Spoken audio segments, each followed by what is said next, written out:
He was tired and did not notice how he accelerated to a crazy speed. Unexpectedly, a huge truck left for the meeting and there was no way to avoid the accident. He was very scared. He had to quickly figure out what to do. He tried to somehow turn the steering wheel to save himself. He was able to avoid the truck, but his car skidded at the turn and broke through the fence. His car flew off the road, and it was simply impossible to control the situation. His consciousness turned off. But he did not feel any pain. His body seemed to have sunk underwater. He felt how he was caught by a woman who held him on one hand. She was the herald's messenger. He was like a small insect in her background, so she ordered him to return to Azathoth's captivity for his stupidity, blindness, and greed. His consciousness has moved to a new world, and right now, someone is confessing their love. In front of him stood a girl who told him that she could not meet him. They were friends since childhood, but he did not understand what was happening and where he was. He was just in a car that got into a terrible accident, and now he is standing in front of the girl to whom he confesses his love. It looks like his refusal, or maybe it's a dream. There were many people around him who mocked him. It was not an illusion. Turning around, he saw a strange smoke that enveloped every person. But why no one reacts? They don't notice. He could not look away from this smoke. The girl was calling him to answer her somehow, but he was too focused. He was too frightened and did not understand how to act. Smoke began to quickly approach him, as if he wanted to take him away. He threw away all the things he had and just started running away. The girl and the people who were nearby were surprised by the boy's behavior. What happened to him? He ran for a long time without stopping until his wallet fell out of his pocket. Picking up this wallet from the floor, he found documents in which the name Suki seems to be the name of the previous owner of this body. While he was looking through the documents, some voice in his head scared him again because he couldn't understand who was saying it. It seems that his thoughts were true. The car accident not only brought him back to life, but also brought him to Los Angeles, where Suki became a high school student. What kind of black smoke was it near the school, and why did the surrounding people not pay attention to it? In any case, running away was the right decision. He didn't run away anymore and just calmly walked around the city, where it was quite safe so far. Suddenly, when he looked at his reflection in the mirror, Suki saw two spirits. The spirits were no less surprised that he saw them, and they did not plan anything good. Suki did not understand what kind of creatures these were, and where did they come from. His breath stopped, and his eyes were very frightened. He could not understand whether these spirits were really chasing him and trying to destroy him. They surrounded him and already began to lick and imagine how they will eat him. It occurred to him that they harm only those who see them. Should we just not pay attention to them? He decided to simply pretend that he did not see them and continue on his way. The spirits continued to haunt him and talk to him. But Suki didn't react in any way and just walked forward humming a song about himself. It seems to be working. They stopped and were upset that he couldn't hear them. They wanted to eat him so much. He moved a short distance from them, and it seems they left him alone. As soon as he broke away from them, Suki ran to find a place where he could hide from such spirits. So he decided to go to this body's abode and stay there until he figured out what to do next. He came to the address that was indicated in his documents. It seems that this is the house he was looking for. Suki went inside and started undressing. He felt safe for a moment. He did not have time to regain consciousness when a loud voice rang out from the room. It seemed to be his mother, but the mother is not in this body. He raised his head and froze. Standing in front of him was a huge spirit who was sure that Suki could hear and see them. Is this spirit the same as the two he saw on the street? Do they even live here? He decided to act in the same way and simply not pay attention, as if he did not see anything. The monster continued to talk to him and whisper various words in his ear. He could barely restrain himself from screaming. The parents of this body are also ghosts, and in order to survive, he must pretend that he does not see and hear them. It will be very difficult. Suki tried not to pay attention and go straight to his room, but the monsters chased him and kept asking him why he wasn't talking to them. He understood that the spirits would not leave just like that, and he needed to relax so that they would detach from him. So Suki began to sing his favorite song. Finally, he got to his room, and you can rest a little and catch your breath. He understood that he would not be able to ignore it forever, and that one day they would destroy him if he continued like this. We must quickly escape from this house. We cannot escape through the window. We must invent something else. While Suki was thinking of the best way to escape, he heard the spirits talking among themselves that he had definitely heard them and that they could eat him. They opened the door to the room and wanted to check again if he could hear them. Panic gripped him. He urgently needed to calm down and figure out how to leave this house. He collected his thoughts and opened the door and decided to go to the kitchen.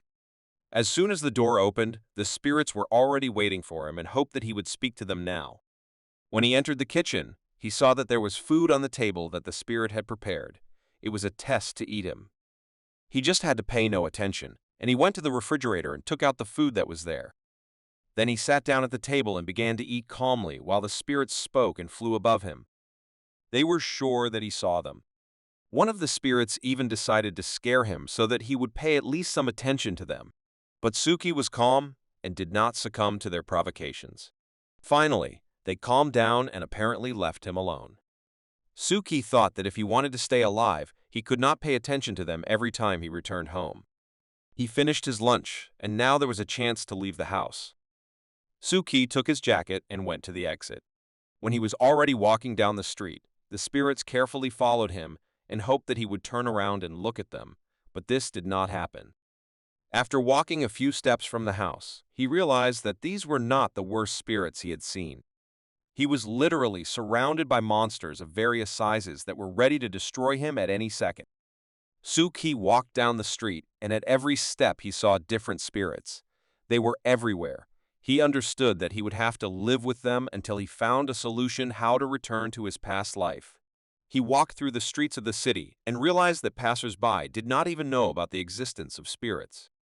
Suki was in a hurry for the exams, so he had to run a little to the bus. He entered the bus and the driver immediately greeted him. Finally, he met a normal person. He decided to have a little talk with the driver and said that his exams were starting soon, but there was no time to prepare, because lately he had a lot of terrible things in his life. But when he looked into the driver's eyes, Suki understood that this was another monster that was just waiting for an opportunity to eat him. This driver's head just seemed to split, and he was waiting for a reaction from Suki to attack. Unfortunately for this spirit, Suki simply said goodbye to him and continued on the inside of the bus. It occurred to him that among normal people there are also spirits. I wonder how many monsters there are among this crowd? Suki couldn't figure out if he was seeing these spirits or if this skill was passed down to him from the previous owner of this body. While Suki was thinking about spirits, the bus arrived at the stop where he had to get off. Suki carefully got out of the bus and tried not to look the driver in the eye. While he was on his way to school, Suki observed how many spirits among ordinary people. It seems that the whole city was taken over, and it was very difficult to live among these creatures. He was no longer surprised by anything. What else could he see on the way? When he arrived at the school, there were many school children taking a break from their lessons in the yard. He passed a crowd of people where his name was heard, but he did not pay attention even to that. It suddenly dawned on him that he had not yet seen a single spirit on the school grounds. Even the black smoke that was there yesterday simply disappeared. But they still wander outside the school. Are there no spirits on the school grounds? In the distance, he saw a plate that sparkled with bright light. What could it be? He came closer and saw a large salt, which seems to have been used to expel spirits. Suki thought that these plates are unlikely to be here specifically, but is it because of an ordinary plate of salt that spirits cannot enter here? He turned his head to the right and saw an arrow sticking out of a tree, on which it was written that it was an arrow that destroys monsters. Now it no longer looked like an accident to him.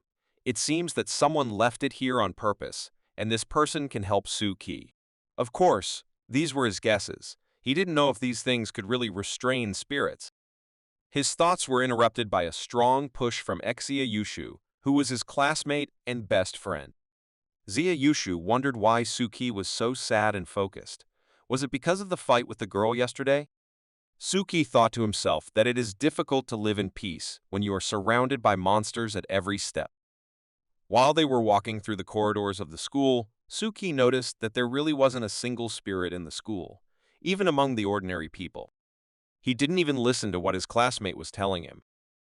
Suki decided to stay at school until he finds out what is going on here and how he can solve it. He was about to say goodbye and go explore the school further, but he was stopped by a voice that called out his name. It was Xin Xiao's voice, the girl he confessed to yesterday. She began to say that yesterday there were too many people, and she subconsciously could not agree to Suki's proposal, so now she wants to apologize. Of course, Suki was not interested in these apologies, but his mood became better for a minute, because it is better to communicate with a normal person than with spirits who want to eat you. His friend was even surprised that Suki answered like that. He did not expect that from him. Interested in listening to all these apologies, because it is nothing compared to the horrors he has been living with for the last few days. Sen Xiao hoped that Suki would not ignore her and continue communicating with her. He thought that maybe this girl is not very good, but still, she is better than any monster. But it did not end with the conversation. The classmate pushed Suki right on top of the girl. He fell right on top of her and could barely stay on his feet. Suki immediately rose to his feet and began to apologize. But as soon as Suki opened his mouth, he saw that the girl was standing without a head. How is this even possible? And where is her head? At the same moment, he looked down and saw that he was holding her head in his hands. Even without her body, her head tried to ask if they could remain friends, but Suki was so scared that he just stood there and remained silent. His stupor was interrupted by the girl herself, who grabbed her head from his hands and ran back to the classroom, saying at the end that she would consider this silence as consent. Suki continued to stand and not move. He simply could not understand how this was possible and whether there was any safe place in this world. He decided to talk less with people in this school, because each of them could be a spirit, so Suki told his friend that he was feeling sick and wanted to go rest. Xia Yushu recommended him to go to the headmaster of the school because her father used to be a famous magician and she herself is a witch. While Suki was sitting in class, he decided to find information about the elder and her abilities. His thoughts turned into an optimistic mood, because if the world is full of these spirits, then there must be people who will help to deal with them, and therefore, there is hope that he will find a way out of this situation. Suki was sitting in class and had already begun to fall asleep from boredom. Even thoughts about monsters had already disappeared.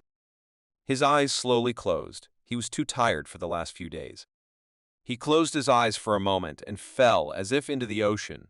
It was very cold. An unknown force was pulling him to the bottom, and he saw some numbers. Apparently, it was a depth scale. The mark has already gone beyond the normal limit, and it has become impossible to breathe. He woke up and screamed with fear. Why does he have such dreams? Was it really a deep ocean and he was just drowning? The bell rang, signaling the end of the lesson. Suki rocked on a chair and thought about how best to talk to the witch. He can't tell her that he sees spirits. He needs to think about this issue better. He decided to write a notice first and ask if they could meet. He did not have time to finish the notification when she appeared near him and scared him very much. She didn't just scare him. Because of her unexpected appearance, he couldn't help himself and fell from his chair. She immediately got down to business and asked him why he was writing to her and what he wanted from her. Suki decided to ask first if he could talk to her alone, but before he could finish his question, she called him to go with her. Other classmates carefully watched where they were going and discussed how strange Suki had become. They went outside and she immediately asked what he needed. Suki said that a classmate advised her as a witch who can cleanse his body of spirits, because lately he has been feeling very bad and as if someone is hanging on his neck. At first, she was surprised by such a request, but still agreed. Then she carefully looked at him and told him that a terrible monster was sitting on him, because of which he felt so bad. Immediately after that, she calmed him down and asked him to wait until the lessons were over, and she would be happy to help him. Suki was surprised. Could she really see spirits as well as he? Finally, Suki was glad that he was not the only one in this crazy world who could see spirits, and now he had a person who not only could see, but also could drive them away. She turned around and told him that this service is not free and will cost money. When she returned to the classroom, she reminded him not to forget to take his mobile phone and money with him to pay. After the lessons, they met near the school warehouse. Suki was surprised why she chose this particular place. Do you need to be so inconspicuous? She explained that no one should see her, especially the school director, because he will immediately say that she works unofficially and will punish her. Suki did not quite understand what it means not to work officially. Then she asked him to pay for this service first. As for a friend, it would cost him $88. Do witches think about money? It seemed that they all work for God and are not interested in money. Suki had already begun to doubt her abilities, and now she was more like the goddess of deceit, or serving her. The doors of the school warehouse opened and they entered. Suki asked where her special suit for such procedures was, but as it turned out, he did not pay the required amount of money for her to wear the suit. Suki wanted to ask something else, but he didn't have time because the old woman took him by the tie and dragged him behind her. She put a strange costume on him and put him on the ground. The first thing she started with was asking Suki not to move and not to be nervous. This procedure would only take a few minutes. She put some magic wand on his head and began her ritual. Focusing, she uttered the magic words. Something began to appear above Suki's head. It was a huge monster that appeared to destroy. Now it is clear why she needed such a large warehouse. He immediately wanted to destroy Suki, and it seemed that this would happen now.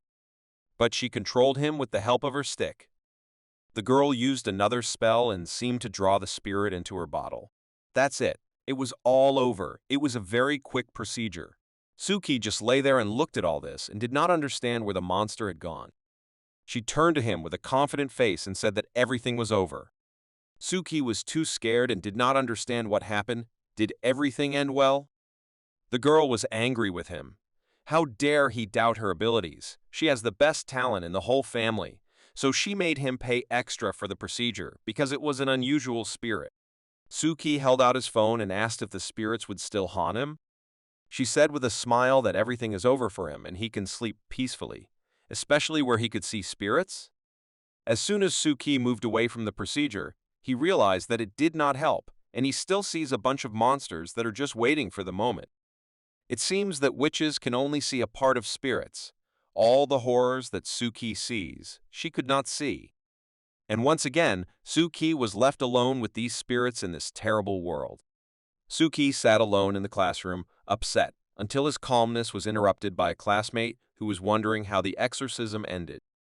He wondered what happened to him and why he looked so bad. Their conversation was interrupted by Kim Shi, who was their classmate. He said that he knows what happened to Sen Xiao yesterday and he's very worried that his wound won't heal just like that. Suki interrupted him and asked if he wanted to insult him like that because he doesn't care about Sen Xiao anymore. Kim Shi was not satisfied with the answer, so he invited him to a card and song event. What event was in question? Suki did not understand at all, but the main rule was to adhere to the life of the previous owner, so he agreed. Suki did not have time to come to his senses when he pulled him by the tie, preventing him from even saying goodbye to his friend. Exia Yushu did not understand why these maps and songs were so interesting and why he was in such a hurry to go there, but he also wanted to go there. While they were going to the club, they took a few more people with them. It was a very nice place. Who would have thought that it was in the backyard of the school? As soon as they entered the room where this game was taking place, Kim Shi joyfully turned to the coach and said that he had brought Suki. Some of the members of the club were surprised by the appearance of Suki, but it seems that he has been here more than once. They were greeted by the song and card trainer and invited to join. He introduced them to Tianye, who was last year's graduate, who will participate in professional competitions. Suki and Tianye greeted each other. The coach already told them about each other, and he also added that Suki came to play in junior high school and his level is no less high than Tianye. Therefore, Tianye immediately offered to play and determine who is the best among them. The trainer supported Suki and hoped that he would defeat Tianye. It's time to use 100 cards of books and songs. The coach added that this is the biggest deck of cards in the whole city. It was time for the card fight. The participants were already ready to start. The gameplay of this game was similar to Poetic Solitaire. The reader reads the first half of the play, and two competing players draw cards from the bottom of the deck and try to guess the song. Both players were already sitting opposite each other and waiting for the game to start. The memories of the rules of the game and songs remained in his head from the previous owner, so he was not against playing, and maybe even winning. Suki understood that it would be better for him to play here than to go outside the school and fight with spirits. The coach asked them if they are ready to start. If so, then the game begins. The master began to read the words of the first song, which was quite familiar to Suki. He didn't even have time to read the first half to the end when Suki drew a card from the deck and earned the first point. Tianyi was surprised by such speed, but he was calm and ready to continue the game. Other players cheered for Suki and enjoyed when he won. Zia Yushu didn't fully understand the rules of this game, so he asked Kim Shi, who explained that whoever has no cards left on the playing surface wins. The second question, and this time Tianyi was the fastest, he equalized the score. The game continued, and they competed on equal terms. It was very interesting to watch. Almost half of the game passed, and Suki took the lead in terms of points. The coach read the next song, but Suki reached for the wrong card. Tianyi took advantage of this and earned another point. Suki froze and thought, he hears two songs at once. Is there really a spirit here who also reads songs? And the voice was very similar to the coach's voice, so it was difficult to distinguish. Next round and a score again for Tianyi. He starts to catch up with Suki. Tianyi did not understand what was happening, why Suki did not react and earn points, but he heard the beginning of the song. Now, Suki was sure that there is a spirit in this room who reads in parallel with the trainer, and what should he do? Tianyi earns 3 points in a row. Suki stopped responding to the songs at all. Tianyi did not understand what happened. Suki seems to be afraid to take a card and play. Suki listened carefully to the voice and realized that they were saying the same thing, and the coach's voice was the same as the spirit's, and they were both coming from behind. Suki couldn't continue the game. He just couldn't distinguish the voices, so he couldn't take the cards. The audience was surprised by Suki's game. What happened to him? If Suki does not take the card, he loses, but if he takes it and does not guess, the spirit will understand that it hears him and immediately destroy him. He heard the spirit telling him that he heard him, so he had to think of something immediately, because the monster would start to suspect him even more. He decided that after the next round, he would take a chance after Tianyi won and look around. The coach read the next song. Tianyi wins again, and it was a great chance for Suki, and he used it. He looked at the trainer, and next to him was a huge monster that looked him straight in the eyes. The monster became even bigger, and his joy knew no bounds. He already knew for sure that Suki had heard him. The spirit started to attack Suki and was about to eat him, but Suki controlled and behaved calmly as if nothing was happening. Suki turned his head and noted that Tianyi is really fast, and it will be difficult to defeat him.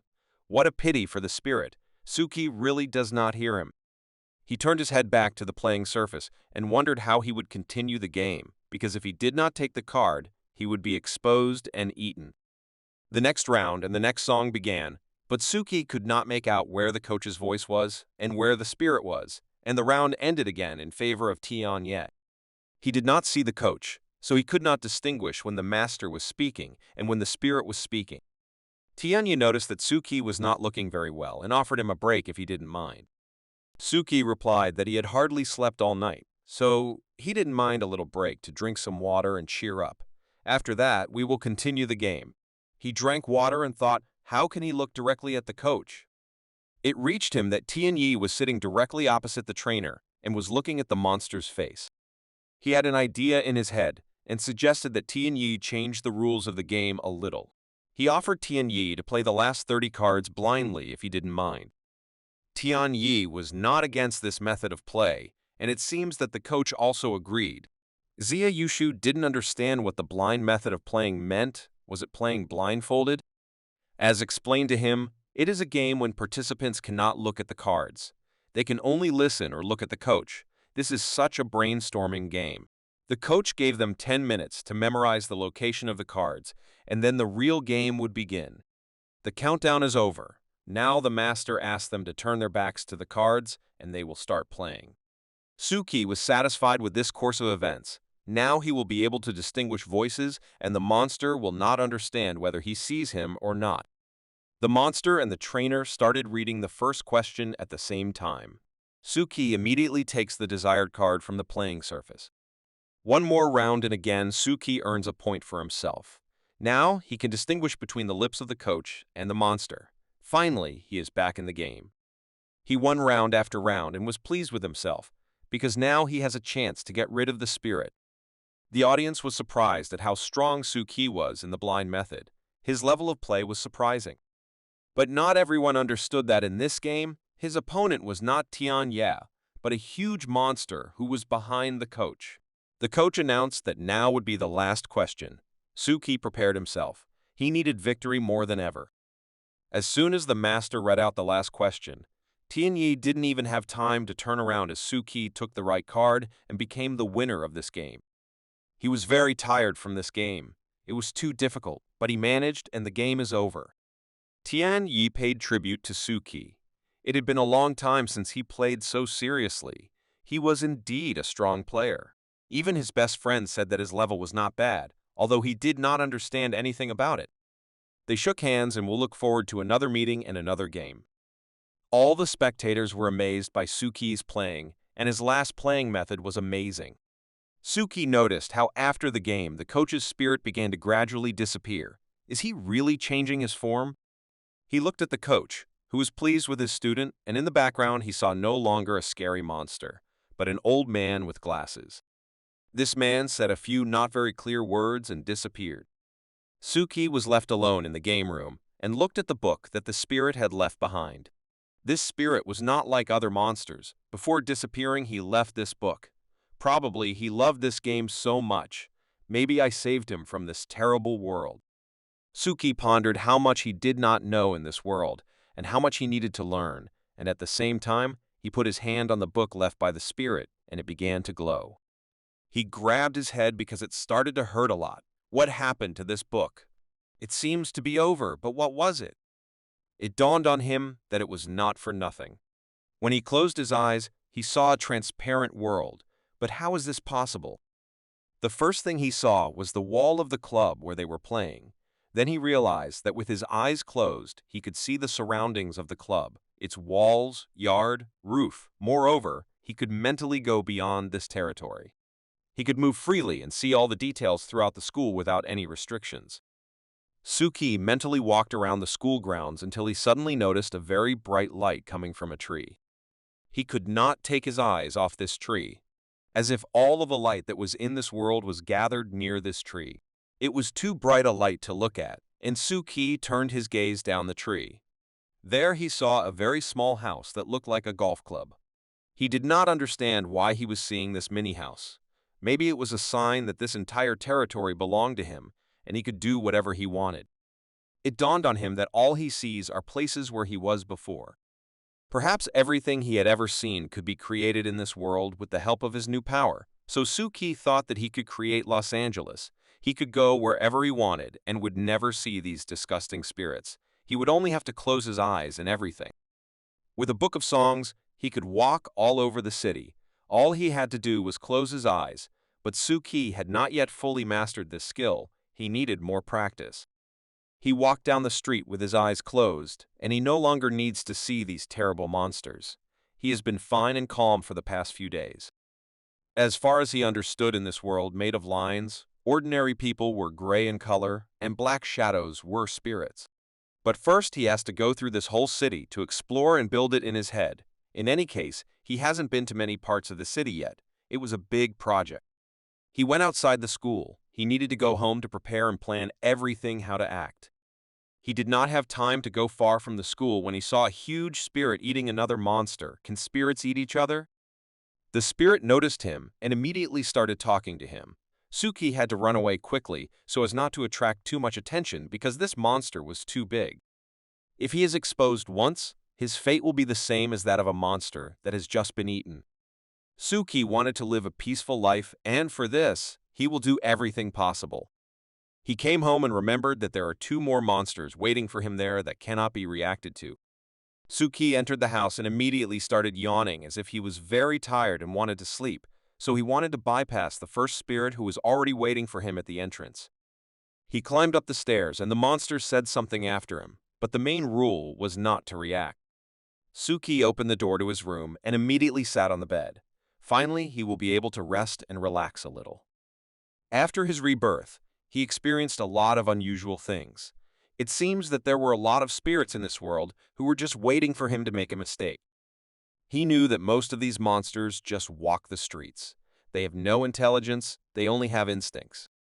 And there are spirits that hide among ordinary people. For example, Xiaoye. She looks like an ordinary girl. They can live a human life, although they are not human at all. Although he did not know for what purpose they are here, there is no way he will get there to her. There were also monsters that just kept popping up as obsessive thoughts, but he thought there was a way to get rid of them. One of the spirits knocked on his door and asked if Suki had any dirty things so they could wash them. He thought that they were behaving like parents, but they were just copying some actions of real people. Suki was worried that one day he might fall into this trap and they would expose him. And the last but very important point, he knew that whatever the spirit was, they could all eat not only people, but also each other. He needed to take a shower and relax a little, because constantly seeing spirits was too dangerous, and it was a constant risk of being eaten. Here's this monster, for example. He has been sitting here since the first day of Suki's rebirth. One day he may understand that he sees him, and this spirit will no longer be so calm. He was troubled by the fact that he can see more spirits than his elder. Maybe every person has ranks, and the higher the rank, the more spirits a person can see. Then Suki's rank is higher than hers. But only people who do not see monsters at all were safe. Night came, and Suki went to bed to rest from a hard day. He moved too much while sleeping. What is he dreaming about? In his dream, he was drowning again in the cold ocean. This time it was much deeper. It was almost impossible to breathe. He did not control this dive. His depth exceeded 1,000 meters when he saw a small house that was similar to the one he saw near the bright tree. After swimming closer to it, it was really the same as under the tree in the schoolyard. Suki caught his breath. What should he do with this house? He tried to take it in his hands, but he couldn't do it. The house seemed to be running away from him. His hand almost reached this house. Will he still grab it? But it didn't work out. The little house just went upstairs without visiting Suki's hands. In the educational building where Suki was studying, there was an object that was shining very brightly. The patrol police came to check it. One of the guards was checking the school grounds and everything was normal until he came to the same tree. Under the tree stood this house that only Suki could see. It glowed brighter than the lantern that the guard had. He came to check what kind of bright light it was. There was nothing where it could disappear. He just saw that there was a small house. The guard stood there for some time, and he was sure that he saw a small house there, which shone very brightly. Where did he disappear to? Last night, Suki had another dream of the bottomless ocean. It was terrible. This dream began to come to him too often. What could it mean? He still saw this small temple there again. It was the same as the one near the tree in the schoolyard. The temple just floated into his hands, and then it seemed to change its mind and float up. It was very strange. What could this house mean? All these questions bothered Suki too much. He wanted to build the whole city in his head as soon as possible. He decided to start right away and start exploring the city right now. Suki understood that it would be very difficult. Most likely it would take more than one day, maybe even a week, because the spirits constantly pursued him and did not allow him to move calmly. Today, he decided to start from school. He has already been there. It will be a good start. All these lessons were too boring for him, and he simply slept on them. Sia Yushu interrupted his sleep again and noticed that Suki looked very tired and wrinkled again. He was looking worse and worse every day. Zia Yushu was not at all sure that Suki was asleep. He also asked if he had found Miko to exorcise the spirits, but this made Suki even more upset, because it didn't help him in any way, and on top of that, he spent $100. Without thinking for a long time, Xia Yushu began to shout at Miko and demand an explanation. Why is she taking money from her classmates? She explained that this is a normal price. She even made a discount for a friend. It is the same as putting money in front of the entrance to the temple. She also collects this money for God. Her conversation was interrupted by Xiaoye, who came up from behind and hugged Miko tightly. Miko pushed her and her hairpin fell off her head. Miko immediately apologized. She doesn't like being hugged. Xiaoye was not too disappointed. It was even a reason to talk to Suki and ask him to help pick up the hairpin. He perfectly understood that she asked for it not just like that, but in order for him to reveal his secret that he sees spirits and she ate him. Suki remembered that the main thing is to behave as usual, so of course he agreed to help. As soon as he reached for the pin, she immediately turned into a spirit and started talking to him. It was terrible. He was holding his head in his hands and up close. It looked even more terrible. Before all this, she repeated that she would eat him. Suki put his head back and told her to be more careful next time. She thanked him and said how kind he was. Miko seems to have seen something and asked to look at the pin closer. Does she also see a spirit? No, she just seemed very cute to her and she wanted the same one for herself. They agreed to go shopping together next time. A team of school photographers gathered in the schoolyard, which included only 3 people. They discussed the problems of their department. If they do not win the competition for the best photo, their department will be closed. Siang Mu, one of the members of this department, sat by the tree for several hours and did not move. What is he doing? Other participants approached him and began to ask him what he was doing and why he was sitting here for so long. There was incredible passion in his eyes. He found something very interesting near this tree. This member of the photography club was also a spirit, but no one could know about it. He was sure that he would take a wonderful photo with the help of which they would win the competition. As a spirit, he could see the same small temple that Suki dreamed of every night, and it looked really beautiful in the photo, especially against the background of the tree. The other participants did not understand him. Why is he just photographing a tree? Is it really such a beauty for him? He was smiling and was sure that he would become the hero of their department, because his little temple looks very nice. The head of the photography department sat and posted the photos they took today. Even though he didn't understand the beauty of the photo Xiang Mu took, he posted it anyway. A few minutes later, several photos were already on their page in social networks, and among them people could see the same temple. Some of the people who were spirits could see this picture and admire it. It really stands out from the rest. People sent these photos to each other on social networks, and some of them were sure that whoever sees this temple will receive blessings from the gods. But most people did not see this temple. For them, it was an ordinary picture with the roots of a tree. Spirits who carefully looked at the picture could even see the inscription on the picture God Ludo. Who was this God Ludo? The school and the streets that were next to it were also built with the help of a book of songs. Suki decided that if he already had this ability, he couldn't just sit there and wait, even if he didn't find a way back anytime soon. His thoughts were filled with this book. He wanted to do something else with its help.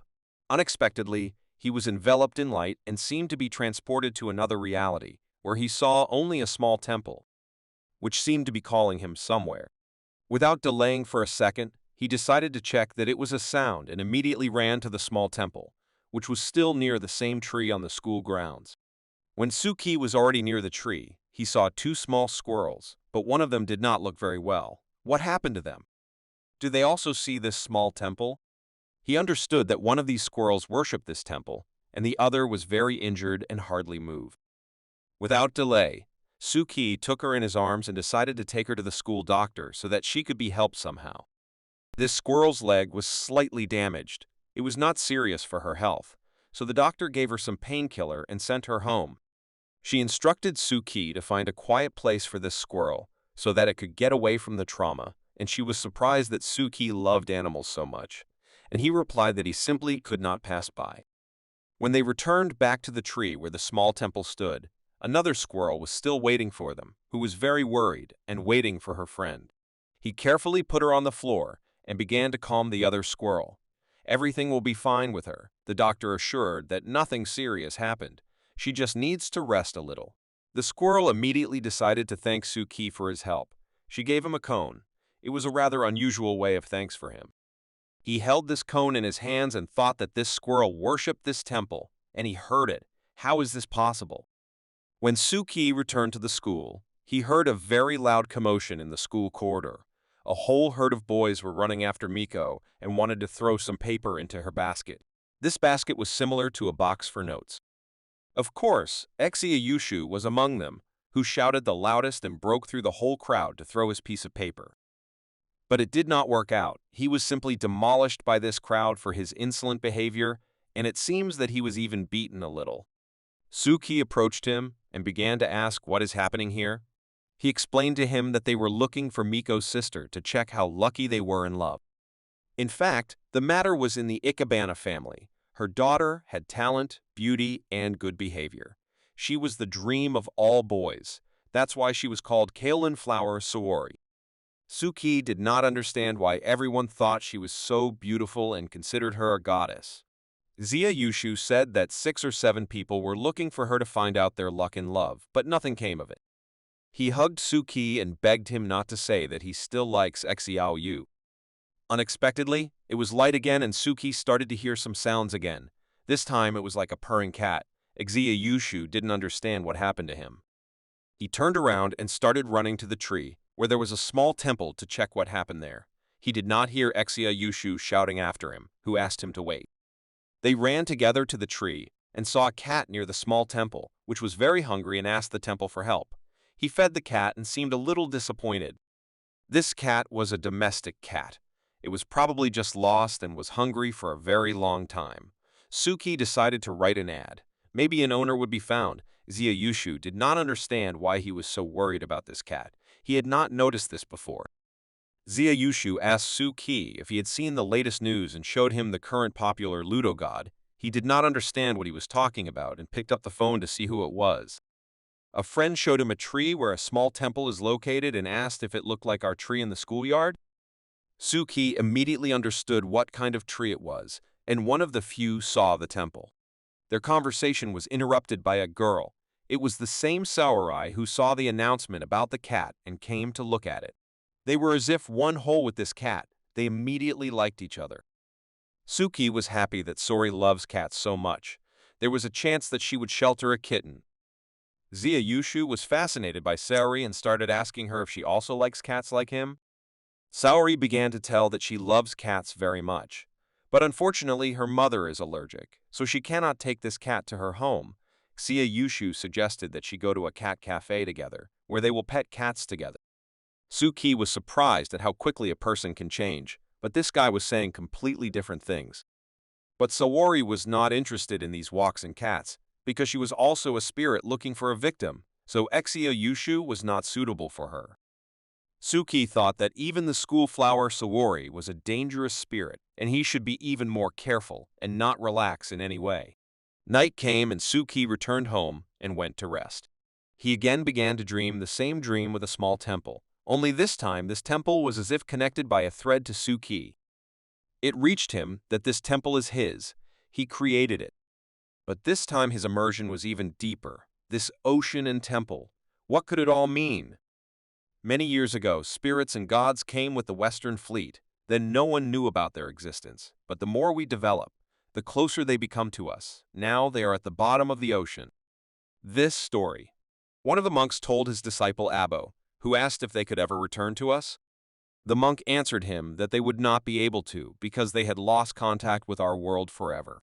When Suki woke up, the first thing he did was to go to the window and see an incredible picture there. A huge stone spirit, called Halo Angel, was hanging in the sky. He immediately got dressed and ran outside to take a closer look at this creature. Suki couldn't look away from these creatures. They just appeared out of nowhere. It was beyond human understanding.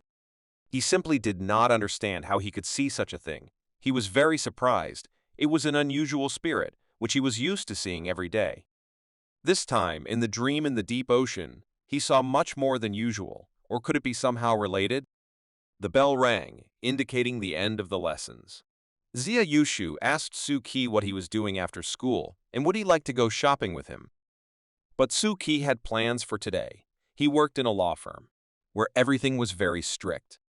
Xia Yushu didn't understand what would happen if he missed one day of work. He's been working there for more than a year. But Suki explained that his uncle Dushen helped him a lot, and even asked him to come to work, so he can't miss a day of work. He was really a busy person. That's why he ran, because he might not make it and he would be fined. Dushen's law firm was near the school, so Suki barely made it to work. This work was not too interesting for him, but he received good money for it, so he did not complain. Moreover, he had time to think about what else he could do, which allowed him to live in safety. He was called by one of the lawyers of the firm and asked to print 3 copies of the contract, because he is in a hurry to meet with the client. Su-Q agreed to this job without any problems. Shang Ziran, that's the name of this lawyer, asked to leave these contracts on his desk after he prints them out. He will pick them up later. Su-Ki took the example of the contract and went to the printer, where another terrible spirit was waiting for him. Are they really promising these monsters here? As soon as the spirit tried to attract Su-Ki's attention, he was unable to do so. Su-Ki did not respond to provocation. He was more interested in what was happening in Uncle Dushen's office. There were many voices coming from there. Did something serious happen there? His uncle's team of lawyers discussed Lawyer Beaton, who was simply incredible. He had a gold medal as a lawyer and had never lost a case in court. Uncle Shen's office was opposite Beaton's office. Su-Ki didn't understand how it was possible to touch each other. His thoughts were interrupted by a client who entered their office and asked if he could enter. Su-Ki, of course, let him in and asked what is his purpose here. The client asked if this is Du Shen's office. He urgently needs a lawyer. Su-Ki asked if he had already been to Beaton's lawyer across from him, or had he consulted him? Zhang Xiang, that was the client's name, replied that he had already been there and was referred to Du Sheng's lawyer because his case was more suitable for him. That's why he was here. Su-Ki politely invited him to sit down and wait for the lawyer he needed to come to him. He thought to himself that every time they don't want to take on a client or the client's case is hopeless, they send him to our law firm. Su-Ki didn't know that Lawyer Beaton didn't like it this time, but no matter what, he went to call the lawyer. He did not have time to move far from the client when he shouted to the entire office that he urgently needed a lawyer. Someone had kidnapped his wife and he wanted to sue. Su-Ki tried in every way to calm him down so that only he would stop shouting, because this was a working office where people did their work and where silence was needed. The same Lawyer Du Shen, whom the restless client wanted to see so much, came down to help him and asked to take him to his office so that they could discuss everything there. Du Sheng immediately asked to tell the whole story in minute details, so as not to miss anything. They reached the end of the story where Zhang Xiang told the lawyers that his wife was killed in Hazewag Beauty Hospital, and it was confirmed in the medical report. Su-Ki did not specifically overhear the conversation between the lawyers and the client when he brought tea for Zhang Xiang, who at that moment was talking about the fact that during the operation, his wife was given some wrong drug, which killed her. Su-Ki saw a discharge from the hospital which mentioned a drug based on procaine, which caused an allergic reaction in the patient, who died after resuscitation. Du Shen asked what the client was asked to do in the clinic. He said that they asked him to sign a release agreement, which he did not sign and went to the lawyers. Together they reviewed the contract that the client brought, and it was really legal and legal. It will be very difficult to protect the client's rights. Su-Ki seemed to feel that something was wrong with this client, who loved his wife very much, and he did not know what he and his children would do without her. Du Shen professionally reassured the client and made him understand that his emotions will not help the case in any way, and one must have a cold mind to change something. The lawyer offered to sign the client's contract on their commission in order to immediately go to work, to which the client, of course, agreed.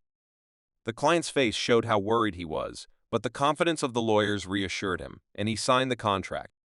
After the end of the working day, Su-Ki and his uncle went to this clinic to collect at least some evidence. They were the only ones who could help the man who lost the meaning of life because of unscrupulous doctors.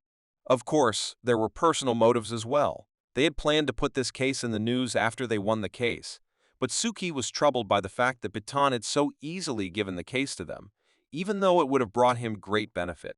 Du Sheng thought that maybe someone behind this clinic is someone they cannot touch, so it would not be superfluous to have self-defense equipment with you. Su-Ki was a little scared. Are there gangsters in the beauty hospital who need protection from them? Du Shen calmed him down just in case. If they lay a finger on them, he will make them pay for it. They arrived at their destination, at the same clinic. They did not stay there for a long time, because the people who represented the clinic refused to say anything and participate in the case. The first attempts to get evidence failed. Hospital employees insisted that the client sign a disclaimer, and they also refused to watch the video of the operation.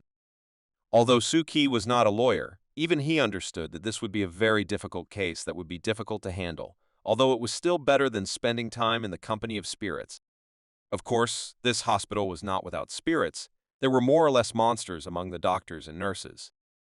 But Su-Ki had already learned professionally not to pay attention to spirits, So he and lawyer Du Shen calmly talked about this case, and Suki was interested in whether they would be able to win it. The lawyer was not sure. He had an idea, which was to post information about this family and tell what a happy life they had until the terrible negligence of the doctors separated them. They wanted to involve the community to tell everyone how dangerous it is to be treated there and to destroy everything they built. But before this step, they decided to visit their client's house. He just happened to live nearby. They knocked on the door and were greeted by Zhang Exiang and his young son, who didn't look too happy, though it was understandable why. He sent his young son to the room so that they could talk to the lawyer in peace. When the child opened the door to his room, Suki saw a spirit that was covering the boy. It was a terrible picture. He wished everyone good night and went into his room. Dusheng started his conversation by apologizing to the client for his question. He understands how difficult it is for him now, but he has to because it won't work out that way. He gave them all the real estate certificate cards, health insurance, and all the documents that the lawyers asked for. He will do whatever he asks them to do. The conversation turned to his wife's chronic diseases, which, according to the client, did not exist. While the lawyer was talking to the client, Suki couldn't calm down that the boy in the room was left alone with the monster, and he didn't even know how dangerous this spirit was. He thought that maybe this ghost is similar to the spirit of Mr. Gu, whom he met while playing songs and cards, and to make this ghost go away, you just need to know his last wish. And if he can fulfill it, he will help this family. While they were talking, he decided to go into the boy's room and maybe find some clues that would help him determine this spirit's last wish. This spirit, like all the others, provoked Suki to talk to him, but he wanted to talk to the boy first, to learn at least some information. But still, he could not pay attention to this ghost and noticed that he always had lipstick in his hands, with which he painted his face. Suki understood that the spirit is obsessed with this lipstick, obsessed with its beauty. What can be done about it? Give him a new face? He decided to talk to Exiao Bao. Maybe he could help him solve this mystery. But the boy had no desire to talk. It was clear why. The boy constantly drew the sea. When asked why the sea, he answered that his parents had promised him to go to the sea, but now his father said that it would not happen because his mother would not be able to go. Suki understood that the boy was too reserved. He wouldn't be able to talk to him and figure something out. He should try to find clues in the room. He looked at the pictures that showed the sea where they wanted to go. At that moment, his spirit seemed to be torn. He constantly repeated the word right, but what could it mean? Suki reached here, travel insurance. We need to check this woman's insurance. He immediately left the boy's room and asked him to play alone for the time being, because he needed to talk to his father. Suki left the room and immediately asked for Mr. Zhang's wife's insurance, but he needed all the insurance he had. The lawyer and the client were surprised at such an unexpected request. At that time, Lawyer Baton received visitors who asked him to help them solve a problem with a client whose wife died during an operation. He warned them that it would cost them a lot of money. Of course they understood that, because they were primarily interested in it. After they agreed, he decided to tell them the story of an office worker who didn't like his life very much, and who decided to change everything one day. Once a man fell in love with a woman and married her. They lived for a long time and raised a child. In the eyes of others, they were an exemplary family. This continued until the woman ended her life due to an unsuccessful operation at the beauty clinic. The man lost his beloved and condemned this clinic. Medical staff, doctors, gave wide publicity to this case. Literally, everyone knew about it, and he received the sympathy of society. And then he received a huge payment from the insurance company, and his life became wonderful again. Does it remind you of anything? Visitors were shocked by this story. Does Zhang Exiang want to cheat the insurance company? Lawyer Bitang assured them that it was just a story he wanted to tell them, but was it true or not?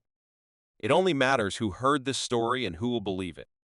Lawyer Du Shen and Suki were already returning home and discussing that the client refused to cooperate with them and kicked them out of the house after Suki asked for insurance. He asked Du Shen if Zhang Exiang could have done this specifically to get compensation, but only he could know the truth. Suki thought of himself as a person with whom you fall asleep every day together, who plans to take your life. This is scarier than living among spirits. After solving the case and freeing the spirit from his last wish, Suki received a gift of lipstick with which the ghost painted his face. After the revelation, Exian Bao's spirit disappeared and left behind this magical lipstick. But Suki, as soon as he did not twist it, could not understand how it works and what is it needed for. He already wanted to leave this lipstick alone, until suddenly it began to emit a very bright light that hit his eyes very hard. His head began to hurt very badly. It was very difficult to bear such pain. It seems that the Book of Songs reacts to this lipstick. These two forces were causing great damage to Suki's body. Indeed, the two abilities had collided with each other and were fighting. One half of his face began to turn black and caused him great pain. He felt how he was losing control over his own body and his limbs stopped obeying him. His left hand reached for a small blade and began to approach the other hand. What is happening to him? He stuck the blade straight into his finger and black blood came out. Whoever was controlling his body at that second raised his hand and smeared his face with blood. It was similar to what the spirit in the little boy's room did. The skin began to fall off his face, as if his face was falling apart to the bone. One of Suki's eyes simply disappeared, and the skin on the other half of her face turned white. It was a pain of incredible strength. Finally, these torments ended and the pain left him. He needed some time to leave. Suki stood in silence for a while and then laughed. His laugh meant that he knew what had happened to him and how to use this effect to his advantage. This effect will help him turn into a spirit. His face would become painted and he would take on the appearance of a ghost. It would help him to avoid human features and look like a monster. He did not wait long and decided to try on real spirits and immediately left his room to check it. He was met by one of the spirits who lived in his house and he immediately noticed that now it was not Suki, and he clearly saw him. In his new account, Suki did not hide the fact that he saw the spirit and answered him without fear. The ghost pounced on Suki without any delay and of course wanted to eat him. But everything was not as simple as he thought. Suki seemed to have become one of the most terrible monsters that exist, and the spirit of his house wanted to run away. His thoughts that with painted skin, you cannot be afraid of monsters, were true, and now in dangerous situations he can use this skill. But he did not rejoice for long. This effect began to complete its effect, and he began to return to his human account. It was no less painful. After he came out of this state, his thoughts were filled with madness and bloodlust. But this did not stop him, and he decided to try several more times to consolidate the result. When he transformed again, Suki decided to find out what else he could do in this account and how it could help him in his fight against the spirits. After a few samples, he had some characteristics of this skill. So from now on, he decided to keep records of each skill. He called this skill Painted Skin, which turns him into a ghost for about 20 seconds. The longer he is in contact with the spirit, the longer the effect becomes. He failed to transform more than 3 times in a row, and the longer he is in this state, the crazier he becomes. This had to be controlled.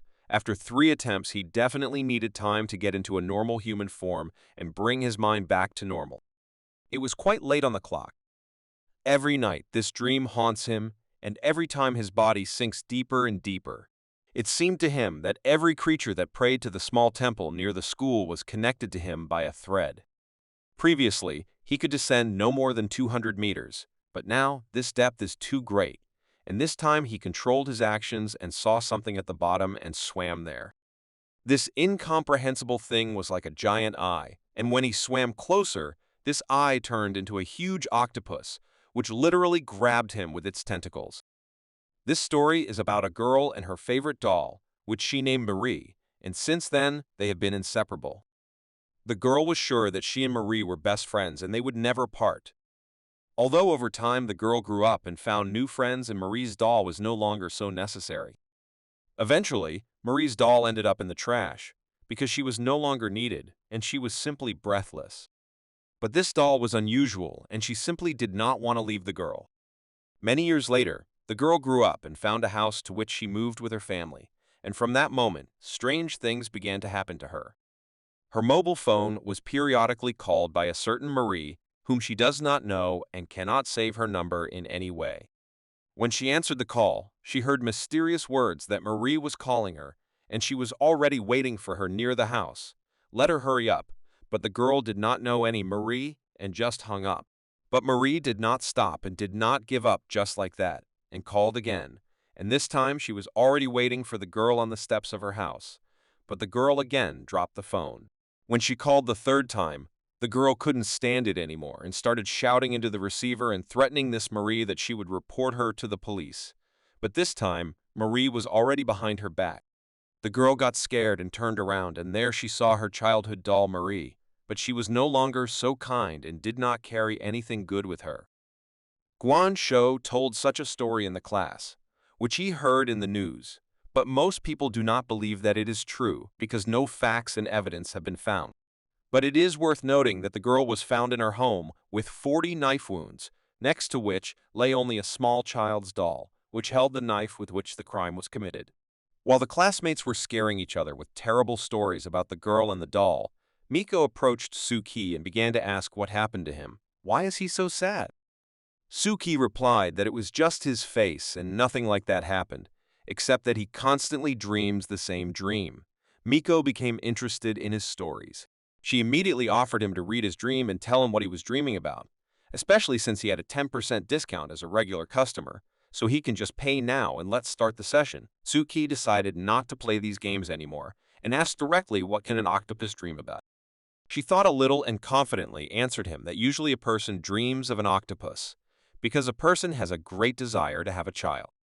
At first, Suki did not understand what the child and he were doing here, but then his face changed and became even more gloomy. A lot has happened and changed with him since the car accident, but no one could know what happened to his wife and unborn baby. His thoughts were interrupted again by his best friend, who as usual startled him that Suki's phone flew out of his hands. Suki was not in a very good mood for such amusements, so he asked him never to do that again, because you can also catch a heart attack that way. Miko stood silently, and then unexpectedly suggested that Suki come to visit her this Saturday. Her father was a famous priest who could explain his dream to him in more detail. She would send the address to him in a message. Exia Yushu was unhappy that Miko invited Suki to her place. Why did she never invite him? His scream stopped very quickly. Miko threw her box at him and hit him right in the head. Exia Yushu stopped screaming. Lessons ended. Children and teachers began to leave school after a hard day's work. Suki and Exia Yushu were standing outside the school and talking about Miko's proposal. Exia Yushu was very curious whether Suki would go to her on Saturday or not, but Suki didn't want to discuss it too much, because his phone even ran out of power to look at the address that Miko had sent. As soon as Suki said for his discharge phone, he unexpectedly called for him and scared him very much. He took it out of his pocket, and what was his surprise when he saw that the charge on the phone was full. Although when he left the class the phone did not even turn on. How is this possible? Before he could say a word, the phone rang and it was a certain Marie calling him. He was scared because he didn't know who and what she wanted from him, but he picked up the phone anyway. A charming female voice on the phone greeted and introduced herself as Marie, who asked if she could visit Suki tonight. Before Suki could answer anything, the call was interrupted, and it seems that Marie herself dropped the phone. Sia Yushu asked who was calling, but Suki could not say a word. He just kept silent. Suki couldn't understand how his phone turned on and showed full charge, and how a number he never wrote down called him and was identified as his contact number. Sia Yushu recommended him to check his phone for functionality. Finally, when he realized who the call was from, it was no joke. He received a call from the ghost, who understood that Suki heard him and would come to his house today. He knew what to do, and he could not ask for help. Suki decided not to go home and thought about this call and about Miss Mary, who is a ghost, because Yushu did not see this call in the phone number. It was revealed, and now he has to come up with something immediately. Otherwise, he will just be eaten. While he was washing, his head was filled with thoughts of what to do to survive. Because the time of the meeting was already close, the evening had already come. His phone rang again, but unfortunately, it was Mary again who wanted to talk to Suki again. He no longer tried to ignore her. He thought that there was no chance, because she already knows that he hears her, even though he learns more information. She started again with her trademark phrase, in which she greeted and introduced herself. And then she said that she was at Suki's house, and there was no one there. So she went to Du Shen's law firm. This information shocked Suki. Where did she come from know all about it? Black smoke filled the corridors of the company. Is she really that fast and has already found him? She called again and warned that she was already in the middle of the law firm and would soon be near Suki. Let her get ready. The sound of heels could be heard throughout the company. She walked slowly but confidently, as if she knew exactly where Suki was hiding. She opened the door of the toilet where Suki was and called again to warn that she was coming in. There was no time to think of anything. What should he do? Right now, she was standing in front of him and called him again to tell him about it. She raised her huge sword and swung to strike. If she hits Suki, has no chance to survive. Her sword was already near Suki's face, and for some reason she stopped and changed her mind to attack him. What happened? Suki used his new painted face ability at the last moment to give him time to come up with a new plan, and it worked. She stopped her strike and was as if blinded. Where did he go? Suki's phone was ringing with calls, where Marie told what she was doing and where she would look for him. She turned and was about to leave, but time was not in Suki's favor. The time of his ability was already running out, because the longer he is near the spirit, the faster the skill ends. This was a huge problem. He managed to trick her. He had to run away while there was still time. He didn't expect the mask to fall off so quickly. Suki seemed to have just used this skill. Not even 20 seconds had passed. This is very bad. Marie seemed to have eyes on her back. She turned around at the same second and saw how half of Suki's face began to appear. He did not have time to do anything. She was too fast for him. At one point, she was already near him and struck a new blow, even more powerful than the previous one. Suki should have been happy. He was very lucky today. She missed. The force of the blow was so strong that she just cut through the wall and the sink with one swing. This Marie was much more aggressive than the previous spirits. Without thinking long, he uses his second attempt and renews the action of the skill. This time, he should succeed. She was blinded again and did not see him. She must use this chance and run away from here as quickly as possible. Suki's well-being was not at the best level. He had a very bad headache and was about to lose consciousness, but this could not be allowed. Otherwise, he would be eaten immediately, so he ran with all his might. This time, the effect of the skill ended even faster. He needed to survive at any cost. Of course, Mary will not leave him alone just like that. As soon as she heard his smell, she immediately went after him. Suki decided to hide until he got away from this skill a bit. He needed to rest, so the best idea was to hide in the office. She looked for him everywhere. He hid under the desks in the office and tried not even to breathe. She found him. Marie was very furious because he was playing with her and hiding, so she immediately struck. This blow was very powerful and left half of the office in ruins. Again, her confused stupor. She just saw him. Where did he disappear again? Suki used the painted face skill for the third time and felt very bad. Her anger crossed all borders. He hides from her and cheats on the same place. Where did he go again? She began to destroy everything around her. She would be very angry and could not restrain herself. She wanted to destroy him, but she could not because she did not see where he was and did not understand where he was going because she had just seen him. Suki needed to concentrate and come up with something. Because he won't last that long, he used the last attempt of a painted mask, which disappears much faster than the previous ones. This is his limit. Marie was so angry that pieces of her flesh flew away from her. She finally caught him, and now she will destroy him. It seems this was part of Suki's plan, who was already laughing at her. He had used the skill for the fourth time, and he wasn't going to just give up. Suki would go home safe and sound today. Suki's strength is already at the limit, but it seems that he managed to deceive her and she went to look in another direction. This is his chance for survival. He froze and did not move with the hope that she would now leave and leave him alone. His phone rang again and scared him very much. He needs to change the ringtone to something else. He received a call from the same Marie with whom he had just fought a battle, who does not change her standards. She first greeted and introduced herself, and only then said that she did not find him and would come later. How persistent she is. The conversation ended, and it seems that today Suki is no longer in danger, but it did not get easier for him. He felt very strong pain and began to lose his mind. He used the mask 4 times. It was beyond his abilities. His thoughts were about how close he was to death and how difficult it was to control the skill and hide from monsters. He needed training. The evening came and it was time to finish the work in the office, so Suki cleaned everything in the office so that the other lawyers and Dushen would not understand what was happening there and left the office.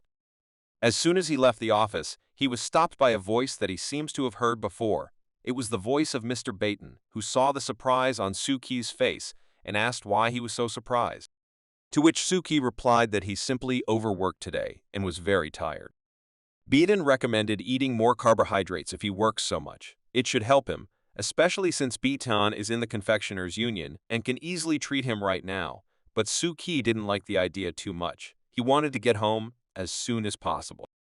Their conversation was interrupted by two voices that came from Baton's back.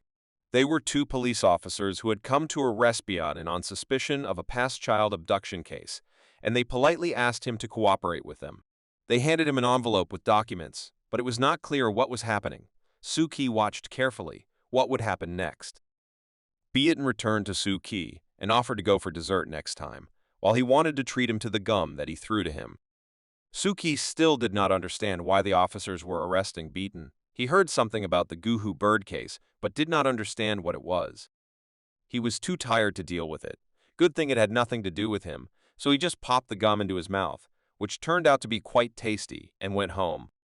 Meanwhile, Baton got into the officer's car and drove to the station, where he would have to cooperate with them. He looked at the clock, which looked like a living little spirit, and thought to himself that it would take some time. 3 days have passed since Suki first met the Marie doll, and Baton was taken away by the officers. During these 3 days, Marie called and came to Suki several times, so this time he did not even pay attention to what she was saying, but simply listened to her and ended the conversation. He didn't care at all. He told her to come at least every day. It's like a routine matter. She came, tried to destroy him. He ran away and used his skill, and so every day, Suki was already used to wearing a mask every day. Although it saved his life, his spiritual and mental powers were at the limit. His phone was bursting with messages again. Is it true that Marie is already texting instead of calling? He read these messages, where Miko wrote to him so that he would not forget to come to her and her father for the dedication. Suki was too busy with business and battles that he completely forgot that today was Saturday. He had to quickly gather and run to the meeting. Suki laid out a route for himself through the navigator, and after some time, he was already at his destination. It was the Fuchsia Temple, which he immediately liked for its beauty. As soon as he entered this temple, his fear, apathy, and thoughts that constantly haunt him immediately disappeared. This temple immediately began to have a good effect on him. He walked a little around the temple and was almost immediately met by Miko, who called him to her so that they could go to her father together. He saw her for the first time not in her school uniform, and it seems that he likes her more. She apologized for not meeting him right away at the entrance. Now there are a lot of people in the temple, and accordingly, she has a lot of work. On the way to the temple, she told him that an auction for collectibles is taking place here today, so the temple is closed to ordinary visitors. Suki was surprised that an auction was being held in the temple, but Miko explained to him that it was an unusual auction. Spirits and evil ghosts would be exhibited there. He was very surprised when he heard about spirits, but she immediately explained that it would be an auction of rare artifacts that they left behind. She was sure that this world is not as innocent as everyone thinks. Suki didn't understand what she was talking about. He had seen a lot of different spirits and ghosts recently. Some of them were very terrible and ugly. While they were walking to the temple, their conversation turned to where these spirits came from. But as far as Miko knew, no one knew this, and some people associate them with human obsession, while others are sure that these are just legends of weirdos. Suki was very interested to listen to what Miko was saying. At that time, she was talking about the relics that remain after spirits. They are all very rare, and some can even endow a person with magical abilities. He had a question about the spirit that Miko expelled from him. She answered in an irritated voice that of course not. Relics can only be left by evil ghosts who have become Buddhas. This meant that the spirit must get rid of its obsessions and obsessions. Then it can leave the relic, but the extermination of spirits is dangerous for humanity. When they arrived at the temple, Miko assured them that it was absolutely safe in this temple, that no spirit could enter here, but Suki didn't really believe in it. Suki stopped and stood still. Miko shouted to him, "What happened? Why did you stop?" His eyes were focused high into the sky, where a huge spirit was steaming. This ghost was so ugly, it had several heads and was right in the temple. How unpleasant! Even such a sacred place cannot protect Suki from spirit. Miko took Suki to the auction. There were a lot of people there. It was noisy. There were even foreigners at this event. Do they all see ghosts? Such auctions are very rare events. Suki was very lucky to get into it. Clairvoyants from all over the world gathered at this auction, and their main goal is this auction. They went inside the temple where this auction was held. They walked around the hall together and looked at the relics. Miko said that it is very difficult to get such a relic. It is easier to contact a collector and buy it. She also added that these were unusual people. All the scientists of the world wanted to buy one of their relics for themselves. Suki even felt a little funny about all this. He has been swimming in this for only a few days, and he already has 2 relics. But he liked it. He wanted to understand it better. They came closer to these relics to examine them, but some of them Suki could not see. It was strange. As it turned out, in order to see absolutely everything, you needed such glasses. For example, they were called Zudogava Rambu glasses, but their price was not at all the same as for ordinary glasses. Miko told Suki that she can see some spirits, but not all. Only people with magical properties can see absolutely everyone, such people as Suki, for example. He thought that in order to become a collector, one had to deal well with evil spirits. But Miko could not tell him this, because she herself did not know anything about these people. They were too silent and hardly spoke to anyone. While they were walking around the hall, her assistant ran up to Miko and told her that her father was waiting for her and she should go to him. She asked Suki to go right here, and she will ask him to analyze his dreams a little later. All the things that Suki saw at this auction cost a lot of money, so he couldn't afford anything. Here he came to exhibit number 5, which was a magic sword, although it was more like a crowbar, but he still decided to buy it so that it would be easier to fight spirits. While Suki was deciding whether he needed the T-sword or not, someone called him from behind. It was a man of medium height in a very elegant suit, but Suki did not know who he was when he saw him for the first time. This man had a prosthesis instead of a leg, and he called himself the organizer of this event. Was he really one of those collectors? Suki was very interested to talk with such a person, so he asked him several questions about spirits and relics. This man was not against talking and offered him a walk and discuss everything. They went to the backyard of the temple, and the man immediately noticed that Suki did not have the psychic energy that everyone else at this event had. But he noted that he felt a strong spirit, which is rare. He had known Suki for literally 1 minute, but did he really feel that Suki could see spirits? Suki was silent, but then he dared and asked him if he also sees spirits, such as were at the beginning of the temple. Without hesitation, the man answered him yes, and how else would he become a collector? Was very happy when he heard this. This time, he was right. Collectors see these ghosts, and he is not alone in this crazy world. But the man persistently advised Suki to forget about spirits and everything he saw. It is not clear why. He explained that all this is dangerous, and it is better not to pay attention to them, for example, to such as these foxes. At that moment, Suki understood that this man is not the most reliable, because he does not see all the spirits. Comparing this giant with foxes is nothing, so the conversation was not easy. While Suki and the strange man were talking, Miko and her father were talking to the police. They were visited by the head of the police and a member of the National Operative Agency. They came to question their family about the case of the hummingbirds, which they have been conducting for several weeks. A few days ago, lawyer Baton together with a police task force arrived at the scene of the crime to find some evidence of the participation of the birds of prey in this case.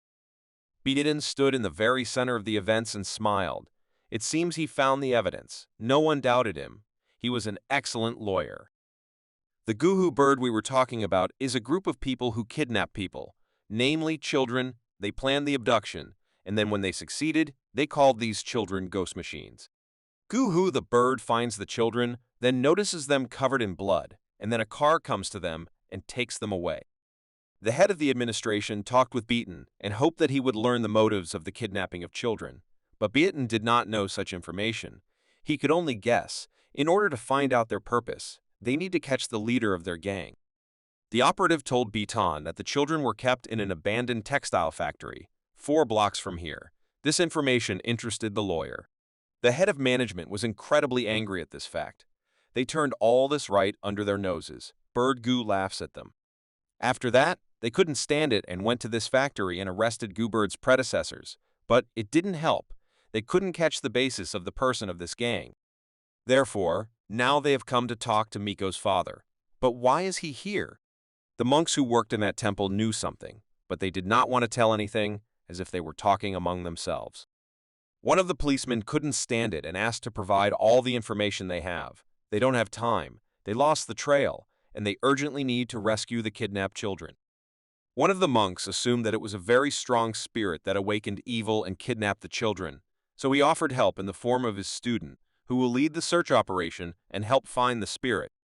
It seems that the operatives did not like this proposal. Many lives are at stake, and they need to act quickly and not look for spirits. Unfortunately, they did not understand that they can awaken evil spirits and be left without protection. The consequences can be very deplorable.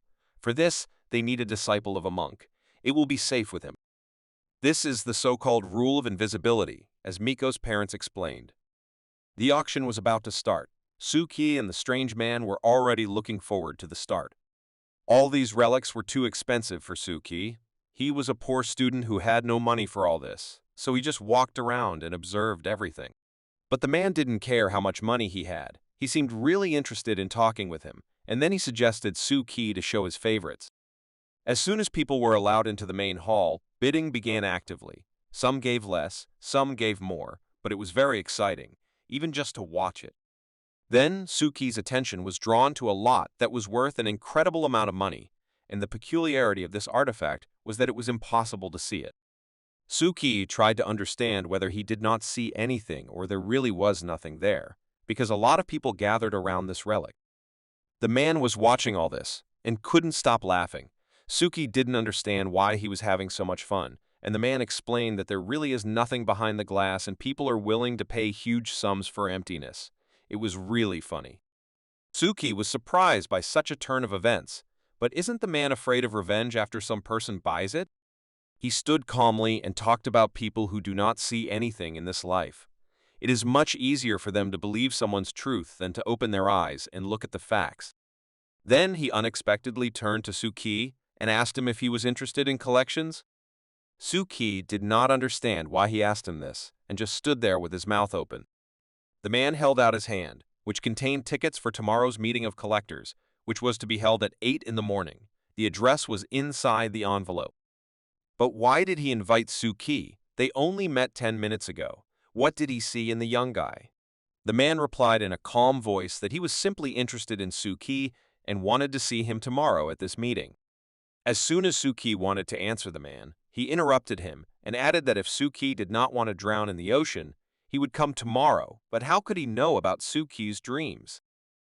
Suki left after the auction and carefully read the instructions for the sword, which he still bought.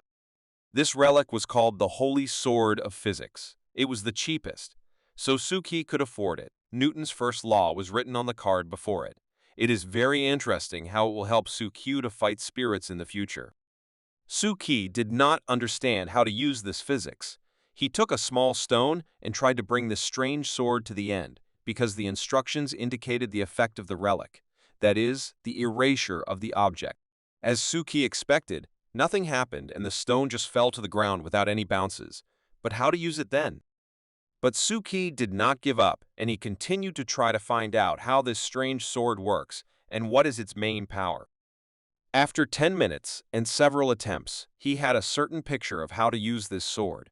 He realized that with the help of this sword, he can completely get rid of inertia and stop any heavy object, the stronger the effect. Suki already wanted to test him in the fight against spirits. How would he behave in such a case? It is necessary to look for some kind of spirit and try the action of this sword, but I did not want to face them directly. Suki was returning home through the same magical arches, and a small spirit was hanging on one of them, which Suki didn't even notice, so he didn't mind testing the effect of this sword on him. He turned around and swung as hard as he could. The blow was quite strong, but of course, Suki did not get away with a simple blow. He used the skill of this sword, namely physical splitting and getting rid of inertia. The effect was even better than Suki expected. The monster stopped moving at all. This sword is working at full power, but how long can this effect last? Suki went behind one of the arches and thought that he had one more thing that would help him escape from monsters in emergency situations. It remains now only to find out how long this effect can work. He took out his phone and checked the time. More than a minute passed, and it was a very good result, which Suki was quite satisfied with. Suki was satisfied with his result. Today, he acquired one more item for protection in his collection, and moreover, with the help of this sword, he cleansed a part of the temple from the spirit that clearly prevented him from enjoying life. But he did not stop there and went to the evening street, where there were usually many spirits on which he could apply other effects of this sword and practice a little. He found small ghosts that didn't even pay attention to him and dealt them blow after blow. After several monsters, he realized that the effect of the sword on small monsters is shorter, but if he practices a little, this sword can be very useful in battle. While Suki trained on the small spirits, the small temple finished creating a new district. Suki really wanted to finish building the whole city in his head as soon as possible. Today, he is very tired, so he decided to rest a little, because tomorrow he has to go to the Black Gate and enter the built-up area. The next day, he was already among the skyscrapers, which did not look like the Black Gate, which was mentioned in the note that the strange man gave him at the auction. He came to the exact address, and there was a huge shopping center. It was not the expected meeting place. Suki visited this beautiful building on Wednesday, and it looked no less beautiful inside than outside. It's not surprising. Collectors are rich people. He was about to press the button in the elevator to go to the 9th floor, when the elevator doors stopped closing. A hand passed through the gap between the elevator doors, which stopped the elevator. Looking up to see who was entering the elevator, Suki saw a man in a suit carrying a girl in a wheelchair in front of him. Suki didn't say a word. Only in his mind he didn't understand where these two came from, and they don't say a word and don't try to eat him. It's not like monsters. In any case, the elevator was already on the right floor for Suki and he got out. He saw only one door in front of him. Most likely he needed to go here, so he entered it without hesitation. He opened the door and asked if anyone was home. "Mr. Anderson?" At the same second, a piece of paper appeared in front of his face. What is it? Where is he from? The piece of paper did not stay in the air for a long time. It simply burned. Is it an invitation or a threat? But Suki nevertheless entered the room and was surprised by the luxury of this apartment. Although again, there was no reason to be surprised. The collectors are very rich people. While he was looking around the room, he was called by a familiar voice.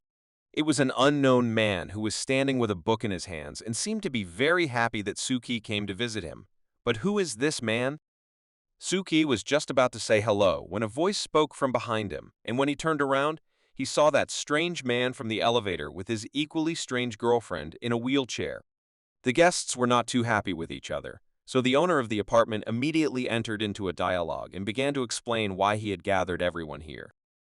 As the man with the book explained, there was a person in a black coat who was responsible for the protection of the girl on the cart, and the girl herself was Alice's advisor, and then he introduced Suki to them as a newcomer whom he had just invited. This man took off his hat to say hello, and he didn't look like an ordinary person, so who or what is he?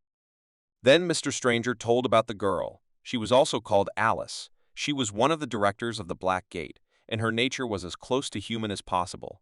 She herself was from the depths of the sea. Suki was shocked. Is this girl from the depths of the sea that haunts him in every dream, and what are they both doing here?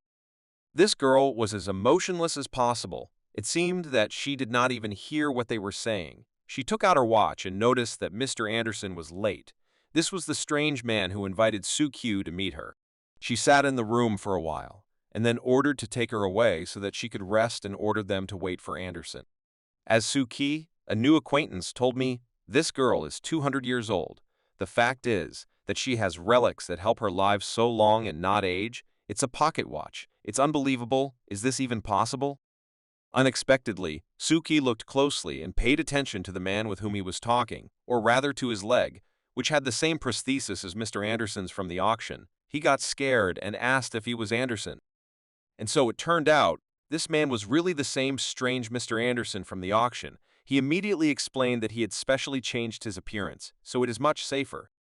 Suki was impressed by the abilities of his new friends, especially Mr. Anderson, and he wanted to ask more about everything. But Anderson stopped him and asked him to help him move the boxes first, and then he would answer all of Suki's questions. Began to tell him about their branch in Los Angeles, which had to be closed because there was an accident on Fortune Island last year. His people tried to drown the ruler of radiation, and after that, none of them came back. Until now, they could not even rebuild a building for their activities, but now there is a chance, so they need to disassemble things and get ready. Suki thought that the Blackgate Club was like a circle where people with magical abilities gather and discuss some problems, but now he doesn't think so, so he asked Anderson. He gave a clear answer that their task is to maintain the balance between the worlds and prevent it from splitting. Suki was surprised by such an answer. If they support the world order, then this place where they are now should be safe. But Anderson upset him. A person who is connected with otherworldly forces cannot be safe. That's why black gates were created for this. As soon as they solve one problem, another one arises and everything starts over. While they were talking, things settled down imperceptibly, and you can rest a little. When Anderson took the last book out of the box, he didn't put it on the shelf, but handed it directly to Suki. Now it's time for him to find out why he called him here. Suki took this book in his hands and started flipping through the pages. In this book, there were records about spirits and their gods, about what they are like and what skills they have. It was a collection about ghosts. Book was written was incomprehensible to Suki, so Anderson began to tell in simple words for him. There were 5 stones that created the mystical world, and super beings are spirits and gods that we can see.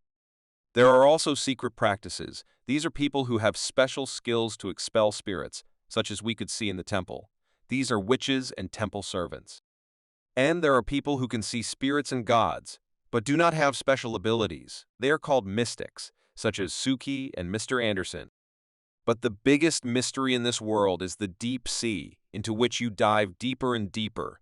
And the longer this happens, the more spirits and mysticism you see, and so on, until you drown. Suki remembered this deep sea. He dreams about it every day, and every time he dives deeper and deeper, and the deeper he dives, the more spirits and monsters he sees. Mr. Anderson told him that everyone has their own sea, and everyone sees it in their own way. The deeper you go under the water, the better your abilities become, but the mystical in you becomes correspondingly more. Suki was scared when he heard that there are several levels, from the 1st to the 7th, when you sink to 30,000, and his level reach 5,000 in a few days. At this rate, he will quickly reach 30, and what will happen next? Anderson explained that the lower he goes, the harder it is to control, and most often such people are simply absorbed by spirits. But this is not the worst thing that can happen. The worst thing is, if you get lost there, you will stay there forever. People who fell into such a trap went crazy. Their bodies were deformed and they turned into spirits. Anderson put a cup of tea on the table and told with sadness that among their people there were such cases when they dived too deep and then simply did not come back. Next, he began to question Suki how deep he had sunk, without exact numbers, at least approximately, and taught him never to tell anyone his exact level because it would become unbearable to be there.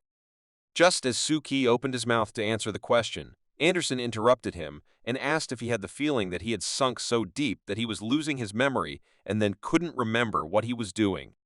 Suki had never had this before, and it was a positive moment for him, but Anderson asked him to find his anchor that would help him not to get lost. Suki did not understand what kind of anchor the man was talking about, but he opened his hand, in which lay a red stone, with the help of which he will explain to him what an anchor is. He did not expect that Anderson would explain to him in practice, and he would have to dive underwater, but it seems that it was not his ocean, so he could not even move. Suki looked around and saw Mr. Anderson and a huge spirit behind him. They both welcomed Suki into their ocean. For a long time, Suki could not understand why this spirit did not attack him and why he was so calm, but his thoughts were interrupted by Mr. Anderson, who explained to him that this was his anchor, with the help of which he would not get lost in this deep ocean. The anchor controls the relationship between the mystical world and the real world and prevents it from sinking too deeply. The connection between a person and an anchor is based on gratitude and trust. This is a very difficult relationship mechanism that Suki had to master. Anderson said that the anchor can be created by people's faith in some god, who will be created by Suki. Suki did not imagine how he should create a faith so that people believe in it, and it is especially difficult to do this in the age of the internet. Anderson warned him that creating an anchor is a very difficult and long-term process, but he definitely needs to create it. The creation process requires a large number of attempts and constant immersion underwater. Anderson himself did not know many mystics who created his anchor, but fortunately for Suki there are special methods of its creation, and they are quite simple. The man told him that during the entire history of the existence of the magical world, quite a number of anchors were created, but their owners disappeared from this world a long time ago, so it is still possible to join one of them with the help of a spirit and gods from the real world.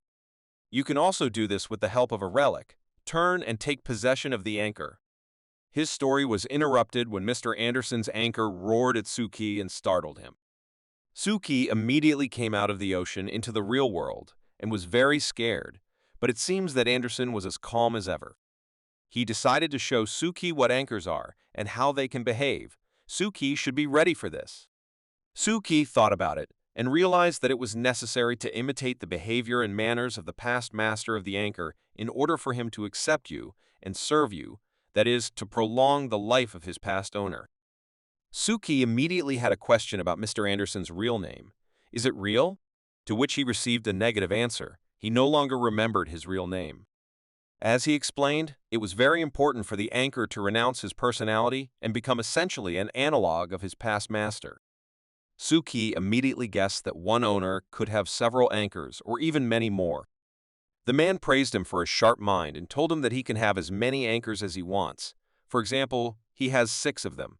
But if one and the same anchor chooses 2 different owners, then someone will definitely lose control. Anderson warns him to avoid such situations because choosing such a reserved anchor usually leads to sad consequences. The deeper you dive, the more you need the help of the outside world, and the fight for the anchor becomes fierce. Suki asked if it is possible to replace a living host. Anderson sharply replied that it is not necessary to do so in any case, because the replacement of a living host is an irreversible process that will entail the loss of control over the anchor completely, and it will simply disappear. Therefore, when he enters the school of occultism, he needs to learn this first of all, because obsession with the sea is dangerous. To constantly immerse himself, he needs skills and knowledge, because otherwise he will become a ghost. It seems that Suki has dealt with this, but as for the world order that Anderson spoke about at the beginning, what does this mean? As he explained to him, black gates help to prevent the negative influence of mystical power on the real world. But Suki knew that spirits cannot harm ordinary people because they are invisible to those who do not know about the sea, and it is impossible to interact with them without this. Anderson agreed with him, but not completely. He added that this is while they are in the sea, but when they come to the surface, it is a completely different story. Throughout history, about 100 spirits have come to the surface of people, and not only that, they do not have special abilities, so people cannot resist them. And besides, they can also eat people, but how can they see them?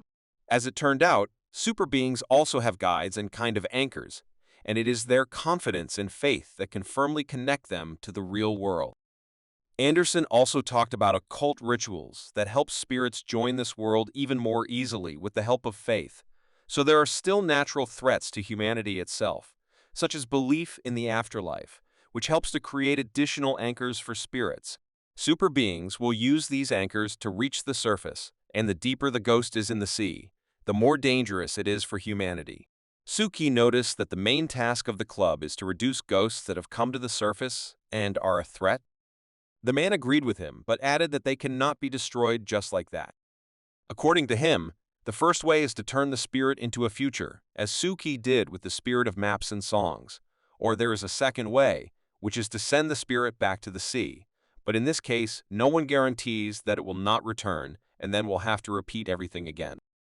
The man did not stop his story and began to acquaint Suki with the second method, which consisted in destroying belief in spirits and doing everything to make people stop summoning and believing in them themselves. Of course, special rituals cannot be done here.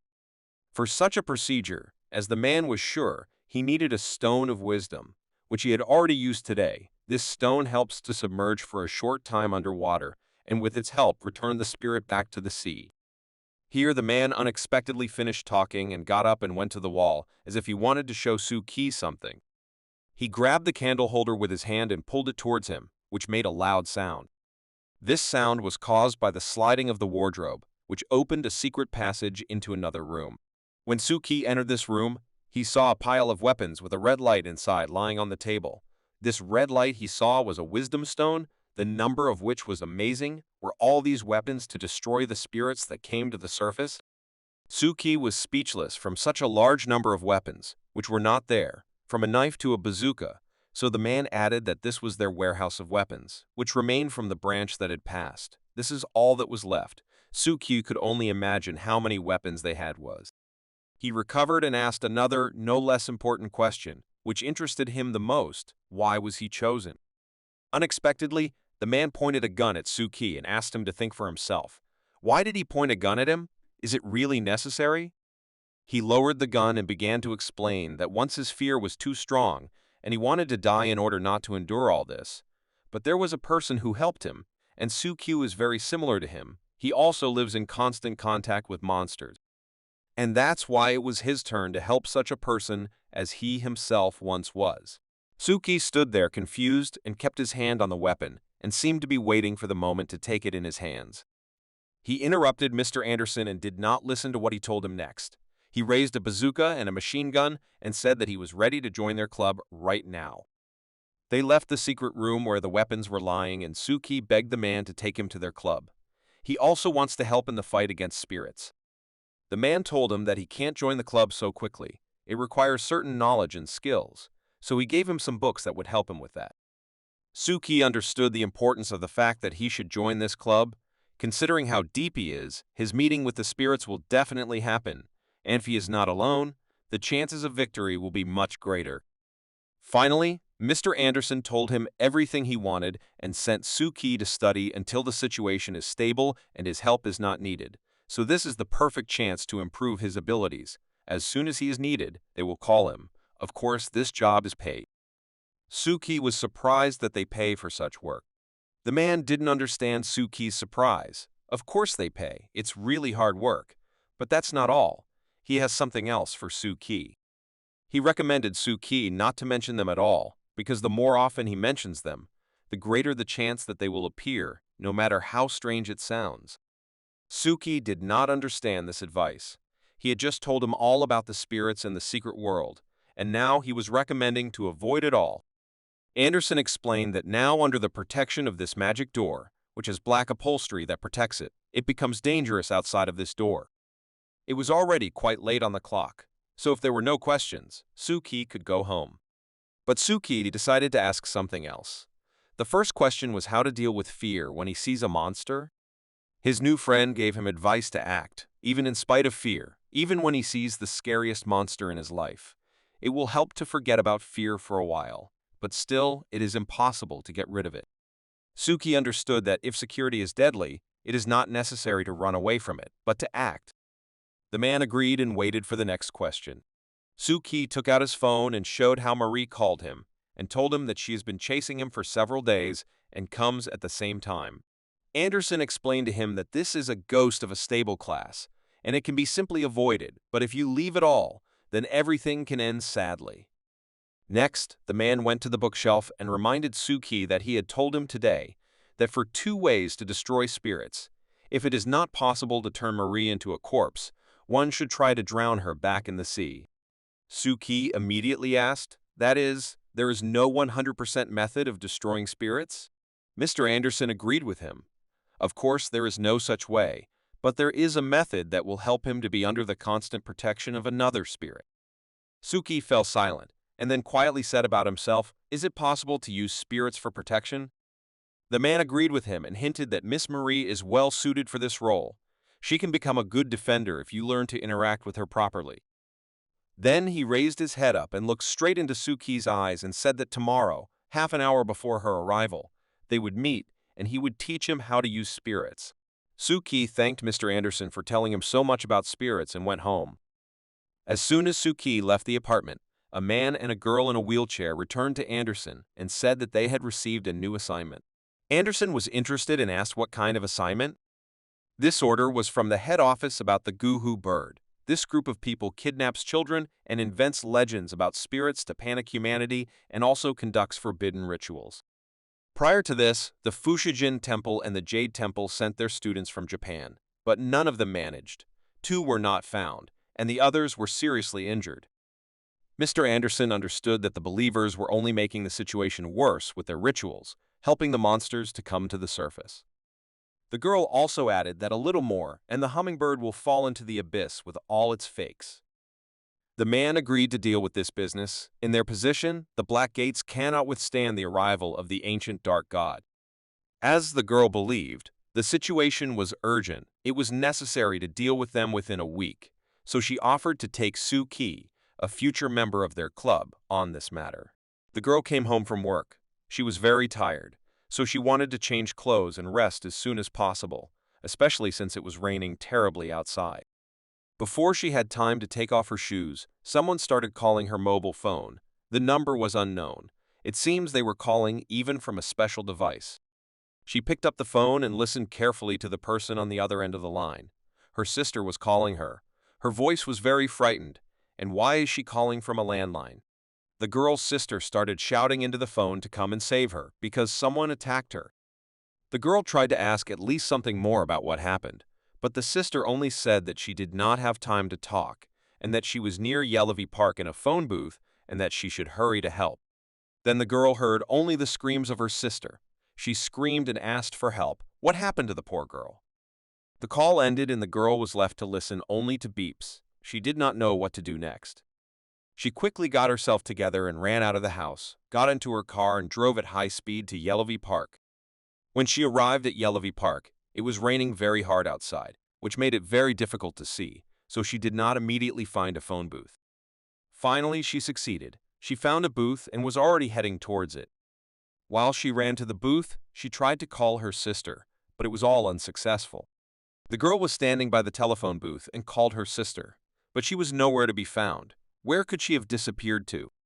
Next, she saw a landline phone from which her sister was probably calling, but now she is not picking up the phone. It was very strange, so she decided to urgently call the police.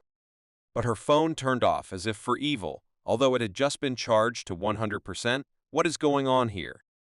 While she was trying to revive her phone, she heard the phone ringing in the phone box. How is this even possible?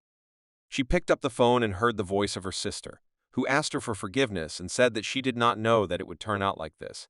Then she asked her to call for help, if it is not too late to do so.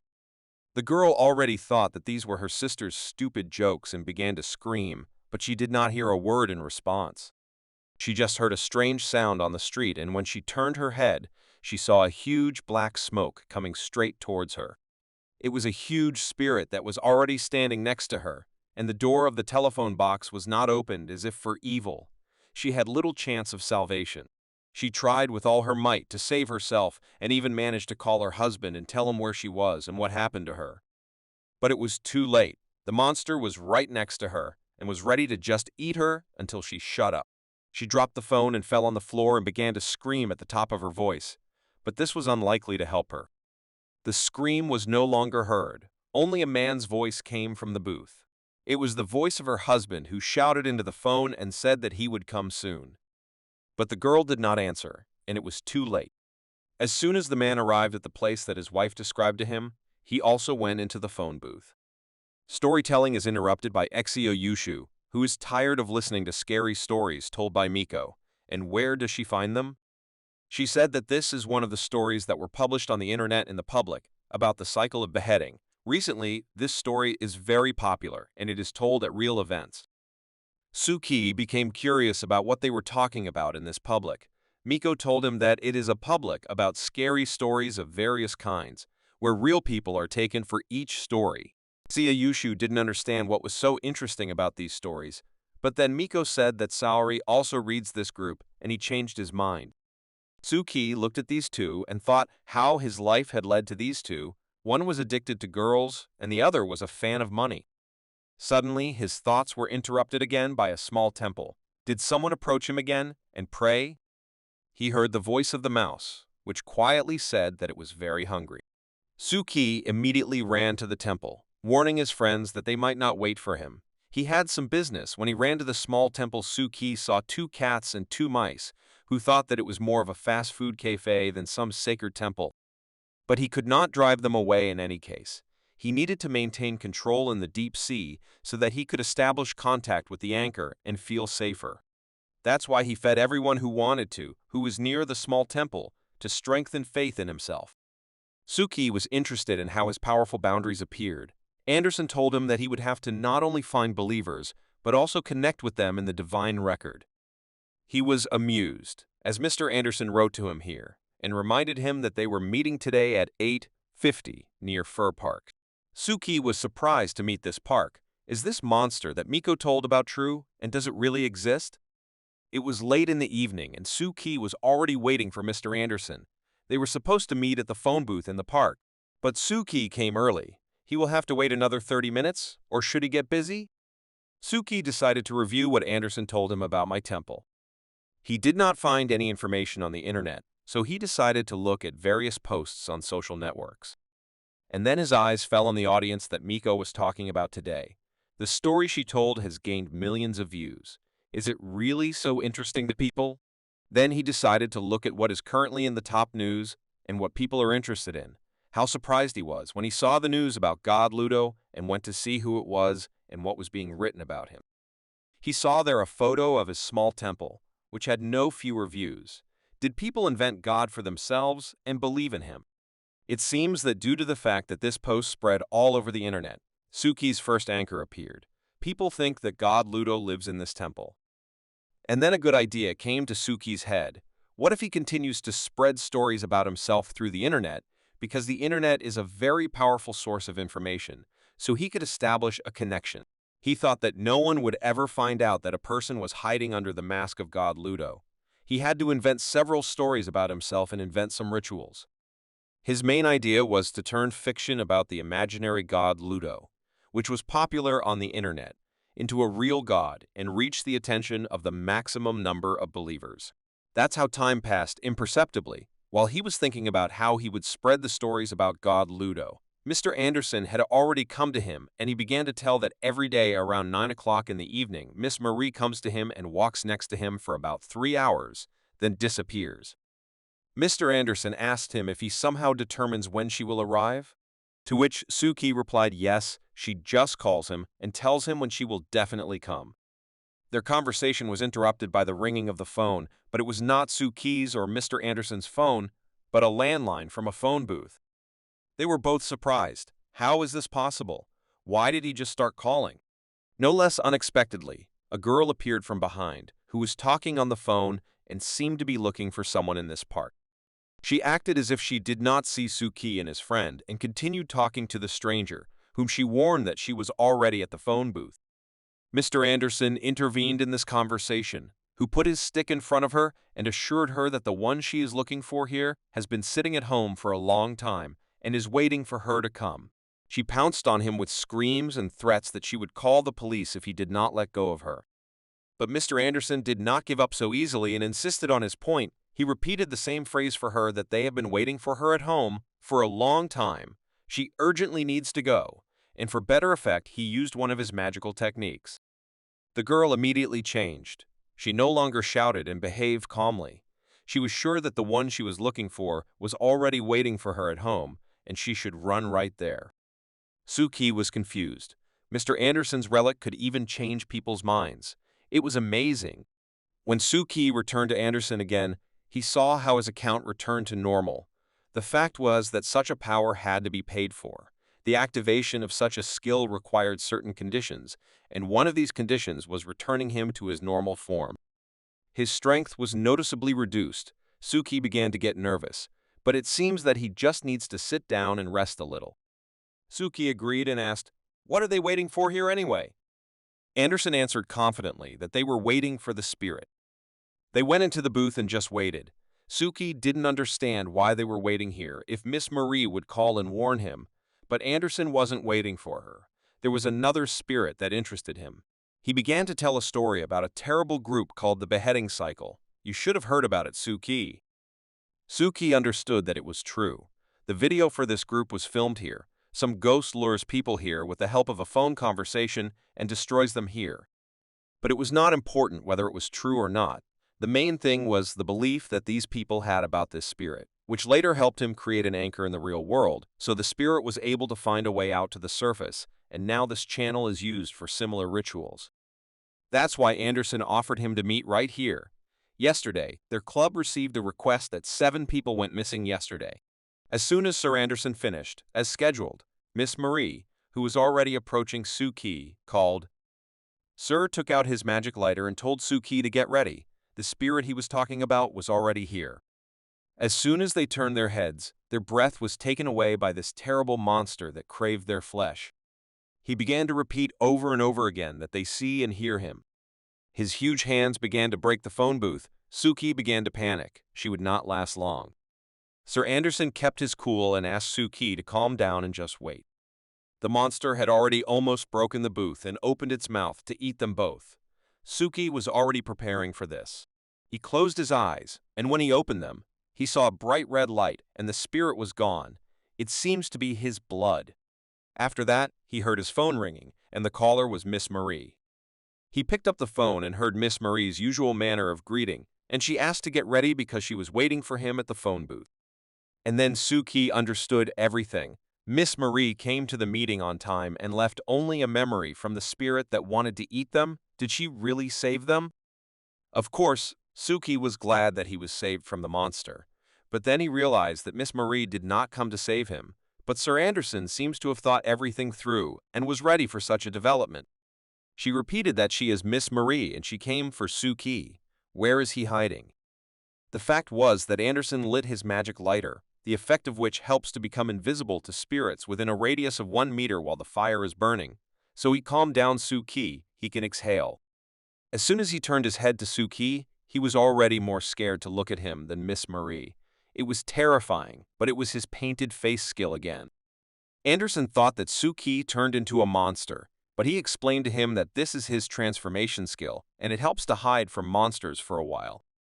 It turns out that the man gave him one relic when he already had one, and also with a special effect. Suki asked to tell this story a little later, because Miss Marie will be leaving soon. She called Suki again and reminded him that she had not found him and would come to him tomorrow. It seems she's gone and they can get out of this phone booth.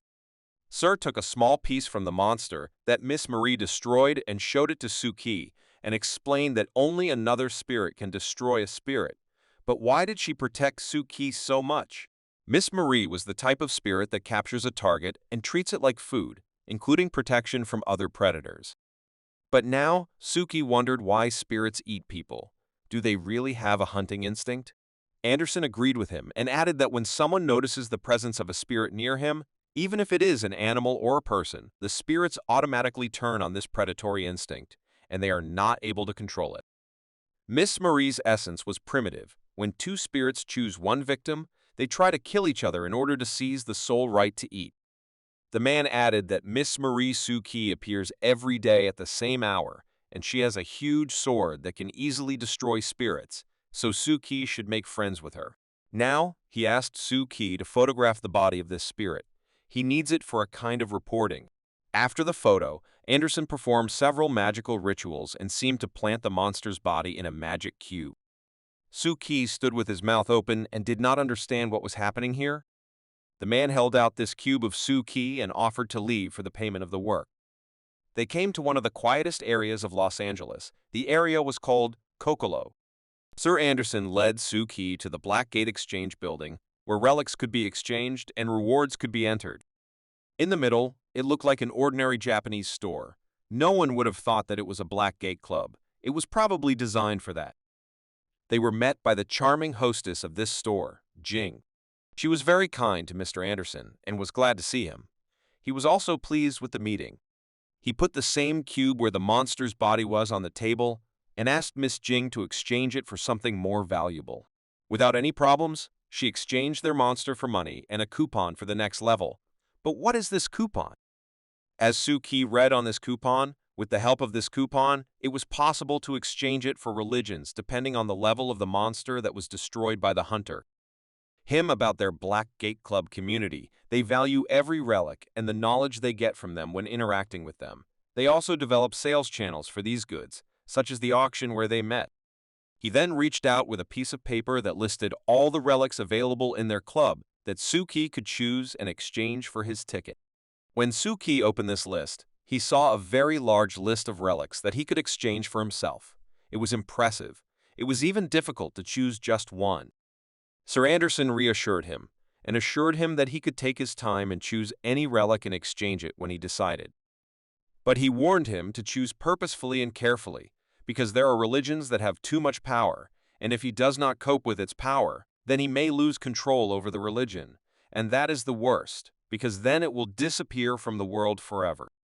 Suki carefully reviewed the list and chose exactly the relic that could suit him for his purpose, which concerns the Ludo god.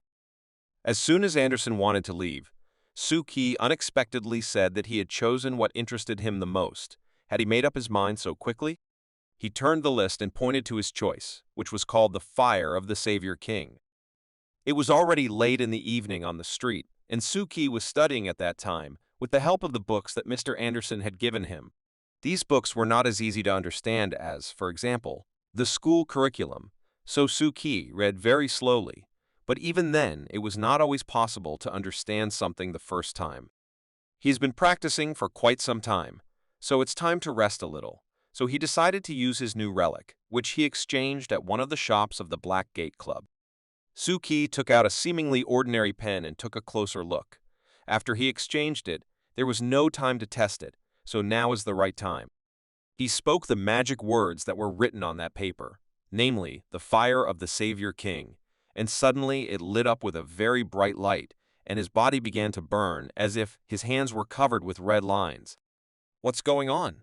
An explosion of light emanated from this handle, from which it was difficult to tear his eyes away. Suki simply froze and waited for what would happen next. His consciousness seemed to be turned off. He came to his senses and put his pen on the table and didn't understand. His blood was just boiling with temperature. Is this the same price for using religion that Sir Anderson said about? Suki didn't know if it worked or not, so he tried to pick up the pen again to check. As soon as he touched religion again, a kind of projection started around him, which showed all his bright moments and his experiences. There were even spirits that he dealt with, but how to use it? It didn't take long for Suki to figure out how it worked. This religion worked like a kind of compact disc that stored all the information that the host could see and could then easily reproduce. But there is one big problem that Suki didn't like. The more difficult the information he wants to request and find out, the more blood he has to burn. So far, it was too difficult for him, so it is necessary to stop with it for now, especially since it is already time for him to go to school. Before going to school, he decided to have some refreshments and eat some chocolate.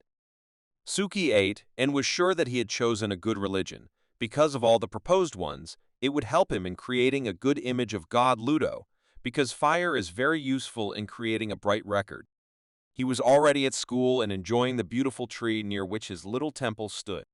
A rather large company gathered near this small temple, which felt very good there. Suki decided to try his new relic on these animals, so he redrew the picture from the book as accurately as possible, so schematically everything was clear. He readied himself and began to utter magic words to invoke the effect of his new relic.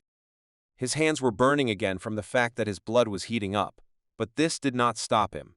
He wanted to know the full power of this relic and wanted everyone who appeared in front of the small temple to achieve a blessing. The light, which was bright red, unexpectedly turned into a light that could only mean the end of the ritual. But Suki was still not satisfied with this, as if he had done everything right, but something was still missing. He could not understand for a long time what he did wrong or what he did not finish. But still Suki came to the point that he needed not only imitators, but also someone who would serve him. Suki was convinced that he had to give them everything so that they would believe that he was from the deep sea. He decided to try again. This time he used a much stronger spell, which can even be kept in the head for a long time. It seems that everything worked out for him. He created something similar to God, which will receive messages instead of him. Suki also conducted a ritual mechanism that helped to get in touch only with those who would conduct a special ritual and offer it to God. Even after 3 prayers in a row, his strength was running out and he needed to be strengthened again. He thought that while this was all he could do, then Suki planned to build several more such temples around the city to increase the number of followers. This should help him establish a connection with the anchor. After the ritual, Suki went to classes, and after them, he went for a walk with his friends, who were telling him something, but he was not interested in it at all. Until he again felt that someone was near the temple. But this time, these sensations were completely different, as if something had changed. He quickly said goodbye to his friends and ran to the tree. His friends didn't understand anything, but Exia Yushu noticed that Suki had changed a lot after he confessed to all of Exia. Oh, what happened to him? When Suki was near the tree and looking at the temple, he was very surprised to see a mouse there. But the mouse didn't just sit there and ask God Ludo for something. She drew a picture from the book that Suki read last night and started the ritual. The mouse was able to draw it herself. Is that even possible? Misha didn't just draw the picture she needed. She also understood what things she needed to lay out. She didn't forget about the element of nature in the form of a tree leaf, the lid from a jar in the form of a metal element, and a dead cockroach in the form of a body element. To build such a thing, you need not just a brain, but also occult abilities. Couldn't a mouse be able to do that? But it was still her. Suki could hear every desire of the mouse after this circle worked. It was just unbelievable. Suki was sitting under a tree with a cat in his arms and did not understand at all how such a cat could not do anything at all. And meanwhile, the little mouse was performing a ritual and asking Suki for anything he wanted. Suki looked at the cat and wondered how he can help people like him, those who cannot express their wishes, and there will be many of them. Suddenly, he heard the sound of a camera that seemed to be taking pictures of him. When he turned his head, a spirit photographer with 1,000 eyes was standing next to him. He did not look very good. Suki did not pretend that he saw what one of the members of the school photography department really looked like. But on the contrary, he spoke to him and offered him to pet the kitten and hold it in his arms. The monster tried in every way to drive him crazy so that Suki would expose himself. Their awkward silence was interrupted by the head of the department, who yelled at his colleague in the department that you can't do that. You have to ask people's permission when you photograph them. The many-eyed spirit immediately turned into a person and asked for forgiveness. He liked the composition very much and couldn't resist. Then the two of them apologized to Suki for such an unexpected photo shoot, but everything was fine. Suki didn't mind. Suki was still scared and almost gave himself away. He approached too quietly.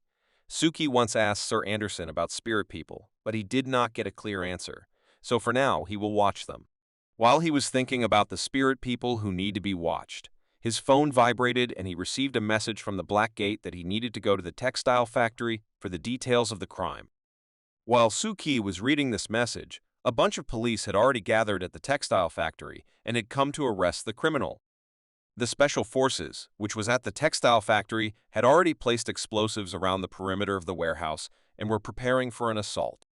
Suki and Mr. Anderson were already on the spot and were just observing the actions of the police, as it is known according to official data that this warehouse is home to sectarians who kidnap children.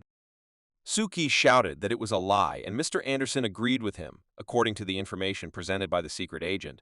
There is a summoning of spirits into the real world inside the warehouse, and it is all quite successful.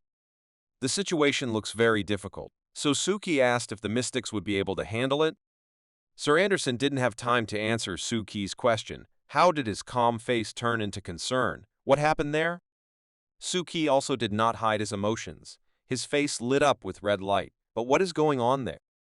The believers who were inside still caused the bird to roar. It was a very big spirit. Its size was simply amazing, and it had a very scary appearance. It was difficult to count how many heads it had. Anderson continued his story and drew Suki's attention to the lines surrounding the spirit.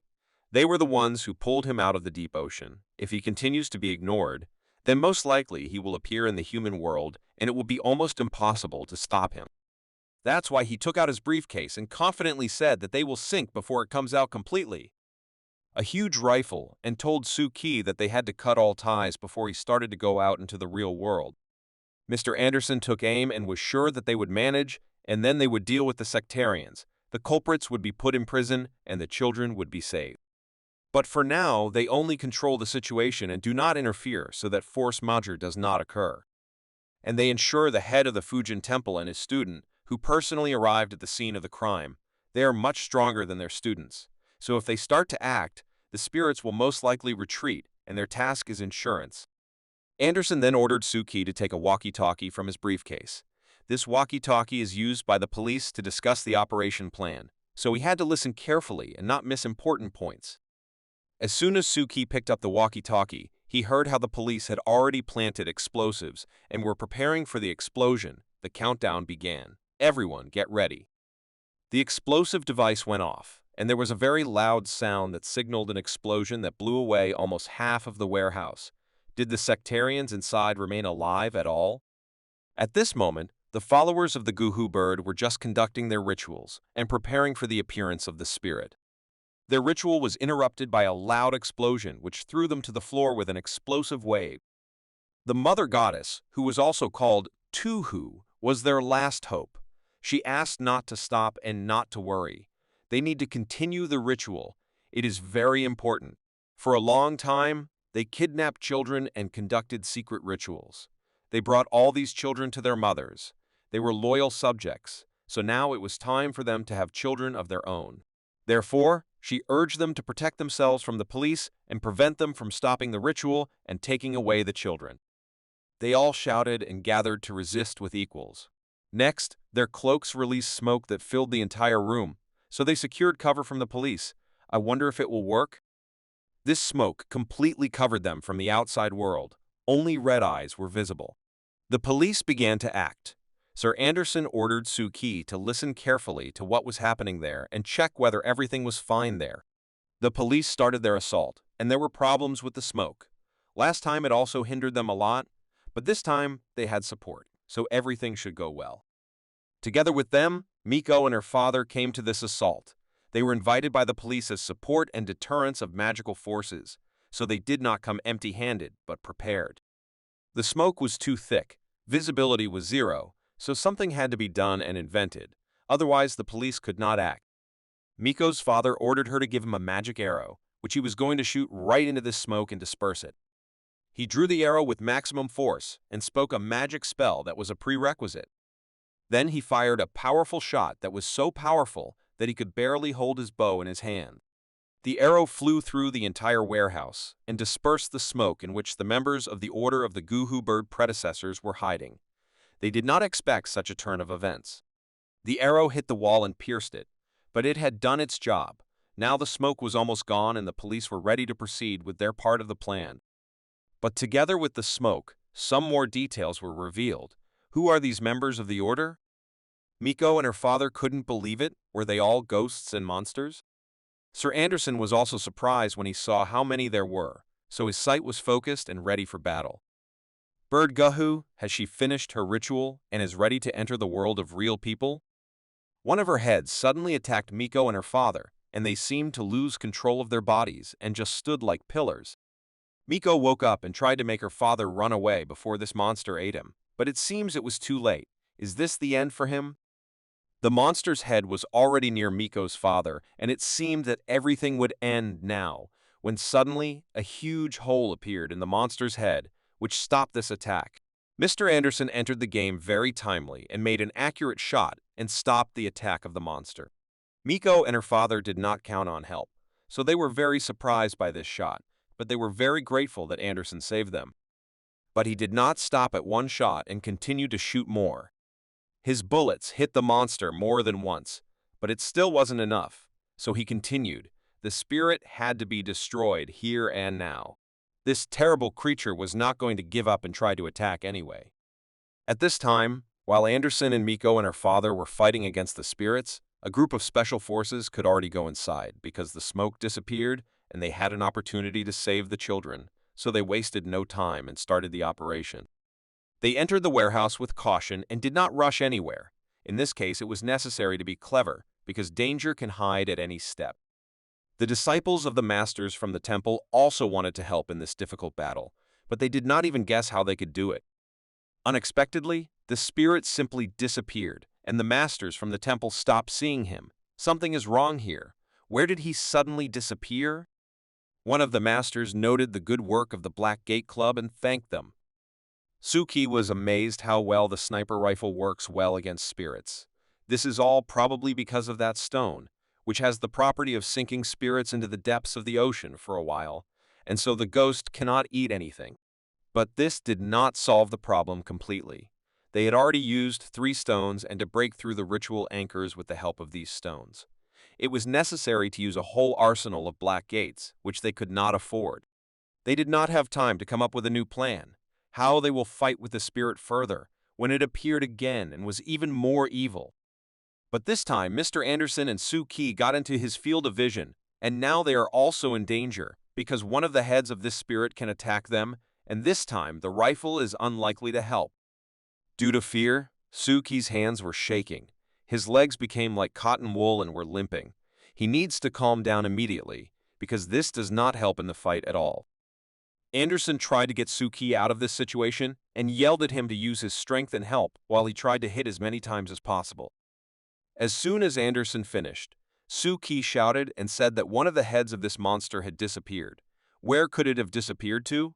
How could it be that Sir Anderson hit him, but the bullet seemed to go through him and didn't do any damage, and now this monster is attacking them? They have to run.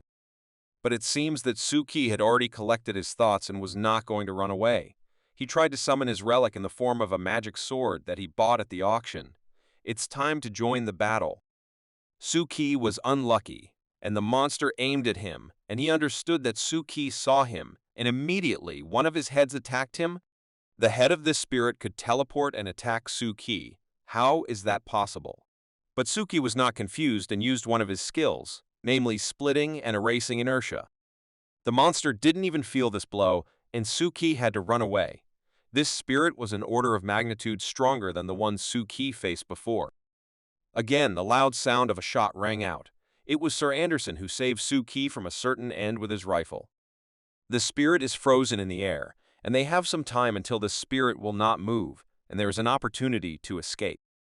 The spirit didn't stay in a stupor for long and quickly regained consciousness and attacked them again, so Suki decided to use his painted face skill. Sir Anderson told him that he would distract this spirit, let Suki run away and prepare for a new attack.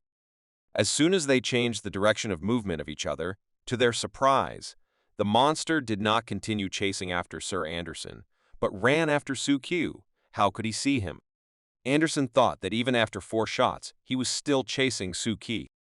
Was Suki's sea depth level so great that the monster could see him even when he used the painted face ability? Suki and Mr. Anderson lost sight of each other. Where could Suki go? Before all this, there were still many children in this warehouse who also needed to be saved. Mr. Anderson decided to use another development of the Black Gate Club. He opened a secret pocket from his iron leg, from which a large number of small balls rolled out. What is it? It was a small army of tin soldiers to help in the battle with the monster and in the search for Suki. The special unit had already prepared for the assault, until suddenly all their attention was focused on Mr. Anderson's little soldiers. What is it? Miko's father explained to them that these little soldiers came to help us and do not pose a threat. While they were looking at the little soldiers, grenades started flying from the warehouse. You need to quickly run to the shelter, but they were too close. There is no time. Everyone who was near the entrance was frozen with anticipation of what would happen next. But everyone perfectly understood what would happen next. It was a very powerful explosion that almost destroyed them all. They were very lucky that the grenades did not explode near them, and they were completely thrown away by the explosive wave. After the explosion, the fog began to thicken again, and everyone needed to prepare. Now they will try to attack again. All the sectarians ran out of the warehouse with weapons in their hands and just shot at whoever they saw, shouting that they should protect the altar they built and the ceremony should continue. Sectarians have finally lost their minds. We must take care of them and neutralize them as soon as possible, because it will not lead to good. The first thing they did was take away the head of the temple and his daughter Miko, so that they wouldn't get hurt. They are very important for this world. They continued to fire at the police and everyone nearby. Therefore, the operative group had no choice but to return fire, but it had to be done very carefully so as not to hit the children. While the police and sectarians were exchanging bullets, Mr. Anderson's soldiers made their way into the middle of the warehouse and began a reconnaissance operation for him. Was this noticed by one of the main members of the sectarian group who did not understand what they were doing here? When she turned her head to the cage where the sacrifices for the mother goddess were sitting, she saw them running away and immediately ordered to stop them. They are still needed to continue the ritual. Her servants tried to do it as quickly as possible so that they did not run away, but it seems that it was already too late. While the police are trying to storm the warehouse and save the children, Mr. Anderson tried to find Suki, but he somehow mysteriously disappeared. He went around the corner and saw Suki, who in his skill with a painted face is running away from the spirit, which will not leave him in any way. Even his relics do not help. Mr. Anderson tried to shoot him again, but it didn't work. He asked Suki to run behind him and try to hide. As soon as he aimed his sight to fire a control shot, the spirit again strangely just disappeared, as if it was never there. But Suki still continued to run and didn't stop. Anderson thought that everything was over. The children were now safe. The ceremony was over. The connection between the spirit and his anchor was broken, so he sank to the bottom again and disappeared. But Suki didn't stop running away. Anderson tried to tell him that no one was chasing him anymore, and he could stop, but he didn't seem to hear and kept running as hard as he could. Later, Anderson realized that Suki's immersion level is much higher than his, so he can still see the spirit and run away from it. How is this even possible? While Suki was trying to save himself from the evil spirit, everything in the warehouse was almost over, and most of the sectarians were begging for help. Almost all of them were shot by the police. The police have almost completed their assault. The sectarians have run out of ammunition, so this is their chance to finish what they started. Those who remained are trying to return the children to the place to continue the ritual, because the strength of the spirit without these victims is weakening with every second, so it is necessary to act immediately. One of the sectarians tried to take the gun from the floor and go to look for the children, but he was prevented by an unexpected kick from the leg of what seemed to be his friend. What happened here? Other sectarians did not expect this, so they immediately started asking what happened and why she did that. As it turned out later, it was Kujo Ryo, the same person from the Black Gate who disguised himself as a cultist and was there all the time, and now she exposed herself and demanded to hear all the answers to the questions from the head of this sect. The participants did not understand what was happening and what she was doing. She was one of the main people of this group. What was she doing? At first, they began to justify her and tried to calm her down and said that the mother goddess would protect them. Let her not worry. She did not wait long and hit the head of this sect, who flew away from the blow. She will no longer work for them. Finally, she did it. But the sectarians did not want to give up just like that, and one of them took a gun to shoot her. Kujo Ryo was too fast for them. She grabbed her gun after a second. The head of the sect didn't even have time to say a word. She put her on the floor and fired a test shot into the floor to scare her and ask her something. Ryo wanted to finish the case quickly, so she put a gun to her head and started asking where the Pioneer Church and the other children were. It seems so simple that she will not get the information. This crazy woman started screaming and saying that she will never say anything. Without thinking for a long time, she made another blow on the face and made it clear that she came here for information and she will get it, so let her tell it like it is. Myron was the name of this mad woman who shouted that she knew nothing about the pioneers, that they would save our world and bring progress to it, so she would not say anything. Ryo got angry and put the gun directly to his forehead and asked for the last time who this little man is and how he relates to the Church of the Pioneers. But she just laughed and said that little people are everywhere, and the pioneer revolution is everywhere. Let them prepare. After these words, something began to happen in her eyes, as if they were about to tear apart and someone would get out. And so it happened. A small black creature, which had a very terrible appearance, crawled out of her eyes. This creature did not live long. After a second, it lit up with a bright fire and disappeared, and at the end shouted that little people will live forever. What could this mean? Ryo was under the cover of the birds for a very long time, and as soon as she got close to even a small clue about the pioneers, she broke off again and did not learn anything. She was very upset, and all she could think of was to take the body with her to the club and perform the resurrection ritual. Maybe she would learn something that way. All the sectarians who were around saw how its leader was destroyed and began to panic and run around the entire warehouse. They did not understand what to do next. Rio decided to use this panic to leave quietly and not attract too much attention to herself, especially since the police would soon break in, so she took the body and left. Meanwhile, Suki had already used his painted face training 3 times, and the monster was still chasing him, and he didn't understand how this was even possible. He ran and didn't look around, and this led him to a dead end. Something must be urgently invented, because if he uses his skill again 4 times, no one guarantees that he will not lose consciousness, and if he does, then he has no chance. The spirit did not wait for him to invent something and already attacked him with all its terrible heads. It was incredibly terrible. At first, he was scared and thought that this was the end of him, but then his inner voice reminded him of Mr. Anderson's words that even if fear caught him in the battle with the spirit, the best way out was to keep trying to fight and everything would work out.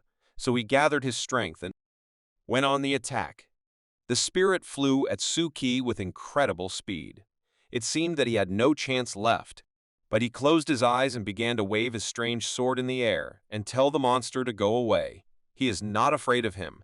And then he heard the voice of some person who said that all the members of the Gehu bird group were captured and the operation was successful. He opened his eyes and was surprised that he was still alive and the monster was gone. The police acted in a timely manner and gave an order. It actually saved his life. Suki breathed a little and was about to go back and find Mr. Anderson, while at the same time he was thinking how hard it is to work in the Black Gate. It is very dangerous. No wonder the whole branch disappeared. He thought so much that he did not notice how a girl was coming to meet him. His thoughts were about the branch, and that even with such dangerous work, effective methods of struggle can be found. When she passed Suki, he realized that he missed the strange girl. What is she doing here with such a huge suitcase? Suki seemed to feel the spirit and blood from this suitcase that this strange girl was carrying. It seems like some kind of mysticism again. It's all too strange. Suki didn't think for a long time what he was going to do. He settled on the idea that he would follow her and find out what she had in that suitcase. Suki followed the girl straight to the nearest cafe, which was near the textile factory, and immediately decided to regain his strength a little and drink some hot chocolate. It should make him feel much better. He already had time to drink his hot chocolate, but the girl still hasn't left the toilet. She's been there for more than 20 minutes. What is she doing there? But he thought, if he knows where she is, maybe he can just call the police and she will be arrested. The fact was that half an hour ago, Suki watched her and listened to the radio wave of the police, on which they told that one of the sectarians had escaped, and her main signs were that she was without official clothes and had a large suitcase with wheels. That's why Suki wanted so much call the police. And in addition to all this, when he was chasing her, the smell of an evil spirit from her suitcase intensified. And all this in a heap is very frightening and at the same time interesting. While he was drinking his hot chocolate and thinking about what to do with this girl, Mr. Anderson called him. Suki had already forgotten about him. Suki picked up the phone and assured Mr. Anderson that everything is fine with him and that he should not worry. They will meet tomorrow. He agreed on the phone, and he's tired of waiting. Maybe he should get in touch with her? Suki carefully approached the toilet where this girl was and decided to use his new fire skill. The main thing is that she doesn't come out now, because it won't look very good. He firmly grasped the handle of the toilet door and spoke the magic words of the fire relic of the Liberator King. His hands immediately glowed with bright light, and his arteries and veins turned red. Suki wanted to make it so that as soon as she touched the handle, she would see a map of the city and the location of all the police stations, and she would not be caught by them. He fulfilled his right and decided to go first, so as not to accidentally run into her and not lead to suspicion. The girl had already finished her procedures and was talking to someone about the fact that she had already stayed here quite a lot, and it was time to leave. Suki's suspicions were correct. In her suitcase, there is exactly the sectarian woman who escaped from the factory and who is wanted by the police. But it seems that she was not alive. But it was just a body. Maybe because of the Suki could smell the spirit, this girl wanted to start the ritual of talking with the dead, because the longer the body lies, the harder it will be to extract information later. But a bunch of police were waiting for her outside. She thought about leaving the body somewhere and coming back later, but she had never been so close to solving the pioneers. She couldn't give up. She wanted to get out of the toilet and continue on her way, but she was stopped by Suki's spell that he left before leaving, and it put her in a state where she only saw a small temple. She didn't understand what was happening and where it came from. This temple showed her the map of the city and all the police stations in it. She thought that this was a real god helping her. She decided to follow this map, and it showed all the points exactly where it is not desirable to go, so as not to get caught by the police. It was unbelievable for her. Suki really helped her to avoid all the police posts and get out with the suitcase, but what is it for him? This girl needed to go to one of the operating rooms to perform the ritual, so she laid the body on the table and began to prepare everything necessary. Unexpectedly, one of the students of this girl burst into the operating room and was very happy about her return and asked why she was here so late. She answered him that she had to finish several important matters. She was more interested in why he was here, but he immediately explained that someone from Beaton's law office had come to collect the reports, so he had to delay. He took all the reports he needed and left, wishing the teacher not to stay here long in good dreams. As it turned out, it was not just a girl. It was Kujo-en. She is an instructor in forensic medicine and a teacher of forensic medicine, so the operating room is always open for her. When she was little, her parents died as a result of a terrorist attack carried out by sectarians in the city subway. Having learned that there is a religious organization in the world called Pioneers and their head is a small person, she is looking for any leads to catch them. This Go-Hubird Church was a branch of the Pioneer Church, so Kujo-en tried her best to join them, but it was too difficult. When she first joined them, she first encountered magical powers, though it didn't really surprise her. Since childhood, she noticed strange things around her, as well as her special skill, which she called talking with the dead. The teaching assistant had already finished all his work and was about to go home, so he wished the expert good night and left. She closed all the doors and prepared to use her childhood skill. She prepared coffee and sat down opposite the body to talk heart to heart. More than 10 minutes have already passed, so he should already speak and tell something. The body began to rise, but the expert's face showed that she had seen this not for the first time, so there was not even a drop of surprise. She folded her hands and just waited. The body got up and sat on the operating table, and all it could say was that it does not like coffee. But alas, Kujo-en didn't care at all, because there was no other choice, so she asked to tell her everything it knew about the Church of Pioneers and Little People. The body, which had just sat calmly and did not move, suddenly began to make strange sounds and gradually removed the cloth that covered her face.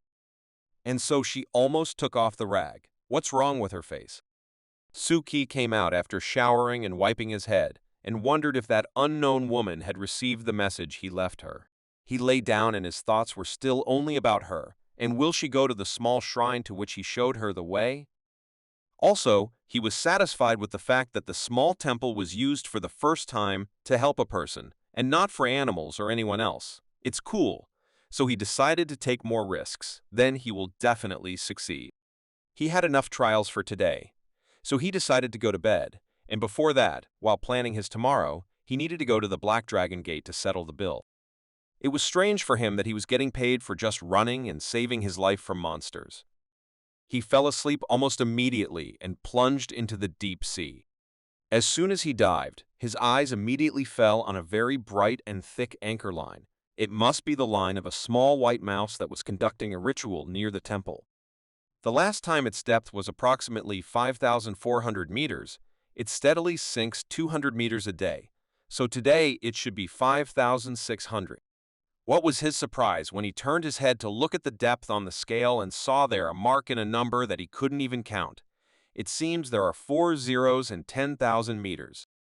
He immediately remembered what was written in the books given to him by Sir Anderson, that a normal dive is several meters per day, and that after a certain depth the dive even ends on its own.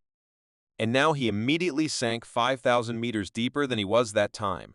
If he continues in the same spirit, he will have to spend every day with spirits and gods. He remembered how he was afraid to see a bird's hooting, and now he will have to deal with them every day. It was an incredibly unpleasant fact, but why is this happening? Suki suddenly realized for himself that his diving into the depths of the sea provoked a meeting with a spirit or a monster. Before that, he met with Miss Mary, and was influenced by her and his depth became greater. Could it be somehow related? But before that, he did not dive so deeply. What has changed this time? Maybe because the spirit that haunted him near the phone booth was destroyed by Miss Mary? So many questions and so few answers. Such situations as Suki's are not described in books, although there is so much knowledge and secrets in them that he can spend his whole life doing research and experiments and still not find out what is happening to him. While he wondered what he was doing wrong and why his body was going underwater so quickly, he continued to submerge involuntarily and go even deeper, and the speed was quite high. Here, his consciousness seemed to turn off and immediately turned on in another place. He woke up in school where someone called him, but he could not answer. There was a whole class of people. He turned back.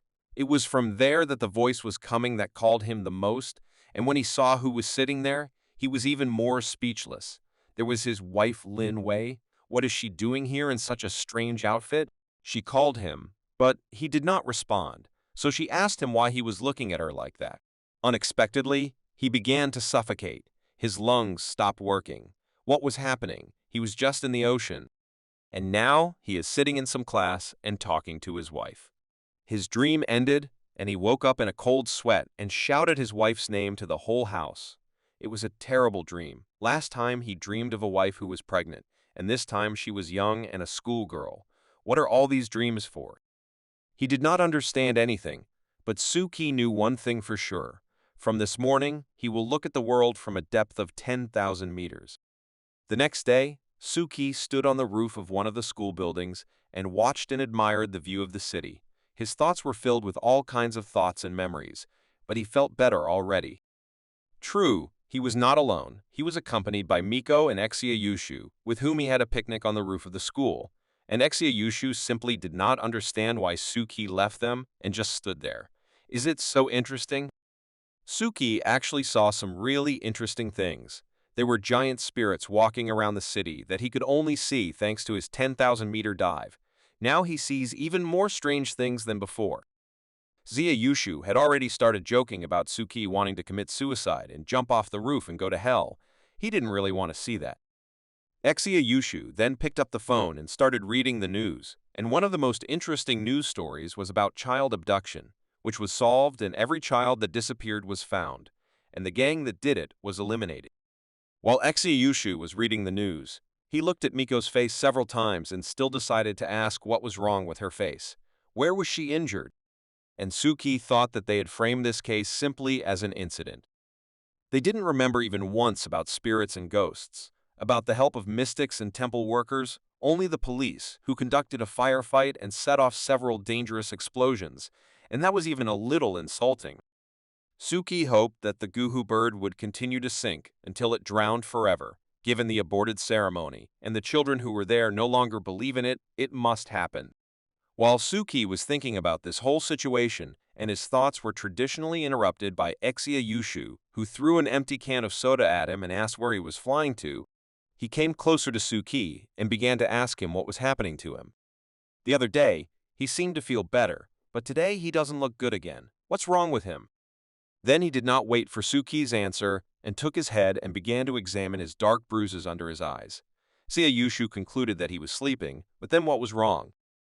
Suki's suffering ended when Miko intervened and hit Exia Yushu on the head, which made him look bad. He was dissatisfied with the fact that she constantly wanted him. Why does she not love him so much?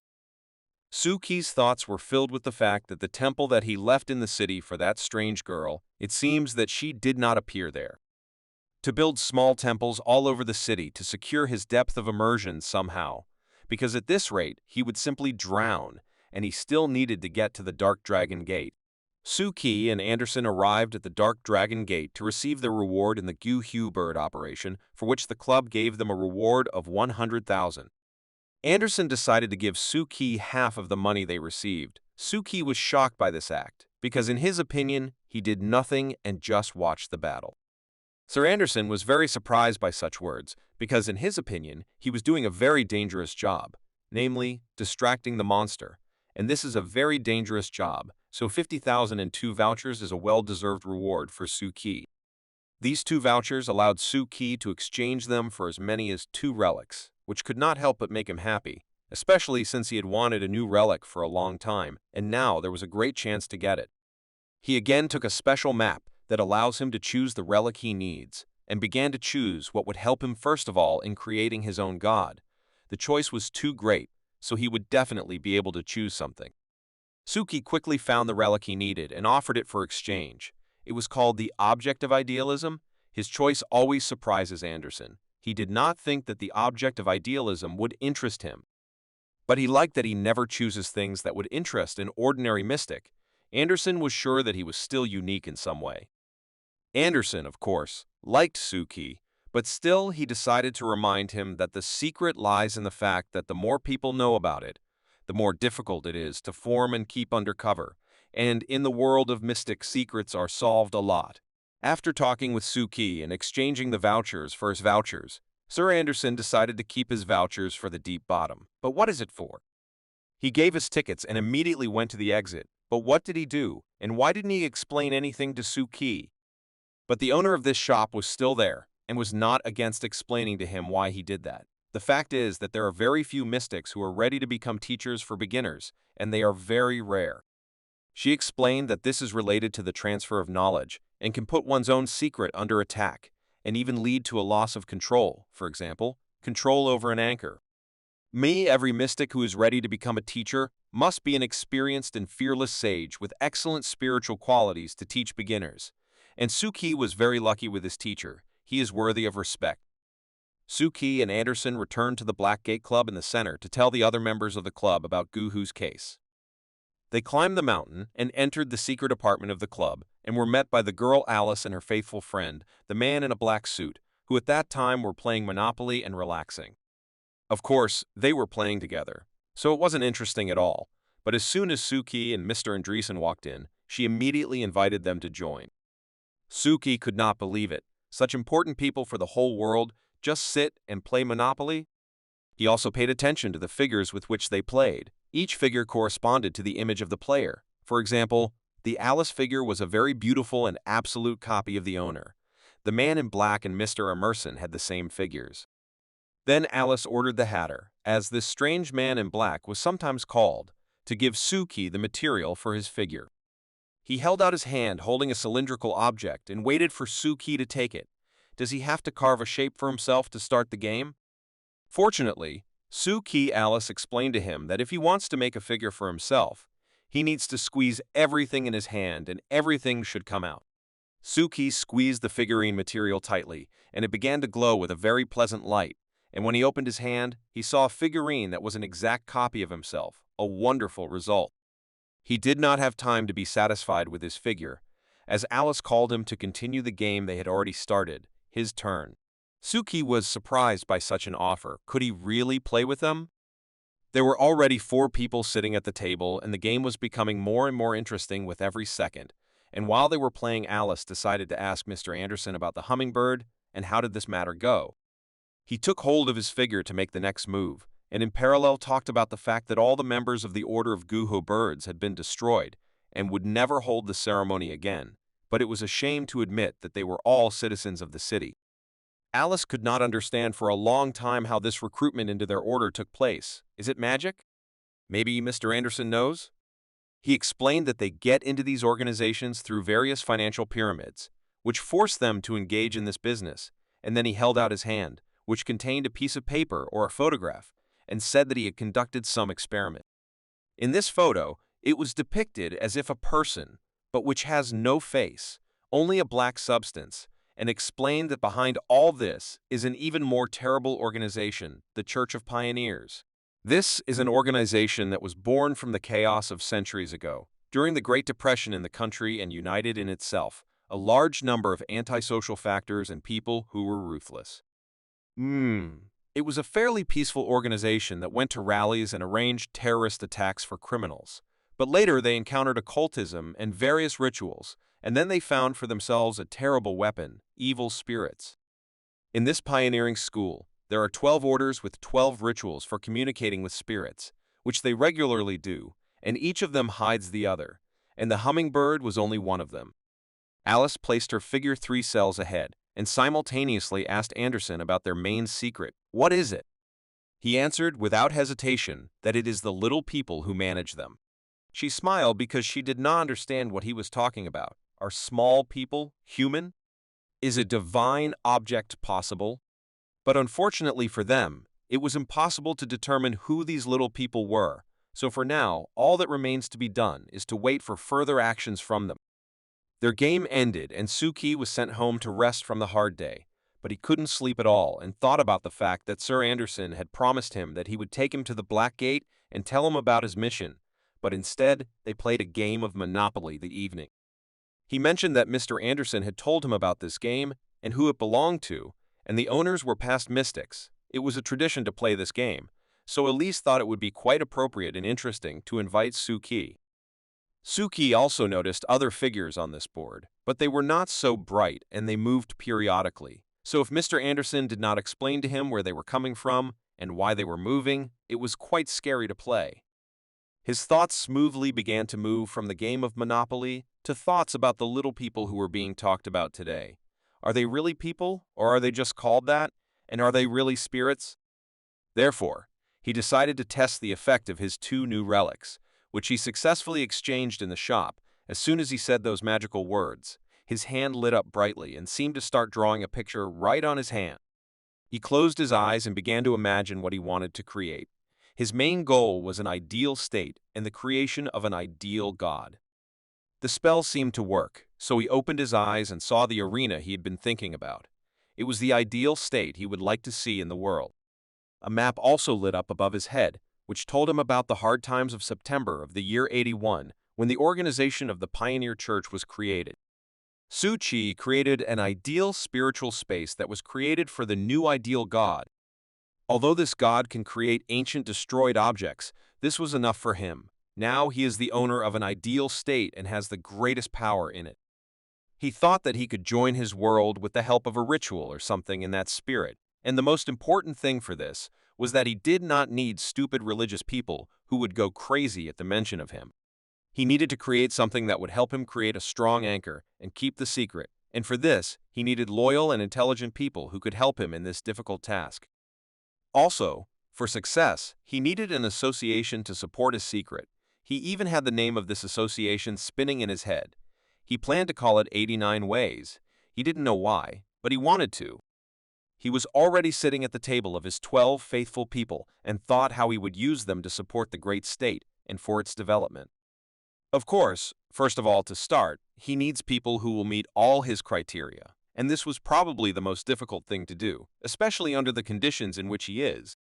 He could not figure out where to take so many loyal people, so he reassured himself that it would happen by itself. He is still a great creature. Unexpectedly, he woke up and was scared. What just happened? Where did he go, and what was it all about? But at this moment, it bothered him secondarily, because his lips were dry from thirst. He felt very bad, as if his body had just come out of the desert, where he had not drunk for several days. He immediately drank several glasses of water that he had in his room, but his thirst did not end, and he continued to drink until the water in the room ran out. After a few seconds, he was already at the refrigerator drinking water directly from the bottles. He drank about 6 or even 7 bottles of water and only then stopped. After that, he needed a little rest, so he sat down on the kitchen floor and just breathed to bring his body back to normal. It was horrible. His body had returned to normal, so he decided not to finish for today and remembered that he had another relic that also had effects that he did not know yet. The other relic he exchanged at the shop included several different vials.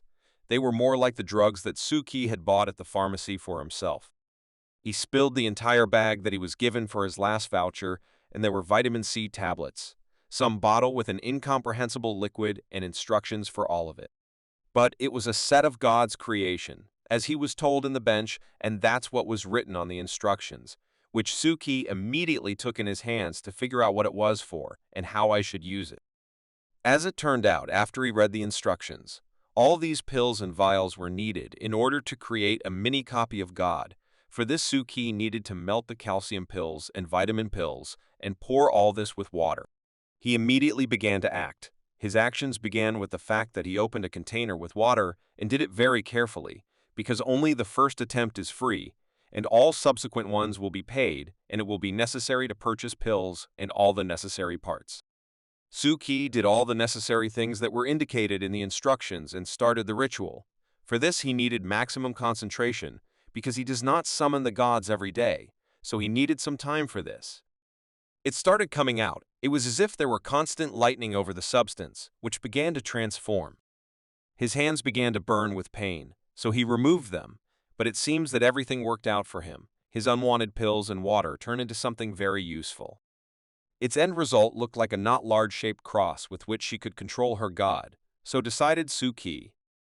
So it happened, with the help of this cross and magical ties, Suki could control his god, but at first glance, this figurine, which was created in his image, was not very successful. Suki looked at her and did not understand how he could look so terrible. If the doll had taken a piece of his genes, mind, and soul, then it should look decent and not as bad as it is now, without a face, emotions, without life. In any case, he had no more attempts, so he decided to use the relic of fire to transfer all the memories he has so that his god would be an exact copy.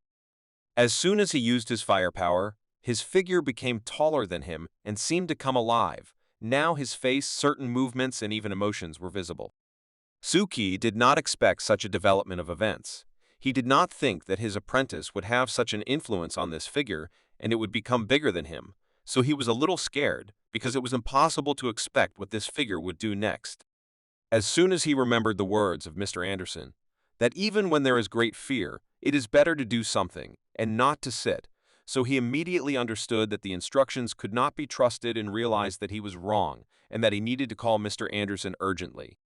As soon as Suki stood up and tried to run, the figure of God that he created seemed to want to repeat the movements behind him and did not seem to carry any security. At first, it was not clear why he was doing it. But after making a few more movements in different directions, Suki realized that this figure completely repeated his movements and even imitated his emotions. It was incredible. Suki couldn't help but enjoy what he had created and continued to play with the movements and repetitions. It amused him greatly. The figure that Suki created with the help of the god object could move and make sounds like Suki, eat what Suki eats. Even if he doesn't actually swallow the food, the figure still creates the appearance of what he really eats. That is simply incredible. Next, Suki decided to try something more dangerous than just moving or eating. He took a small blade and cut his finger. The figure did the same thing, but only Suki felt the pain and the figure had a wound, but the blood did not flow. Suki did not stop there and decided to conduct the last experiment. He carefully looked at the figure and thought how best to do what he had planned. He gathered his strength and sped up as fast as he could towards the window and wanted to lean out of it and watch the figure's reaction. But before he could run to the window, his figure had already broken the window and was flying down. It will be difficult to recover after such a fall. After the figure fell out of the window, it was actually destroyed, and for this, the one who controlled it received a punishment in the form of headaches and stomach aches, so Suki felt very bad and almost did not leave the toilet. As soon as Suki got a little better, he returned to the room and looked at the cross, which darkened after the doll fell out of the window. Then he read the instructions in more detail, where it was indicated that this is a fearless doppelganger that is not afraid of anything and was born by human hands. The owner's essence was the same as the double's, but Suki's mood improved when he learned that after the figurine was destroyed, it would take 3 days to recover and return to its normal state. Soon, Suki will be able to use his religion again. He couldn't help but be happy until he saw that he still had materials left, and in theory, he could create another doll. When he checked the rest of the pills, it occurred to him that he could create more than one copy for himself. He started the ritual over and used all the materials he had left to build several copies at once. It turned out not very well, to say the least. Does Suki have such an inner world? All the figures stuck together. Now we have to figure out how to separate them. Finally, he succeeded, and now they were standing apart from each other. Now it remained to pass on his knowledge and abilities to them, and he also decided that they would carry the message that the ideal state would open on Saturday at 10 o'clock.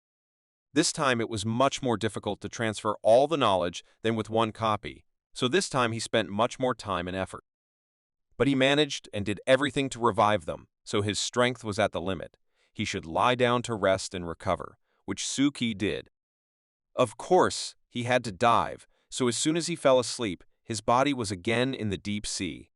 That night, Suki sank even lower for a whole kilometer, but it seems that he does not care. He even wants to sink even lower to see what will happen next. His immersion continued until he saw a huge chain that covered the entire level of immersion that Suki was on. And then he saw him. As Suki learned from books, it was the original owner of the ideal world Plato. It was unusual. Only recently Suki read about him in the books that Anderson gave him, and now he sees him in person. Suki understood that it seemed the time had come to make a choice and accept the influence of the First Lord, like Anderson, to become the second Plato, to change his life, and thereby replace him and accept this anchor.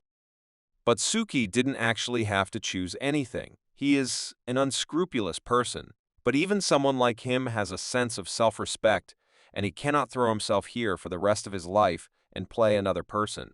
It seems Plato sensed Suki's choice and understood that he would stay here. So he turned around and left. Suki, of course, tried to apologize for the last time, but Plato didn't seem to hear it. In the morning, Suki was already in class and was satisfied with the fact that he placed 2 dolls in each of his temples in the nearby areas and under the school's big tree. It was quite interesting to see who would use the doll first and which one it would be.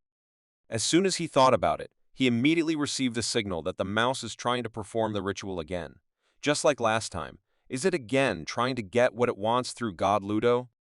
Suki immediately came to the place where the mouse was trying to perform the ritual and thought that it was too intelligent for an animal. She performed this ritual again, and this time she saw God Ludo in his own person, or so she thought. A small cross appeared in her hands, which was a copy of the one Suki had. What happened next still doesn't fit in Suki's head. He just physically didn't understand how this was possible. The mouse turned into a human, using one of Suki's figurines. It looked very strange. He had the head of a mouse and the shape of a human. The fact was that this mouse was unusual. It was distinguished by a sharp mind, because from the very birth on the special farms where it was born, it was studied, and experiments were conducted on it. But one day she escaped from that terrible place and came to live near the school where Suki studies and started to teach other mice. With the help of the little mice who joined her and were ready to learn, she was able to study books and gain knowledge and then teach others. And now, with the help of this knowledge, she was able to perform a special ritual and now has a human body and can look at herself as a child. It's just amazing how well done she is. The human body also repeated her movements, and it was extremely uncomfortable because the mouse had never walked on 2 legs. It was incomprehensible to her. Suki watched all this and could not believe what was happening. Could he really see it? It seems that those who created these dolls did not limit themselves to humans and made it possible to use various animals and other similar creatures as well. Suki also wondered if mice could create human-like dolls because they had developed a human-like mind and subconscious. Suki heard schoolchildren approaching from behind. They couldn't see a big mouse that looks like a person. They need to hide it somehow and figure out how to do it very quickly. They were already very close, but the mouse was even smarter than Suki thought. It hid in seconds. It was unexpected, but very good. While Suki was trying to understand in which direction the mouse ran, he received a message from Mr. Anderson on his phone. He wanted Suki to come to the meeting as soon as possible. Suki did not delay and quickly came to the Black Gate Club, and upon entering, he saw another unfamiliar person who seemed to be giving orders to everyone else who was there. His attention was drawn to the badge that this man was wearing. These badges are usually given to people who work in the ministry. What could the people from the ministry forget here? This strange man left without even greeting Suki, but he was immediately approached by Alice, who instructed Sir Anderson to tell Suki about his new task. Suki and Mr. Anderson entered the office, and Suki immediately began to wonder what kind of man it was and what he was doing here, to which he received the answer he expected.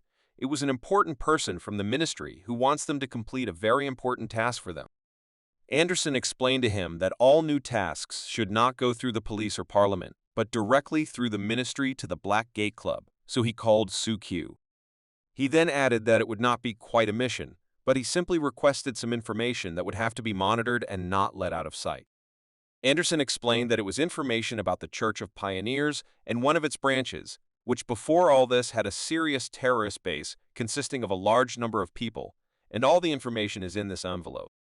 He found out that only in the archives more than 100 places were registered where rituals were held or planned by the Pioneer Church, and also Mr. Anderson unearthed 30 churches where rituals are held right now, so they must be destroyed altogether.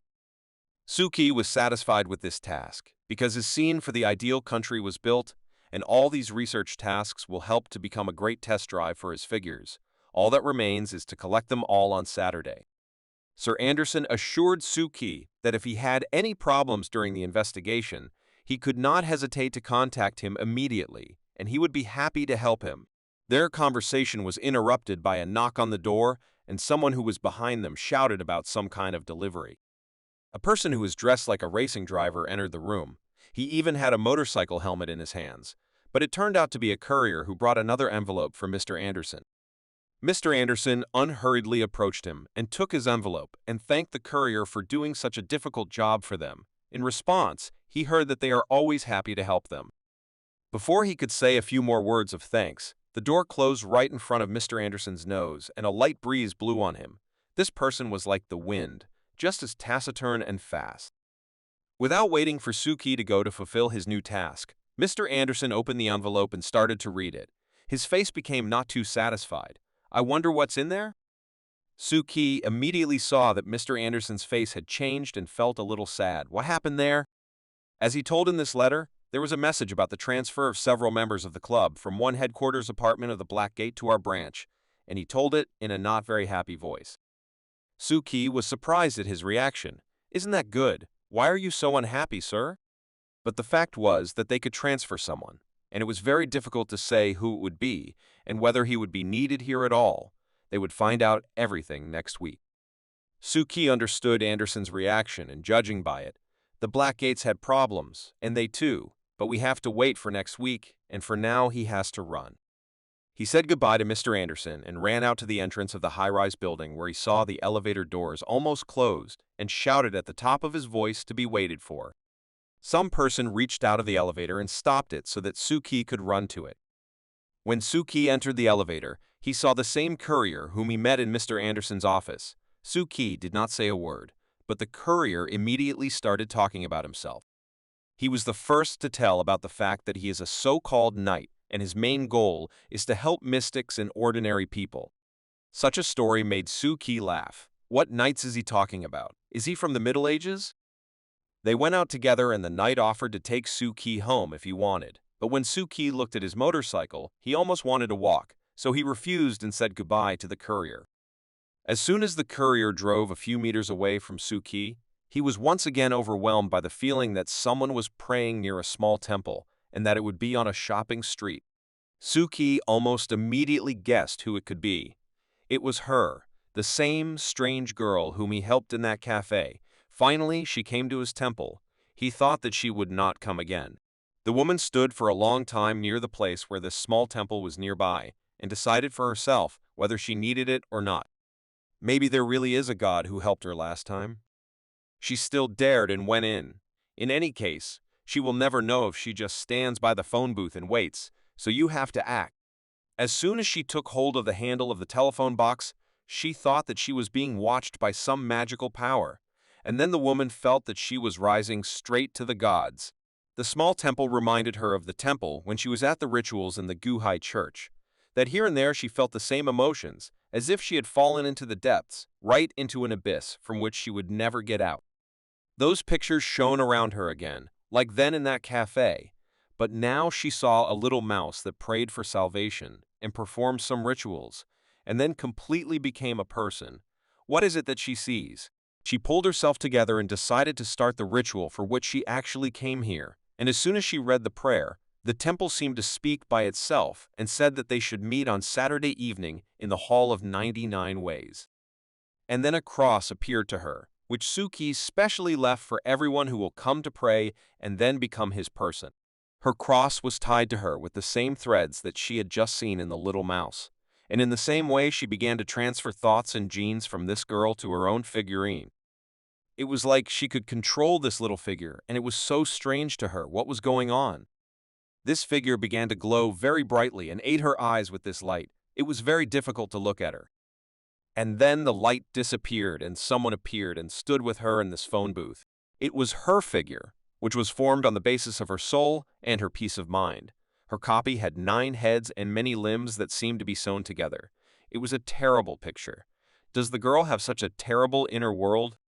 She finished the ritual and already left that magical phone booth, but her doll landed on the ground and immediately disappeared, and the cross went dark. What was the matter, and how does it work? Also in her thoughts was the thought about this message, which was at the very beginning, that on Saturday at 10 o'clock she should be at the meeting of 89 ways. What kind of meeting is it, in which 89 ways? But in any case, she had to go to the meeting and check what this great creature, which calls itself the Great Lord of the Deep, can do. Now, Suki's team already has 2 participants who were quite intelligent, but when he first opened his hall, he wanted to have more participants so that there would be someone to choose from, so it is necessary to look for more candidates. He had an idea. What if he used the new task entrusted to him by Mr. Anderson in order to find new members of the club? He rummaged through all the papers and envelopes he had at home, and found the same envelope from Sir Andreessen and began to read. Suki noticed that most of the reviews of the Black Gate are similar. It is the result of gossip and dubious events that are revealed as a result of strange rituals. Because if he wants to complete this mission, then he first needs to check whether everything written in this letter is true or if it is just fiction. So he decided to go to the Kaigyu area and check everything. The Kaigyu area was one of the most popular areas of the city among the youth, because there are 2 places where they all gather. One of these places is in Samson Hill, and the other is in the K Valley. That's why Suki arrived there. These areas are simply a collection of games, anime, idols, movies, and all other entertainment that was in general in this city. Besides that, there were many people who could help forget about all the problems in the world, so it is not surprising that there were always young people here. But Suki did not come here to have fun, but to work, so he quickly bypassed all the entertainment centers and arrived at the right address, which was indicated on the back of the envelope, and it seems that this matter is not the first time. It has been in the archive for several years. But why? Did they assign it exactly Suki? When Suki finally reached the address that was on the envelope, he realized that it was the address of a local theater. But unfortunately, given the conditions that young people have much more interesting places around, this theater will close soon. But even now, they are showing their paintings. Suki stood in the back rows and watched this play and felt that people no longer wanted to play. As it was before, their acting was so boring that there was not even an atmosphere that you were in a theater. But Suki didn't have to be bored for a long time. After the end of the play, an actor appeared on the stage, whom only Suki saw. It was a demonic god who emerged directly from the bottom of the sea. But Suki was ready for this, because he had information about this spirit. He wasn't even that interested in who this spirit was, and where it came from, and what danger it carries. And Suki wanted to test his group of people who are loyal to him, so this spirit is the best for the test. Suki calmly watched this spirit, which tried to catch from the small number of people who were in the hall, whoever saw him and eat it, because he was very hungry. But Suki sat and thought about what to call this operation. Now it was more important and seems to have invented. The operation will be called Macbeth. Recently, Suki noticed that he was going underwater at the same speed of 1 kilometer a day and was still as steady as an old dog. This could not help but please. He should dive into the next layer of water in the next week, and this scared him because his anchor lines were thin for this depth, and they could break at any second, so Suki has to pull himself together and do everything to make them thicker and stronger. Saturday came, and it was already 10 o'clock in the evening, and it was time to start work. So he applied his religion again, and thus reminded his 2 participants about the meeting. Their bodies also lit up with a bright light, and they understood that their god to whom they made a promise was calling them, but they were ready. Suki began to perform the ritual, which was joined by that strange girl and the little mouse, and now the 3 of them began to immerse themselves in the perfect city that Suki had created for them. Little by little, their consciousness began to be transferred to the Colosseum created by Suki, and little by little, they began to see the table for their meeting. Completely in that little other world where they saw a table and 12 chairs waiting for them, and in the middle a small person who appeared and called them here. They were standing on the balcony, a little higher than the table, and could not understand where they were and what they should do next. But Suki was satisfied that they were both here. We could start. It was very good for him that they appeared in their doll forms. He needed them to hide their personalities and form their own secrets that would help him form stronger anchor bonds later. When they came closer to the table, Suki appeared in front of them, also not in his usual form, but in a more perfect one, which did not show his real essence and personality. This form really resembled God, in whom his new members believed so much, he seemed to come down from heaven to talk to them, and the first thing he asked them was why they came here. With each word, he became more and more, as if showing them who is the boss here, and continued to ask them why they are here and why they are pursuing his secrets. Both participants stood in silence with their mouths open and couldn't believe their eyes. Was it really God speaking to them? They continued to ignore Suki's question, so he asked again in a more aggressive manner, but did not get a reaction. It seems that the strange girl was waiting for the mouse catcher to answer, and he, on the contrary, was waiting for her to give some kind of answer, so they both remained silent. Instead of answering, the mouse catcher began to pray, and it seems that he is not going to answer, so the girl immediately understood that she should not rely on him, and that she should start talking to her, because if she is silent, then nothing will happen. As soon as she tried to say something and tell her story, Suki, or at that moment, God, would interrupt her and ask the same question again. Why are they following his secrets? As soon as she did not try to give an answer, he constantly interrupted her and did not let her say anything. So she did not understand what he wanted from her and what answer she expected if everything she said was wrong. She gathered her strength and said in a more confident voice that she was directed here by a small temple and a telephone booth when she came by invitation. But Suki continued to ask the same question over and over again. It was already like bullying. Why did he call them here if he didn't want to talk to them? She was already getting angry because she didn't understand what correct answer he wanted to hear. Unexpectedly, the silence was interrupted by the mouse catcher, who uttered only one word, which was cheese, and God did not ask him again why he was spying on his secret, but simply remained silent. The girl was shocked that he was saying, "What kind of cheese? What is it for?" He repeated cheese once more, and it seems that this is the same word that Suki wanted to hear and stopped questioning the mouse catcher. Instead, he allowed him to take any place of these 12 that he wanted and sit down. Soon, they would start and again turn to the strange girl. Only she remained.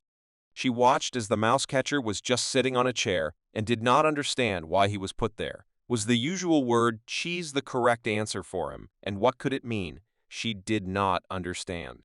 Suki once again asked her why she was spying on his secrets and what she wanted to get from them. She understood that it was her turn to answer, and she began to analyze what he really wanted. If even the word cheese was suitable, then there can be no standard answer. He constantly asks why she is spying on his secrets, and she answered why she came, and at that moment, an idea came to her. She gathered her thoughts and thought why she was looking for Suki and his god, what she wanted to get from him, and it dawned on her that it was an exchange of knowledge. She wanted to know more, just like a mouse wanted more cheese, so that's what she said.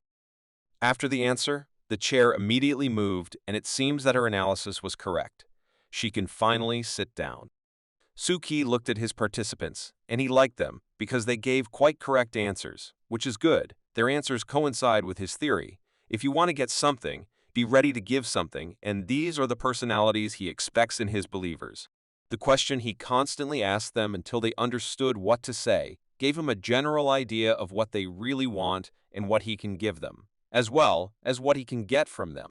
Although the answer of the mouse was clear, and it was clear that she had to be given to be faithful, but with the girl everything was a little more complicated. From her answer, it was clear that she is a strict and purposeful person who knows what she wants. On the other hand, the mouse's desire was really pure and clear. Suki was very happy that they were so different. It was wonderful. While Suki was silently analyzing each of his new members, a question sounded in his direction from a strange girl, and she wondered what kind of place this was, and if Suki was really the great being she heard about in the small temple. Suki's answer confused them even more. He told them that he comes from the truth, or he is the truth itself. They can think as they want, or whoever is looking for secrets will definitely find them. The girl was happy. It seems that after a long search, she finally found the person or not, the person who will help him enter the secret world and find her enemies. Without waiting a minute longer, she immediately asked him if he would help her gain access to the mysterious mystical world. But everything was not as simple as she thought. To begin with, it was necessary to offer something in exchange. This is the golden rule of alchemists, which Suki adhered to. All the woman could offer was her knowledge in working with corpses. If such an exchange was suitable for him, she would gladly provide her knowledge in exchange for the mysterious world. Suki couldn't help but be happy. He was able to convey to them what he wanted. They began to understand what is the point and what they need to do, and he does not show his personality using only imaginary abilities in his fictional country. In this way, he planned to manage his wards in the future, so that they would perform the tasks that he needed, precisely because of the imagination. What could be better? He could just sit at home on a chair and tell them what to do and what they can get in exchange for the work done. Then he began to explain to them that in order to get what they want, they need to exchange one secret for another. That's the only way they can get what they want. The girl seems to have understood the rules of the game that Suki tried to convey to them, and asked if the knowledge of Suki's existence counts as a secret that she can exchange for her wish. She looked at the mouse from whom she wanted to hear support in the form of questions to God, but she could not understand a word of what he was saying, except for the word cheese. Probably he is an ordinary fanatic. Suki carefully watched this and listened to all the questions that came to him and understood that the mouse does not understand anything in this matter. It has only a pure desire to get cheese. Next, the girl offered Mr. Secrets to give her a job in which she would obtain a secret that she could bring to him in exchange for another secret, and for that was getting into the magical world. Finally, Suki waited until they reached this point on their own and started making quest requests on their own, which was basically the only way to stay on par with the great beings. In this age of the internet, pretending to be the supreme god is a rather stupid idea. It is better to play God and not explain to them, but let them ask their own questions in search of knowledge and exploration of the world. Suki believed that the less he would talk to his members of the ideal city, the better it would affect their faith in him, except when it was really necessary. It would encourage them to talk more clearly about their needs, and it would be easy for him to filter what they in fact it is not necessary. But there is one more very important detail that he must tell them before giving them the first tasks. There are some restrictions that must be set before the exchanges, and that is that secrets cannot be told in any case. They must be determined by fate itself. Therefore, so that it all went much easier and he had less contact with the participants, he offered them a small pebble, which had only two colors, light and dark, each of which meant something different. The white one can tell a secret, and the dark one cannot in any case to tell. The first attempt to use this stone was given by Suki to a strange woman. She took it in her hands, collected her thoughts, and threw it. In the first move of this unusual game, a bright side appeared to her, which indicated that she should tell a secret, but she should do it wisely. And while the woman was thinking about what secret she should tell, Suki suggested that they choose their personal place in the Great Hall, like those who joined him from the very beginning. Near one of the places while they were choosing, they discovered the flag of a white mouse, which, according to legend, testifies to being in the middle of treasures and brings good luck to the owner. So the mouse stopped right here. Its place found itself. For a long time, the girl could not decide what suited her better and where she wanted to sit. There were too many seats, so it was difficult to choose. Until she saw the same flag as the mouse, but it seems that she was drawn on it, a woman with 9 heads. It is definitely about her, so she will stay here. After they had each chosen their place, Suki spoke again and announced that the meeting was over today. His time was up. They had done everything that was necessary, so it was time to say goodbye. He thanked them and disappeared. They stayed for some time in the ideal city and did not understand why everything ended so unexpectedly and where he disappeared to, and then they returned to their old life. The woman stood and did not understand what was happening. How was this even possible? Did she really talk to God? She looked at the clock and noticed that only 10 minutes had passed, and it felt like they had been there for several days. It was very strange, but she liked it. Of course, she didn't know who this Mr. Truth was and what he was, but she didn't need this information. All she wanted was for him to help her get to the Church of the Pioneers, because they also prayed to the gods there. The woman was sure that Mr. Truth should be no worse than a hummingbird, and maybe even better, so she believed that he would definitely be able to help her, especially since she had already joined the mystical world. Now she had to think about how to proceed. She was convinced that in order to continue to interact with Mr. Truth, she needed to obtain some secrets that she could exchange for her needs. In other words, she had to bring him information in order to receive from him the knowledge she so desperately needed. He showed her where to go and what to do, so she will definitely do it, and it will bring her one step closer to the solution. She again put on her things that help her to be invisible, and she decided to go scouting first to find out more information.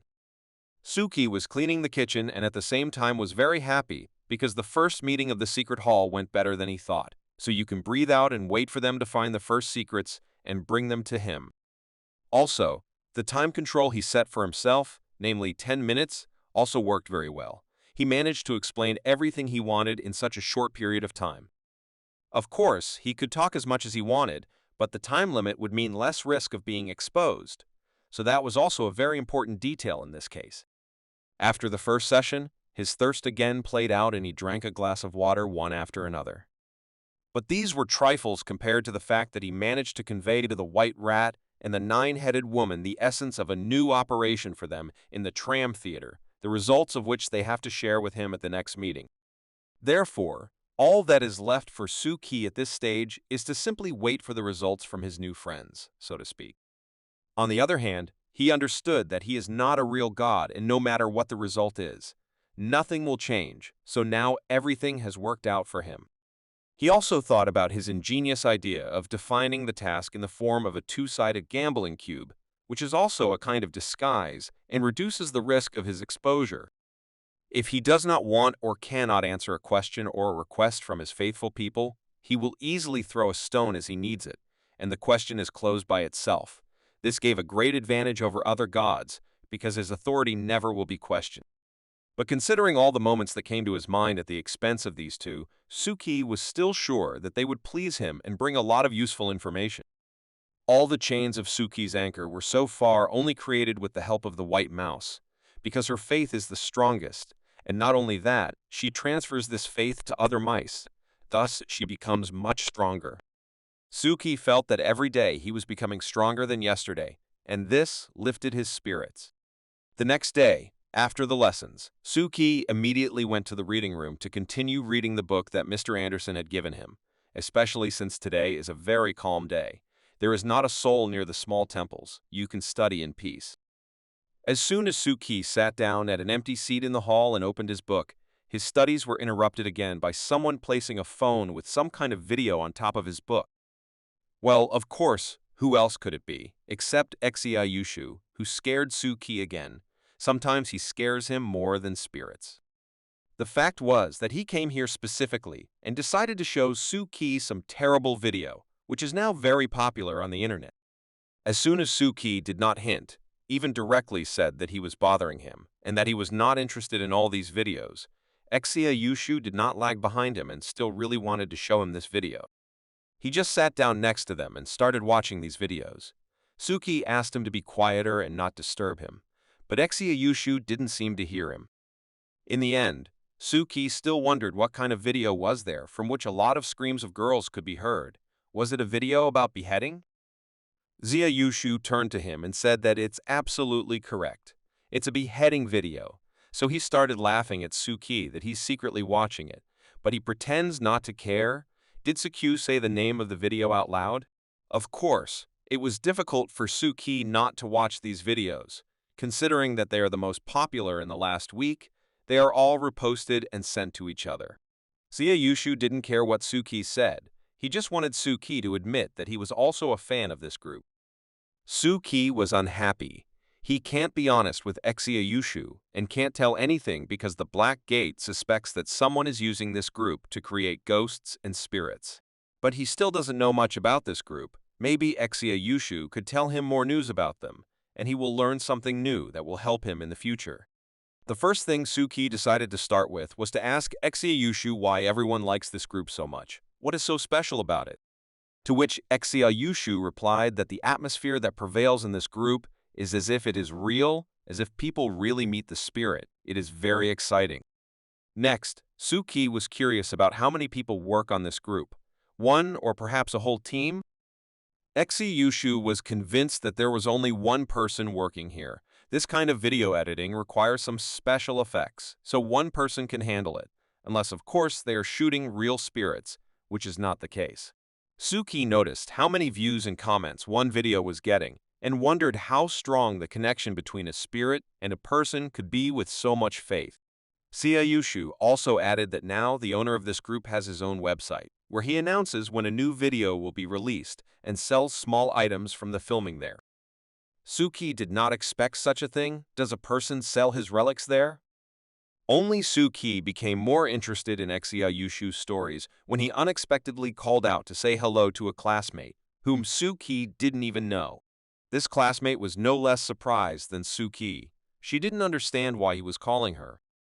The fact was that Yushu didn't just call her like he usually does. He knew that she had recently bought something from the Beheading Cycle website, and he wanted to ask her to show what she bought there. She did not quite understand this request. Why should she do it? Of course, Yushu didn't hold back his words and said that it was Suki that he was very interested in and really wanted to see, but he was too shy to tell her. She agreed to show it, but immediately began to justify herself that she bought it not because she likes it, but because her brother really needed it and reached into her pocket to get this mysterious thing.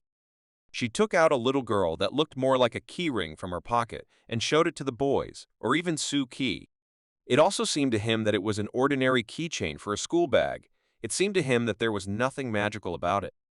Yushu grabbed this keyring and started twirling it on his finger and saying that both of them have no taste. That's why they are babbling all sorts of rubbish. But his insults and laughter were stopped by some otherworldly voice coming from behind, which said that he must love this keychain, otherwise it will be destroyed by magical powers. Of course, Yushu was very scared and turned back. It was not some otherworldly voice, but Miko who decided to make such a joke and scared them both very much, and it turned out well for her. Then she got some amulets that she made herself and offered to buy them. But it seems that Yushu and others did not really want to buy these amulets, but Miko did not give up and continued to sell. She even had phone cases that were consecrated by the gods. You cannot buy such anywhere. But its sale was stopped by an unexpected shout that echoed throughout the reading hall, and it seems to have been the headmaster of the school. He was very angry because he told Miko 1,000 times not to sell her anything at school, but she never listens to him. After a second, only the smell remained from Miko, as if she had sunk underground. Schoolhead Yuan Yuan approached a classmate who had a keychain from the beheading site and asked if it was the keychain of a non-existent student. Suki did not understand what he was talking about and asked him to tell about this non-existent student. It was a rather tragic story, which was about a girl who was bullied at school and who ended up falling off the roof of the school and crashed. After which, there is a legend that she takes the form of a ghost and haunts the students of the school who insult other children. She appears in a random class every year, but no one notices her, which is why she was nicknamed the Invisible Student.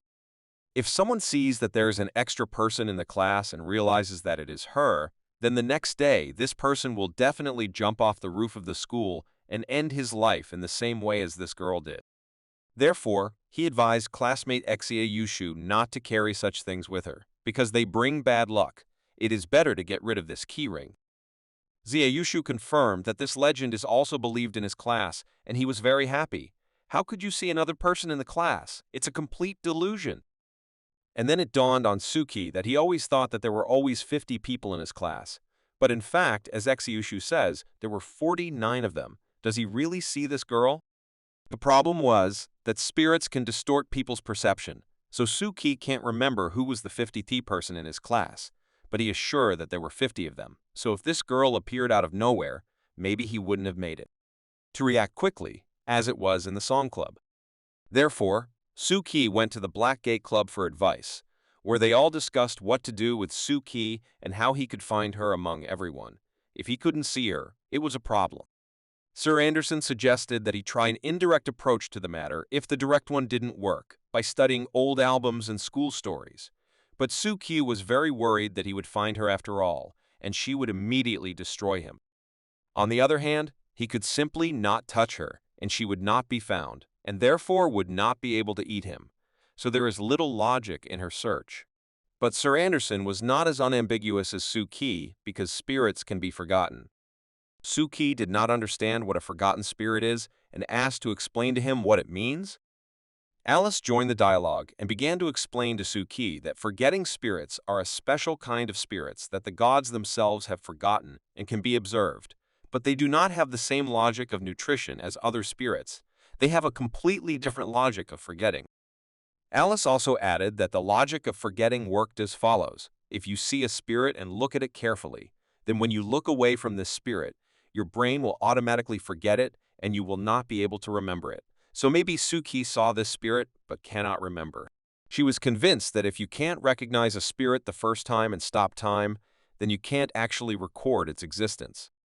In mystical circles, it is believed that only the gods of time can remember this kind of spirits. She was so sure of this because she herself conducted a lot of research on this matter. Therefore, gods and spirits can exist only naturally in a logical way. That is, when we see them and can remember them, all other spirits actually do not exist in our world. These spirits, who were forgotten in their world, cannot harm people, because in fact, no one can see them except the gods of time. Suki was of course happy when Alice told him all this. He calmed down a little inside and exhaled. He can sleep peacefully. But Alice is not finished yet, as these spirits are like children, only in the world of spirits. So in order to catch them, it was necessary to use a different approach. It was interesting to know which one. Suki visited the main street of the Kaiju district again to check how many small temples he had already managed to build. Suki has already studied these two areas, and now he has a map of this area in his head. He guesses that he will completely finish the work on this area in about a week. He already had maps of almost all districts of the city in his head. He could move almost everywhere with his eyes closed, and the last district he had not yet visited was the Sink district, where he wanted to build another small temple. His small temples were almost all over the city, wherever he went there and left his temple. He did not make an exception in the new district either. It was even easier to do it there. There were many different small shops, schools, shopping centers where you could easily leave this temple. But this area was much nastier than the others he had been in before. This area had a lot of underground shops, adult shops, and very developed subcultures that most often behaved obscenely. But if he really wants to know everything about this area and find out how many spirits and ghosts are hiding in it, then he needs to really explore every centimeter of it, which Suki didn't really want to do. In defense of this area, Suki noted that there are still many spirits and ghosts in it that are worth paying attention to. For example, this spirit of a girl who cut herself with scissors. Or this is a giant skeleton with a camera on its head. There were very unique specimens that Suki had never seen before, and probably would not have seen if he had not visited this ugly, but at the same time amazing area. Having passed half of this district, Suki noticed on the roof of one of the buildings there was a huge layer that emitted lightning. But it does not look like a spirit, but ordinary people do not see it, so what is it? Suki was already so pissed off at all the spirits and ghosts that this layer did not attract him for more than a minute. He simply turned around and went to the underground passage and forgot about some layer on the roof. In addition, Sir Anderson told him more than once that curiosity is a deadly habit for a mystic, so he must be careful and not get into anything once again, especially since he has a new figurine waiting for him at home, and he needs to develop a new scenario for it. The main man in the theater, where the nine-headed woman went to fulfill Suki's task, ordered everyone to get ready, check the props, put on the actor's makeup, and it was almost time to start. The main star of the evening was the well-known actor, Rong Ming, who was obviously not feeling well because he drank too much alcohol and just slept in his dressing room. The producer of the theater went to personally call Rong Ming to the stage, but he was stopped by the fact that he was sleeping and he smelled very strongly of alcohol. How much did he drink? He began to read to him the rules of the theater, and even in small theaters, it is forbidden to drink before the performance. What was Rong Ming thinking? But it didn't concern him. He thought that he was the only star here and could do whatever he wanted, so he not very kindly asked the producer to leave his dressing room and not bother him anymore. The producer became even angrier. Not only did he disrupt the performance and also kicked him out of the dressing room, but he still did not talk to him about his behavior towards his colleagues, in particular about the little actress Chiaki, whom he molested and did not allow to work normally. The patience of the theater's chief producer ran out, and he shouted at Rong Ming and let him know that if he continues to cause such problems, he does not want to see him in his theater. He immediately got up from the bed and began to threaten in response that if he leaves, half the audience gathered for the performance will also leave. If the producer wants it, then let him. He got out of bed and assured the producer that people were waiting for him on stage and wanted to see his performance again, and all the producer wanted was for him not to fall asleep on stage like last time. Rong Ming was sure that these people bought tickets only because they want to see him fall asleep right on the stage. The producer was not satisfied with this development of events, so he took the bottle of rum from him and said that today he would put another actor on the stage instead of him, whose name was Sindhu. Although he was a newcomer, he has been going to the theater for more than a year and comes to every rehearsal, so he even knows the lines much better than Rong Ming.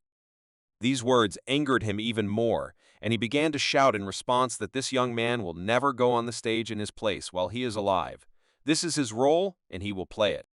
As long as Rong Ming is in this theater, he will not be replaced by some young actors who are unknown to anyone, and that's the end of it. He took the alcohol back and continued drinking, despite the producer's prohibitions. The producer could not do anything with him. Rong Ming was too arrogant and thought that he was the main star of this theater. At that time, the same young actor Sindo was standing outside the door, who overheard the conversation from beginning to end, and he was most impressed by Rong Ming's words that as long as he is alive, this young actor will not go on stage. It seems that he is up to something. The nine-headed woman finally found her way to this theater and the theater itself. She is right next to it, and the time has come to fulfill the task that Suki entrusted to her. The play that was to be performed tonight in this theater was called Macbeth. This play used to be taboo for Western theater in ancient times. It could not even be mentioned in theaters, because even the name was cursed. It condemned people to misfortune, and there were even cases of suicide. A nine-headed woman read the sign in front of the theater and was very surprised that people don't just invent things for the sake of the audience's attention, but even she was interested. That's why it works. But she did not come here to watch a play, but to work, so she stood outside and came up with a plan that would help her to complete the task as quietly as possible, so she decided to start with reconnaissance. The plus was that this task was in the theater. She actually blends in with the local actors, because they think that this is her costume and that she is one of the actors, and people just passed by and said hello. But she also had the thought in her head that ordinary people simply physically cannot see her, and therefore everyone who said hello was a monster. But most of all, she was not worried about that, but the fact that this drama was in the Western style, and all the cursed plays that were mentioned in the prophecy were precisely Western, and this play was also about witches, and there were rumors that it was because of this that the drama was cursed forever. She understood all this perfectly, but she couldn't help it. She really wanted to learn more about the magical world, so she needs to fulfill Suki's errand. So it seems she has an idea where to start.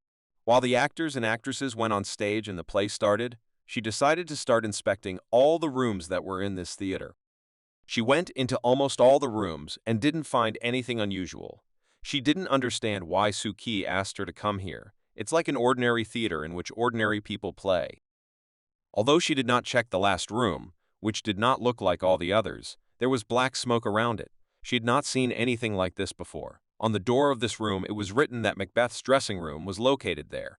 It was the same actor who drank a lot and had a fight with the producer. As soon as she entered this room, she immediately saw how he was lying on the floor unconscious, and a bottle of rum was lying next to him. Did he not even have time to go on stage and fell asleep? But when she came closer to him and measured his pulse, which he did not have, she realized that he was not sleeping because of alcohol, and that he was not sleeping at all. Then she began to examine him, and the body showed a red face, blood flowing from the nose and mouth, and a very strong stench from the mouth, as well as compression of the trachea, which primarily indicates poisoning with prohibited substances. Suki seemed to know who to send for this task. She was an expert in the field of forensic medicine, so she quickly determined that he had been lying here for no more than half an hour, and she was the first to see him here. She recorded the entire examination on a dictaphone, and there was nothing more she could do. She could not do an autopsy right there, so at this stage, she finished. She turned off the recorder and put it aside. Instead, a can of cold coffee appeared in her hands, and this could mean only one thing. She wanted to talk to the dead man and find out what happened to him. All the dead get up as one, and the first thing they say is that they don't like coffee and ask for some alcohol, and this man was no exception. The next day, all the city's TV channels were talking about the unexpected death of a theater actor who drank too much alcohol after taking antibiotics and died right behind the scenes. Suki watched it all on TV and something told him that something was not right here. Suki did not stop at the news on TV and started scrolling through the news from his phone, in which people began to spread the news that this actor died because the ancient curse of Macbeth, whose actor he was put on him. Suki sat on the couch at home and thought how it all came together. It could be used for his personal purposes. This time, this spirit from the theater was much smarter than Guy Hao's bird, which is not only focused on people's panic and faith, but also waits until the faith in him becomes real, so it was much more difficult to pull him out of the abyss. Suki watched the news and understood that this reaction of the people would not be enough to pull him out of the abyss. But if there was another murder in the theater, then Macbeth's curse will spread even more and become a folk legend, and eventually all the requirements for summoning the spirit will be fulfilled. Then Suki will be able to control him. But there is one problem. He has already assigned this task to the nine-headed and white mouse, so he decided to wait for their results for now, and only then act. Now he was more concerned about another problem, which he could not solve and which needed to be solved as soon as possible. It was an invisible student. Suki sat in the lessons, but did not listen to the teacher. He had a new plan in his head. He wanted to send one of his figurines to the library so that it would bring him new information that he himself could not find out. First of all, he wanted to learn more about the students who were cut out of school life. Maybe this will help him find the non-existent student. The figure went to the library. Suki had to do it before the lessons were over, and as long as there was no one outside and in the library, his figure should not be seen. The library of the school where Suki studied was quite large, and the little doll will search for information for a long time if it does not know where to start. Therefore, as soon as Suki's figure was in the library, he decided to start with the archive while there was no one there, and he would be given time to search for information there. Suki thought that the non-existent student hardly existed for the past few years. Otherwise, many more people would have known about this legend, not just the headmaster of the school. The figure of Suki went through almost the entire archive of the school and did not find a single record, not even a single line for 3 years about a non-existent student. How is this possible? But Suki wasn't going to give up and decided to dig even deeper. He sent his figure to the department of 9 years ago to check the records right there. Unfortunately, even in this department, he did not find anything. Is there not a single mention of it in the whole school? The figure of Suu Kai searched all the shelves in the library, even those departments where even people had not entered for a long time. But there was not even a reminder of the student who fell from the roof. Suki began to wonder if this is not specially hidden information, because it is not found anywhere, not in the archive, not even on the internet. Everything is empty. He decided to deal with it later, after the lessons were over. So he took the doll from there and began to think about this problem further. After some time, Suki made 2 conclusions, the first of which was that this incident happened so long ago that there were no archives then, so no record was made. And the second was that the incident happened, but they decided not to make a record and not to spread that. What should he do next? After the lessons, they sat together with Xia Yushu on the roof of the school and talked about the non-existent student. Suki wondered what Xia Yushu knew about this story and where did he hear it. Xia Yushu didn't quite understand why Suki was so interested in this, but he told him that he had this story. I first heard from high school students, and this story was told to them by their high school students, so the information is not accurate to say the least, but if Suki is so interested, he can go to the beheading group and ask there. Xia Yushu was sure that the person dealing with this public knew such information, because he pays a lot of attention to details, such as the school uniform in his video. Suki immediately asked what was wrong with the school uniform. Xia Yushu and showed him a photo of an old school uniform where he was depicted with a girl. Suki seemed to go crazy and wanted to snatch the phone from Xia Yushu from the person he saw in the photo and immediately asked him who it was. He told him that it was his sister who told him that their school uniform was very good, but it was changed in the year when she started studying and now they have such a uniform, not like before. Suki was more interested in who was in the photo and what uniform they were wearing, or rather when this uniform was changed, and he immediately had an idea in his head. So he jumped up, said goodbye to Xia Yushu and ran as fast as possible to the library. His classmate was not surprised by Suki's behavior. Suki understood that he was not looking for information there. He needs to go through the archive of transferred students, so now everything should come out, and he will find the necessary information and write down the necessary names of the students and choose the one he needs from them.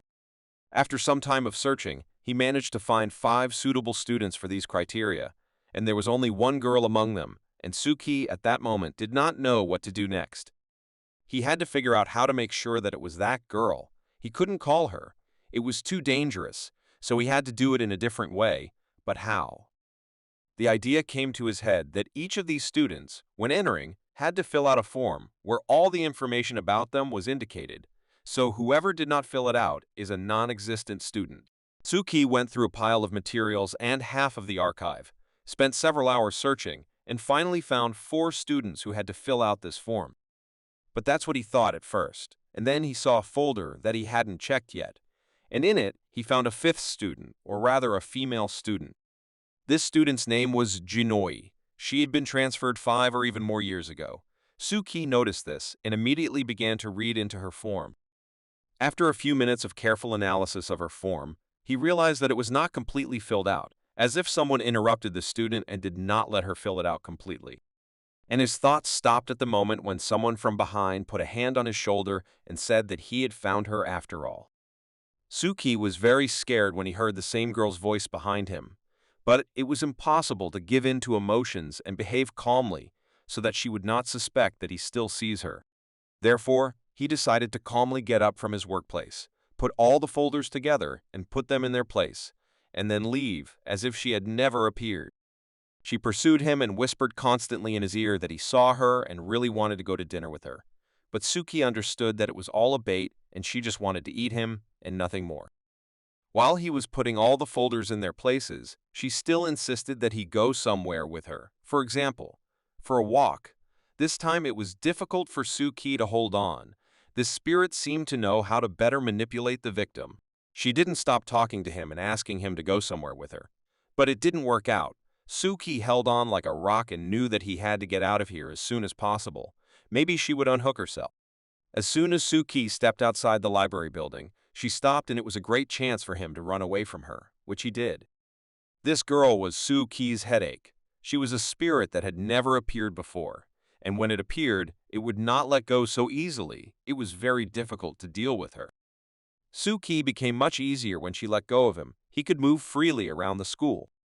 He was walking along the corridor thinking about this girl, until suddenly he saw one of the students of the school who was standing on the edge and seemed to be crying. He saw Suki and asked him where he lost that thing. Suki did not understand the question, what he was talking about and what he lost there, so he decided to ask him again. As soon as Suki asked again, this person turned around and it turned out that it was another spirit that caught Suki so simply for a banal question. He began to chase after Suki through all the corridors of the school, trying to catch and eat him. Suki will not last long.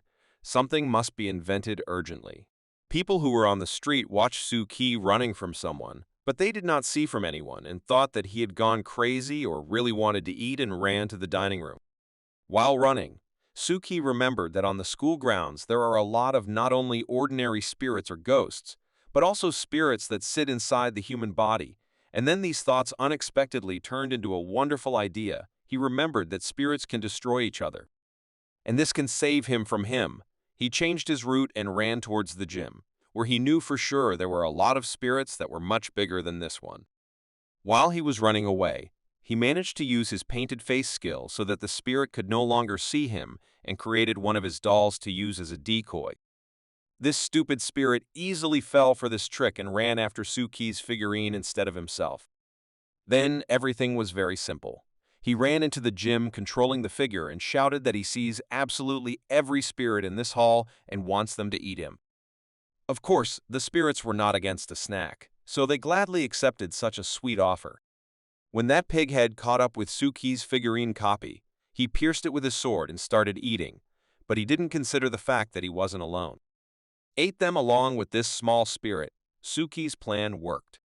After destroying the figurine, Suki felt a very strong pain in his chest, and he began to cough up blood. But he knew that this was normal in such situations, so he understood what he should do next.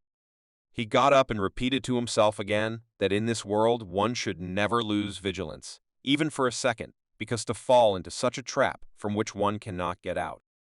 After such a run, Suki returned to the classroom where the next lesson was waiting for him, but he was also in for a surprise. The same girl whose name he learned literally half an hour ago was sitting at the last desk of the classroom. Now she is chasing him. Again, it was necessary to behave as discreetly as possible and not succumb to her provocations, because I would have to run away from her. Fortunately for Suki, she did not see him and sat calmly. But Suki thought about such a thing, that if she is a spirit of oblivion, then why did he not forget her and still see her? Now she looks like an ordinary spirit, like all the others. Suki looked with one eye at what she was writing there. He was very interested to know what kind of symbols there were. He decided not to use a magic stone to get rid of her because it was too expensive for such a small spirit, so he decided to make her into a Buddha, but first he needed to do more research on her.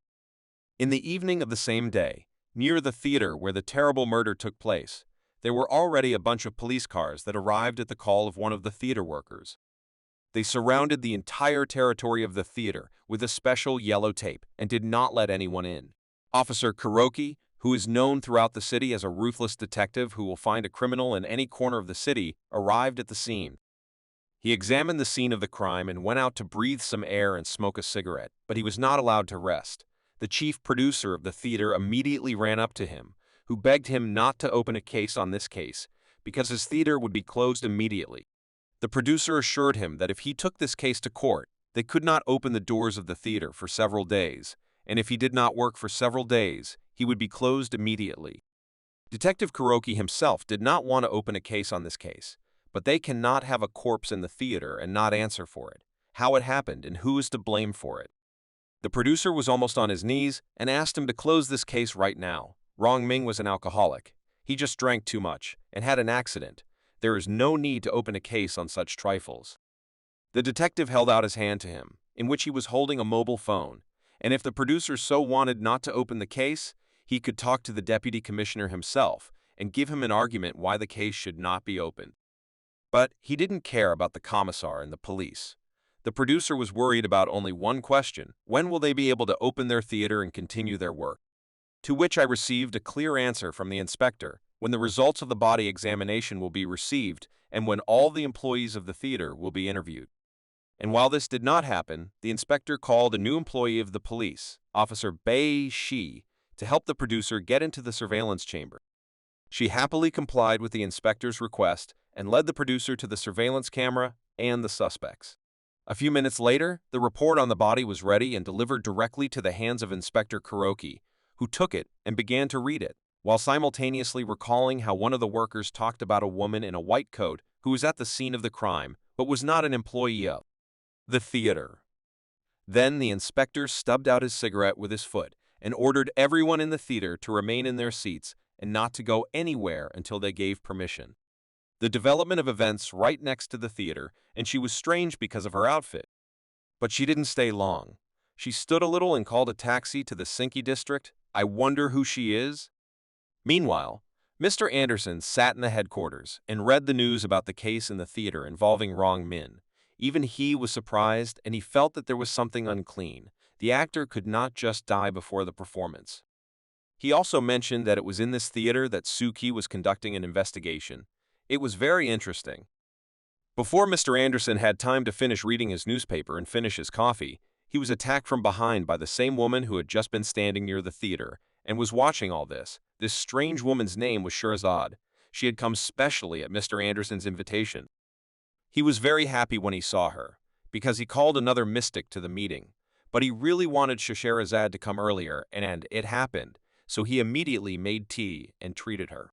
When Sherazade heard that Legrand was still to come, it was the same mystic that Anderson spoke about. She was very happy and already wanted to see him, because they were old friends. Then their conversation was just transfers between branches, and she asked Anderson if she should transfer. Anderson thought that it was already too late to apply for a transfer to his branch. But if she had already entered this door, then what is the difference? You can forget about it and not think about it.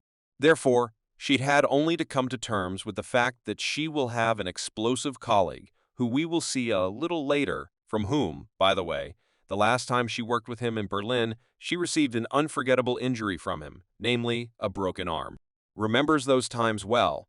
After that, he hid from her for more than 2 years, and now they will finally see each other. Scheherazade cautiously asked Anderson if he didn't know that she was also here, to which she received a positive answer. As Anderson told Grimm, no one told him this unpleasant news. She was very happy and counted on the fact that he had trained well these past 2 years. Otherwise, he would not be released from the hospital while she was in this city. Mr. Anderson mentioned that he wanted to talk to her about the newbies. He has one not quite newbie who has very good prospects. Maybe she will be interested. It was late in the evening, and Suki decided to come to Mr. Anderson for advice and just to talk. Today, he really wanted to ask Mr. Anderson about spirits and ghosts that were forgotten, and to tell him what had happened to him in the last days. As soon as Suki went to see Mr. Anderson and said hello, his eyes immediately fell on the girl sitting next to him. She was not ordinary as it seemed to Suki at first glance. Scheherazade also immediately noticed a guy who liked her very much right away, so she greeted him first to establish contact. Suki became a little stunned and asked Mr. Anderson whether he came on time or is it possible for him to come tomorrow. Mr. Anderson, of course, did not drive him away, but on the contrary invited him to join them, so he began to introduce them. First, he introduced Miss Scheherazade. She was one of the 2 members of the Black Gate who were transferred to our branch, and then he introduced Suki. She is the one, the very newcomer about whom he just spoke. Scheherazade was very happy to see such a young newcomer in their team and immediately started joking with him. But it seems that Suki doesn't quite understand jokes. But Suki still understood that Scheherazade was joking, and she is quite a nice person, so he supported them and laughed. Then Mr. Anderson thought that, if Scheherazade is still here, maybe she will help Suki learn to use weapons so that he can destroy spirits on his own in the future. Suki did not understand such a request from Mr. Anderson. Did he really need such training? Will he need to carry a weapon? Anderson assured him that it was absolutely necessary, because he also saw the Guho bird, and he also knows about the Pioneer Church. So Suki must learn to master weapons at a basic level so that he can repel any spirit, even in a stressful situation. Sir Anderson, of course, explained why he himself could not teach him. The fact was that he does not know weapons too well. Of course he can use them, but his level is not as high as Shehrazade's, for example, so he cannot teach others. As he once told a member of the Black Gates, they are divided into collectors and receivers. In simple words, the collector collects objects and the receiver sells them. And all the recipients have a much higher weapon skill level than the collectors, so Shehrazade's level is much higher, and she will be a better teacher in this case than Mr. Anderson. Her joy knew no bounds. She was very pleased to be teaching such a young novice Suki. She immediately began to examine him for his physical strength and physical condition of the body in which Suki is now. She immediately noticed that he trains and plays sports, but will this be enough for him? After she checked his physical condition, Scheherazade decided to test his concentration, so she called him to come closer to him, namely to play darts. Scheherazade gave him several darts and asked him to gather all his concentration and try to hit the bullseye. Suki still couldn't accept the fact that she would be his teacher, but he trusted Mr. Anderson, so he agreed. Suki took a position convenient for him and prepared for the first throw. At this stage, Scheherazade did not interfere with him and let him do everything himself. She wanted to see how ready he was for the weapon. He made his first shot and missed the target. Even far from the target, Suki's shot turned out so-so. Scheherazade watched this carefully, and even taking into account the fact that he hit the bullseye right away, he had a good enough position and throwing power. The next time she suggested that he go to the shooting range, and she would show him how to handle weapons and teach him simple techniques of close combat. And today, Suki can rest. She plans to go to the shooting range later, and will tell Suki when they leave. Mr. Anderson was very glad that they became friends. After the darts, Suki decided to immediately talk about what he came here for, namely about the transferred student of their school. He wanted to tell what Suki had learned in the last few days. But Anderson immediately calmed him down and asked him to sit down and talk a little more slowly. Some time passed. They all played Monopoly together, and all this time, Suki told his story with the transferred student, namely the student he saw after learning her name. He reached the end of the story and stopped. Mr. Anderson listened carefully to him and said in his head that they had discussed this before, and Mr. Anderson gave him consent to study the biography, because it was the safest way to find out everything and not fall into a trap. Very interesting. It was already late in the evening, and yellow pieces of paper were still hanging near the theater, which meant that entry was prohibited. Although people were interviewed and sent home, it seems that there are no living souls in the theater now. But everything was not so calm at the scene of the crime. Some girl in a green coat decided to visit there and examine it as best as possible. She started drawing some strange symbols on the ground. It looks like she wants to conduct a ritual right here. What's going on? But her plan didn't work, because she wasn't alone there. The nine-headed woman was still in that theater, and she knew for sure that the criminal always returns to the scene of the crime. So she waited until the last one and waited. She felt safe when her face was covered by a mask, so she did not worry that she would be seen and began to interrogate this girl. Why did she take the life of this actor? The girl immediately began to make excuses and say that she did not do anything, but came here simply because she forgot some things here. The woman was sure that this girl was somehow involved in the crime and that Rong Ming did not die from alcohol, but someone helped him. As it turned out, it was one of the actors of the theater, a young girl from Sinets, so the nine-headed woman immediately began to accuse her and did not believe a single word she said. But the woman didn't do it just like that, because she had a gift that she used with Rong Ming. She made coffee and talked to him, so she knew the details of the crime, namely how this girl made Rong Ming take an overdose of antibiotics while he was drunk. The girl turned pale from this story. How could she know this? He is dead. Who else could tell her this? The nine-headed woman was an excellent forensic expert, so she was much better at talking with the dead than with living people. So at that moment, she was waiting for a confession from the girl. She wanted to know why the girl did it. Did she do it because of his constant harassment, which she just couldn't stand anymore? Is there another reason why you did it?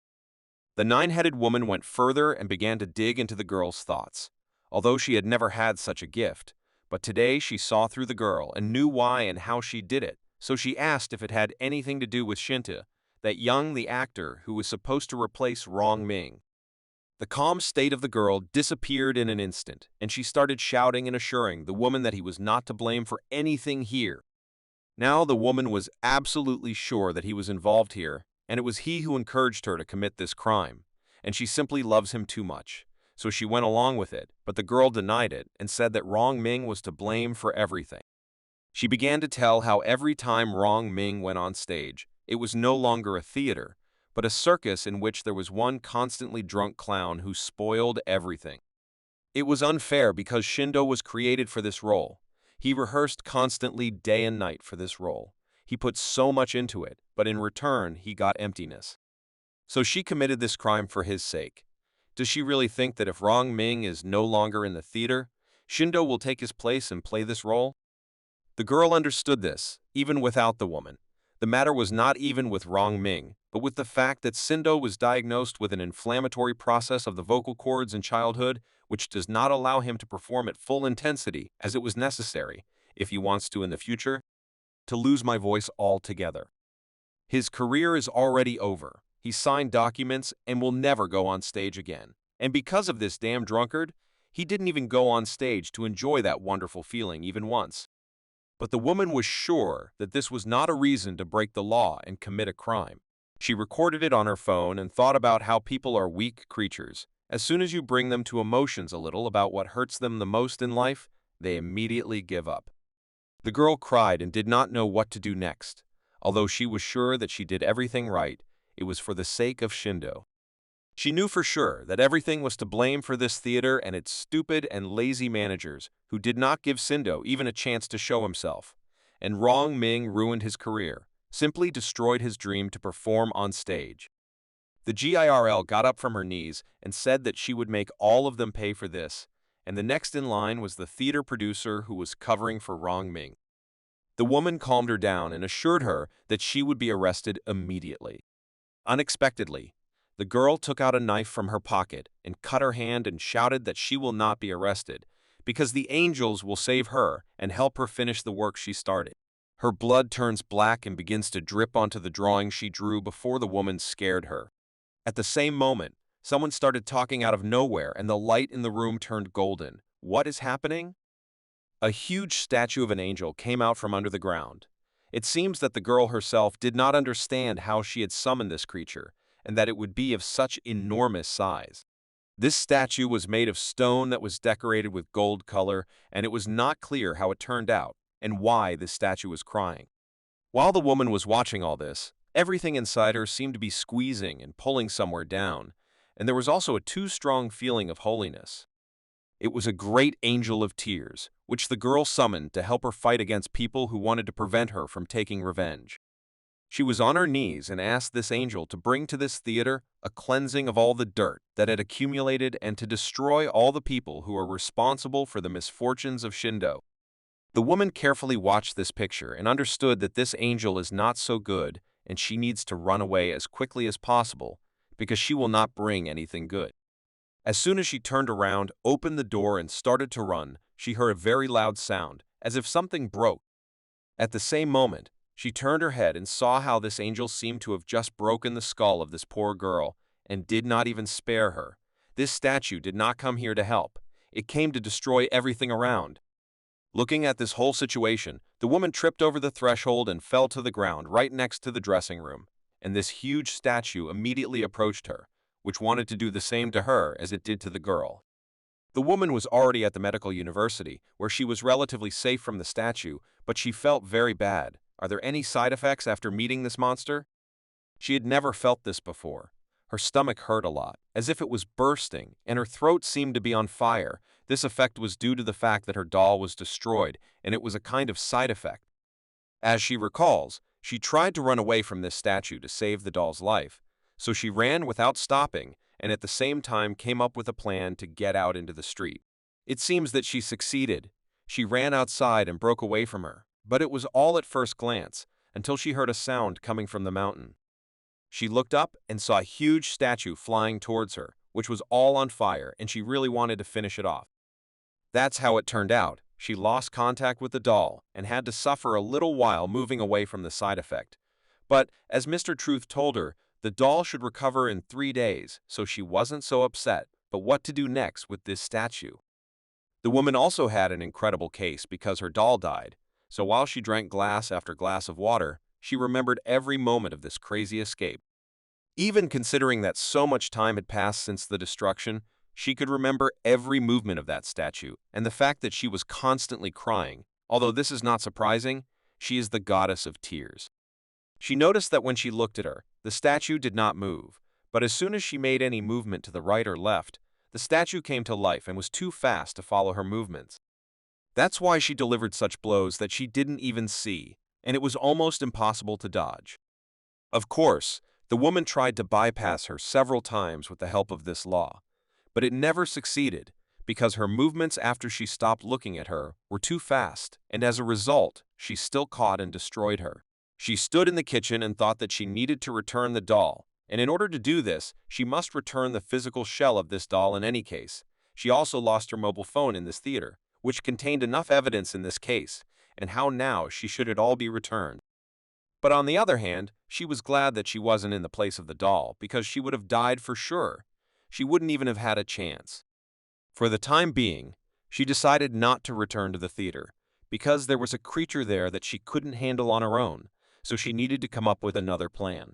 She is troubled by the thought that this statue may never leave there and stay there forever, and she should be ready to meet her again. But who can she turn to for help? She should come up with something as soon as possible, because if tomorrow people go outside and see this stone statue, it can harm them very much, and this had to be avoided. The woman walked around the entire kitchen and simply could not understand what to do.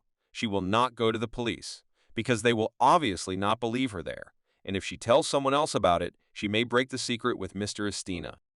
But she also couldn't pretend that she didn't see anything, so she found a way to tell everyone and not expose herself, so she decided to write a note and give it to someone who could solve it.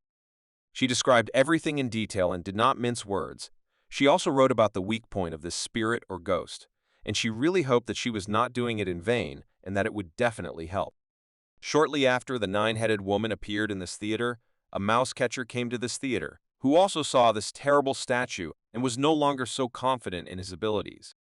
The statue noticed him and wanted to destroy him just as she did with the doll of the woman, so she went in search of him. As soon as she began to look in all corners of the theater, she looked literally all corners, but she never managed to find the mousetrap. It was a matter of size. The mouse catcher was much smarter than it seemed and was constantly underestimated. So in this situation, no one could have guessed that he would simply transform into his real form of a small mouse and simply run away from the statue. The morning didn't come very well for Suki. He was woken up by the phone literally bursting with the number of messages and eventually calls, so he just couldn't ignore it any longer.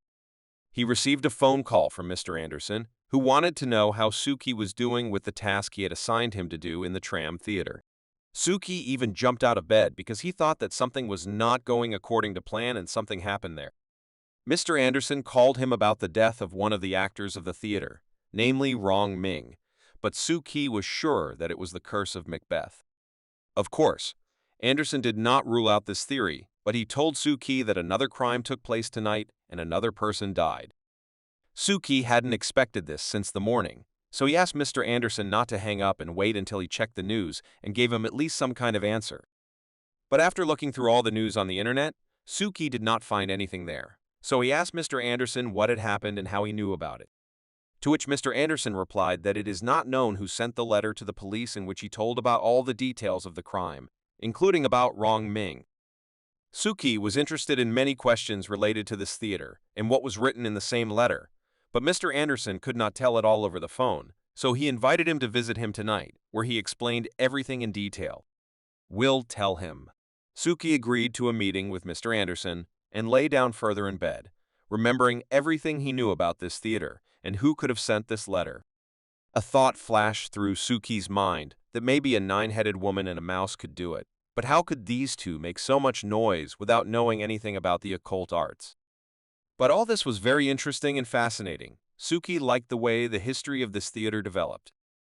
After such a fun morning, Suki went to school for lessons. He sat in class and listened attentively as the teacher told them when they had their midterm exam in all subjects, so he advised them to prepare very well because those who do not pass this exam will not be admitted. To the cultural evening this year, it was very important for everyone. Suki was confident in his abilities and knew that he would definitely pass this exam because he had not missed a single class since he entered this world, but he was worried about the thought that he still had to do something before this exam. But what was it?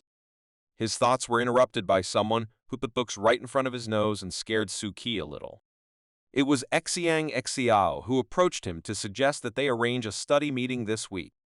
Suki remembered that every semester she comes to him for a study meeting because she does not study well, so Suki pulls her up for exams. That's what he could not remember. He was standing in front of her and did not know what to answer her. He completely forgot about it, but he could not agree, because he knew who she really was. Suki could of course agree, but if she was a normal girl, but she is a spirit, and also so scary, that's why he couldn't do it. He needed to figure out why he couldn't arrange this evening. She insisted that he give her at least some kind of answer and not just stand silently and look at her, but Suki couldn't figure out why he wouldn't be able to go to the study evening today. While he was thinking, another voice sounded from the side. It was the voice of the same ghost girl who couldn't let go of Suki. She also wanted him to raise her grades, and she passed the exam successfully. Suki could not understand why she suddenly entered into their conversation. Why is she doing this? They both stood in front of him and took turns asking him when it would be better for them to come and why he was ignoring them. Suki was just torn inside. He was very angry and did not understand what this girl was here for. Everything was more or less clear with Xiao, but why did the ghost of an unknown student suddenly intervene in the conversation? What does she have to do with it? All he was able to answer in a calm voice was that he had problems at home, so he would not be able to organize this evening of knowledge this time. But then he realized that his spirit Xiaoi suspects him and thinks that he sees her, so there is no way to refuse. You have to invent something. Therefore, he continued his phrase and added that they should choose a day when he will be completely free. For example, a weekend. Saturday is a very good option. Xiaowei was very happy that he agreed and promised to bring him good food so that they could study together, and the spirit of the unknown girl just repeated all the phrases for Xiaowei. Suki simply could not believe that he agreed. He has two spirits at home. Two more will come to this. It is already some kind of haunted house. Evening came and Suki went to meet Mr. Anderson at the Black Gate branch. At the moment when Suki entered the apartment, he saw how a man in a black suit was just pouring tea for Alice, and they were having a heated discussion. He went in and greeted everyone, and Mr. Anderson immediately invited him to join them. He wants to tell him something very important. The black man was as friendly as possible today and poured Suki tea even without his request. For the first time, Suki wondered what kind of creature the Hatter is. Mr. Anderson told him that he is a doll, but he sometimes behaves like a normal person. It was very good, but it was time to get down to business, and Mr. Anderson proposed to start right now. He opened the topic about the crime in the theater. As it turned out, new circumstances about this case were revealed, which were reported to them through a special channel. As it was reported to Mr. Anderson, a new creature appeared in this theater, not a spirit, but an occult creature that does whatever it wants there. Suki did not understand what he was talking about, so Mr. Anderson decided to show him the example of pictures. He began to explain that an angel of tears appeared there tonight. As Anderson explained, this is an accidental side effect of the occultist's work on spirits and ghosts, which led to the creation of creatures that cannot be controlled. No one knows how it happened, and no one has been able to repeat it again, but these creatures appeared in the world and now exist among us. Suki looked carefully at all the pictures that Mr. Anderson showed him and did not understand. If it is not a spirit or a ghost, then what is it? How then can you deal with it?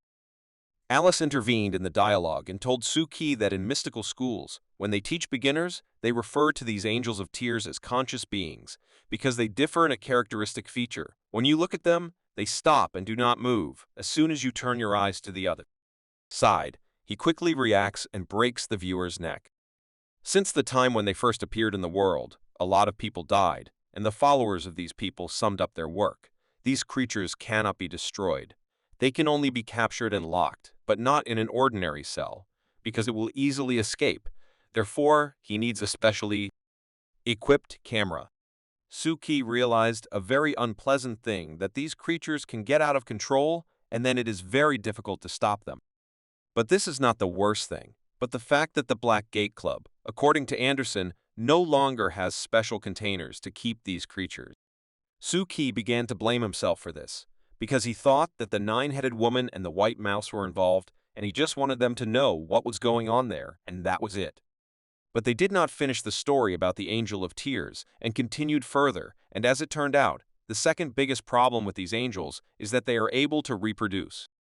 They can do it with the help of written pictures, photos, or videos, or even if they got somewhere in the reflection of a mirror, all these actions will increase their number, and nowadays there are a lot of such objects. Therefore, Mr. Anderson emphasized that any images of angels must be destroyed before they take shape. Otherwise, they will multiply one after another, and then it will be impossible to catch them. Then Suki understood that if the angel leaves the theater, everyone will start filming and photographing him, and thus giving him the opportunity to reproduce, and this can lead to very serious consequences. Mr. Anderson continued Suki's words and added that intelligent creatures that can reproduce and are also very aggressive, then they are worse than atomic weapons or viruses. So everything that happens in the theater is no longer your task, Suki. It is too difficult for you. Therefore, Mr. Anderson sent Scheherazade there. She will try to detain the creature in the theater until the special box that they have already ordered is delivered here. Suki became much lighter from the thought that there are organizations in the world, such as the Black Gates, which protect people from the horrors of the magical world and protect them. But Mr. Anderson is not finished yet. He called Suki not only to tell him the details of this case, he wants to ask him to take up the case about the secret person who sent this letter to the police. We need to find this person. As soon as Suki took the letter in his hands, he saw familiar symbols and immediately understood who wrote this letter. It was his familiar nine-headed man, so a smile immediately appeared on his face. Mr. Anderson added that this letter was handed to him by the police from a mysterious person who said that she was from Shrine number 89, so that Anderson thought that it was some new secret organization. He dug a little in the book and found something. This symbol that was depicted on the letter corresponds to some elements of occult symbolism. That is, It meant that it was connected with the figure of the nine-headed creature from the Book of Coming to the West. And he also reminded Suki that all this could be related to the recent events surrounding the unknown god Ludo, whom everyone was spreading so much on the internet. Suki listened carefully to what Mr. Anderson was telling him and assured himself that under no circumstances should the Black Gate Club be allowed to learn more about his activities outside of it. Therefore, Suki specifically asked questions that did not relate to the topic, for example, about the organization of beheading, to which Mr. Anderson answered negatively and assured him that they were of no use here. It must be a more ancient organization. Suki did not understand the formulation of the ancient organization because he only recently created it. How can it be ancient? Mr. Anderson explained to him that he conducted a special ritual and wanted to find where the roots of this organization come from, with the help of a special organ of the Black Gate Club, the House of Divination. But the results showed that this organization is not from this world, so he could not find anything. Suki didn't know how to react to this, so he just smiled, pretending that he didn't understand anything. Alice broke into the conversation and added that the results of this divination weren't wrong as far as she could tell. It was a crazy time rift known to all as past times. Therefore, they believe that this organization is from the past, the distant past. Suki couldn't hide his laughter anymore. What are they saying like that? There is too much stupid information coming into his head right now because he is just trying to build some extra lines for his future anchor. What organization from the past? What are they talking about? Suki didn't know what to do to stop laughing. So Anderson asked if everything was fine with him, and Alice generally thought that the Hatter's tea was to blame. It must have expired. Now, there will be a story about abandoned cities in which no one has lived for thousands of years. One day, one of the strongest mystics in the world visited there and wanted to conduct his summoning ritual. He created a huge drawing for the ritual around the entire city and was already ready to conduct it. His face was similar to the face of a demon who had just come out of hell. A wind was blowing around him that brought only suffering, and today he clearly planned something not very good. He finished his preparation for the ritual and had already begun to implement it, until suddenly he was interrupted by a voice behind him, which made him very angry. When he turned, his eyes saw a man who was dressed rather strangely in his opinion, but this did not prevent him from introducing himself as the spreader of truth and knowledge of the great sage Linville and greeting the demon. It even amused him a little, so he asked him what he was doing here and whether he thought that diving under the center of the earth was such a fun activity and whether he wanted to stay here. He left him alive for now because he had just created an alchemical formation, which he was going to use now, would help him go to the next world, so he asked him to just wait. But this man came here not to perish. He had a clear offer that would cost the demon only 3 sage stones. Suki became much easier, and they continued the dialogue, and Suki began to ask what are these pastimes they are talking about. Alice began to tell Suki about this concept, so she started with the main one. If the mystic does not have enough depth resistance, then one can talk about a fairly easy loss of control over the mind and body. Suki asked Mr. Anderson if he could lose control with his huge anchor, to which Mr. Anderson replied that the risks exist, and in the case of working with the Black Gate Club, they become even greater. Alice continued her story, as she had said, to explain everything in detail. She had to start with the basics, so she asked the Hatter to bring him a book from the top shelf, which he gladly did. She repeated to Suki what he already knew about the 3 edges of the triangle of the secret world stone, which were the mystics, thinkers, and protectors, and now it was time to talk about the 3 stones of the secret world, or rather the 3 paths that lead to the source of the beginning of the mystical world. It was as if Suki was sitting on the sofa at one moment and flew somewhere, wherever Alice wanted, who wanted to show him these 3 ways. These 3 ways were called the Gate of Truth, God's construction, and God's key, and together they formed a single magical way into the world. For many years, thinkers and mystics have believed that if they manage to get to the other side of the gate, they will be able to find the source. The idea was that the other side of this door reflects the true form of a person, and also this door directed all life energy into the body of this person, people. That's why everyone wanted to find them. Suki couldn't believe what he was hearing right now. Was it true, and did someone ever find this door? Fortunately, no one has yet found this magic door. But with the advent of words in this world, Every mystic and thinker spread this legend among others of their kind, and then each of them dreamed of finding this door. But we don't have many such fanatical mystics left in our time, so don't take it to your head, Mr. Suki. We won't talk about it anymore today. Today, Alice offered to focus more on the Gate of Truth itself. Then she began to talk about the carving from which this gate was created, which in the magical world is called the Tree of Life, which is a blueprint for rebuilding the universe.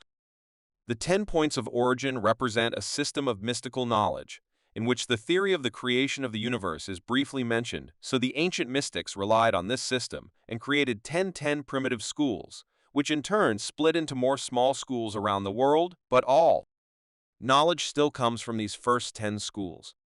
Suki's head was already spinning from such a flow of information, and he did not understand what was going on here and why, so he simply agreed with everything. Therefore, Alice continued to talk further and gave him the example of the School of Alchemy, which has the largest and most authoritative system of knowledge in the whole world, because it is the successor of the ancient School of Reason.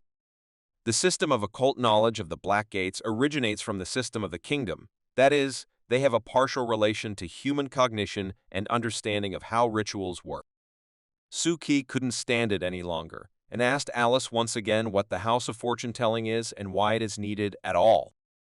As she understands it herself, the House of Divination traces all the mystical schools deep enough to recognize the first source of the school or organization and the only occult organization that cannot be deciphered, and that is outside of the 10 systems, or what they call the past times. Then Suki began to wonder what kind of past times it was then. Alice began to explain to him that if he begins to study the secret of time, he will find a lot of details that he should not see in the logic of world time. These small details leave behind small consequences that we can already observe. At this stage of Suki's explanation, he did not understand anything at all, and it seems that he did not want to understand anything. Everything seemed too difficult and incomprehensible. Alice closed the book, and the illusion of where they were just now also disappeared. Is it possible to create such illusions with the help of this book? And then Alice wanted to tell a fairy tale for Suki, which he should definitely like. Suki was quite surprised when he heard that she was going to tell him a fairy tale and noticed how she clearly presented the information to avoid losing control over him. It was interesting. She took out a very small watch from her small purse. It was a watch with which she could stop the flow of time. It was called the Effect of Religion May Tea Party, a very strange name. After applying this religion, absolutely everything in the room froze. Even Mr. Anderson, who was drinking his tea at that moment, but not Suki, who seems to have left it on purpose. She explained to him that she stopped time to talk to him in relative safety, so as not to lose control and have time to tell everything. It would only take 3 minutes, so Suki had nothing to worry about. At some point, Suki simply began to dive under the water and hear Alice's voice, but he did not see her. She informed him that sometime in the distant future, there will be a group of such monsters whose life forms will be much better than now, and they will eat people now exist. She continued that in the future, there will be no more people. They will all be eaten and exterminated. Their race will die out, and the monsters will not stay on the planet for long either, because they will also find themselves without food and eventually disappear as well. The monsters understand this problem, so they travel to the past to eat the people there and continue their existence. But they didn't cross history and return to the beginning of humanity. They realized that if they do that, they will also lose their source of food. Therefore, during this period, most monsters began to drown, and then they saw that they did not need to eat people to maintain their existence. Faith and fear can achieve similar effects, but human demand at that time was in short supply.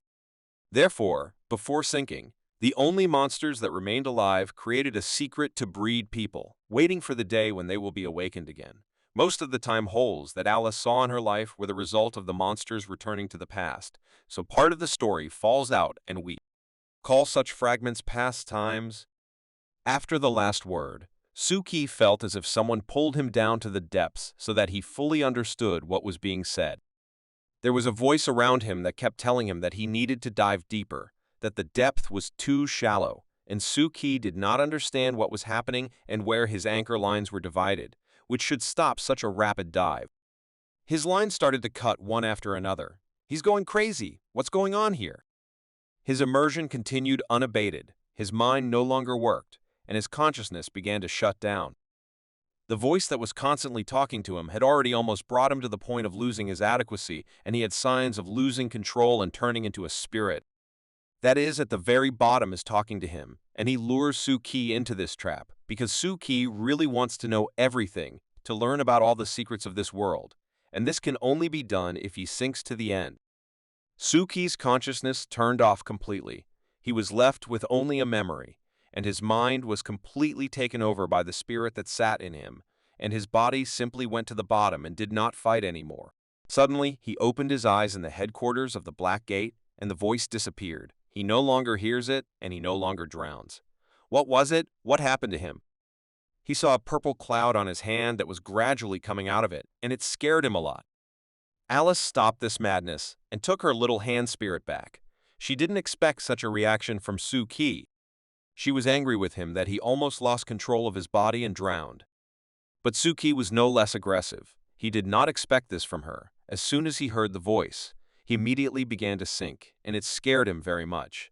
He still does not believe that everything is fine with him.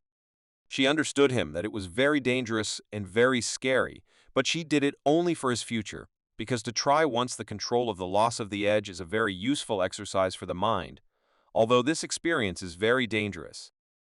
Suki understood everything and thanked him, so he decided to help Alice put the book back, but she refused. But how will she put it back if she can't walk? She calmly got up from the sofa and went to the side of the bookshelf to put it back. Suki did not expect this. He was sure that she could not walk and she constantly needed the Hatter's help. But she explained to him that she can walk only while these 3 minutes are running. When they end, she will no longer have such a skill and will have to move again in a wheelchair. Even if Alice could walk during these 3 minutes, the height at which this book was not lower for her, so Suki's help is still needed. After Suki put the book back, just at that time the 3 minutes ended and everything around returned to its place. Mr. Anderson continued to drink his tea as if nothing had happened, and the Hatter continued sorting through the books, but Mr. Anderson asked Suki how the conversation went before they were so to speak. Alice interrupted Suki and said that the conversation didn't go as well as she planned. He almost lost his mind and turned into a ghost after hearing about the past. Mr. Anderson repeated all of Alice's words that it is very dangerous to lose control over the mind, because you can become a demon and never return to a human body. But this experience is very useful for him, because he can now cope without help in a similar situation. He continued to warn him and reminded him that there is a big gap between the anchors. Some will be able to help, and others not, so he should independently control the situation and the depth at which he is, because it is all very dangerous. Next week, he suggested that Suki come to his place. He will give him a copy of the Kingdom Systems book that Alice told him about. Suki was very impressed by such an offer, so of course he agreed, but is it different from the Foundation book? Anderson assured that, of course they differ, because the main secret of each school, in order to really write down the knowledge of the original system, the members of the Black Gate must also make a certain contribution in order to learn effectively. But Suki had almost no input, so he thought. Mr. Anderson assured him that his contribution to the fight against the Gyuhu bird and his new investigation into the secret organization 89 should be more than enough to apply to the school. Anderson once again reminded him what an investigation means, when Suki should only look for evidence and in no case expose himself to danger. Suki understood how he should act. All he had to do was ask the nine-headed woman what happened there and do everything so that no one found out. Several days have passed since Mr. Anderson gave Suki a new task, and since then, nothing has happened. Everything has been calm and without new crimes. The theater was covered with yellow tapes, and no one was allowed there, so everything remained. Even more, they blocked all the nearest streets and warned about the danger in this area. While Suki was thinking about what to do next and what to do, he received a message on his phone from Scheherazade, who informed him that their training was postponed until she dealt with the Angel of Tears. Here is the decision that came to Suki by himself. He would rather investigate the case of the transferred student. Suki had long wanted to contact her former classmates, but all the contact details were locked in the archive, and only Jin had the keys, and Suki did not really want to go to him. But otherwise he won't get this data, so he has to go through himself and ask Jin for the key. so he came to the class where he was studying and asked one of his classmates to call him. His classmate shouted to the whole class that Suki had come to Jin and wanted to see him, as if anyone else was interested. Jin was the president of the school council, so it is not surprising that he had the keys to the archive. Jin was very surprised when he saw Suki, who came to talk to him. This happens very rarely. More precisely, it is probably the first time, so he was very curious what Suki wanted from him. Tianjing's classmates are very active girls and often interfere in their own business. That's why Suki didn't want to go to him. It was very difficult to talk alone. Tianjin left the classroom and started the conversation first. He asked what Suki needed from him, to which Suki responded by asking for the key to the archive, but Tianjin did not understand this request. Why does Suki have this key at all? But after Suki explained to him that he wanted to learn more about some documents from the archive, Jin gave him the key without any problems. It was easier than Suki expected. He even joked, "Is Jin worried that Suki will take this key and do something bad?" But in response, he heard that Tianjin trusts him, but he must return the key after working on it.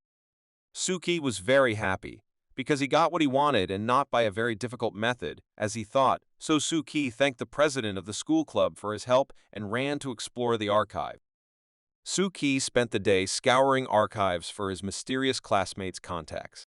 That evening, he called them, seeking info about her. Strangely, no one remembered much, except two noted her as reclusive, often sick and absent, until she disappeared from classes altogether. Suki thought that the student was bullied, as it was shown in the video clip of the beheading cycle, and she threw herself off the roof. And on the other hand, her classmates say that she did not come to school. So now she is more like a girl, as she was often sick, so she often missed classes, until she stopped walking on them altogether. Thus, Suki came to the conclusion that if this legend is false, then someone made it up on purpose, and the only way to solve it is to find out the real reason for the girl's death, and not the one that others are trying to impose. All these thoughts gave Suki a headache, so he decided to take a walk and get some fresh air. While Suki was walking, he decided to go to the place where one of his small temples stood, and when he stood next to the box in which he was lying, Suki wondered if he was too hidden from people here. Although the temple is still invisible to ordinary people, and those who see it do not care where it is, they will find it in any case if they really need it. Suki decided to add some more of his figures to this box with his fire skill to see how many new members this shrine could bring to him.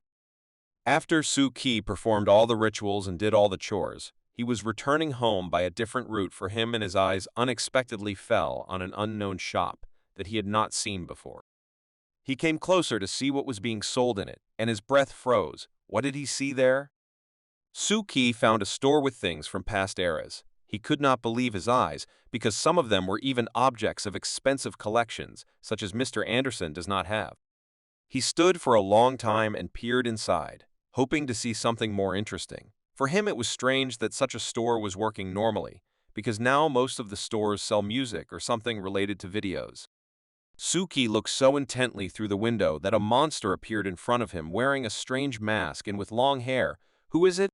Perfume again? But it was just an ordinary girl who decided to scare Suki a little and put on this mask. Her name was Yugo. She was a saleswoman in this strange shop. And behind Suki, the chief manager of this store appeared out of nowhere, who politely greeted him and offered his help in choosing the goods. But Suki did not like them at all. He thought that they were bandits, and now they would beat him up. Therefore, he decided to run away from there as quickly as possible. Suki politely replied that he was just passing by and did not want to buy anything. When Suki left, the head manager and Yugo discussed among themselves that he was somehow strange and not very similar to an ordinary schoolboy, that there was something otherworldly about him. Yugo closed the shop and decided to check who this boy really is, so she opened a whole library on her phone, and it looked very exciting. She wanted to check all the information on Suki's account, so she paid some amount to find him in the database. She found him, and there was information that he was 17 years old and a mystic. She already knew that. Yugo was surprised when she saw that he was from the Black Gate, because she hadn't heard about them for a long time, and now they started acting again. She did not understand what the people from the Black Gate Club were doing here. so she decided to secretly check everything and follow Suki to find out everything. But she lost him from her sight, but she saw some strange box from which a strange light came out, which interested her very much, so she came closer to see what was there.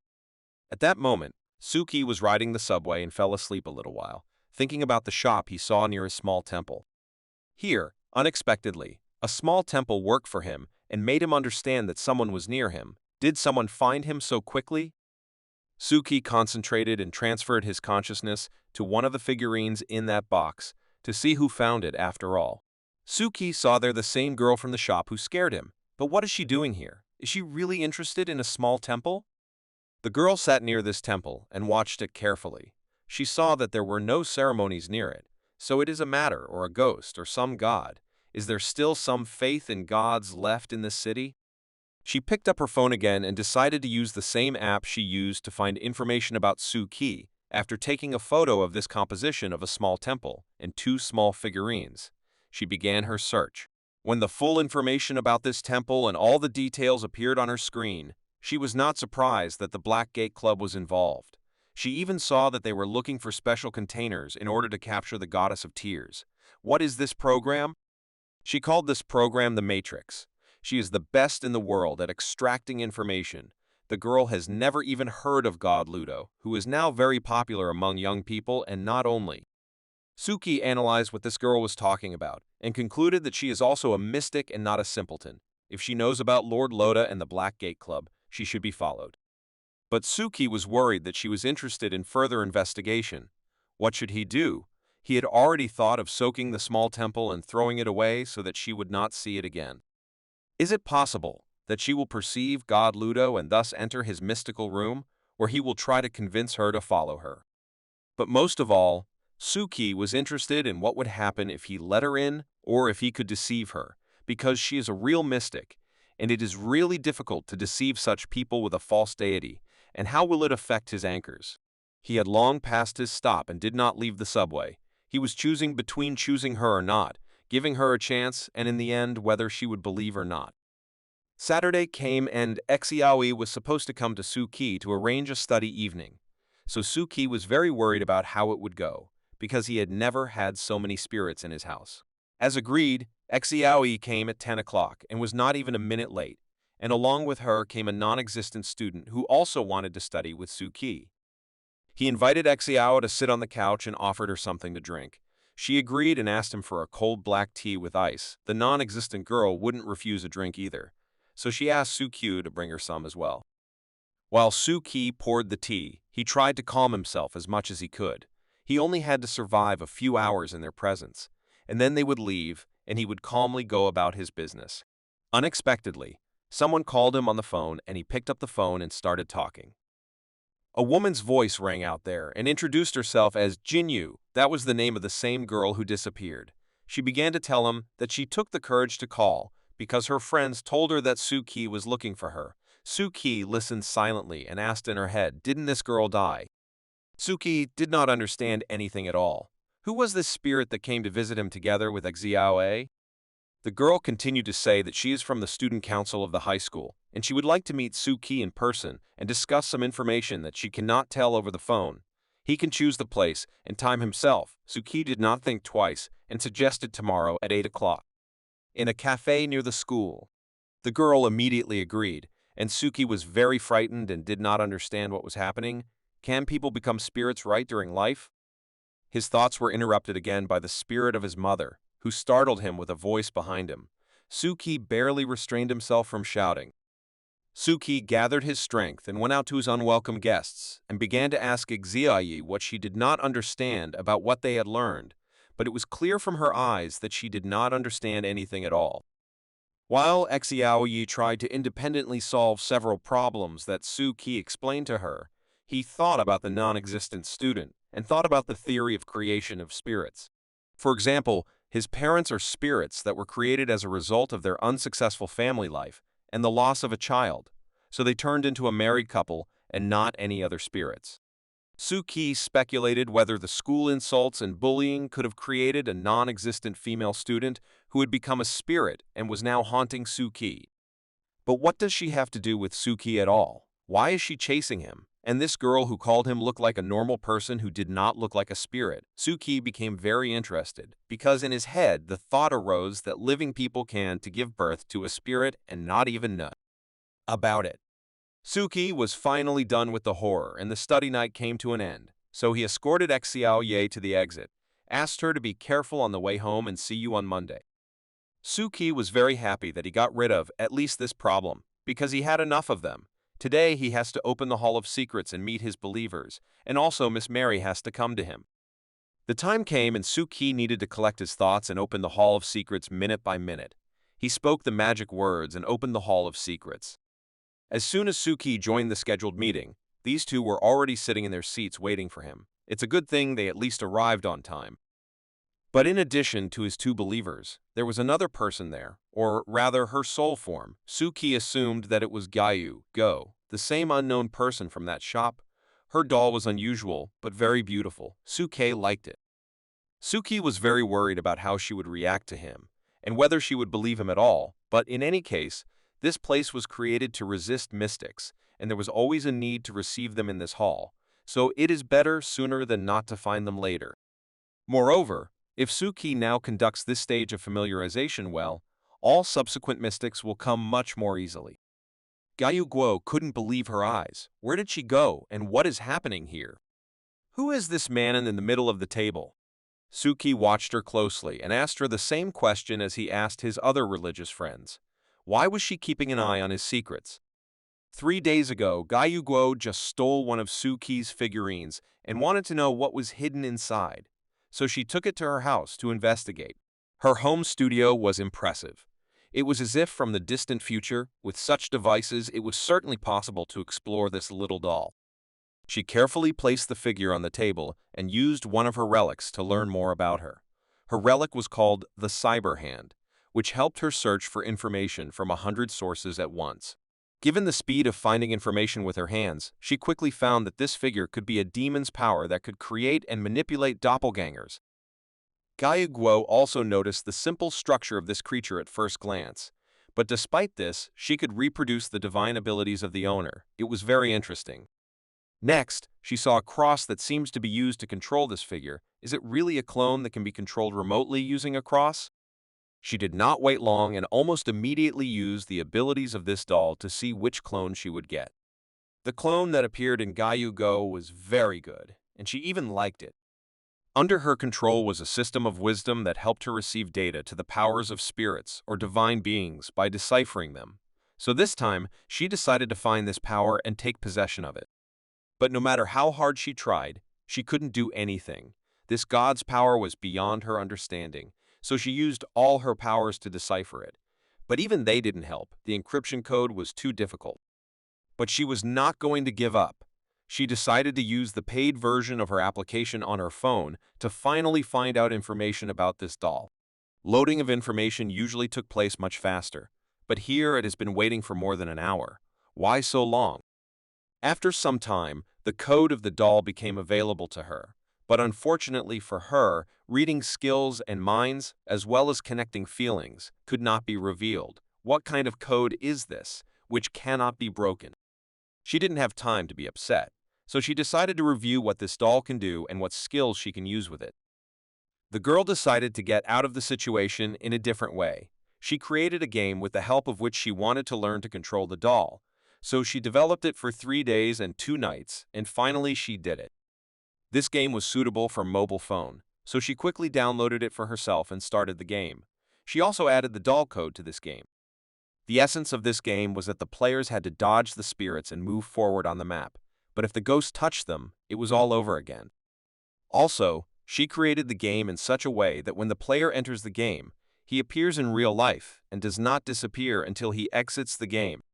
She passed the first round and thus she should have received her first prize in the form of the first doll, and it happened. She managed to create a game to control the doll. Of course, this game had a lot of problems that needed to be solved, but all this later. Now it has achieved the initial effect, so that's enough.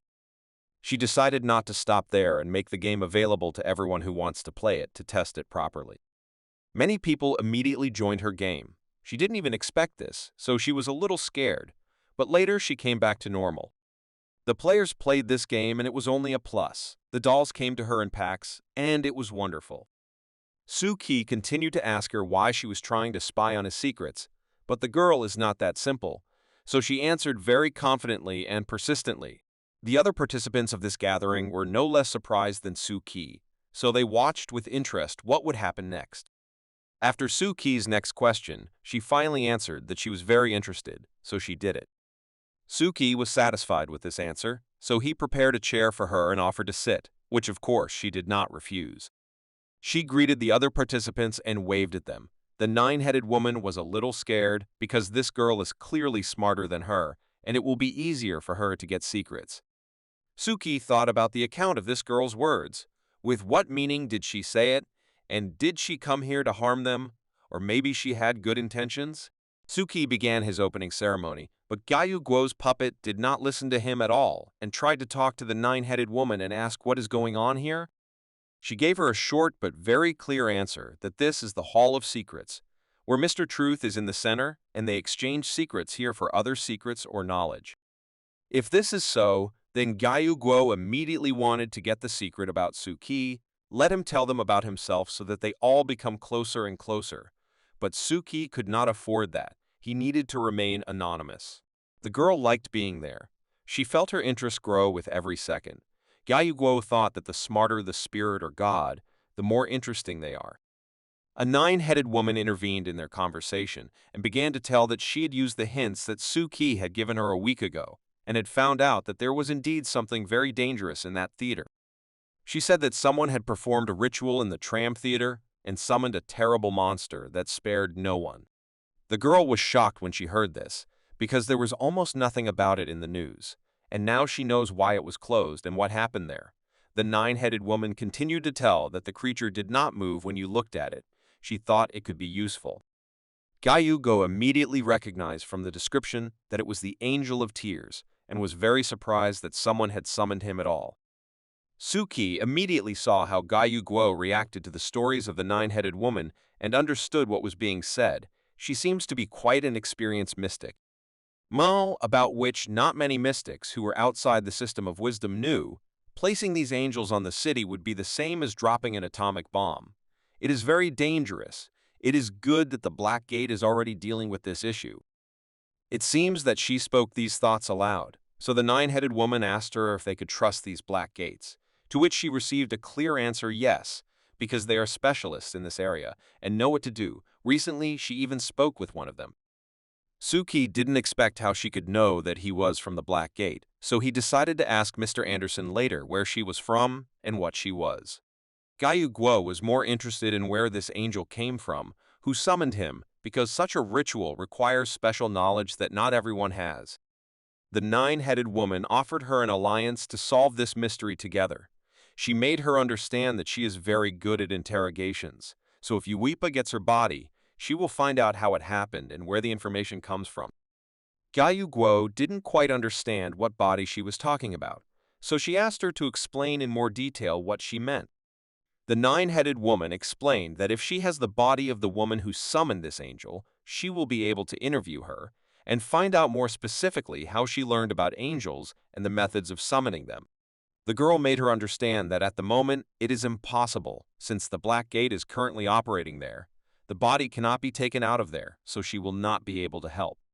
Suki carefully watched their discussion and was curious how it would end, because so far they have all come to an impasse and do not know how to get out of it. Unexpectedly, the mouse catcher raised his hand, who until that moment had not said a word. Not even a sound could be heard from him. It is interesting what he wants to offer. He offered a deal to the nine-headed woman. The mouse catcher would take out her body in exchange for a large amount of cheese.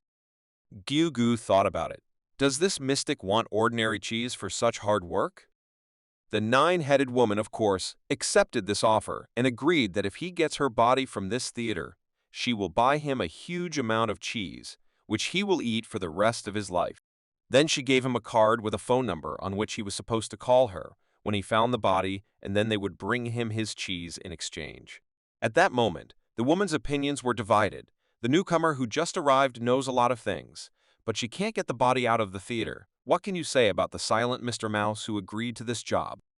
Guo offered any exchange for the nine-headed anything. She asked her for books on the occult and channels of communication with the organizations. Novenka immediately understood that the masked woman is just beginning her path and becoming a mystic, and it is not uncommon to meet novice mystics who really want to enter the system but cannot because there is no proper leader. As for the mouse catcher, she thought that he was a mystic who was much stronger than her, because even she would not be able to get the body out of the theater, and he easily took up this job, despite the fact that the body is guarded by the man from the Black Gate. The woman noticed that the time was almost up, and this meeting should end soon. Yupa was surprised that the time here is limited. Is it not possible to somehow extend this meeting? The nine-head explained to her that the Chamber of Secrets is set aside for only 10 minutes every week, so there is always very little time. The girl immediately asked Suki to extend this term. There must be some way. He invited them to try their luck and got this magic stone again, which has only two colors, which meant yes or no. Guo threw this stone and, as expected, it fell out black, which means no. But she heard one nuance that the masked woman said when she explained how this cube works, as far as she understood the rules set here by Mr. Truth, and if he allows them to be changed. Did she understand correctly? Suki was very happy. Finally, he heard these words. This girl noticed what he wanted to say from the very beginning. When she first came in, now he had no doubt that it was necessary to give her a doll. She continued and said that this Hall of Secrets is very deep and unknown and they cannot find the truth here. Guo added that the mask makes deals for you. The White Mouse knows how to find and investigate secrets, and she, as your faithful servant, creates the stage for the construction of the mystery, so creatures like them must be bound by rules to keep everything under control. She began to like Suki even more, because she was the first to think of adding rules for the division of duties. Guo immediately threw the Stone of Truth again, and this time she got a white color, which allowed to add these rules to the game.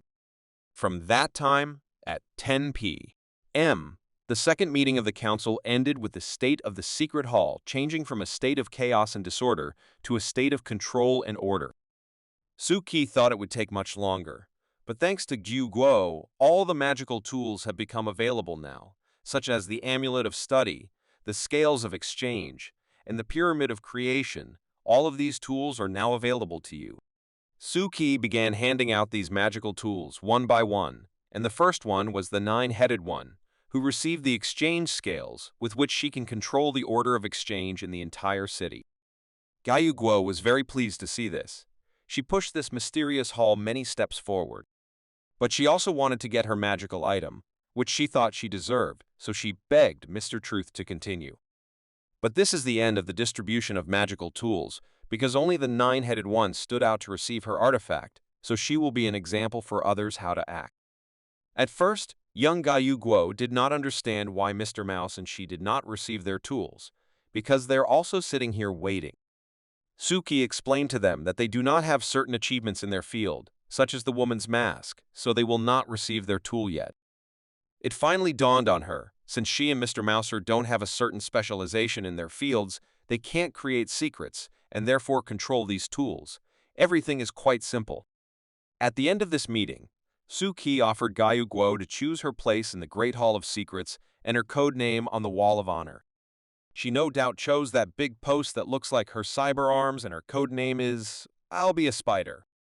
Suki accepted her choice and noticed that she was quite an intelligent girl. But when the time came, when the Hall of Secrets found silence and submerged in water for 7 days, Suki congratulated them on the end of the second meeting and left. Guo again found herself in her studio, where she's also sitting on a chair, but now only alone, and she felt so sad. She really liked it, as if she had been there for several hours, but the past was only for 10 minutes, which flew by so imperceptibly.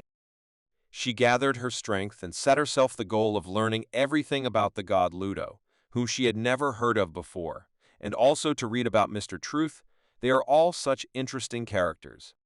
Guo thought about the fact that if this guy has the courage to claim that he is the truth, as well as start rituals and make collections on this account, then maybe he has something to do with the Gate of Truth.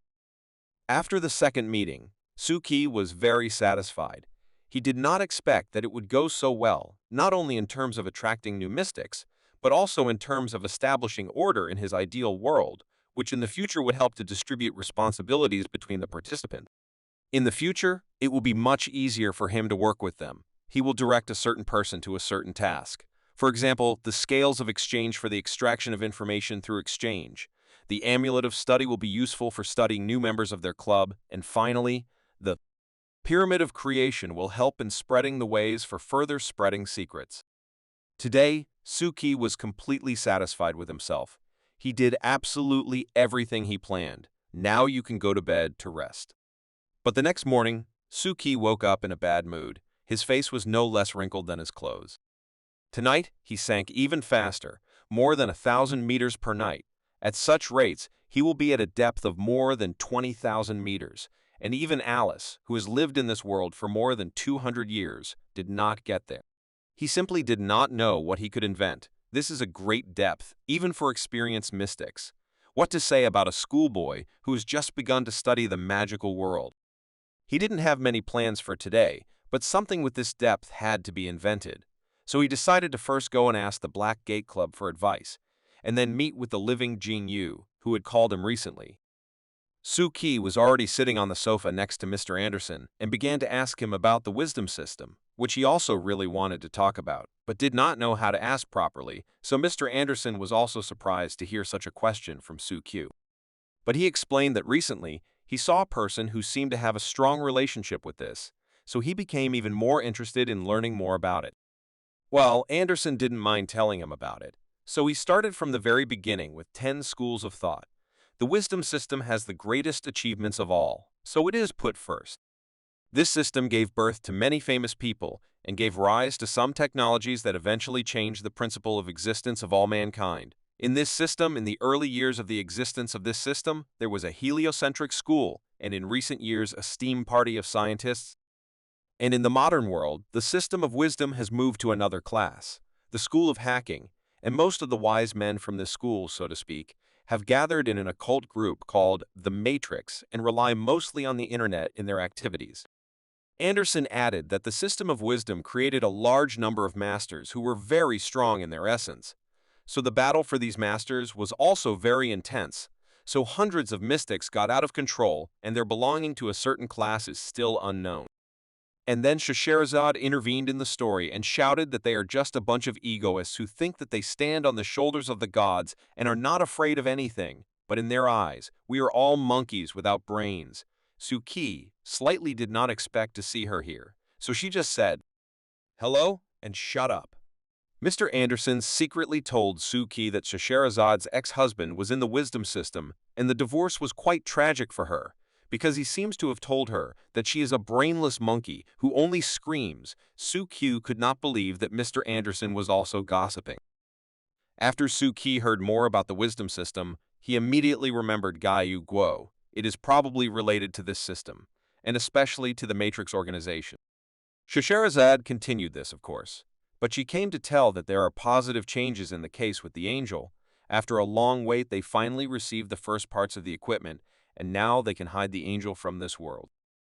After she said everything, she immediately turned and walked towards the exit. After saying goodbye to them, Scheherazade would go to the theater again, so Suki wished her good luck and that she would return as soon as possible. Scheherazade, in turn, reminded Suki about his upcoming training and let him look for time, because they will start soon. Well, before going out, she told him that they will train in remote places, and training there is very difficult, so let him prepare properly. Suki did not understand why they should train in remote places, if it is much more convenient in this headquarters, but it only seemed to him as Mr. Anderson assured him. As Mr. Anderson explained, in the magical world, it is customary to call places of prosperity places, where the secrets of mystics gather, and places where the secrets of ghosts and spirits of various calibers gather are remote places. For example, Lushi, which is relatively remote, to many. Spirits and secrets. Suki understood what places Mr. Anderson was talking about, but he didn't know any more than the ones Anderson mentioned, so he asked what other places he knew. Most of these places are in the East, which are automatically remote for us, because the history is so ancient and rich that there are too many apparitions of spirits and gods. For an ordinary person, it is nothing, but for a mystic, it is a terrible mystery. It was impossible to stop Mr. Anderson from talking about the mystical world that existed a century ago when there was a gold rush in the world. As he himself was once told, this meant that once several important schools, which were organized by several authoritative mystics, came forward with the intention of learning the deeper secrets of the Eastern world. But most of them just died right there from the battle. Many lost control over their own bodies, and most of the older mystics stayed there. And the younger and faster mystics survived, and they returned home. But they didn't tell anyone else. Suki was very sorry, because if there are gods in the world, then one day these secrets of the Eastern world will still be revealed, and then it will be worse. While scrolling through all this in his head, he noticed how a colorless figure moves by itself. How is this possible? But his thoughts were interrupted by Mr. Anderson, who unexpectedly asked him about the transferred student and how things are going with the investigation. Suki suggested that maybe some of it could be a transitional age, as Alice had told him, but could spirits and ghosts be born from ordinary people? Mr. Anderson himself did not know this. Birth itself is a mystery, although it is possible to look for patterns. Of course, it is impossible to study them completely, but it is worth saying that if the truth were to get out of control, then the world would be chaos. But instead, Mr. Anderson offered him a lecture on modal theory, which will be in the textbook The System of the Kingdom, which should come to us literally in a few days. He did not hear Suki's rejection, so he began the story from a community of people in whom the word modality meant culture and ideas that are passed from one person to another through various ways of transmission and passed from generation to generation. That is, he meant the more modalities in the world, mystics are less likely to lose control of the depth of the sea. Increasing modalities is achieved accordingly by adding more anchors and creating secrets. It was very difficult for him to explain all this without the book itself, so he asked Suki to remind him about creating secrets when the necessary materials for him arrived. Suki was very interested in this topic because he wanted to deal with the transferred student as soon as possible. After this fruitful conversation, Suki remembered that he needed to immediately run to the meeting with the live girl who called him, so he quickly said goodbye to Mr. Anderson and ran to the meeting. He managed not to be late, and even came a little earlier to the cafe where they agreed to meet. Suki called the number from which she called him yesterday and said that he is already there. The woman asked to come to her. She is sitting at a table in the fresh air near the entrance to the cafe. He saw her and immediately took out his magic sword. Suki was a little worried about her, so he decided to ensure himself. He came up and greeted her. She greeted back and immediately understood that he was Suki. She apologized that she came with the child, because her child is too young to be left at home, and asks Suki if he does not mind that she will be here. Suki didn't care about the child anyway. He looked at her carefully and didn't notice any demonic whispers. No deviations. Is she really an ordinary, normal person? Suki long ago made up the story he was going to tell her so that she wouldn't think anything extra. So he started by introducing himself as a member of the school psychic club, and he was very interested to hear the truth about the school rumors about this woman. He immediately apologized if he offended her. His impudence was trained by the gods. He was a master of saying everything directly and unexpectedly. The woman began to talk about her school years with shame in her eyes, because she rarely went to school due to her constant illnesses. Some classmates did not even know what she looked like. Suki was more interested in whether she had difficulty in communicating with high school students. Perhaps she endured bullying and insults in her direction at school. She assured Suki that all the insults were related only to herself, as she was often sick. She had almost no friends, and she did not know who she could talk to, so she was always sad and lonely. Suki asked the question he had been preparing for all the way to this cafe. He asked the woman if she would get angry if someone wrote about her life as a paranormal phenomenon. Surprisingly, she reacted quite calmly and did not even mind. In addition, now she does not connect her life with the past at all, because now she has a loving family, and she is a very happy woman. The only thing she regrets from that time is that she did not have friends. Suki continued to ask awkward questions, and the next one was about her high school crush. Or did she even have one?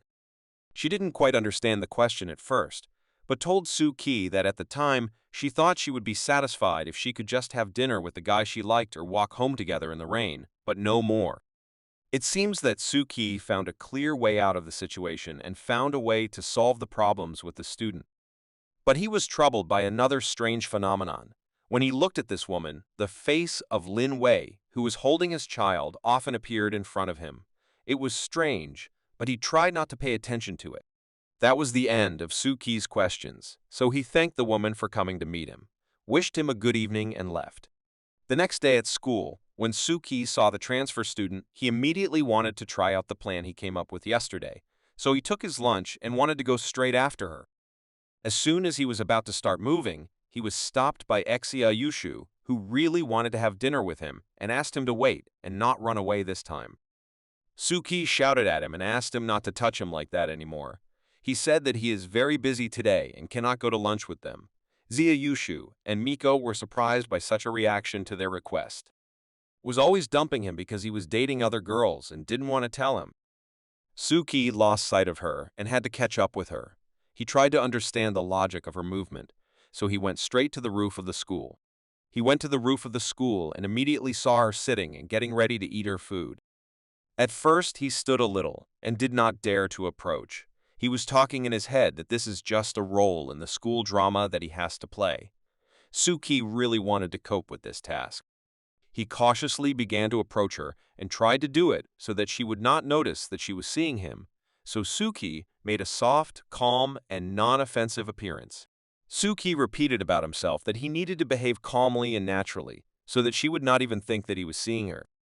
As soon as he sat down next to her, she immediately paid attention to him and already thought about the fact that he sees her, and Suki continued to repeat about himself that this is not true and that he does not see her. She unexpectedly went into a crazy state when the spirit wants to eat its victim as much as possible, so the main thing is to hold on now and not reveal yourself that he sees her. While he was eating his lunch, she kept repeating that he was seeing her, but Suki held back as best he could. Finally, she returned to her normal state, and they once again believed that he did not see her. Now Suki can continue to act according to the plan, but it was very difficult to do it in such an atmosphere. He pretended that he was watching the clock and was in a hurry for lessons. Therefore, he calmly got up as if it was a normal snack for him and went to the lessons, which he seemed to be in a hurry to attend.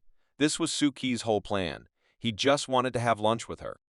After Suki moved a certain distance away from her, and when she stopped looking at him, he ran behind the wall and watched her reaction. It was extremely important. It worked. Suki's plan worked as he wanted. The lost girl was over the moon with happiness that Suki had dinner with her, and she likes him so much. What could be better? Suki watched her dance and sing a little longer. He could consider it a success. He managed the first part of the plan. It seems that she is still a little short of becoming a Buddha. She needs to fulfill one more impossible dream, and then this should be enough for her to turn into a Buddha. All that remains is to walk with her in the rain. Suki sat in class and carefully reviewed the weather forecast, according to which it should not rain for more than half a month. He can't wait that long. Maybe there are some special rain-calling services? Exia Yushu heard his muttering under his breath, who began to actively inquire why Suki wants rain so much. Does he really lack water because his heart is very dry? But Suki wasn't joking. He really needed rain, so he asked Exia Yushu if he didn't have a familiar god who could cause it. Miko crept up behind them, who heard that they were talking about the gods and how to cause rain. She was very interested to hear it, and Exia Yushu remembered that Miko is a witch here, but who deceives everyone. She politely asked Exia Yushu to shut her mouth, because everything is official with her. She is a licensed witch, not a liar. True, Miko did not know how to cause rain, but she knew the legendary Rain Maiden and Haru Maiden, who, according to legends, could once influence the weather, and they still exist in our world, but they need to be paid, or rather Miko, so that she can contact them. Of course, Suki didn't trust Miko after their last contract, but he still asked her how much it would cost for 2 hours of rain in the afternoon after school, to which I immediately received an answer of 50,000. Suki thought and realized that this was the only option he had, so he paid for this service. Miko immediately went to check her account and was very pleased when the payment went through. As soon as she saw the money in the account, she immediately ran away from them and shouted that she would say later on what day to expect rain. At that very moment, Scheherazade was standing in front of the theater, checking whether everything was fine there and whether there were any force majeure events. Everything seems fine, so she can go inside. She used one of her Alibaba relics, which can open any door in this world. Scheherazade opened the door of the theater and thought that after the angels leave the theater, the police will seize this building and the Black Gates will no longer be able to investigate the ritual that took place here, but unfortunately, nothing can be done about it. As soon as she entered the theater, she felt complete silence and emptiness. It seems that no one has entered here since the time it was closed by the police. But the silence did not last long, and she heard a very loud sound coming from the end of the corridor. It was a pack of mice, which seems to have been sent here by a well-known character of mousetraps. The mice ran further along the corridor in search of the same room where the ritual and summoning of the Angel of Tears took place. It seems that they found the place where they needed and started the ritual of summoning the mouse catcher. This guy always appears quite spectacularly, as if he had planned it. He ran down the corridor of the theater to the same room to find the body that the nine-headed one needed. He looked into every room and every dressing room he passed, and finally he found the body he was looking for. It was in the last dressing room on this floor. The mouse catcher acted very quickly, so he ordered his army of mice to take the body and run away. These little white creatures acted as a real team, holding each other and working as one big mechanism, so it was not difficult for them to pick up this body and drag it out into the street. They dragged this body along the entire corridor to the same ventilation where the mouse catcher turned into his human form, where another army of mice was waiting for him, who were supposed to receive this body. He helped them immerse the body in the ventilation, so that they began to take it out into the street, and then to the nine-headed one. As soon as they completed the first part of the plan, two little mice ran up to them and showed that they had found a phone. It seems that it was the phone of the nine-headed one, but the mouse catcher did not know that at the time. He took it in his hands and began to examine what it was. Of course, he did not have enough knowledge about gadgets, so he lingered. Suddenly, the two mice who brought him this phone started shouting at the top of their voices that there was someone behind them. When the mouse catcher turned back, he saw a huge monster, namely the same Angel of Tears, who was looking straight into his eyes. Next, the angel, in his usual manner, grabbed the victim in the form of a mousetrap by the neck and began to squeeze too hard. He could not escape from such a technique. The phone fell to the ground and was picked up by little mice, who soon after that began to run away from this angel, leaving the mouse catcher alone with him. Scheherazade, as soon as she heard the sounds at the end of the corridor, immediately ran towards them to investigate the situation and see who was hiding there. Was it possible for someone to pass through her barrier? By the time Scheherazade ran to the noise from the mousetrap, particles had already begun to fly away, and it seems that he even began to cry. Scheherazade only had time to see how some man, who was captured by the angel, crumbled. She stopped and looked carefully at the angel and tried to assess the gravity of the situation, and she had the thought in her head that she just saw how the Angel of Tears simply crushed the man with the head of a mouse. Is this even possible? While Scheherazade tried to come up with a plan that would help restrain the Angel of Tears, the mice had already taken the body out of the theater, but the mouse catcher had some problems after the death of his doll. He suddenly lost one of his paws and began to have a very bad headache. Did he have such a strong side effect after the death of the doll? The mice gathered around him and tried to support him while he felt so bad. It was an important moment for him. After a few minutes, he felt much better. He stood up and his arm recovered. The headache was gone and he felt much better. He wanted to test one theory, so he asked all the other mice to turn around and not spy on what he was going to do. He lightly touched the wall in the backyard of the theater and summoned as if a portal that could transport him through this wall. What is it? Mysholov tried to go through the wall and he succeeded. Half of his body was on one side, and the other remained in place. It's just incredible. Then he completely passed the wall and could not understand how he did it. Where he got these skills from, he had not noticed this before. While the mouse rejoiced at its new skill, Scheherazade still stood before the Angel of Tears and did not know what to do. Now she is trying to look this angel straight in the eyes and not look down, because as soon as she looks up, she won't have many chances. She looked so intently that she even noticed how the statue makes small movements. Can it really move even when people are looking at it?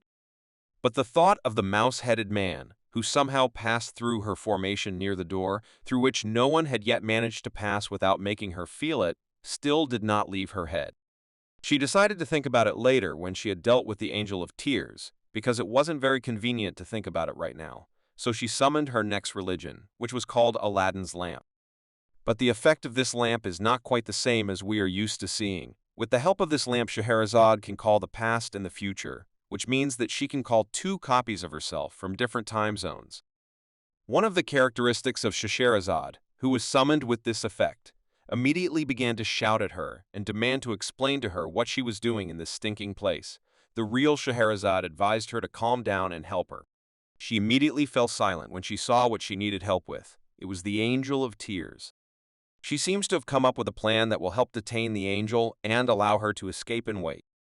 10 minutes later, Scheherazade wrapped the monster in a magical bandage and tried to detain it in this way, but at the same time, the other two had to keep a close eye on this angel. As soon as she finished wrapping him, she got off and asked to give her some time so that she could rest. So she decided to check what was tormenting her at that moment more than this angel, the man with the head of a mouse. First of all, she approached the traces on the floor, which indicated that they were small mice, which she did not even see. There was only a man, but she was sure that it was connected with him. These traces led her directly to the room of the same actor, because of whom the theater was closed, and she goes out to the same dressing room where the summoning of this Angel of Tears took place. Of course, she noticed that the victim's body was already gone and it was clear who had stolen it, but she was worried about something else, that there was some organization behind it, which really wanted to steal this body and investigate it. Scheherazade already wanted to leave there, and she saw another strange piece of paper lying nearby on a small cabinet. She went up and took it. As she began to examine what was written there, she saw very familiar symbols that pointed her to a mouse catcher, and she remembered that Suki had recently investigated the case of the small temples that were depicted on this note, so she would keep it and give it to him later. The mice waited for their little boss, who returned to them after a few minutes and wanted to tell them about his new skill, then asked them to turn around and look. He began to open this portal again and try to pass through the wall, but this time he was unsuccessful. Mysholov stood and did not understand why he cannot pass through the wall when people are looking at him, but when he tries to do it in front of the audience, he turns into a stone, a very strange new skill. Of course, the ability to survive has increased. He can pass through walls and turn into stone, but why does it work like that? But after all this, he could no longer think normally. He became very hungry after each transition and transformation into a stone. It took a lot of energy. After the mouse catcher and his mice carried the body out of the theater, people from the nine-headed woman's funeral parlor came to take the body and take it to her. They arrived at the garage in the backyard of the theater and began to search it in the hope of finding a body. From which there was an arrow pointing to where they should go next, so there were no problems with orientation. Then the mice drew arrows for them, which showed the direction of movement to the garbage container, where they went accordingly. These agents who came to this case noticed that the work was clearly not done by a person, but it was done very qualitatively and precisely, only that which is very dirty, but these are details. As soon as they opened the container, they saw a huge bag in which, most likely, the same body was located, and there was also a note on this bag. I wonder what was there. There was no letter on this note, only a picture of cheese, and it was a direct hint where they should leave the cheese, which they did accordingly. Taking the body and leaving the cheese in the right place, they unloaded everything and drove away. The mice climbed out to check whether the goods they were waiting for had been delivered, and they really had, so she had to immediately notify her boss about it. The people of the woman in the mask informed her that the mission was completed successfully, and she was not disappointed in the mouse catcher, who did his job perfectly and kept his word, so he honestly deserved his reward. Meanwhile, Suki was sitting in his class at school and carefully watched how the ghost student was cleaning the blackboard, and he noticed that, from the moment he ate with her, she had changed a lot. Now she was constantly looking at him and repeating that he liked her and that made her very happy, and on the contrary, it scared Suki even more.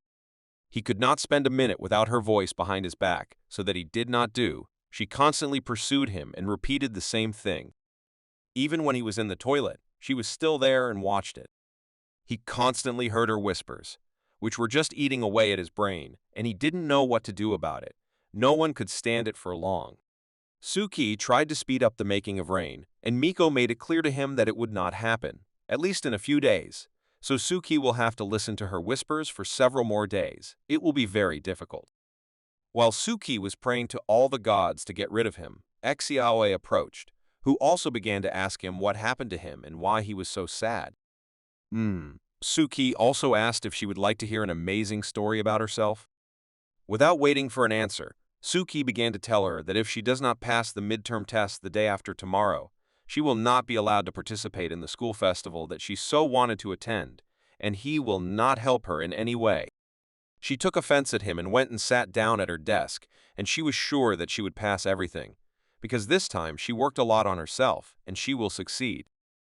Although it might have pleased Suki that he angered Exiaoye's spirit, not only did she not understand anything in this world, but even now there is a bag sitting. Why is it not pleasing to the eye? In the afternoon, Suki and his friend Exia Yushu were walking around the schoolyard, and Exia Yushu was reading him the news of the day, which was just a huge robbery at the city's central bank, so everyone was warned to be careful, especially today. The news even reported some details of the robbery, which involved several robbers, all wearing animal masks, who were captured on video surveillance cameras inside the bank when they broke in. The robbers threatened the bank employees with weapons, who nevertheless gave them all their cash, after which the robbers disappeared in an unknown direction. Suki was amazed at the audacity of these robbers, who robbed a bank in broad daylight and also used weapons in a city where this is strictly controlled. Later, the news showed how one of the local residents filmed on a mobile phone how the robbers threw banknotes from the car and at the same time caused chaos.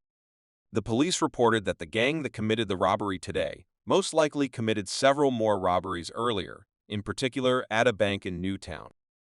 The guys couldn't believe that the robbers were just handing out money to everyone. Can you believe such news? Exia Yushu thought that it was still true, despite what was said about it everywhere. It was still official rumors. Suki advised him not to pay attention to all these news and not to think about it. Most likely, it is not true, and robbers are overestimated. Suki was returning after school alone. After saying goodbye to Exia Yushu, he was just passing the new bank that was built the other day, and remembered the robbery that Exia Yushu told about. As soon as this thought entered his head, 3 cars unexpectedly drove up, as if they wanted to surround him in this way. Suki was confused and did not understand what to do, but he noticed that he had already seen these 3 cars somewhere. Suki's experiences at that moment came true. It was the same gang of robbers who came on a direct tip to rob a new bank that Suki passed by. He thought that his luck was at its maximum then. One of this gang jumped out of the car and started yelling at Suki to stop and shut up, and then added that Suki should behave himself and put his hands behind his head and go with them. Today, he is in no mood to cut holes in people, so if Suki will behave normally, he will not touch him. Suki silently resigned himself to this situation and simply sat down on his knees and thought when the adventures would stop raining down on him one after another, and also those where life is in danger. A gang of people in animal masks spoke a few words, probably repeated the plan of capture, and started activities in the bank, and Suki was with them, who clearly did not want to do this, at least today. The whole gang opened the door of the bank with their foot and broke into the middle and started shouting to everyone who was inside to lie down on the floor if they didn't want to be forced, because it was a robbery. The security guard of the bank who was at work immediately responded to the robbers, but their resistance did not last long, because one of them was mortally wounded, so there was no point in continuing. The other guards simply surrendered. One of the armed bankers, whom Suki considered the ringleader, began to reassure all the people and say that everything would be fine with them if they cooperated and did not provoke them, and with their permission, they would start the robbery. This calm did not last long, because another one of them started shouting at the hostages and threatening them with massacre if anyone tried to call the police. The person wearing a mask in the shape of a mouse had the task of finding the manager of this bank, because only he had the keys to the vault, where they needed to get to. One of them, the one who screamed the most, found a poor girl who seemed to be the manager today, so it seemed to him, because there was no one else there. They did not spare people and treated him like real pigs, so this girl was no exception. They threw her on the floor and began to threaten her if she did not open the vault for them, and they did not take away all the jewels and money from there. Their boss could not establish an adequate dialogue with her, so he began to threaten her with a grenade if she did not tell them how to get into the vault. to which the girl replied that in order to get there, they needed a fingerprint, as well as an iris. A key was not enough. The robbers didn't start playing these games with a print and a rainbow, so their leader ordered them to blow up the vault in the mask of a mouse. So in his opinion, it would be much faster, because they are serious people and value their time very much, and especially not their money. As for the girl, he invited her to play what he thought was a very fun game while they waited for the explosion in the vault. The essence of the game was that he handed her a grenade in her hand, with which he took out a check, and asked the girl to hold it as long as possible. Otherwise, she would explode on the spot and drag someone with her. Suki could not calmly observe this madness. He did not understand from which mental hospital these sick people escaped. Normal people do not behave like that. What did this girl do to them that they mocked her so much? Suki began to think about how he could get rid of these robbers with the help of his skills, but he realized that they were all useless in relation to ordinary people. His holy sword, which is not very similar to him, may harm one of them, but it will not do anything significant, and he will only be shot for it. There is also no point in applying the painted face skill because ordinary people can't even see it, so it is also useless. The skill of fire does not seem to be any special in relation to ordinary people. It is unlikely that they will even feel that if Suki uses it. He was a little sad because all his skills are completely useless and useless to anyone here, so as long as these crazy robbers do not intend to continue harming people, but only to rob money and jewels, Suki decided to sit quietly and not anger them. Suki carefully looked at the girl and how she was holding the grenade. He even clearly tried in his head to calm her down and tell her that as long as she was holding the grenade, it would not explode. Suddenly, in complete silence, a shot rang out from behind Suki. What is going on with them? The robber, who was wearing a monkey mask, decided to scare a little one of the hostages, because he didn't want to lie on the floor and put his hands behind his head because he didn't want to dirty his bone. But the monkey insisted and threatened to shoot him next if he didn't fulfill the order. Suki watched this situation very carefully. He heard a German accent just like his German teacher at school. The other robbers immediately ran to calm their so-called brother, who was already preparing for the second shot. The monkey barely restrained his aggression and gave the man one last chance, because he had already removed his weapon from the fuse and was preparing to fire a second time. He had already pulled the trigger of his weapon as unexpectedly for him, and probably for everyone who was in that bank. At the last second, the man seemed to fly from his place and hit the monkey with such a blow that he flew back more than 1 meter. The monkey didn't expect a blow from the man and didn't even try to dodge it, so he just accepted it and smashed the window closest to him with his body. Suki and others in that bank were very impressed by the strength of this unknown man, who made the monkey take all his words back. He raised the monkey's weapon and began to talk about a certain Cinderella, what a beautiful and graceful lady he had ever seen in this world, and tried to invite her to stand next to him in this beautiful atmosphere. It seems that no one but him understood what was happening here and about who is he talking about. The robbers stood like statues and just watched him. They didn't know what to do. They wouldn't be able to ambush him, and there were no other options. And in 1 second, a fairy tale began, which the robbers looked at and couldn't do anything about it. The same Cinderella that he told himself about came down to this unknown man. She was really a very charming and beautiful woman with an amazingly unusual dress. Then their eyes were covered by a fog, which was not clear from where it came from, but it was known for sure that this fog was not in favor of the robbers, and their robbery was already in question. Suki also noticed this mist, and how it thickened little by little, and it was already difficult to see even his hands or feet through it. But by some magical miracle, it was clearly clear that that man and his charming woman had disappeared somewhere. Suki was no longer sitting on the floor and tried to save himself at this moment. But this fog did not give him peace.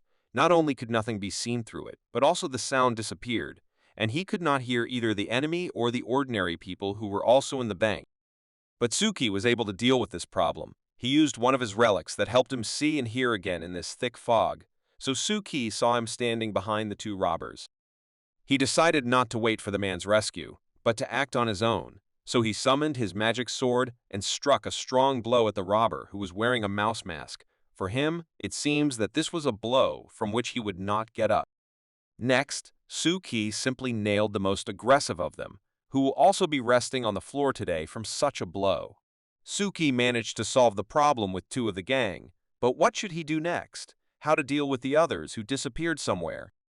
Next, Suki used his ability to see through walls and was able to see all the corners of this bank in detail. Therefore, it was not a problem for him to cope and strike several blows at the other members of the gang. Just then, it was the turn of the one who wore the squid mask.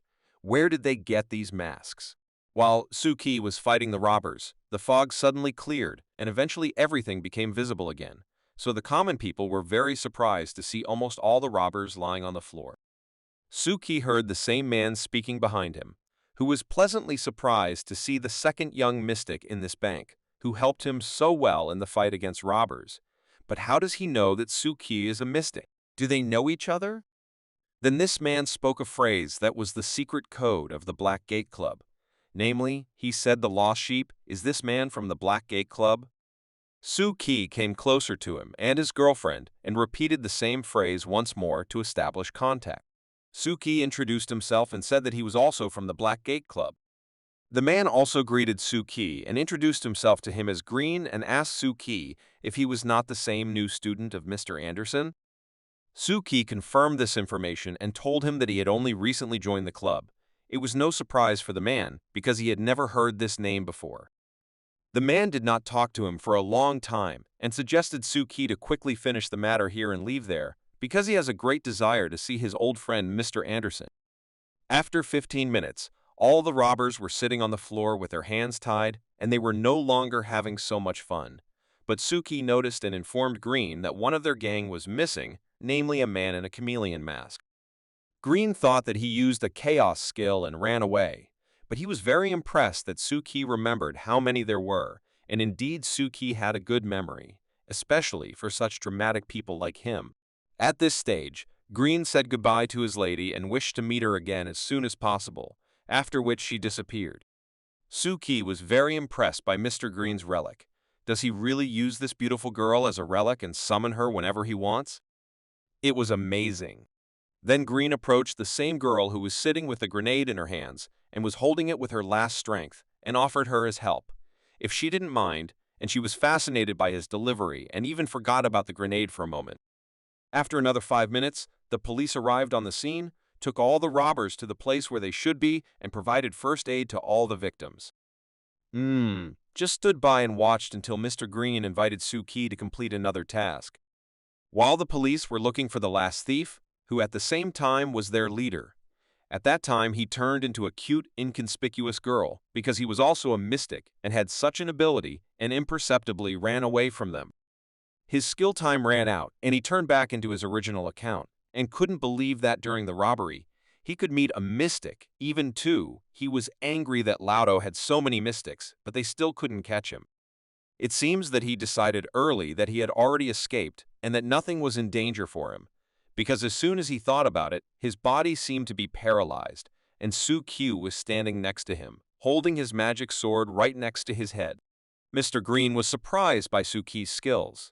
How did he find him so quickly? Suki was satisfied with his work, and as he said, he did it with the help of his good memory, which helped him find the last of the robbers. When Suki used his relic with which he could see through the fog and absolutely all the members of the gang, he noticed that the total number of people, including hostages and robbers, did not change, but one of the robbers disappeared. Then he realized that the last one of them is a mystic, and he disguised himself among the hostages, and this disguise had to be much better than just removing the mask and changing his clothes. He clearly turned into a different person thanks to his abilities. And when Suki was a hostage, he left a special mark on each of the robbers with the help of eternal fire. So taking into account the information he knew about the number of people and the skill of the last robber, he managed to quickly find him. Mr. Green noted his sharp mind and abilities. Suki showed himself well. But what will they do with this robber? But Mr. Green had already thought out a plan in his head and knew what they would do with him. He immediately reached into his pocket and pulled out some black paper. What was written on it? On this piece of paper were depicted ritual formations that did not have a starting point. Therefore, they are considered demonic rituals. So Mr. Green immediately understood that this guy was not a robber at all, but an ordinary secret agent who works for a similar organization as the Black Gate. Mr. Green immediately suggested that this fake robber give a sweet talk about his organization so that he would not use his skills, which the robber clearly would not like. Of course, the criminal didn't want to reveal who he was and who sent him here. That was to be expected, so Mr. Green will have to use his skills to talk this guy down. Green, in his usual manner, began to summon the necessary princess for the occasion and read a prayer for this. This princess was like the morning sun that warmed around his face and warmed his soul. She was soft as fluff and Green had great pleasure in inviting her to join him. Suki watched this madness, and he didn't like Mr. Green's essence as much as he did at first. He thought about how many of these princesses he had. Did he have a whole group of them? And then suddenly, out of nowhere, a charming woman in a red dress with a black handkerchief over her eyes and with a really soft demeanor, just like Mr. Green said, started to appear. The robber immediately understood that his business was bad and that his silence would not last long. This charming woman immediately applied one of her spells, namely the effect of ghostly, exhausting hypnotic manipulation, which always helps the owner to learn all the secrets of his enemy. Mr. Green took this small bottle that the charming woman gave him and put it on the head of the robber, who immediately felt the effect of this relic.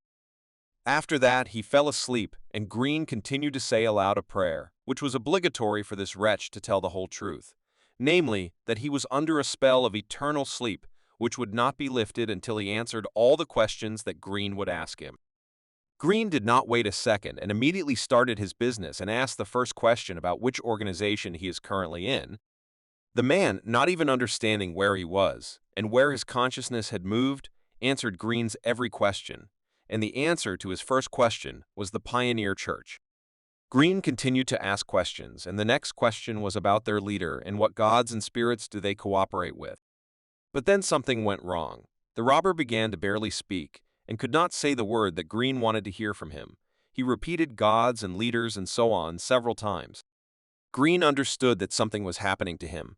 Everything did not go according to plan. Usually hypnosis does not work like that, and the person responds to the last. But this time, something is wrong, and he cannot continue. The robber became worse and worse. He could no longer sit still and speak. His well-being and behavior were disturbed, and he began to have convulsions that could not be stopped. Green and Suki did not expect this from him, and were scared because they did not know what was happening to him. Did he really get out of their control? And then he started talking again about the revolution of the Pioneer School, and that it will bring evolution to the world, and they will definitely succeed.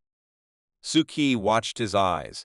They became blacker, and black smoke started coming out of them, which seemed to eat this man from the inside.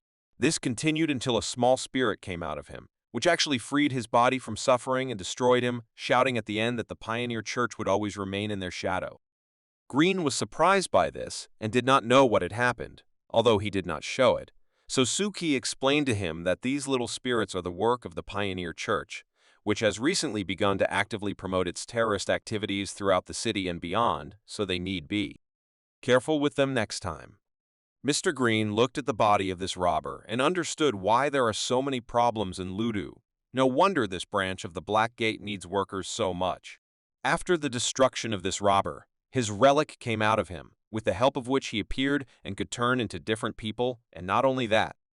Suki sees this for the first time in his short career as a mystic, so his new senior friend explained to him that when the owner of the relic dies, it is released from the body and prepares for a kind of restructuring. That is, it loses its effects and becomes useless. But they still carry problems. If they are left unattended for a long time, they will reincarnate and become spirits or ghosts again, so they must be sealed immediately, which Green did. After Green sealed this relic, he warned Suki that trophies that have a master are not that safe, so you have to handle them very carefully when you keep them in your possession. So if you don't want to use it, it's better to trade it in the shop. While they were discussing this relic, they were called from behind. It seems it was the police who saw them near the robber's body and immediately called for help. They came closer to them and began to ask what they were doing here and what happened to the man lying unconscious on the ground. Suki decided to take matters into his own hands and asked the officer to calm down and give him a chance to show them his identity card. Mr. Green didn't like this city anymore. He showed them the certificate that was issued by the office of the ministry, namely the Secrets and Secrets Department. Suki explained that they had their own mission here, which required some interventions on their part, but now they have decided everything, so there is no point in worrying. The officers were shocked when they saw such a certificate. They had not even heard of such a department, but the document seemed to be original. There was even a seal. Suki was very grateful that the Black Gate gave him such a certificate, which gave him much more opportunities, so the officers even thought that Suki was one of them. Therefore, they stopped suspecting them, but began to ask what happened to this man. Suki had to tell that this man was one of the gang of robbers who robbed the bank, but he managed to escape, and when they found him, he was already in such condition. The officers politely offered their help with this man. Suki didn't refuse. They took all the information they wanted from him, even a little more, so they didn't mind giving the body to the officers. Suki and Green turned around and went on with their business, and Suki finally wished them a good day and reminded them that they were in the same team. The officers were more than satisfied. Green was not entirely satisfied because he did not want to give the body to the police, but he was sure that in the course of the case they would understand that one was missing, so they had to. Even the Black Gate won't help with this matter.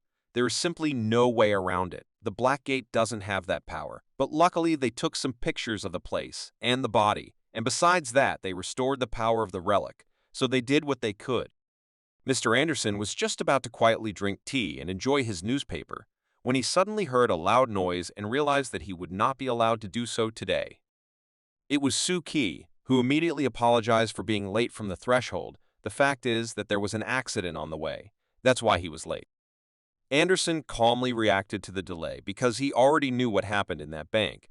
So Suki continued the conversation and added that he met a man who really wanted to see you. Mr. Anderson guessed who it could be, but still asked Suki who it was. And at the same moment, Green entered Mr. Anderson's office, who was very happy to see his old friend Anderson. Anderson also did not hide his emotions and was very happy to see him, and said that Green is still a good actor. He always arranges scenes. Green responded by telling Anderson that he is a benevolent citizen who is ready to do what is right and what is needed, unlike Anderson, who just sits in his office, eats coffee, and reads his newspaper. Anderson fundamentally disagreed with his opinion. In his opinion, reading a newspaper should be accompanied by drinking only hot black tea. Green began to ask who is the boss now in the Black Gate branch in Ludo, to which he received an answer from Mr. Anderson advisor Alice. Green was not too pleased, but he was not sad. He also praised Suki and told Anderson that his student is very good. He is calm in situations, has a good memory and quick reaction. All he has left is to learn to create mysteries. Anderson replied that he did not hear anything new. Suki was a really good student who studied very conscientiously and well, but still it was necessary to make some corrections in his studies. Green advised to teach Suki how to behave in a battle with spirits, so he can live much longer, and after this phrase he went to talk to Alice's advisor. Mr. Anderson immediately took out the book that Suki requested from the Black Gate Department. The seal on this book represented the kingdom system, which is found in all the rituals of the kingdom system. This mark is also known as the origin mark, which can be used to determine the system that a certain person is from. The sign of origin, or in other words, the heart of the ritual, has an incredible power, without which mysticism cannot function. But only people need it, because spirits and gods do not need it. They have energy by nature and can directly control the ritual. Suki was very surprised when he heard all this information that this sign is the only way to control the formation of a ritual. He had never seen this anywhere in books before. Anderson agreed with him and explained to him that everything he taught before that was only an introduction, so to speak, a theory for familiarization. He compared it to creating a car, as if Suki had just created the body, and now it remained to create the filling. Suki thought about the fact that even with basic knowledge, he was able to create a ritual and manage it. But what if he learns more and advances his level to the highest? Will he really be able to travel through time? Suki sat in the corner of Mr. Anderson's room and carefully read every word of this book, but at the same time, he wondered how he could create these rituals without this mark. Only spirits and gods can do this, and he is neither. How is this possible? He decided to ask Mr. Anderson directly if there is an array of energy that can ensure the creation of a ritual without a special sign, and if it is possible. To which Mr. Anderson reacted negatively in this world, As he explained, there are only two sources of energy, namely this very sign of origin, and another energy is hidden in spirits and gods. There are no other methods. Suki thought about whether his energy could come from something that had not yet been discovered in this mystical world, and he was more and more relieved by the thought of how he could summon rituals without this special sign. And then his thoughts were interrupted by some picture that appeared in his head by itself, and he lost control over his mind and body for a second. His book fell, and he did not understand what was happening. He sat for some time and looked at one point and tried to return to a normal state, because it was very unexpected. Mr. Anderson intervened in his thoughts and ordered him not to think about this sign and about the rituals because he might lose control. It seemed to Suki that now everything would get out of control, and then it happened. And at that moment, he did not understand where his body was, and the person who called him there wanted to say a few words, but he was interrupted and was not allowed to do so. So Suki still here. Suki decided not to think about it, because it was too easy to lose control and a waste of time, so it was better to focus on studying. He told Anderson that now this book is too difficult for him. It is much more difficult to read than all the ones before it, but as Anderson explained to him, it was normal, so he asked him to go immediately to the last page. When Suki opened the last page of the book, there was a sealing ritual waiting for him, which helped the mystic weave his secret and fix his knowledge with the help of ritual images, so that it would be easier to resist the forces of the deep. Anderson explained to him that this ritual is used for training, but the ritual is very powerful. For its construction of this ceremony, at least 40 anchors will be needed, and in some cases even more, approximately 80. It all depends on who conducts it. For example, Anderson's modality has reached the level Abyss, and Alice has reached the level of Moho. Mr. Anderson explained to Suki that the modality is like a protective net for the mystic. It is usually much deeper than the mystic, so it is designed to protect the mystic in case of unplanned immersion. He then went on to talk about the average depth of the mystic's modality, which is usually at the level of the Abyss, but there is also a Moho level, so no more than 100 mystics are known who have reached such a level, such as Alice. In addition, there are no more than 30 mystics who have reached the level Gutenberg. Suki asked Anderson if it would not be more logical to place this grid at the same depth where the mystic is located. He explained that most increase the depth of the modality not only to prevent loss of control, but also to find the gate of truth. In order to see the deeper secrets, they will try their best to go deeper, and adding new modalities and anchors to them gives them the opportunity to not lose their minds and keep everything under control. Counselor Alice, for example, is one of those whose modal grid is stably in the Moho layer for 10 years and does not change. For 10 years, she has been trying to dive into the moss layer of the deep sea, but she can't do it. Suki was surprised when he heard this number because it is so long. What is the problem? And the fact was that anchor lines and modalities can be artificially increased, but the depths of the sea are not a place where you can simply dive. For the last 100 years, in the known occult circles, no one was found who could reach the Moho layer in the depths of the sea.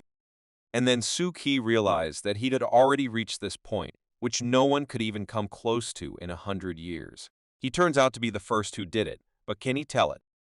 Anderson added that since anchors represent order, and the deep sea is chaos and disorder, everything depends on your talent, and some people are in the depths of the sea for a long time, while others quickly sink. For example, 2 centuries ago, there was a brilliant mystic which sank an incredible number of meters per day. Suki is about someone whose story is very similar to his, so he became even more curious and wanted to ask more about this person. Anderson said that this mystic dived 10 meters a day, which exceeds the norm by 10 times. Suki was incredibly surprised. At first he thought that it was a joke and that Anderson was joking. What, 10 meters a day? This is so little compared to Suki. Mr. Anderson envied that mystic. He believed that it was very fast and the person had a huge talent, which he would also like to have. But Suki did not think so because he could be destroyed in the real world. In the depths he would lose control and also perish forever. He envied Anderson's because he is so free. Then Suki became interested in what happened to this mystic. Where did he disappear to? Anderson's answer was short. This mystic lost control. After this answer, Suki doubted the talent of this mystic. Every day he dives for 1,000 meters and does not lose control. and here it is a pitiful 10 meters. But it was very bad, because he can be on the Mohu layer in a day, and what does he need to do? Suki asked why there were no mystics on the Moho layer, but Anderson assured that there were, but most of them simply did not survive.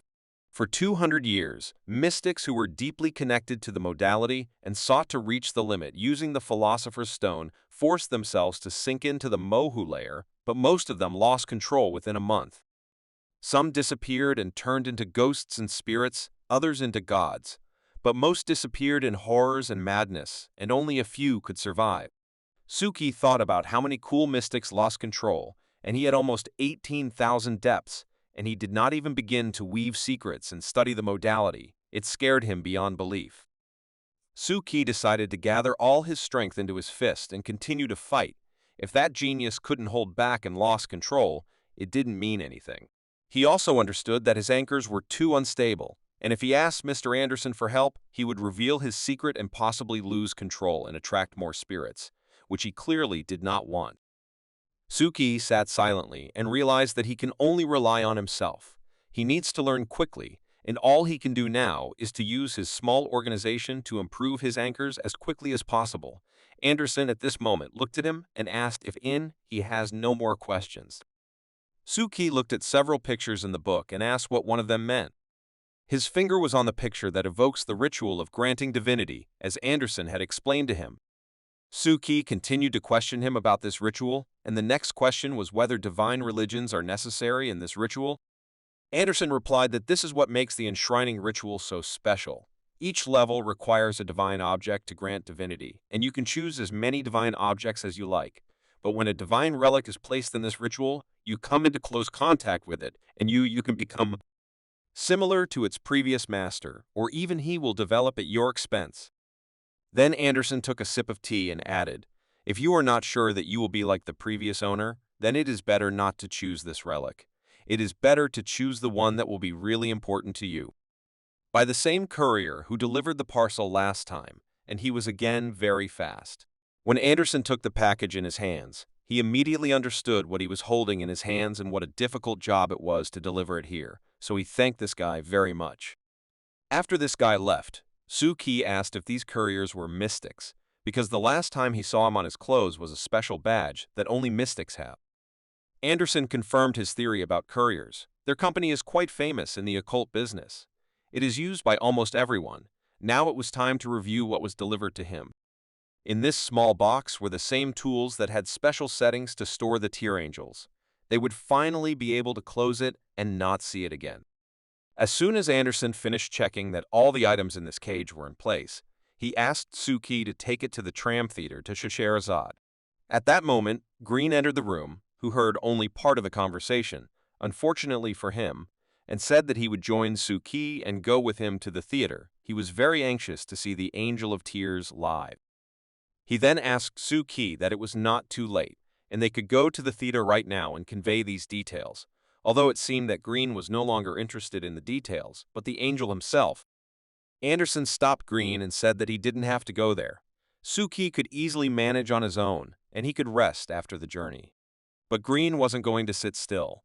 He thought he should go there and see for himself that this angel was there, and he could teach Suki some skills, so he turned around and called Suki after him. Suki followed Green, and Anderson thought that Green was in for a very unpleasant surprise in this theater today, because Scheherazade was there, but Anderson tried to stop him. These are his problems now. On the way to the theater, Green told stories about him and Mr. Anderson. Before they joined the Black Gay Club, Anderson dressed as a punk and sang rock, and they were partners at the time, so it's a little weird for him to see Anderson so serious now. Green said that when they studied in Brooklyn, created their own group and performed in an underground bar, those were golden times. Suki was incredibly surprised when he heard all these stories about Mr. Anderson. Surely this was the man who is now sitting in his office, reading newspapers and drinking only black tea? But Green didn't know any more Andersons other than this, so he confirmed this information and asked Suki a counter question. Who did he plan to be, a collector or receiver? Suki was a little stunned by this question, because he still did not understand the fundamental difference between these two concepts, but he knew that they have a completely different form of ritual that needs to be studied. People or mystics who practice reception, their attention is more focused on spirits and ghosts or gods. Most of their rituals serve to investigate and to receive spirits. The attention of collectors, in turn, is kept on communication with people and contact with them. For example, Anderson is a very good collector. His auctions bring a lot of money, and this is the most important thing for collectors. Suki remembered the same auction when they met Mr. Anderson. Then he sold air very profitably, so of course he made a lot of money from nothing. During their conversations, time passed imperceptibly, and a few minutes later they were already standing near the same tram theater, and Green offered to stop by to see how things were going there. Green tried to open the door of the theater, but could not. Then he realized that the entrance was sealed, and he had already seen this seal somewhere. I wonder who did it. Maybe Suki. But Suki was not yet a good enough mystic to do such rituals, so it was not him. Suki was about to say who was in the middle, but he was interrupted. Interrupted the voice from inside, which was painfully familiar to Green. Is it really her? But unfortunately for Green, his fears came true. There really was Scheherazade behind, who really wanted to have a nice talk with him and send him to hell. She was very happy to see him. Scheherazade immediately began to accuse Yogi of the fact that he left Berlin and did not even say goodbye to her, not to mention help. Green, of course, denied all this and asked her not to make it up. Everything was wrong. It seems Scheherazade got angry, not for a joke, and at that time she asked him not to use his stupid explosion tactics, because of which she broke her arm. But of course he did not listen to her and used it. But he did not know what would come to this. Green thought that everything would be fine. What happened at the last operation? Scheherazade became even more angry. She began to tell him how much effort and time she had spent trying to find someone to help her fix her hand so that it could function normally again. Green tried to talk to her and explain that it was an accident, and the Little Red Riding Hood they were fighting against was too strong. Is that why Green abandoned Scheherazade and fled Berlin at night? His pathetic attempts to justify himself to her did not lead to anything, but he tried to explain that at that time he had a new task. Then it seems that he made a big mistake by telling her that he is not afraid of her because she is not such a monkey to kill him for such a thing. Suki thought that he said that for nothing. Scheherazade agreed with him, and Green has to think again, because she was already preparing to raise him instead of his parents, who seemed not to do it, so he had the last chance to apologize. He was confused and did not understand what she wanted to do and asked her to calm down and not be nervous, because this conflict can be resolved calmly with the help of words. She did not listen to him and asked her magic lamp and Aladdin to summon the past and the future for her so that she could deal with Green. An incredible whirlwind formed near Green and Suki, which could mean only one thing. Now 2 copies of Scheherazade will appear here, and it was difficult for him to survive even one. As soon as Scheherazade summoned her clones from the past and future, she immediately jumped from the balcony and also ran to Green. It seems to him that it is better to run away because she clearly did not want to greet him. Green froze like a stone and did not know what to do, because he did not expect to see Scheherazade here and was not ready for such a turn of events. And Mr. Anderson tried to warn him, but he did not hear him, so he has what he has. Suki watched this very carefully and was very interested in watching it. He was impressed even at this stage of Scheherazade's skill. These clones are so similar to her. Green tried to still talk and make contact with Scheherazade, but it seems that neither she nor her sisters wanted to listen to anything. He even tried to tell her that he would pay for the treatment of her hand. Let her just calm down and not touch him. In response to his very chivalrous offer to pay for the treatment, she replied that she would gladly cut off one of his hands. Then maybe she would calm down and not touch him, but that was not certain. She didn't even want to listen to what he said further and just wanted to kill him, while he shouted that they had been colleagues for so many years, and now she would embarrass him in front of newcomer Suki. Of course, talking to Scheherazade is a mistake. She won't talk to him anymore. That's why one of her sisters, namely the one who took his leg from the past and started holding her, she didn't even know what he offended her with, but she also already hated him. At that moment, when he was distracted, the real and present Scheherazade was already flying at him with an incredibly strong blow. The blow was very strong. It seems that Green lost several of his teeth. It will be difficult to recover from such a blow. Scheherazade's other sister, who was quite calm from the future and held him so that he wouldn't fall. And at that moment, he shouted that you can't hit a person in the face and that she has no professional ethics at all. He did not speak for a long time because of course she did not listen to him and gave him the next blow, which this time was not on the face, but was no less painful. Suki tried to somehow help Mr. Green and calm Scheherazade down. He tried to tell them not to be so impulsive and listen to him. But Scheherazade gave him a clear answer that he should also go for a walk somewhere, because now he will get his share of blows. While Scheherazade was talking to Suki, Mr. Green decided not to just lie there and wait until he was completely beaten. He decided to do the right thing, and Suki was very interesting to watch. Mr. Green couldn't think of anything better than to summon his Cinderella, so this time he said his prayer quickly enough. How beautiful and elegant and the best woman in the world she was, and let her get out a little faster. Appeared for Scheherazade, in which she could hardly see anything. What kind of fog was it, and where did it come from? A few minutes later, this fog disappeared and nothing remained of Mr. Green. He ran away in a manner familiar to Scheherazade. Suki added that he did it with the help of his ashes. But Scheherazade still did not allow him to go anywhere, so she decided to summon a magic carpet, with the help of which she would easily find him. He could run away wherever he wanted. She would still find him and break his legs. She took one of her sisters with her, and the two of them flew to find Mr. Green and break his legs so that he would not run away anymore. As a result, Suki stood alone with these details for the angel and did not know what to do with them next, because he has no idea how to use them. At first, he wanted to go into the theater and wait for them there, but he realized that firstly, the entrance there was sealed with Scheherazade's seal, and secondly, even if he went there, the angel of tears, whom he did not want to meet, would be waiting for him there. Here he unexpectedly heard a voice coming from behind. There was a woman standing there, watching him. She was Scheherazade from the future. She will be like that in 10 years. Suki couldn't believe it. She summoned herself from the future. It's just unbelievable. But what happened? Why didn't you fly with them? She explained to him that 2 Scheherazades are enough to deal with 10 mystics, but here there is only one. Suki sympathized with Mr. Green. You can't envy him now. He was actually hunted. Scheherazade from the future stayed here for one more reason. She really wanted to talk to Suki, because for her it is such nostalgia to see him alive. She already thought that she would never see him again. Suki was scared for no reason. He will die in 10 years. How is this possible? What will be the reason? Suki went crazy and started yelling at her and begging her to tell him how it happened and why he died at such a young age. But she made it clear to him that she couldn't tell him. He didn't need to worry about it.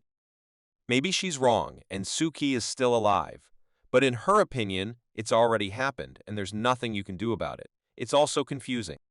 She explained to him that he independently determines his future, not her. Her ideas about his future may be the same, but they will not correspond to Suki's life, so he must live as he thinks and not listen to anyone. Otherwise, things will be bad.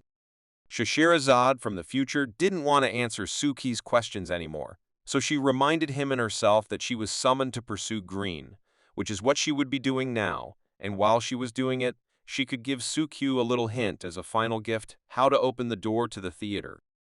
But all she said before her disappearance was that no god's relic is perfect, and each one has its own nuances, after which she disappeared before Suki could even say a single word. His thoughts were only about what will happen in 10 years and what he should expect, but he did not have time to ask, because she disappeared very quickly. Moo! And thought that he must get to this theater after all, and see if the mousetrap had not left any clues until Mr. Green and Scheherazade returned, because he could not allow his organization to be found out again. But he didn't know how to do it. Suki spoke Scheherazade's words several times in his head, that every relic has its weak points, so this one does too, and then he remembered that this seal would be called Alibaba. He decided to put his hand on a part of this seal and say the phrase "Sesame open," after which 3 parts of the seal disappeared at once, but the door never opened. 2 hours passed. Suki tried several more times. The seals disappeared, but then they appeared in a different place, and it was like this constantly. He tried to put his hand on each one and still tried to open this door, but he could not do it, so he decided to wait for Scheherazade. He sat on the stairs and thought how these small seals can be connected with each other. They must at least somehow interact with each other. And then it occurred to him that if there really is a regularity that connects them, then perhaps this is the key to the solution. Suki got up again and decided to try to open this door again. First, he decided to mark these seals with numbers from 1 to 5, and then he had to remember the order in which they are connected to each other. As Suki thought, there is a regularity of connection between these seals, and it was as follows. If the fourth seal disappears, then the second and first appear. If the third, then only the first appears. In other words, asymmetry was the main thing in this castle of Scheherazade. After he tied all the threads in his head, it became clear to him that the first seal binds the third and fourth, the second seal binds the fourth and fifth, and the third binds only the first, and in a chain so on. With easy calculations, Su determined the order of opening the door. First, he needed to open the number 1 seal. Then the second seal was to be followed by the number 4 seal. Then the first and third again, and then the fifth. This should work and open the door. After these calculations, he got down to business and did as he planned, and the expected miracle happened. The sesame still opened and Suki was able to enter inside. Suki was satisfied with his work, and the work of his brain, because breaking the sequence of these seals was not as difficult as it seemed to him at first glance. Anderson warned him before the two of them went to the theater that the angel was sealed by Scheherazade and waiting to be placed in a special containment device. But Suki still had to be ready, so he took out his magic sword and behaved as carefully as possible. He already walked half the corridor and did not find any clue where this angel could be. Everywhere was empty. Did she seal him on the stage or in some other place? Suki went deep enough into the middle of this theater and saw something like a canvas on the floor.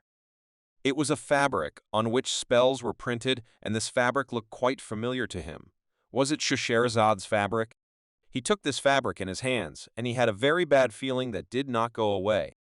But it was absolutely correct, because behind him, like lightning, the same tear angel that he had been looking for so long appeared behind him. But he was clearly not happy to see Suki and already started to attack. Suki, not suspecting anything, continued to carefully examine this cloth, on which he saw runes that reminded him of something, but he could not remember what it could be. His thoughts were again interrupted by some strange sound that prevented him from thinking, so he turned to make sure that there was nothing there. But, unfortunately for him, an angel of tears was already standing over him, who was already ready to strike him, and it seems that even looking directly into his eyes will not help, and the angel will still carry out his attack. The angel of tears delivered his powerful blow, from which probably nothing was left of Suki. The blow was so powerful that even the roof began to crumble. But Suki was very lucky. His magic sword, which he prepared as soon as he entered this theater, essentially saved his life and prevented him from dying at the hands of the angel. Suki lay down and restrained the angel's blow as much as possible and thought about the essence of this creature. It is a spirit or god, or it is not included in their rules at all. It was very difficult to hold back such a blow. Suki's strength was fading little by little. He thought that this angel was sealed and he was not dangerous. But as it turned out, it was not so. Did he manage to get out, or maybe he created a copy? Suki's strength had almost run out, and he couldn't hold this heavy hand any longer. So he had to quickly figure out what to do, and at that moment, he remembered what Mr. Anderson had told him, that if he looked this monster straight in the eyes, he wouldn't move. And there will be an opportunity to invent a new strategy. Suki was now standing and watching him so that he wouldn't move. It was good that he was able to block him with his sword in time, but what should he do next? Suki should keep this monster constantly in his field of vision without even blinking, and if possible, step back a little at a time. Suki's eyes began to water a lot. He couldn't hold on for a long time without blinking, so he had to come up with something again so that his eyes could rest. The idea quickly came to his head. He decided to close one eye and look with the other, so he would have the opportunity to rest one eye while the other looked. So far, he did not know whether this monster was an original or a copy, so he had to be extremely careful. Although if it turned out to be a copy, Suki probably wouldn't be of any help. He doesn't have 4 eyes. Suki decided to take action because he couldn't sit like this forever, so his idea was to summon a doll and tell it to watch the monster while it ran away. Of course, he managed to summon the doll without any problems. He immediately placed it in front of the monster and forced it to look directly into its eyes. Suki fulfilled all the conditions of his plan. He summoned and placed the doll right in front of the monster, so it was time to run away as fast as possible and hope it would work. But the monster was not so stupid and did not succumb to this provocation, so it quickly destroyed Suki's doll and immediately flew after him. Suki realized that his puppet didn't work, so he resigned himself to the fact that this would be the end of his existence. The Angel of Tears had already dealt a blow that was supposed to be the last for Suki, but his luck did not leave him today, and he was saved. It was Scheherazade who saved him with her magic rug, and if she had arrived even a second later, only a memory would have remained of Suki. She was angry that he behaved like that, and also broke her seal at the entrance and left "I will not be allowed in the theater." Suki tried to explain everything, but she stopped him and said that they would talk about it later, and now he should help her defeat this angel. Now the two of them were looking at the angel together and simultaneously discussing the plan by which they would seal him, so the first thing Scheherazade remembered was the special equipment they were supposed to bring with Mr. Green. Suki said that it should be somewhere on her right. She ordered Suki to watch him closely while she tried to catch him. Noon! She took out a box of magic needles that would keep him a stone statue even when he was being watched. She took them in her hands and began to speak magic words for these needles, so they began to combine with each other and form real weapons. Then Scheherazade put these needles on each of the angel's sides, which formed one big seal, which had already begun to act and prevented the monster from moving. Scheherazade did not wait long and began to perform the ritual of sealing this monster. It was very difficult, but she is a strong mystic, so everything should work out. The Angel of Tears tried to get out of this ritual and prevent Scheherazade from finishing what she started. But he never managed to do it, because Scheherazade did not give in to his spell, and immediately sealed it in a magic cube as an ordinary relic, and sighed with relief that they finally got rid of this monster. Immediately after that, Suki began to ask Master Scheherazade whether she had not sealed the Angel of Tears before, and how he could get free, to which she also did not know the answer. She was sure that he could not break free unless someone helped him to do so. Suki was shocked when he heard such an assumption from Scheherazade. Could someone really free him? Suki told her that when he entered the theater, his eyes immediately fell on these cloths with runes that had already been removed from the monster. Scheherazade thought that when she felt Suki tear off Ali Baba's seal, she immediately returned to the theater, and at that very moment, someone came and released an Angel of Tears, and she did not even notice who it was. Then Scheherazade decided to show Suki something interesting. He was holding a cube with a sealed angel and walking straight after her. She began to tell him that when she explored this place, she found several unexpected discoveries. For example, this teleportation ritual, which must have brought tears to the angel. Besides, there were a lot of mouse tracks around him. Suki immediately noticed that this ritual ring did not have a mark of origin, and it was a demonic ritual. Could the Pioneer Church have done this? But Scheherazade assured him that it was not them. Especially for this, she hired a private detective to check on the woman who summoned the Angel of Death with this ritual and discovered this site for the curse, which looked quite dark and scary. As Scheherazade said, there was only one field on this site where you could write your name, and then the site automatically issued all possible rituals that could be used to curse a specific person. She also found out that a group of local slanderers was behind this site. Suki did not understand who she was talking about, so he asked her to explain in more detail about them. As Scheherazade explained to him, they possessed the power of conducting spiritual sessions. All they needed was a person's name and date of birth. Everything else they did independently. After their rituals, a person began to feel very bad, could get some incurable disease or even to die. This group is said to be related to the gods of misery, and there is nothing unusual in the fact that they worship him, but the problem is that they have received enormous power from him and are now summoning spirits and ghosts into this world. Suki thought that if these slanderers are an unofficial organization, why don't these sites just be removed from public access? But as far as Scheherazade herself understood, these people are not touched until something happens. Only then, the secret services begin to investigate them. Usually the Black Gates don't have time for such petty sites as this one, but this time it all changed, because they summoned the Angel of Tears right to loud and broke the rules. They went outside and can finally breathe a sigh of relief, because they have dealt with the angel. Now the police and the Secret Service will arrive here to bring the matter to an end. Suki was satisfied with his work, and now he can finally go home and rest for a while. While they were walking through the streets of the city, Scheherazade told Suki that next week they would deal with the issue of the Angel of Tears together and find out where they got it from. But Suki could not next week because he had to carry out the assignment of Mr. Anderson at the expense of finding pioneers. But Scheherazade hinted to Suki that he could transfer this case to Green because he had just been appointed to the position. Scheherazade uttered some strange words like a curse of blood and skin. Suki did not understand why she needed it.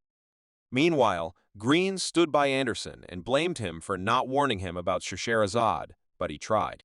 Suki had already arrived home after a hard day and immediately went to bed and continued his dive.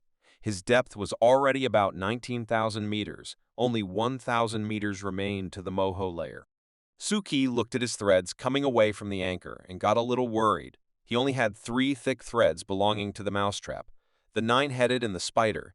He also had a few thin threads, but that was all he had in general. He had 20 modules, and the anchoring ritual at such a depth requires at least 40. At this rate, he will have to tell Mr. Anderson and all the masters about his group and what he does, so that they at least somehow help him. But it suddenly dawned on Suki that if he can manage the rituals for his group without the seal of origin, then he can also manage the enshrining ritual as long as he doesn't reveal which system he belongs to. The next morning, Suki woke up after a hard night because he had been working on the ritual and only half finished creating it. He still needed to use all the remaining anchor lines. Suki decided to come to Mr. Anderson's office and talk to him, but when he entered the headquarters, he realized that there was no one there, neither Mr. Anderson nor Alice, not even the Hatter. Where did they all go? It was all quite strange to Suki, but he decided not to lose the moment and see if Mr. Anderson had a book about anchors and knowledge of strength or something similar.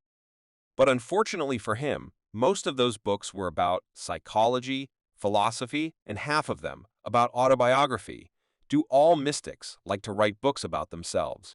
Suki did not give up and still found a book about the moho layer, which he was quite interested in, especially now. And when he opened this book, he was even more surprised because it was written by hand. It was more like someone's outline. Suki sat down on the sofa, collected his thoughts, and began to carefully reread the book. A few hundred years ago, there were treasures in the East that contained a lot of knowledge and secrets. Although some people came back and got out of control, the problem was not very serious, and they thought they got more. It seems that Suki found neither a book nor a synopsis. It was someone's very old diary, which was kept by a very old mystic, in which Suki did not understand anything while reading it. Here Suki reached the chapter in this diary, where the author tells that he is going to pass the moho layer and that he has 30,000 modalities for the ritual, and he hopes that he will have enough. Suki was incredibly surprised by such a number of modalities, and that a person still worries that he may not pass this layer, even with such resources. It is interesting to see what he managed. The author wrote very clearly that he wants to go back because the moho is too dangerous in this layer, and he is worried that he will be found soon. The book described the terrible events of the author who is on this layer. He was even afraid to raise his head, lest they look at him. But who is he writing about? Who are they? Suki read to the end, where the author wrote that he would die soon and kept repeating it. Then they found him, and it was clear what happened next. Suki closed the book and added that he had lost his mind. He sat and thought about how the author who wrote this book stayed in the moho layer for only 3 weeks and went crazy, but he had such huge resources, not to mention Suki. After he enters the moho layer, the mental load will increase and Suki will have to endure heavy loads every day. Suki decided to dive into the deep sea and check the depth again. He really hoped that he had not yet entered the moho layer, and when he opened his eyes, he saw a depth that was only 1 meter short of the moho layer. He did not understand what was happening and how is this even possible. In the afternoon, Suki went to school and even took an umbrella with him, but when he went outside, he noticed how wonderful the weather was and immediately realized what a liar Miko was, because she promised that the rain goddess would definitely show her power today. Although Exia Yushu appeared so as not to scare Suki, This time he appeared and immediately started joking with Suki that he took an umbrella in such sunny weather. Probably Suki is just worried about his tan and does not want to sunbathe too much. For Suki, it was a complete delusion. He was just preparing for the rain that Miko had promised him, for which he had spent so much time and money.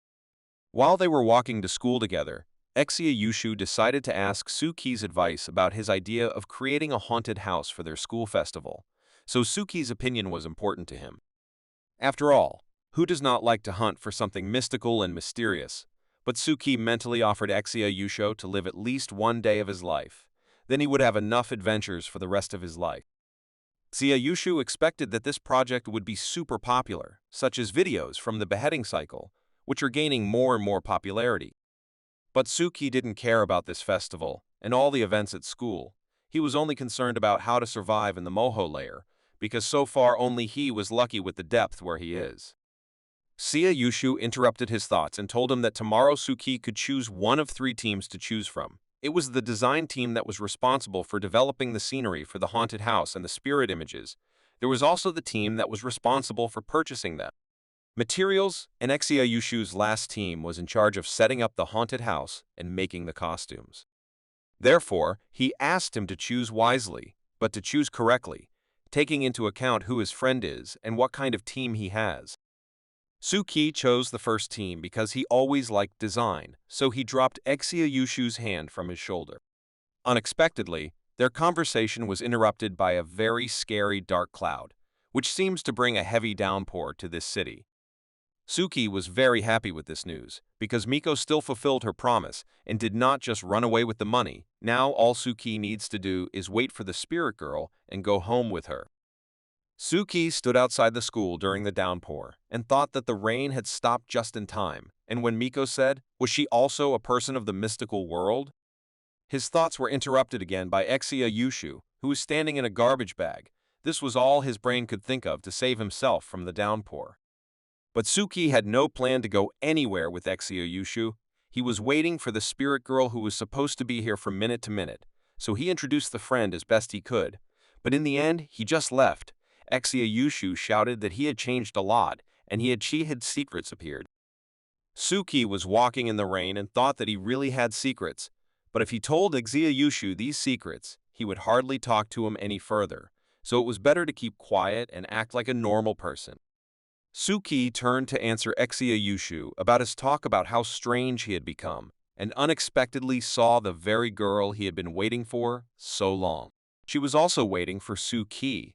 She had an incredible desire to walk home with him under this warm summer rain, but this friend who did not want to go away prevented her. Suki raised his voice a little and promised him that if he said another word, he would tear his head off. Exia Yushu clearly understood this and left.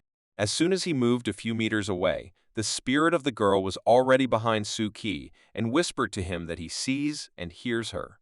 Suki did not expect that she would come to him so quickly.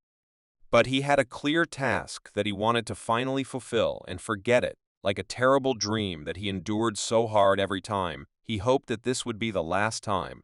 It seems that she took Suki's bait, and now the decisive moment is whether she will follow him or not. But she did not dare to approach him. Then he decided to use his acting skills. A few seconds later, she was already standing next to Suki and holding his hand, and was very satisfied. She could only dream of such a thing. Their walk began, and Suki was worried that if he didn't succeed this time, there would be no more attempts because he didn't have the money to make it rain again. In order for Suki to fulfill her wishes as much as possible, he had to pretend as much as possible that he did not see her, so the effect of the walk would be better, but it was very difficult to control because sometimes he thought that he was really walking in the rain with a girl. Even this special atmosphere that covered them when they walked under one umbrella, it will be too difficult to walk for Suki, but he has to endure it because there will be no second chance. He even thought that if it was some kind of romantic movie, they might even kiss, but it's good that it's not him. But it was much easier than Suki thought. They were only a short distance from the school. How the girl from the spirit turned into ashes and how she started to cry in front of him, of course, from happiness, because she was very grateful for what he did for her. Suki was also satisfied with his work because he finally got rid of this spirit and even turned her into a Buddha. What could be better? But that's not all. The girl seems to have left behind a relic, which at first glance to Suki didn't look very expensive, so it's probably impossible to sell it and get something, so he decided to keep it for himself. When it fell into his hand, its name sounded like the divine soul of youth, so Suki began to doubt its usefulness for him, and once again thought about selling it in a Chinese antique shop. While he was thinking about the best way to solve this problem, this bracelet with spikes unexpectedly disappeared somewhere from his hands. Where could he go? But then he understood everything when he saw his reflection in the mirror. This bracelet penetrated his soul and seems to remain with him forever. No matter how hard he tried to remove it from his head, he couldn't. But then he stopped and saw how his anchor threads got tangled in this spiked bracelet. What happened to them? Then the bracelet completely cut these lines and nothing was left of them. The power of this bracelet is that it cuts the anchor lines. Then something started happening to Suki. He did not understand what was happening because his body seemed to stop working. He could not feel it. And then his heart seemed to fall out of him and fell into the water. It began to sink in the deep sea, absolutely exactly, and some voice whispered to him that his heart should be in the water. Because there is much more knowledge and opportunities. There is so much good that he cannot even imagine. Suki unexpectedly plunged into the deep sea for the second time in a day and began to sink with incredible force, and it seems that he had experienced such emotions before.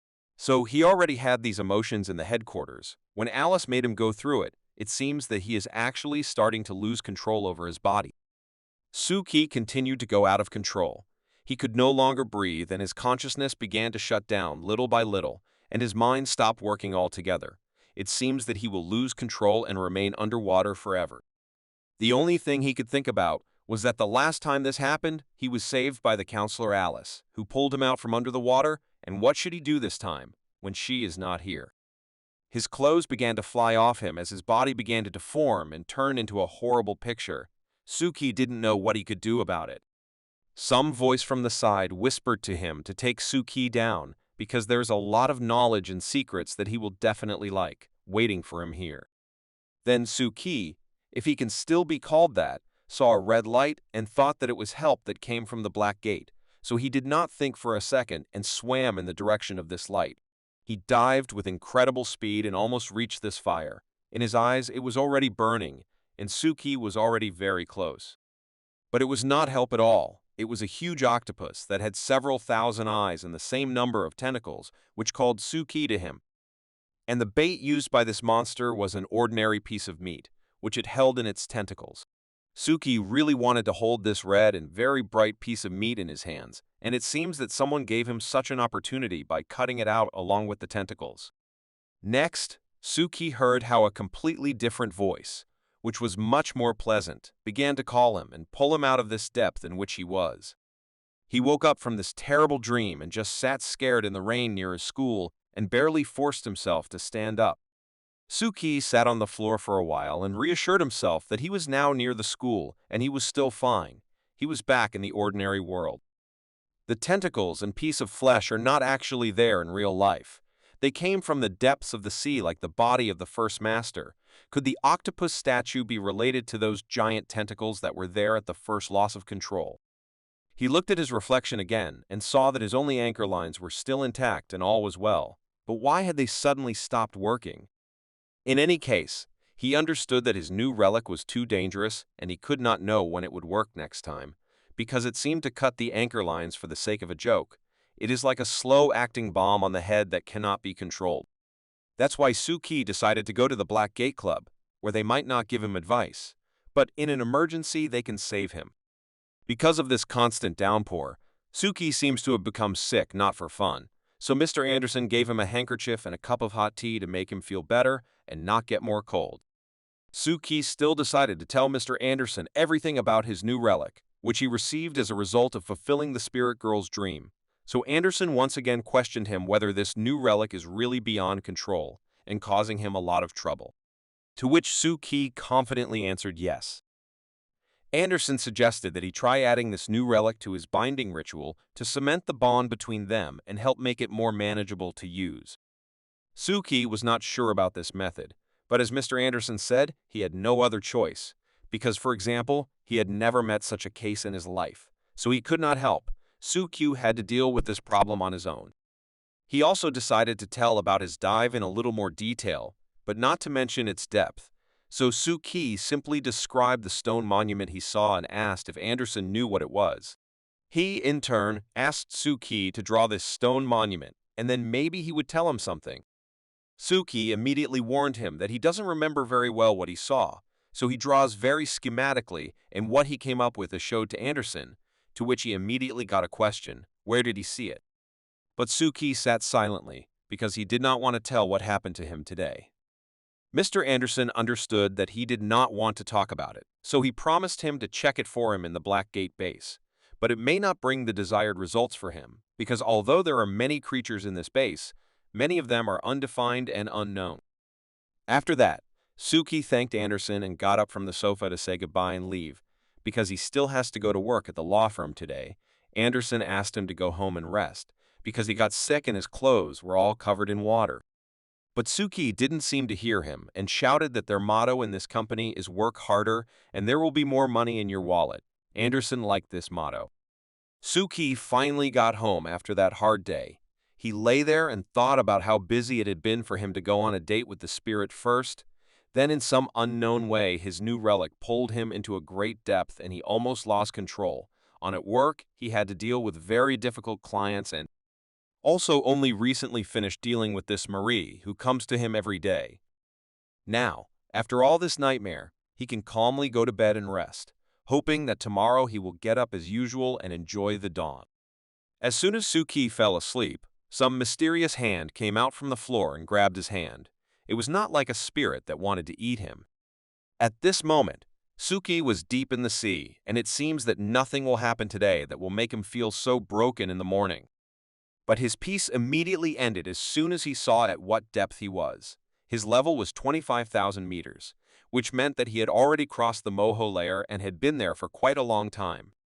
He understood how much it was, but you can't do anything about it. In any case, he is already in the moho layer, so 20,000 or 25 didn't make a big difference.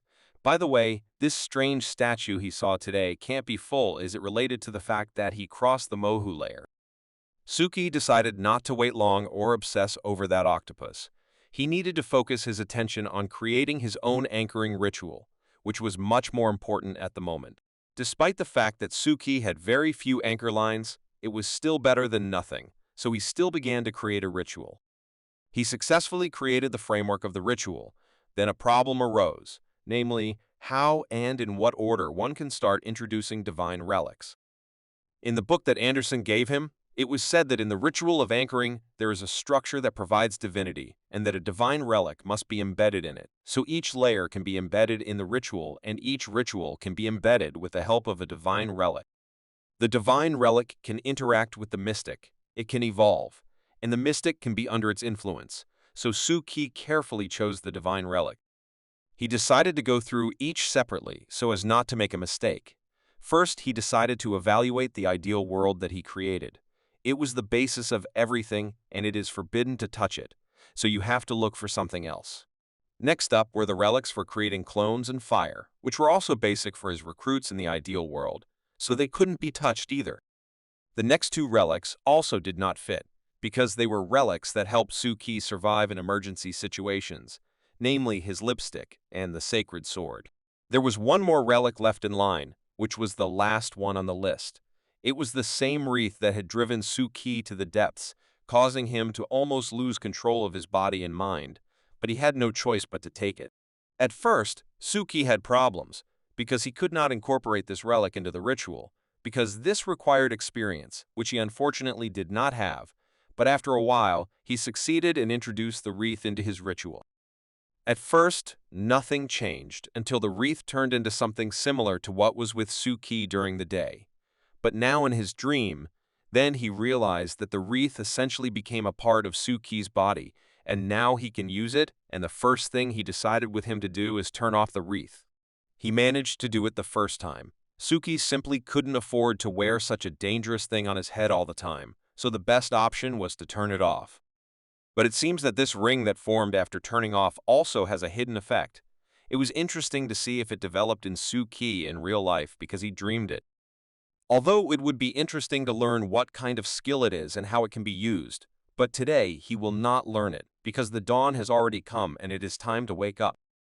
Suki woke up thinking that today was his first day in the Moho layer, but then he stopped thinking about it because he saw a huge scar on his hand, which seemed to have been left by a person, even a child. Next, Suki heard a very unpleasant sound coming from the street, so he went to the window to see what was causing this sound. In the end, he did not see anything new there, except for a huge, ugly spirit, which began to spoil his life even more simply by its presence. Suki did not expect such a morning. Again, his day does not start in the best way. Now he sees such ugly spirits that he was thrown from the window to the ground. What was in the sky was incredibly scary things that Suki began to see due to the fact that he had moved to a new layer of Moho that gave him such an opportunity. All around the world there were terrible monsters that could destroy him in a matter of seconds. Blood began to flow from his mouth and nose, but it was not a natural red color, but pitch black. It all looked very scary. He wanted nothing more than to fall asleep and never wake up again. Nevertheless, he gathered all his strength into a fist and went to school, because one must not forget to lead a natural life, because that way they will immediately start poking him with fingers, and then the spirits will find him earlier. But it was a real absurdity. He sees how this world is. Ready would eat thousands of monsters, but he still had to go to school. The strange sounds that he heard in the morning did not disappear, but, on the contrary, intensified, and they probably disturbed Suki the most. It was very unpleasant to listen to. Suki was already halfway to school when the sound began to come sharply closer to him, as if someone was about to eat him. And it wasn't just like that. He saw a huge bloodied hand in his phone, which seemed to be reaching for him and wanted to eat him, but what did it really want? During Suki's entire journey to school, severed arms and legs of spirits fell on him from the sky. They spoke to him as best they could and everything at every step. Suki calmed himself as much as he could. His morale was already beyond adequate, but it was not surprising. It was very difficult to endure such a thing, considering that after he reached the Moho layer, the number of spirits increased by about 5 times. It was necessary not only to ignore all these monsters that provoked him, but also to endure this nasty sound, which was eating away at his brain more and more every second. Suki tried to cheer himself up as much as he could and thought about why the logic of devouring does not work here, namely, why the bigger one does not eat the smaller one. That is how much food there is for those spirits in the sky. But after a few seconds, Suki took his words back, because he saw how one giant simply crushed another spirit that was just standing with one hand. Suki almost screamed. But all along the way, Suki was being watched by a strange hand that had an eye inside the palm of his hand that was watching Suki, so he tried not to raise his eyes. Now Suki understood why everyone is saying that people who have reached the Moho layer do not raise their heads. This is the pure truth, because no one wants to be involved in this madness. Finally, Suki entered the subway car and no longer sees all that horror flying in the sky. He thought he was still asleep, and this was his worst nightmare that could ever be. All the way to the subway, he rode with his head up because his neck was stiff. He had to look up all the time. He just couldn't look up at the sky. It's so uncomfortable. He remembered this huge hand in the air that looked like a huge doll with eyes. It was terrible to see that. And then he remembered the spirits that he seems to have seen before, but they are not so terrible and have an unusual shape. Who are they? Higher spirits? Suki simply could not believe what he was seeing. He had never seen such chaotic madness, as if the whole world was a seedling for spirits, but he still did not understand what the Mohu layer had to do with them. Why do they appear on it? Maybe it all works because of the greatest fear in the world that comes from the food chain. People feel that they have climbed to the top. That's why they consider themselves fearless. That's why all the monsters sank to the depths of the sea, and as soon as humanity learns that demons and spirit can rise and eat them in their own way, then everything will change? Suki tried not to think about it and calm down, because if he thinks about the fact that he has just descended to the Moho level and sees so many strange things at once, then he will definitely lose control and will not help himself. So he needs to collect his thoughts and calm down. He decided that he needs to clear his mind to be safe, but until now he needs to record everything as much as possible, everything he sees and hears, so he will be one of the most useful in the Black Gate Club. But he understood that all the usual things that people use, such as telephones, recorders, or even notebooks, can be lost, so it is necessary to invent another way to record all the information about what he sees. And then a brilliant idea came to his head, but he needed to wait until he was alone in the car to implement it. As soon as everyone got off at the stop, Suki immediately used one of his ideal state relics and moved there. At the moment, he has not thought of anything better than to write down all his notes in the Hall of Secrets, from where he may someday transfer them somewhere, but for now, this is the most reliable place in the world. Well, it seems that he finished his work, but to be honest, it didn't look very good, but Suki justified himself by saying that he rarely raised his head, so the drawing turned out to be inaccurate. Suki then noticed a strange black object appearing above the sky that looked like a silhouette. Perhaps this could be another terrifying thing in his diary. In the abandoned world at that time, a heavy battle ended and one of the main heroines of that battle was able to survive, but her injuries were too serious. But she wasn't going to give up and used her blood, which she was draining, to heal her wounds, so she created a ball from that very blood. Then she pulled her in with her last strength through her special mask, and after that she really should have gotten much better. And indeed, this ritual that she performed did not only help her, it gave her a new form that made her even stronger, but unfortunately her main problem did not disappear. She was too disturbed by the spirits and ghosts in her head that constantly said something. But still, she cannot walk in this form, so she had to put on a raincoat, which she used to protect herself. She was once again greeted as the spreader of the secrets and knowledge of the great sage Lin Wei by her humble servant. She reminded him that there is no need to repeat such a long greeting every time. It will not help him survive, but for this man manners are the most important thing, which he believed would help him not to be eaten. Next, she created an alchemical ritual, but she didn't draw a diagram of the ritual and didn't use seals. She really had already gone beyond the human mind and become much stronger. After completing this ritual, she gave him the 3 stones of wisdom that he had asked for information on how to move to a city called Laudu. In response, he told her that he had prepared a rite of eternal life in Lodu for her day, although he was not a specialist in this. But someone from Lodu inquired, and he gave him a hint. But she knew the rules of the gate and knew that all things are equal, and the ritual of life must be exchanged for another life of equal value. And she did not want to get into trouble. So if this is the best way he talks about, then she wants to cancel everything. He began to calm her down and tell her about this ritual in more detail. He knew that alchemists are always cautious about such rituals. So he asked her not to worry. This is not an exchange of lives. This is a ritual of exchange of punishments, where the other person is not against doing it. Just in case, she reminded him what would happen if he cheated and gave him 3 stones of wisdom. But he assured her that everything would be fine. After she gave the stones, Ling Wei said that she would be waiting for him here, so let him hurry. But it seems that this man was not quite as virtuous as he told, so he began to smile and remember that Lin Wei was a spirit with a human soul. It was a perfect plan for him. Meanwhile, Suki finished writing down all the details of his life now. He calculated that if something happened to him, it would go to the Black Gate and they would know everything, a kind of note before death. He remembered everything he needed at that moment, and he was going to add more information while he could still do it. Then he looked at the best picture. His gaze turned to 2 kidneys, which were just walking by the handles on the subway car. What a horror this layer of Mohu is. For all the time he has been in this body, he has not seen more terrible things than now. And also his neck, it hurts a lot due to the fact that he cannot raise his head up, the problems themselves.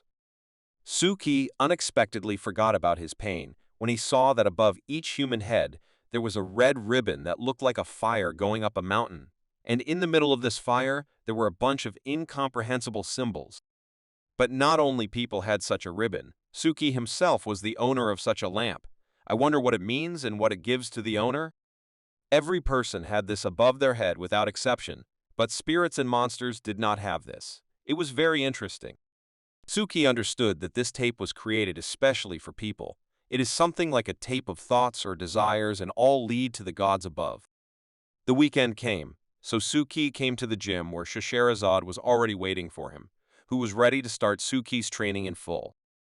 He didn't even have time to change his clothes and recover from where he is, as he has already received a blow to the face, and it seems that Scheherazade does not feel sorry for him. Then another blow to the stomach, and it seems that Suki will need time to recover, because after such blows, she did not really want to train. Scheherazade said that he is not collected at all today. What happened to him? He explained that he has not yet gotten used to the depths of the sea and is unlikely to ever get used to it. She reassured him and agreed that it is a difficult test for him, but everything will be fine. They will definitely help if necessary. Suki thought how much he wanted to be on the bottom of the abyss. He would trade anything for it. He can no longer endure all this, and also these trainings and rituals. It is all very difficult for him. Scheherazade decided to cheer him up a little and offered him a deal if he could endure the training until the end. Then they would go to a wonderful place where Suki had never been. She began to explain the training tactics to him. Scheherazade was sure that in order to learn to fight, you must first learn to receive blows. Suki had a pretty good body, but his skills were too weak, so she decided to beat him a few times. Maybe that way, they would rise. Suki already didn't seem to care, but now he understood why she was a black gate fighter, that even green avoided her. He was ready for another round and told her to attack, and she in turn was not going to give in to him. After training, as Scheherazade had promised, they went to a magical place. Namely, they were on Tin Shui Shopping Street, where Scheherazade did not even remember the last time she had been. He still didn't understand what they were doing here and why she brought him here, and she didn't tell until he bought her food. Suki was sure that she had a talent for manipulating people. Suki nevertheless bought what she wanted so much and looked around, where there were spirits at every step. Even the bench with dolls, which seemed very cute to ordinary people, but in fact, Suki saw only a bunch of terrible spirits there, ready to destroy him at any second. He brought the same food that Scheherazade wanted, and now he gave her an ultimatum that he will not give her food until she says so. But then when he looked at her, his desire to blackmail her disappeared, because it would be possible to get it from Scheherazade. In fact, Scheherazade planned this meeting in this shopping district, and the meeting was supposed to be with one of the slanderers, who should know about the curse-ordering site.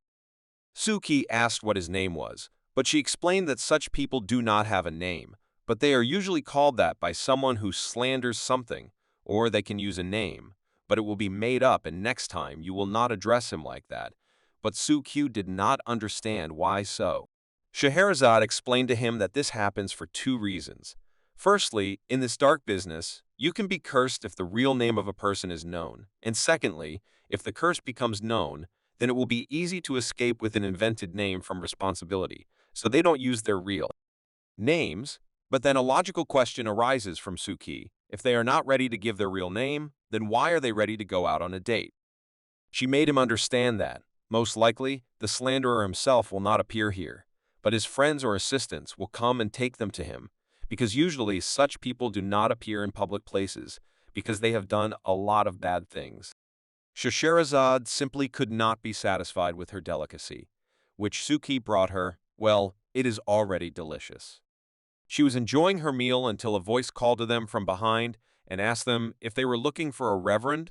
When they turned back, there stood a man who looked more like a ghost or worse, and quickly used his magic sword to fight off the Atata. He did not understand how he did such a thing. But Scheherazade quickly calmed him down and answered that this is the child of the slanderer, who, as she said, came for them to take them to the slanderer himself. He politely invited them to follow him, and they agreed, although it didn't look very safe, but they had no other option. They came to a nice enough place in the center of this shopping district, and Suki was even surprised that the slanderers were concentrated in such a nice place, unlike them. But when they entered inside, he immediately took his words back. It was too unpleasant to be there, and it was scary. Are all these paper people slanderers? Suki once again had to not raise his head or look at them. Of course, they were not included in the food chain. They were not ghosts or spirits, but their appearance in some cases scared him more than the spirits, so he decided to pretend that he did not see them and go calmly. They came to the room of the most important slanderer, who seems to have been in the city, so they were just as politely invited to enter the room. When they went inside, they were surprised to see several giant skulls hanging on the wall, and it looked very terrible. Without waiting for what the guests wanted from him, he immediately asked them what or whom they wanted to curse today. As Suki later realized for himself, it was not even a man, but an old woman, a very ambiguous person who combined the best sides of both worlds and kept up with the most advanced technologies of magical arts. Then the dialogue was continued by Shashirazad, who asked her directly if she was a slanderer from Tin Shui Street. Suki was surprised that she didn't know her either. But this woman with a very terrible look answers that she curses people from 50,000 to 5 million per person. So don't be stingy. If you don't pay enough money, the gods won't be able to take the payment, and the curse won't happen. It seems that Scheherazade did not react to her words and continued to ask her questions, and this time she asked if she was somehow related to the curse site. She looked at her carefully and answered that the gods are watching all of us and testing us, and we should not cross the limits of what is permitted, because each of us will be punished for this. Then she extended her hand to Suki, but he did not understand what she wanted from him and what it meant, so he just stood and watched her. It's good that Scheherazade was there, who understood what this woman wanted and how to behave with her. This hand gesture meant that she wanted to accept payment and bargain, so she extended her hand. Scheherazade and this woman seemed to have caught a common contact between themselves and started talking to each other. And Scheherazade began to say out loud that they do not agree on an amount more than this, and that's all. In response to this, the woman agreed and accepted their conditions. She then held out her phone to pay. Suki was amazed and even a little disappointed. Do the gods need money to pay for something like this? To which she replied, money is needed everywhere. The payment went through successfully, and the woman immediately spoke and answered Scheherazade about the site that she was so interested in. She knew about this site, which is controlled by the Union of Spiritual Sessions, and they invited her to join them, but of course she refused. Suki even more stopped believing in all these magical skills of this woman, because she, like Miko, starts talking only after payment, and before that you can't get a word out. Scheherazade carefully listened to what this woman said and asked to tell more about this union and what they do. She began to tell her story from the moment when she was at the annual meeting of clairvoyance a year ago and met a girl who scared her a lot. She had a great divine feeling, which was very scary. Suki once again asked about the divine feeling because he did not understand, and Scheherazade explained to him that it refers to the degree of closeness between believers and the deity. The higher the divine feeling, the stronger the spiritual power. The woman continued her story about that strange girl, who then created an organization called Zodiac to help those willing to pay for their tasks that she and her people did, so she gathered the best of the best. Scheherazade came to the conclusion that this organization, if the customer had money, could even destroy a specific person, and this was not a problem.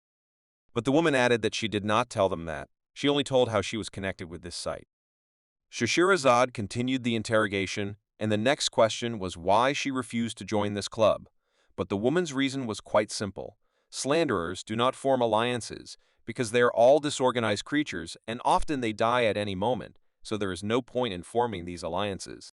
Plus, a high-ranking organization of slanderers will definitely attract the police and secret services, who will definitely start an investigation on this matter. That's why many people spoke against the spiritual sessions, but this girl shut everyone's mouths when she destroyed 3 masters right on the spot, which shocked everyone who was at the meeting. It seems that she had a very difficult character, and it was said that the goddess of disaster sat in her soul, who did not give the girl even an attempt to resist her, and was, in fact, only her doll.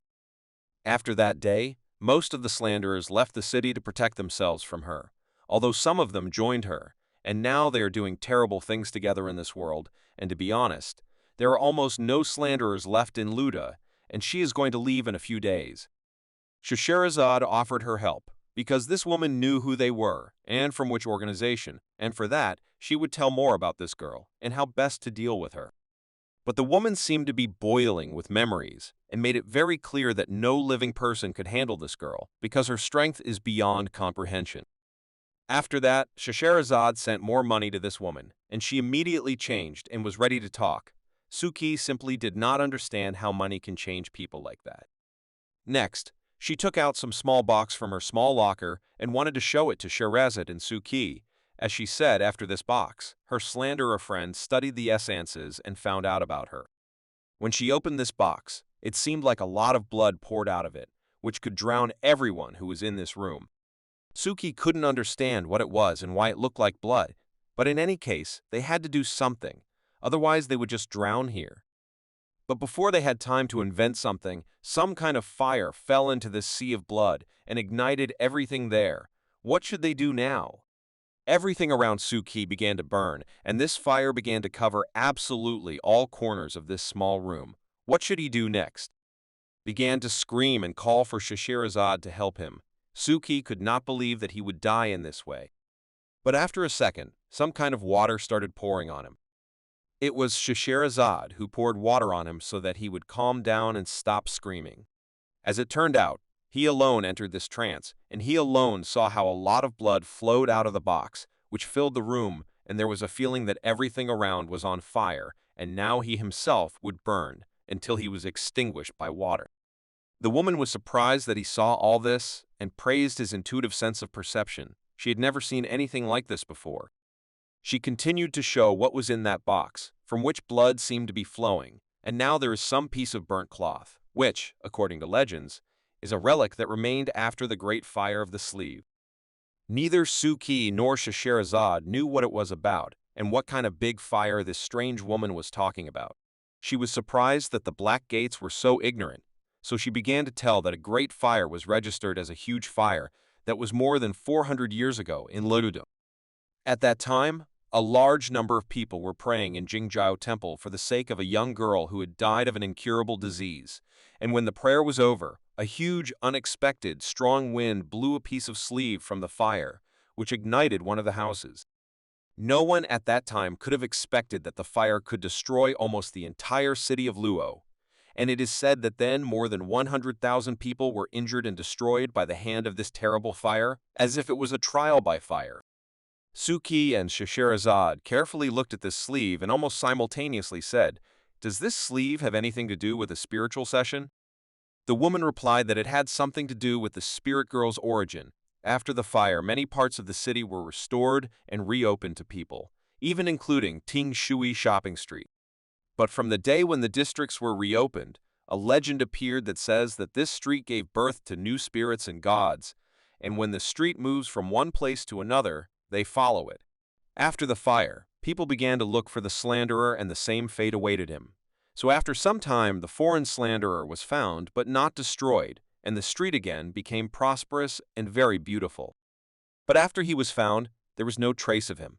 Is this slanderer somehow connected with the spirit girl who was at that meeting? The woman added that judging by all the facts and evidence, this girl could be a descendant of the same slanderer, but the friend of this woman did not continue to investigate this story. But why? She told because he died 6 months ago from a curse by a spiritist ritual. But she does not know this for sure. All he managed to give her before his death was this sleeve, and said that it contained a clue that could answer many questions. Then the woman cut off her story and asked her to wait a little while she came out. Scheherazade considered this a very difficult matter, considering that the incident was unexpected and the slanderer turned out to be much more dangerous than they thought, so it was necessary to immediately report this information to the management so that she could get advice on how to deal with it, and she asked Suki to follow up on her. A woman. Suki also thought about these spiritual sessions of this spirit girl. It really sounds impressive. This girl's power came directly from the gods and spirits who were not against sharing their power with her. He was afraid to imagine how difficult it would be to deal with her. The woman returned and offered her guests a free fortune-telling before they left. Such generosity for their long wait. She took out a turtle shell and a piece of paper. Suki was surprised by this set of divination items. But it seems that he needs to take his words back, because as soon as she said a few magical words for the ritual, pictures lit up around this shell and the ritual began. Is this the power of spirits and gods? After that, a hand appeared. It just came out of nowhere and began to act on this shell as if with a strong fire, so that it melted and brought the necessary information. Suki did not understand what was happening here, but he decided for himself that he needed to remember what this ritual formation looked like so that he could then use it for his own purposes. But the woman did not have time to finish her ritual, as Scheherazade took the box with the sleeve and said that they do not need fortune-telling because they do not believe in it at all, and went to the exit. The matter is done, so they will leave. Finally, she told the woman that she would be contacted and informed about her departure from Ludu. She thanked them and wished them luck in hunting the spirit girl and her people. 400 years ago, in one of the village houses in the city of Ludu, a ritual took place regarding the case of a bad dog, which was going to be sacrificed for its crimes. The family that was the owner of this dog gathered for this ritual and knew how everything would end with her beloved dog, but they could not do otherwise. So the husband of this family sent the woman to the house if she is so worried and scared she cannot watch it, but it must stay. The person who performed this ritual recited a prayer that spoke of great hatred and the great crime they had committed. Then they grabbed the unfortunate dog and forced it to sacrifice its life for the sake of saving another, more important life. They forced her to dig a hole for herself, which she did a great job with. The woman still could not stand this pressure and went home, because it was too much for her. Then they brought the dog as a gift to the gods and forced to collect blood from it while it was still alive. After they collected the blood in a small bowl, they offered the man to drink it to the bottom, so that his family would be forever protected by Inugami, and she would do everything to prevent further trouble from haunting your family. The man drank this bowl to the bottom and threw it out of his hands. Suki and Scheherazade were in no hurry to return to the Black Gate Club, and Suki asked when they would continue de-icing the site and the spirit girl, to which Scheherazade herself did not know the answer, because it was a much more serious problem than she thought. The help of a specialist would be needed here. Suki first hears about the so-called specialists in the mystical world. What do they do? Scheherazade explained to him that these are the people who help to reveal secrets and help in de-icing, which is very necessary for them in this matter. But Suki was worried about another question, that they spent a lot of Mr. Anderson's money on this woman, and now they still need to hire a specialist. Won't he mind? Scheherazade calmed him down and assured him that he would not be against it and would even be for it. On Tin Shui Street, where Scheherazade and Suki were just now, it seems that the woman has not finished the ritual yet and is continuing it. Something started to happen to her, as if someone wanted to get out of her. Is this how the ritual affects her? It was Fu, one of the members of the Spirit Essence organization, who transformed into a woman to confuse Scheherazade and Suki, who came to him. Next, another girl who was watching all this came out to him. She was also one of the members of the secret organization of the spiritualist session. Her name was Ling, and she immediately asked if Fu managed to steal their things from them. He answered her that only one succeeded. She got angry. Why only one? The fact was that the body he used was too old to control it, and it was very difficult to apply the transfer ritual. She then suggested that he destroy them both and let all these Black Gate-type organizations know how strong they can be. She ordered him to remove all the junk from the old body, and she is now drawing a formation here for the owner of this thing. What is his name, by the way? And his name was Suki, and Fu managed to steal his coin from him and even take a picture of him. Now Suki is in danger. Queen Ling began her destruction ritual. She began to say the words, "Enemy approaching Inugama must come. Enemy approaching Inugama must come. Inugama, destroy." And then the ritual itself began, which began quite quickly. Then she said in her voice that she is very sorry for Suki, but her Inugama is very hungry and wants to eat Suki, and it will happen. At that moment, Suki was counting his coins, which he had left, and he did not count one coin. It is very strange, because it is not like him. He always clearly counts his finances. He was just standing by the vending machine with food and wanted to buy something because he was very hungry and he just didn't have the same coin, and the machine also does not support payment by phone. Suki decided to go home, as he had already received a reminder that Mrs. Mary would visit him soon, and it was time to go back, so he left the machine gun and left. When he was returning home, a very cold wind suddenly arose here, which literally covered his whole body from his feet to his back. Where did such a cold wind come from? Here he heard a strange sound behind him, as if someone had very carefully descended from heaven to earth, but he understood that this was not good, and most likely now he would have to fight. When Suki turned his head, he saw such a terrible monster that his breath froze, and his body began to tremble on its own. Did this monster come for him? Fu asked this crazy girl if they would stay here until she finished her ritual, to which she replied that of course she would. She would like to enjoy and get the thrill of contact with the 4-year-old in Yugen. He didn't even imagine how breathtaking she is when she tears her prey. These touches and the heat of the muscle fibers that break out of the body and are crushed into dust. A pile of blood. It works like a drug that you gradually get used to. Suki didn't understand why, because he just turned his head. This spirit was already targeting him and was going to eat him. But he didn't do anything to make him think that he saw him. The monster did not wait for Suki to assess the whole situation, and of course already attacked him with its giant teeth, and was ready to tear him into small pieces.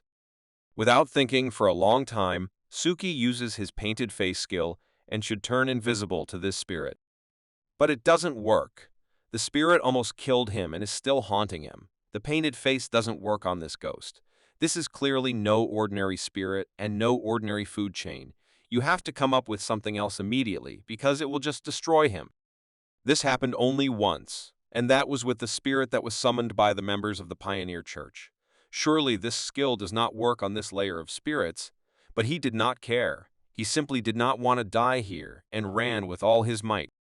But he didn't notice how his phone fell out of his pocket and fell straight to the ground, to which Miss Mary was calling at that moment. And Suki, before it fell, accidentally picked up the phone and started a conversation. Suki ran as fast as he could, and when he raised his head, he saw Miss Mary at the end of the street, who was already waiting for him there, and was ready to meet him. But this time, Suki was even very happy when he saw her. But he has a new problem. His painted face timer stops working and the timer is almost up. Miss Mary, of course, saw him and was already preparing to strike him. She struck a blow from which Suki managed to dodge and survive in the last minute of the action of her skill. He fell to the floor and bruised himself badly from the fall, so he needed time to recover, but did he have that time? It seems that Miss Mary hit the spirit that was chasing Suki quite well and cut off his hand, but only the crazy girl who was controlling this spirit felt the pain. She was even thrown several meters away. She did not understand where this crazy spirit with a sword came from. Is this really it? Suki's girlfriend?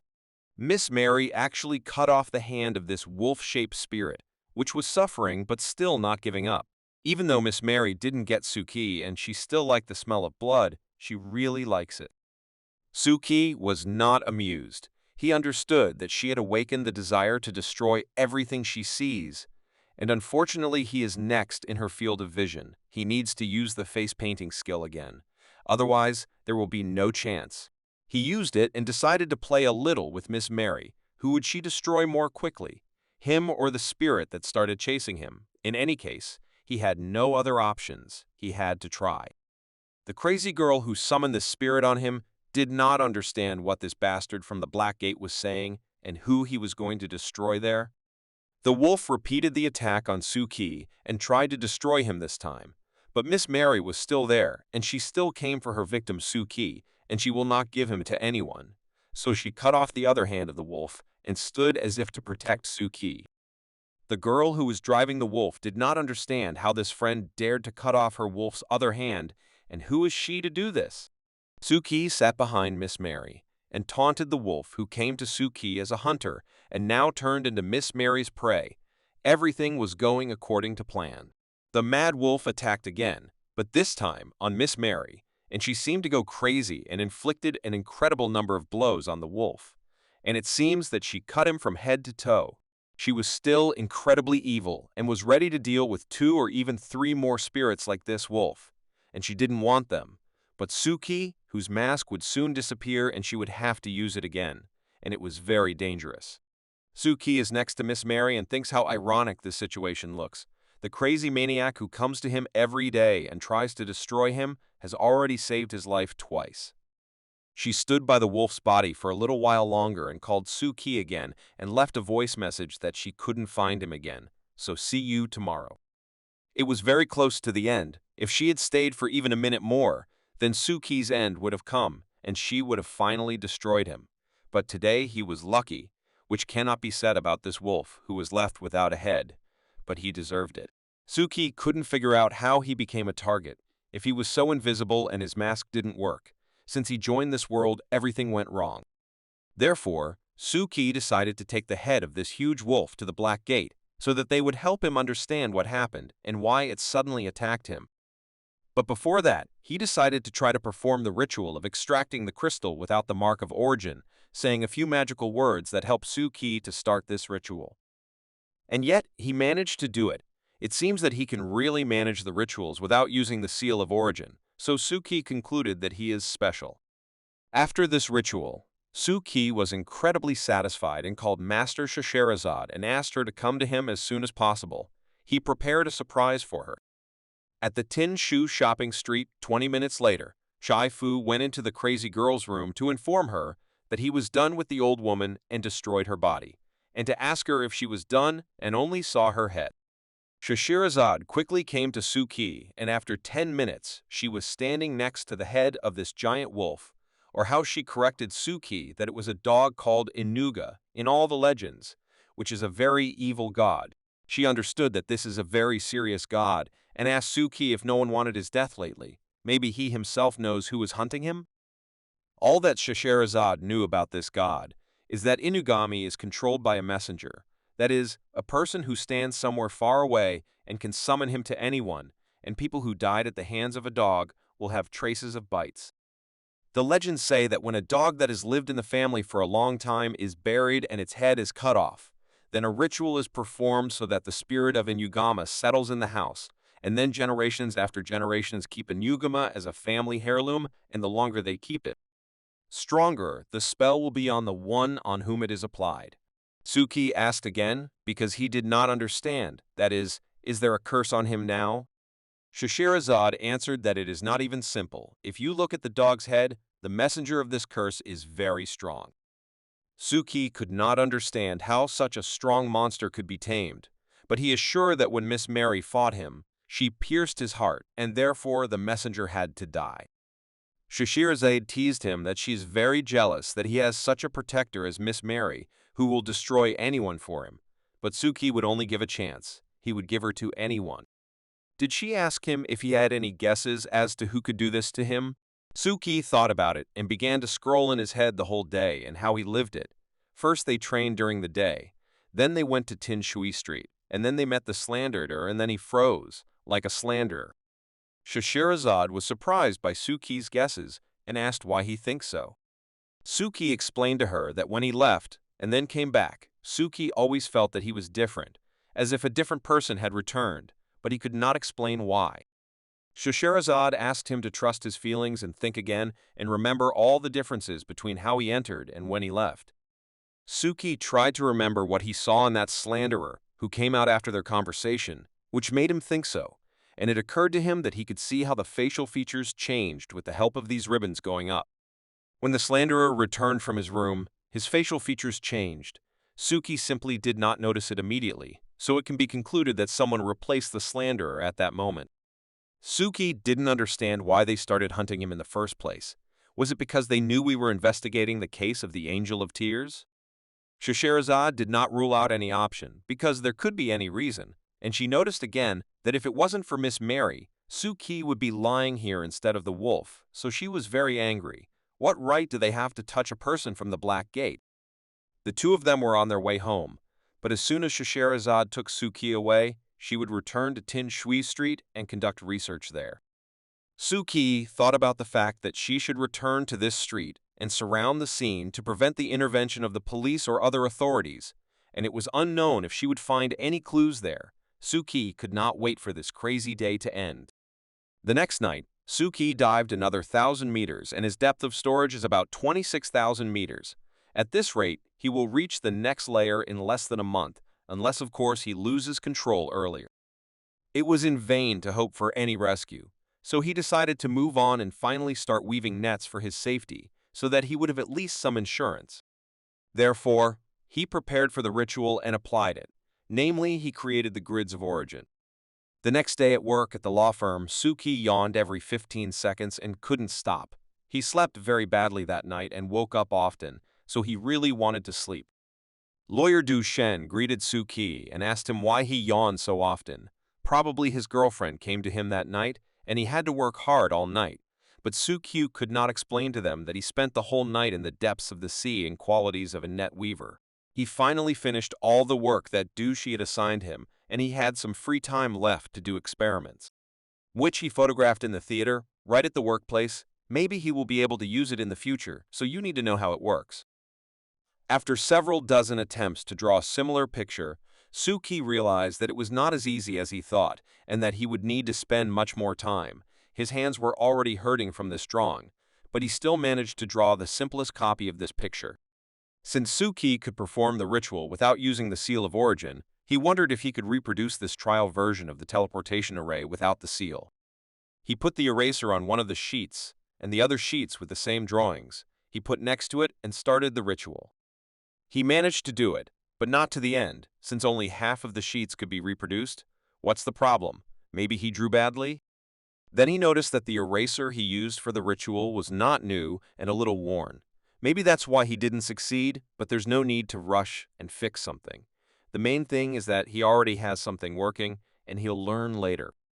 As a special mystic, since he could control ritual arrays without an origin spell, so maybe the slanderer did the same. He used these teleportation ritual arrays that can transfer things at the discretion of the mystic. It is possible that the coin that disappeared from Suki's pocket disappeared just like that. The slanderer used these teleportations to steal it, and then use it against Suki. But they did it because he and Master Scheherazade found out such little things, and what are they planning now? Here his thoughts were interrupted by Lawyer Duchenne and his new intern, who invited him to have a snack after hard work. Suki was pleasantly surprised by the new place where they decided to go for dinner. It was better than the last place where they could have spoiled food. It seems that they were shown this place by a new intern, Duchenne, and it was funny to learn that this restaurant has existed here for more than 10 years, and they only saw it now. Only Suki thought about Bitan, whom he hadn't seen for a long time, and he appears here and is already standing next to Suki and tells him that they won a big deal and came here to celebrate. Bitan asked permission if he could sit next to them, to which he received consent, especially since they all wanted to congratulate him on his successful business. Then Bitan invited Suki to come to him. He will show him some interesting things. Lately, he has a lot of them. There is a lot to read. Suki was surprised by such an invitation and replied that he would come when he had free time. Here, their conversation was unexpectedly interrupted by Detective Kuroki and his assistant, who entered the restaurant to see Baton. Bitan was not at all surprised that he showed up here when he decided to have a snack, because that's the only way he doesn't have to pay for every minute of talking with him. Detective Kuroki asked Baton to review a case he had recently handled and give his advice as they were at a dead end. Bowie Tang opened this case and saw there pictures of a child's body, which was covered with a transparent cloth, which was filled with water inside. When Suki saw it, this picture seemed very familiar to him. Where could he have seen it? While looking at the photos, Bitan told Kuroki not to come to him with such photos during lunch next time. He is even willing to give him a free consultation. Kuroki didn't seem to hear him and started talking about these serial crimes. There were more than 10 of them in 1 week in Ludu, so he is counting on him a lot because they don't know what to do about it and how to find the criminal. But they know that the criminal is one because every victim has the same handwriting of the crime. They all had their chests cut out and sewn back, and the forensic experts were most surprised when they performed an autopsy. To their surprise, there was not a single organ of the victim inside the body. Instead, they found that instead of organs, the criminal always put new organs of his past victims, and their number was always equal to 5. It could be anything, kidneys and stomachs, and in the last victim they found as many as 5 hearts. They also discovered that there are organs that still do not belong to anyone. So the logical question arises where to look for victims next? Detective Kuroki. That's why he came here, so that they would help him, because now a lot of press is running after him and asking about the criminal and why he hasn't been found yet. That it would be terrible if such a case would get into the news and cause panic in society, but he still did not understand why he needed a lawyer, who in fact would not be able to help him in this case. The fact was that the police caught the suspect, but the murders continued. At first they thought they had taken the wrong person, but he confessed to everything and even told about the organs that only a real thief could know about. After hearing that, Bitan agreed to work in the gang. Maybe this guy has accomplices who continue to commit crimes and destroy innocent children while their brothers are not at liberty. Detective Kuroki did not rule out such an opinion, because when they were interrogating the suspect, he behaved too strangely and spoke incomprehensible, as if someone had forbidden him to tell the whole truth. Bitan added a question in which he wanted to know what exactly he was talking about. In the protocol of the case, The suspect wrote about a ritual that he considered a ritual of eternal life, not death, since after this ritual in which he made a sacrifice, she went to the gods and was freed from the flesh and received life without death. Suki carefully read the protocol of this. Kason thought about these rituals. Is it really someone from the Church of Pioneers or Slanderers? His thoughts were interrupted by a message that came to him from Scheherazade, who in the message asked him if he did not want her to go to Tin Shui Shopping Street and try to buy something there. Of course, Suki only wanted this, so he quickly invented a reason why he urgently needed to run home and apologize to Du Shen, who was not against it at all. While he was on the bus to Scheherazade, all his thoughts were on this case, which was very similar to the case of the Guho bird, in which panic had also been created through criminal acts with corresponding rituals to communicate with the spirits. He understood the mistake of the police, who did not report this news to the Black Gate in time. Suki understood that they did not want to spread panic, but maybe if they had told about it earlier, the children could have been saved. Suki very quickly arrived at the meeting place with Scheherazade on Tin Shui Shopping Street, where she was already waiting for him.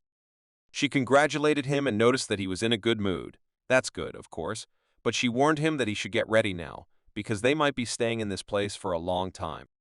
Scheherazade opened the door of the same secret room where all the slanderers gathered, and they entered again. Suki noticed that nothing had changed in particular, but the main surprise awaited him in the old woman's room. When they went inside, they saw a bunch of bloodstains there, and the old woman's own body was found in the next room, where they talked to her for the first time. Suki couldn't believe it. Did she really die? What happened to her? Scheherazade confirmed his previous feelings about the body swap were correct. She was disguised. They used a technique similar to manipulation to get inside her body. Scheherazade also drew his attention to the ritual formation that they left on the floor, which is an improved version of the transmission of the Angel of Tears. As Scheherazade expected, it was a group from the same curse site. Suki instead took a photo of it for his own archive and thought how similar this formation was to the one he was working with, so he needed the photo so he could improve his skills himself. Also, here she found Suki's stolen coin and his photo. These things they used for the Inugama spell ritual, and this room is full of blood, so it can be assumed that when Miss Mary stabbed Inugami, she seriously injured the messenger. By the way, this Inugami was at the level of the abyss. He would quickly destroy Suki, so Scheherazade really wanted to see the battle between Inugami and Miss Mary. It must be very interesting, but it was not very interesting for Suki. Scheherazade assumed that they still work as a pair. One of them manipulated the old woman, and the other put a curse on Suki, and he was injured, so his friend took him away. But it seems even after the unraveled story, Suki still couldn't calm down. He was missing something, so he turned his head to find the camera, which was still there. Suki asked Scheherazade if she was sure that there should be another person, but how did they find out who they are, and that they will come here? Scheherazade scrolled through many options in her head. She could have been betrayed by an old woman, or she herself could have spoken during the conversation, so it is not known exactly. Suki had an idea once Mr. Anderson told him about a group of hackers who call themselves the Matrix. Their people are very good at getting information from intelligence agencies. Maybe they took part in it. Scheherazade thought about this question, but she did not think about the participation of mystics in this question. Suki also noticed that the Matrix is a branch of the wisdom system, and the Angels of Tears also enter there, so it is very likely that the problem comes from there. Scheherazade was pleased with Suki. He is very smart, and Mr. Anderson was right, so it's time for them to go back to headquarters and report the results. The first thing Suki showed Mr. Anderson and Alice's advisor was the heart of the same monster that attacked him. Scheherazade assumed that the slanderers attacked the Black Gate Club specifically. They clearly thought out this attack. Counselor Alice was not in the best mood from what she heard, so she asked to call Green, and she is going to remind the natives of this city who the Black Gates are, because it seems they live too comfortably. Tu Yu Meng was an intern, and it was he who was on shift when Mr. Green and Red Riding Hood came to visit him. Green was determined only to negotiate, but Alice untied his hands if something went wrong. The guard did not understand what they were doing here so late and started shouting. They definitely want to do something bad. But Green just wanted to talk to his master and asked him to call him because the Black Gate has something to do with him. The intern did not want to agree to this, because he can disturb the master only during the reception or in emergency cases. The red cap that Green came with blew something up, of course, by accident.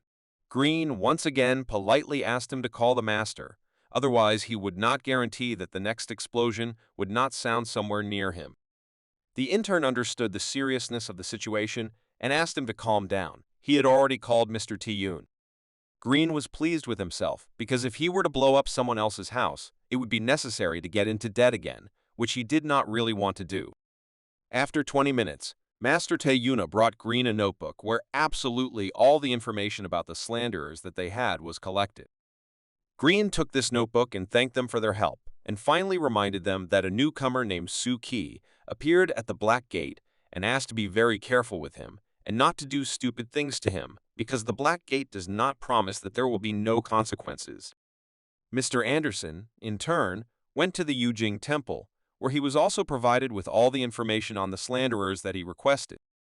But he also politely told them about the newcomer to the Black Gate Club, Su-ki, who is his student, and asked them to take care of him in the future, if the need arises. Scheherazade visited the Temple of Laudu, in which she behaved not quite politely, but it was no less effective. She also took all the information about the slanderers that was in that temple and reminded them of Su-ki and asked them not to touch him, because if they touch him, even with a finger, she will destroy them all. Meanwhile, Su-ki rested at home and enjoyed a well-deserved rest. Su-ki sat in his room and tried to figure out the teleportation formation that he had already reworked several times. But still, it had a lot of flaws.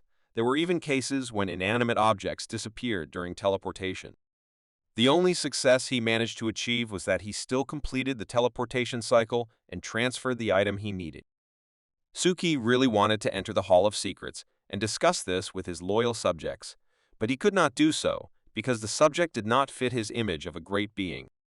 His phone started ringing, which could only mean one thing, that it was time to join the Hall of Secrets and start another meeting. Their meeting has officially started. Su-ki was very pleased that no one was late and everyone sat in their seats, so it's time to start. The spider immediately began to ask how the mask was doing and whether she had received her body, to which she gave a positive answer, and it was all thanks to Mr. Muzzleover. The spider was surprised by such power that the mouse has, because to steal a body from the Black Gate, namely from Scheherazade, one must have incredible power, but the mask did not know who this Scheherazade was. Therefore, the spider told her that she is a mystic, and that she is one of the 3 kings of the kingdom of the dead, and that she is one of the strongest mystics in the whole world. Of course, it was all very well, and the woman in the mask wanted to share the information she learned from the body. As it turned out, the angel's tears were caused by a girl named Chiki. This girl's body told the woman that she wanted to take revenge on the theater for Sindo, so she bought the Curse of the Angel of Tears and how to use it on the website. Well, everyone is already aware of what happened next. She summoned the Angel of Tears, which destroyed her. The spider asked the mask for a photo of the ceremony site or a copy of it so that she could review and find more information on this ritual. The mask offered her to transfer this photo with the help of the funeral home. But the spider did not want to load the mask like that and asked her to just draw from memory what she remembers. That will be enough. Therefore, she asked Mr. Truth for a piece of paper and a pen, who at that time noticed how the 9-headed woman began to actively manifest herself, which is very good for the development of the Hall of Secrets. Su-ki decided to cast the Fate Stone again, which fell on the white side and allowed them to draw this formation. He gave each member of the secret hall a piece of paper and a pen so that they could draw what their imagination would show them. The spider correctly understood Su-ki's task, where you had to use your imagination, and the drawing would appear by itself, which is what happened to her as a result. Even the mousetrap got interested in this task and started to draw something. It is interesting to see what he will do. But there was no chance to hope for something unusual.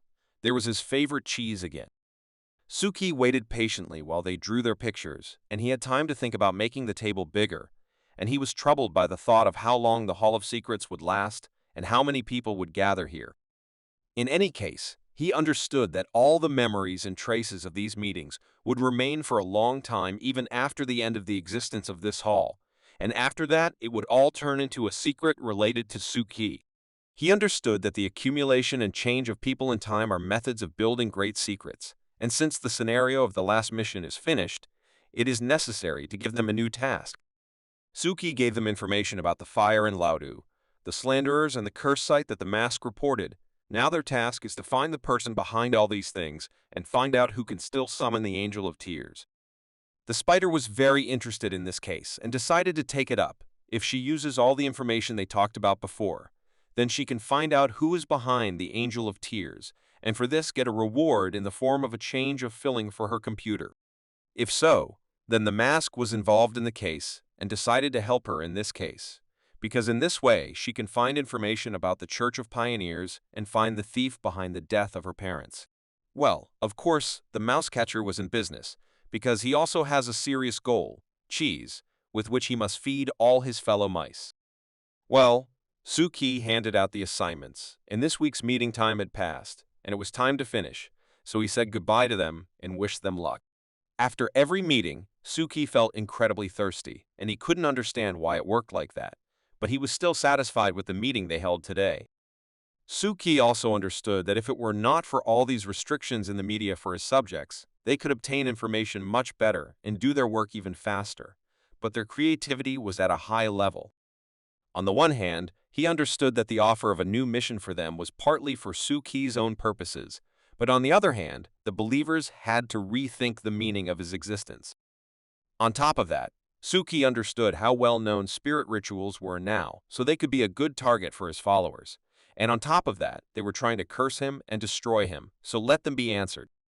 Every time Suki went to school, it seemed to him that Exia Yushu would not come up with more nonsense, but he managed to surprise every time. This time he showed Suki his team of designers. Sia Yushu gathered so many different people in the team who do not even belong to design. The team consisted of Miko, Shazi, who was an evil spirit, and Gu Shui, who was just an ordinary person. Sia Yushu once again decided to unexpectedly run about his business and leave Suki to talk with them about the festival. Maybe he has some ideas. Suki, of course, did not want to do this, and nevertheless asked them about their ideas for the festival. It seems that the idea was only Miko's, who offered to sell paraphernalia, various talismans, phone cases, and all this was supposed to scare away the spirits. And of course she has all of this, and to purchase it, you only need to scan the barcode.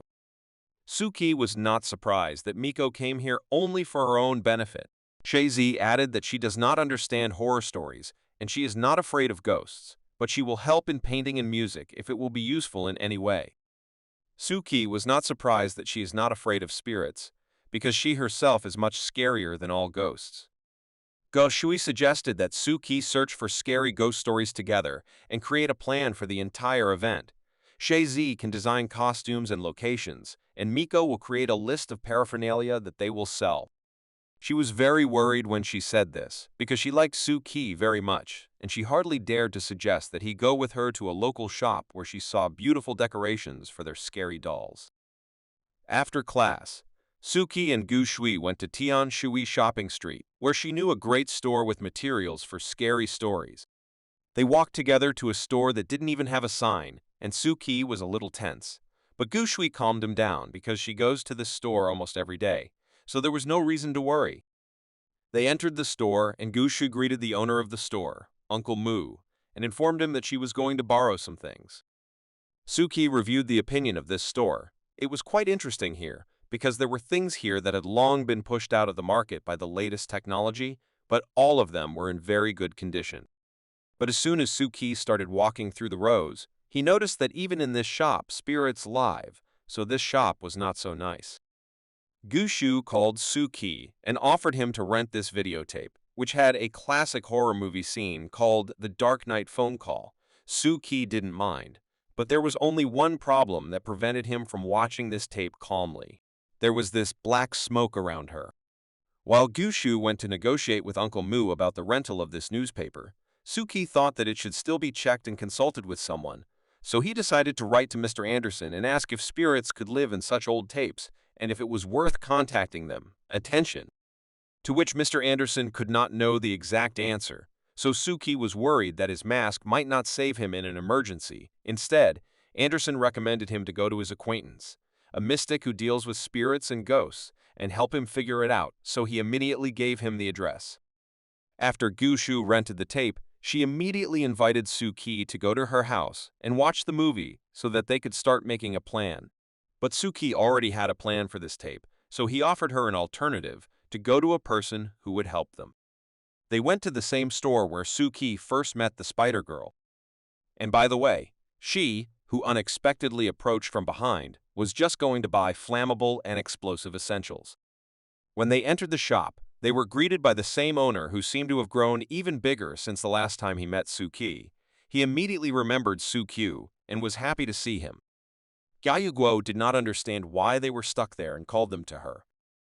Suki immediately followed her and asked Gushu to wait for him in this shop while they watched this tape. Gushu was very frightened when she looked at this huge man, but he was actually quite nice and even offered them a cup of tea, which made her feel at home. Gyuguo invited Suki to come to her domain, so to speak, where he saw a lot of modern technology, and he was very surprised. It looked very cool. She is really an expert. But in fact, they had not even met each other before that, so she extended her first hand and said that her name was Gyuguo, and Suki gave his name accordingly. She remembered that they had seen each other before, and she remembered that he was then conducting business at the expense of that temple, so she asked how he was dealing with it. Suki did not expect that she noticed this and immediately asked how she knew that he belonged to the Black Gate. She explained to him that on their first meeting, she noticed it immediately because he was doing a little investigation and she saw it, and after he left, she found information about him and his friends. Gyuguo said that the hackers in her matrix are relatively free people, so everyone plays their own game and does not pull the other's hand. So in order for her to feel safe, she had to find good friends, such as Blackgate. He was incredibly pleased with the idea that he recruited her to his team for a reason, because she has a rather flexible brain, so she understands that the more friends, the more paths are open. It was of course good, but Suki came here for another more important matter. This is this tape, with which something is clearly wrong. It would be good to clean it. Mr. Anderson recommended him to address it. That's why he is here. She looked at the cassette and immediately saw that an unusual creature lived in it, but she was sure that she would be able to deal with him. But everything still depended on Suki's help. She then inserted the tape into her computer and asked Suki to move away because he might get hurt. He did not understand what she wanted to do and where he should go. This room was quite large. Gyuguo used her relic cybernetic hands, which were supposed to help her find all the information about the creature that lives in this tape. A special ceremonial barrier to help contain the monster, and asked Suki to get ready. She started the tape and the movie theater invited Gyuguo to enjoy watching this amazing movie. And here is the very spirit that is the bearer of this cassette. Suki was amazed by the immersion effect. It is a completely different level comparing ordinary cinemas, but why did she stop? Are you stuck? Gyuguo explained to him that such evil spirits are limited by the space of her film, so she can temporarily confine her to her screen using ritual techniques, such as she did now with the Hacker's Matrix ritual. But Sukyu was more interested in what he should do to cleanse her. She said that he cannot worry about it. The main thing is to discuss the price and she will handle everything herself, since she is not a charity organization, so let Suki not be surprised that she charges for her services. Everything was clear. She is the same as Miko. He thought that they would become great friends if they met, so he calmly asked her how much she wanted.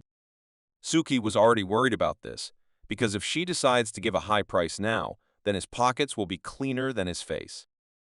But she was much smarter. Gyuguo knows that the Black Gate recently conducted an investigation in the tram theater, and her price is information about that incident, and she wants to get all the clues on that case. He was pleasantly surprised that she asked for this information, as if she knew who to ask.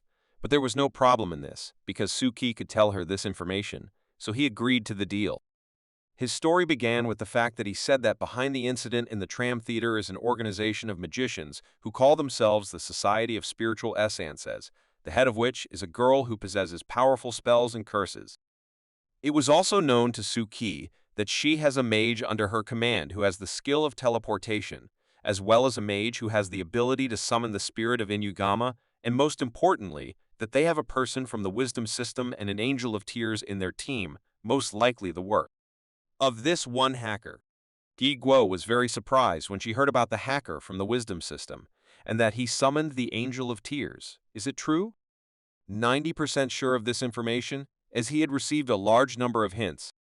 This information was enough to make a deal between them, and Gayu would clear this tape. But first, she went to look for special equipment for him that would help him. Suki was a bit displeased. Why does she think that he is her henchman and has to do something? She found her virtual reality glasses for him and held out her hand for him to take. He didn't understand what they were for and started asking too many questions, which she didn't like, so she just made him wear them and not ask anything else. After he put on these glasses, she explained to him that this evil spirit was born in the plot of the movie, and one of the best ways to cleanse it is to go into the movie and change its plot and prevent the spirit from becoming evil.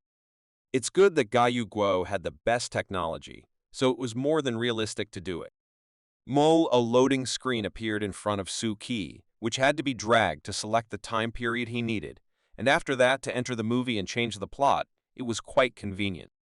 She gave him the last advice. If he is afraid, then it is better not to be a hero, because there is no second chance here. Suki almost figured out everything, and it was quite easy for him, because he watched this movie 1,000 times, so his main idea was not to let the girl fall into the well. Then he would save her, and she would not be an evil spirit. He then tried to rewind the film to that moment, and to his surprise, he actually found himself at that moment in the film. As he remembered, the plot was that a girl was bullied because of jealousy of her beauty, so she was injected with a virus and then thrown into a well, thus becoming an evil spirit who dares to take revenge on society, so Suki must stop it. He fast-forwarded to the moment he needed, and just then one of the girls attacked her with a knife, and this prevented Suki from committing the crime. At first glance, everything was quite simple for him, so he sat down next to the girl and began to calm her down. But it seems that Suki was wrong, and this is only the beginning, because the same girl from the well began to climb from the wall. Yaka began to drag her to the well, and the girl could not do anything about it, so she simply called for help. Suki couldn't understand how he missed this moment, so he decided to rewind to the moment when she was injected with the virus. Now he was sure that now everything should go as it should, and now he will definitely save her, and she will not become a bad spirit. After Suki prevented her from injecting the virus, nothing changed, and the woman still came after her and dragged her to the well. Suki could not understand why this is happening. He seems to be doing everything right, but she still comes and takes her away. Suki already thought that something might be wrong with the well itself, so he decided to rewind and try again. His attempt failed again. The girl was again dragged to the well. What's the problem? After the 10th attempt, Suki couldn't stand it anymore and took off these glasses. He didn't understand how this was possible. It was some kind of cheating. No matter how hard he tried, he couldn't change the plot. Ji Guo assumed that he tried to save her body, but he couldn't save her heart, which couldn't atone for its guilt, so the ending never changed. Suki didn't understand. Did it happen even earlier, before he saved her? Ji Guo said that the easiest way to find a girl's heart is to make her fall in love. She hoped that Suki would understand this hint. But how did Suki think that she was a spirit, and how could she fall in love with him? But then he remembered the situation with the spirit girl from school and realized that this was not his first time, so he should try again. Suki couldn't rewind the movie, so he decided to take off his glasses to ask Gayu Guo what the matter was, and saw that she was gone, and the spirit almost left the monitor. He ran to the monster to save her, but at the last moment she called him from behind and said that everything was fine with her. To tell him that it was possible that Suki's attitude towards her had made her emotionally unstable, so Gayu Guo's ceremonial barrier could not trap her and would not last more than 5 minutes. Suki asked her how much time would be enough for 5 minutes in the movie, to which Gayu Guo replied in hours or even days, or shorter intervals, the less time Suki has. After Gayu Guo told him this information, she just walked away and decided to leave them alone. When she came out, she was immediately approached by Gushu, who asked where Suki was. Gayu Guo replied that everything is fine and he will be back soon, so there is no reason to worry. But she herself was very worried about him, because the monster turned out to be much stronger than she expected. So whether Suki survives or dies, everything will depend on what he does in the 5 minutes he has left. He didn't waste a second of time and started as soon as Gaigo left. Suki rewinds to the very beginning of the film, where he met a girl and started talking to her. As it turned out, the girl's name was Zen Z. They spent time together walking in the parks and streets, and Suki began to like her, but he still didn't do enough because he heard the monitors crack one after the other, and therefore the spirit breaks Gaigu's ritual. While Suki was trying to make girls fall in love with him in the movie, the monster was getting closer to Suki and almost reached him. Suki was having a great time in the movie, while in real life he was being hunted. The girl was very happy with him, and his goal was very close. But there was too little time. Gigo's last monitor was broken, and it was necessary to come up with something immediately and do it as quickly as possible, otherwise he would die. Suki decided not to wait any longer, and he confessed his love for the girl right now. It seems that it was too late, and the monster has already reached Suki and will now eat him, and that will be the end of it. In the movie, the girl reciprocated and thanked him for making her so happy, and she began to disappear. Along with the whispers and the feeling of cold that Suki felt when the monster was right next to him, did he still make it? Jiguo ran into the room and saw Suki sitting on a chair and black smoke surrounding him, which completely engulfed him. Did he fail and die? But in reality, everything was fine, and she saw it only when she ran up to him. He decided to scare her in this way. It seems that Gaiguo was more concerned about her monitors and equipment, which were broken by this spirit. Suki was unpleasant to see this, but he promised to compensate her for everything. As long as she didn't go crazy with this equipment, he asked her to look at the new divinity item left by that girl's evil spirit. Gaiguo even did an examination for which she wouldn't take money, but Suki wasn't sure she could do that. As it turned out, Gaiguo can conduct an examination of ordinary relics, but if she is advanced, it is unlikely that she will succeed. Suki nevertheless agreed to it and asked her to conduct an analysis, while he will try to compensate her for everything. They were very lucky that Gigo still had some equipment left with which she would still try to analyze this relic. Several hours had passed, and Gaiguo was still trying to finish her analysis, which she never managed to complete. This relic could not be deciphered in any way. This relic was much more difficult than she thought. It could not be deciphered even by modern programs that are available all over the world. Therefore, she asked to support Suki with the money he had to spend on purchasing new, more modern utilities. He asked how much it costs, to which he heard the answer, 5 million, and immediately got ready to leave until she stopped him. She offered him to use it directly, that way he will know the effect. Suki took this relic and remembered how he had directly used a similar divinity and had doubts about using its direction. Gaiguo immediately saw how Suki doubted whether to use the chi and decided not to waste a moment and buy this relic. Suki can make good money. But he understood that she wants to use him to take possession of this relic and also benefit from it. That's why he still decided to use it. Still, there is no way to analyze it, so there is nothing to lose. Gushu drank more than one glass of tea, and she thought that Suki has been there for a long time. But nothing happened to him. Is it possible to go there, or just break in? Avocado and wasabi added to it, but she could no longer drink this tea because it was an 8th teacup. She was saved from this tea by Suki, who called her to come to his room. He said that he was fine, and that guy had agreed to give them the equipment so that they could watch the movie and make a program for tomorrow. She did not dare to go inside for a long time, because there was an incredible mess there, and Suki seems to have broken everything there. After Suki and Gushi made the program for tomorrow's festival, he went home and wanted to check the relic he got from the movie monster again. He took a small kitchen knife, which he first disinfected from a viral infection.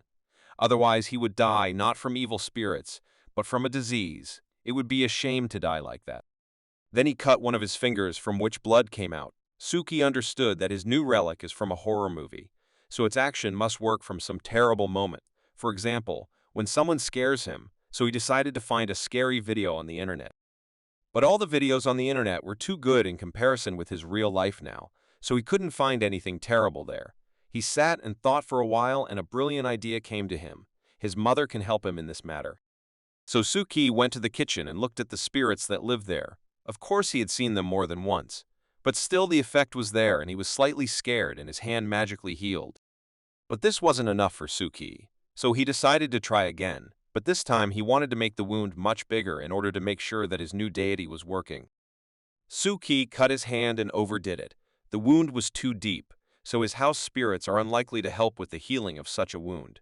He needs something more terrible, so he went to the balcony. There was enough horror. He looked at the huge monsters in the sky that scared him every time. This should be enough for the wound to heal. As it turned out, his wound healed very quickly and not even a trace remained. This is an incredible relic that will help him in the future. Now he was sure of the work of the new deity, which remained to him after the spirit from the movie, and the price of using which was fear.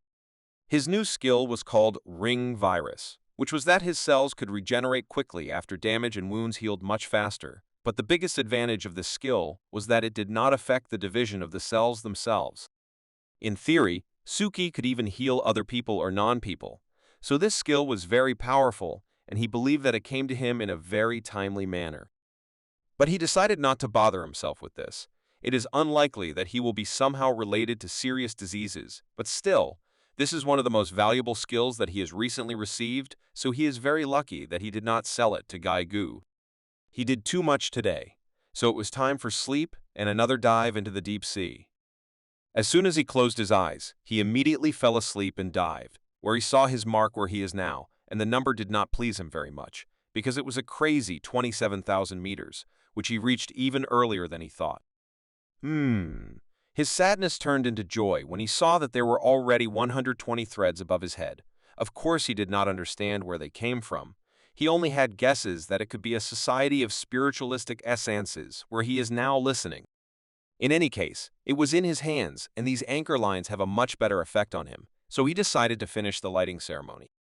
He finished the formation of the seal, and he only had the main core that the incipient seal needed, which ordinary mystics choose when creating this ritual, but Suki had special skills, so he decided to create a ritual without it, but he did not know how to replace this seal.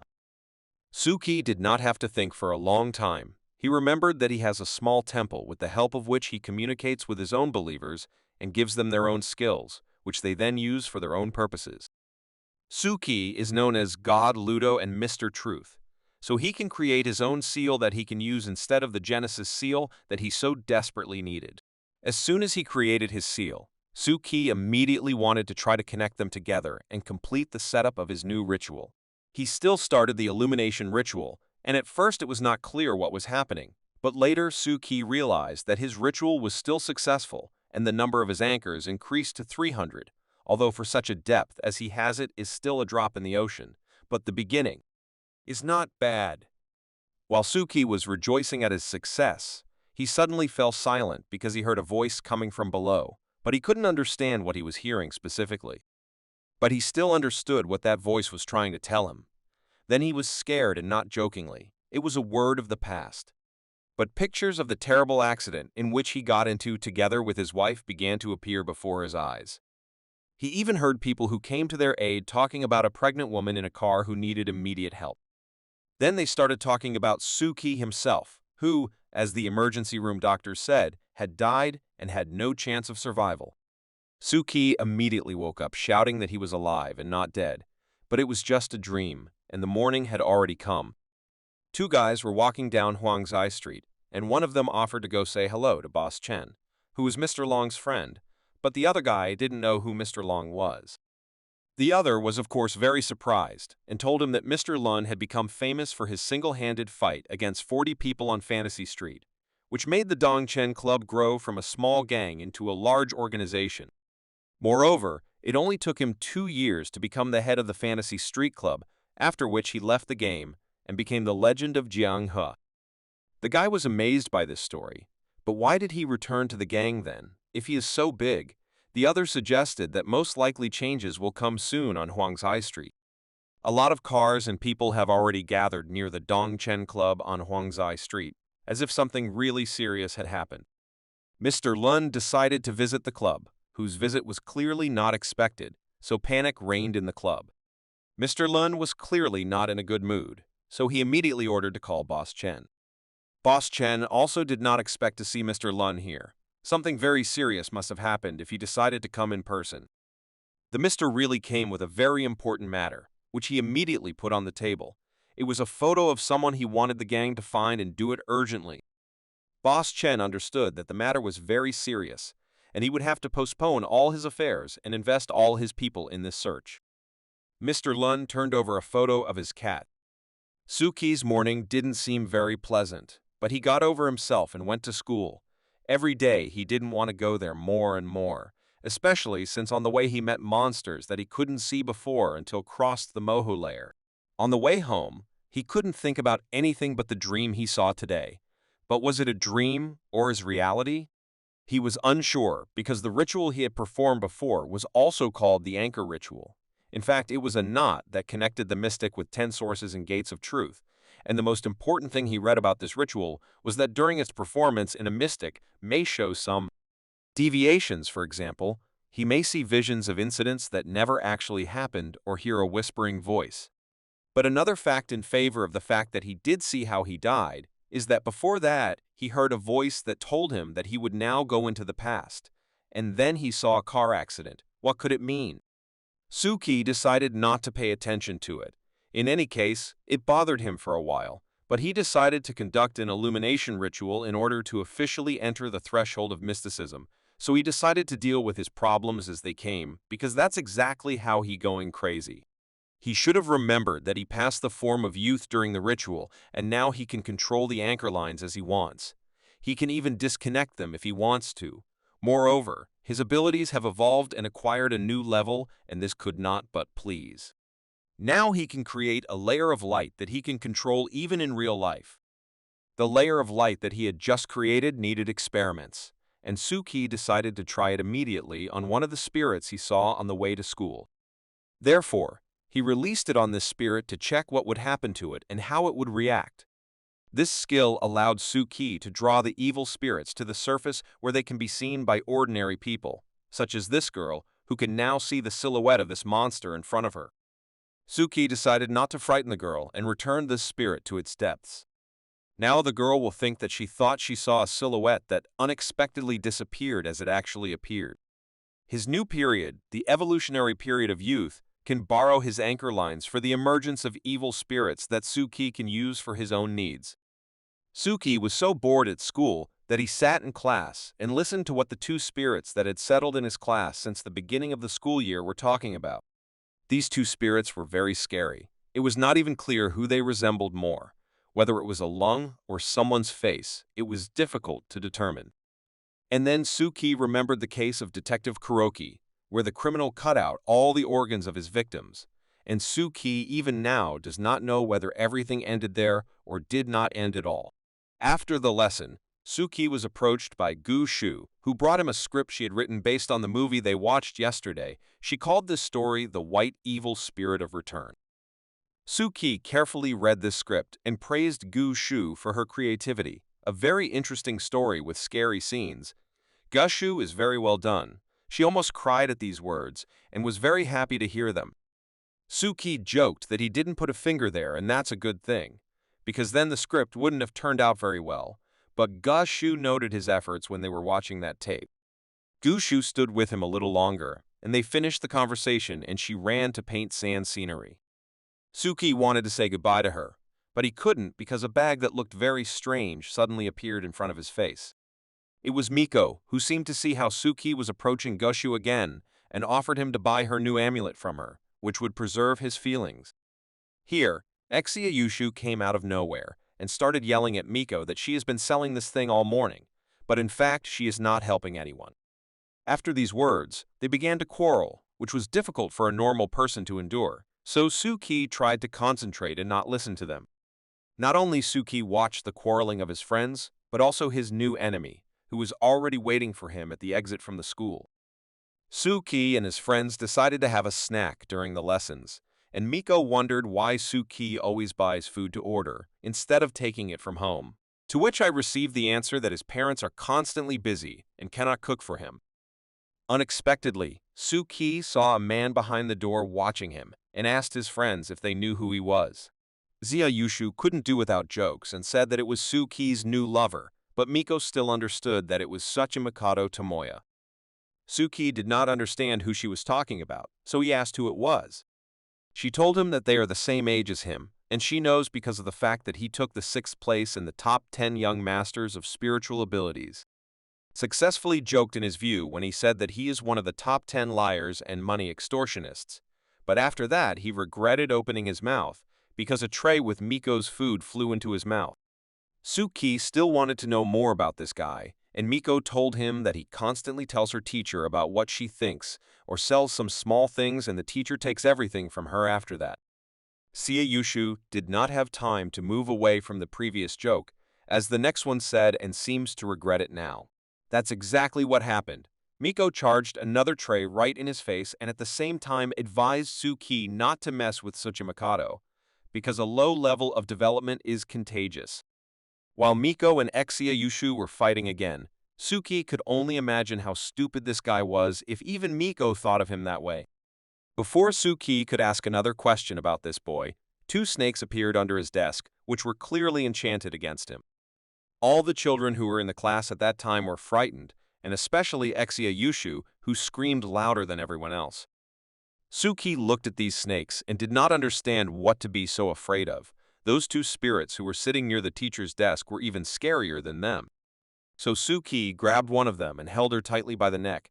A little more, and he would have strangled her, but they managed to escape. They crawled all over the class back to the one who seems to have summoned them. Xia Yushu was so worried about Suki that he immediately began to examine him for bites. But it seems that Suki is fine. There is no scratch. The only discomfort here was Exia Yushu, who behaved like Suki's mother. Suki understood that in the extreme case, he now has a virus ring that will save him in any case and prevent the poison from going through his body. But it would be very embarrassing for Suki to go home because of an attack by some snake there. Miko was not happy about this incident, but most of all, she was worried that this Tsuchimikado had targeted Suki and was now hunting him. Miko asked Suki if they did not quarrel with him and why he attacked you. But Suki did not understand because they do not even know each other. Maybe he just did not like him because they are on different wavelengths. But Miko was not going to leave it just like that, because in the contract where all the rules of masters of spiritual arts are spelled out, it is clearly stated that they cannot attack ordinary people, so he must suffer the well-deserved punishment for this. But Suki stopped Miko and asked to give him a chance to figure it out himself, especially since he is good at talking to such people. Suki reassured Miko and said that he would manage, but in his head, Suki devised a revenge plan that this boy would remember for a long time. Tsuchimi was standing outside and playing with his snakes, which seemed to him quite cute creatures, and thought that Suki was too calm. It looks like he will have to mess with him a bit. Suki stood near his school temple and watched how the squirrels brought him tribute every day. All the animals were so obedient and grateful to him. Here, for example, is a sloth cat that clearly ran away from its owner, who did not allow it to live normally, perhaps did not feed it or something else. What normal person would drive out such a beautiful cat? While Suki was sitting and thinking about the difference between animals and humans, this guy's snake attacked him again. Would it really get him this time? You can't get Suki that easily. Does this guy really think that he can handle Suki with some snakes when he was attacked by a huge wolf and Miss Mary comes to him every day, who can destroy any spirit with her sword? He looked at these snakes and didn't understand why this guy is so stupid. Doesn't he know that hitting the mystic again doesn't work? But it seems that this guy is not as stupid as it seems at first glance. All these small attacks were in order to find out if Suki still has some skills that ordinary people do not have. His only problem was that he didn't think that Suki could attack him back, so Tsuchimi saw a giant spirit that scared him so that he froze in place and didn't move, and his scream could be heard throughout the school. Suki was happy with his idea to use his new relic to bring the evil spirit to the surface, and scared Tsuchima into forgetting about Suki once and for all.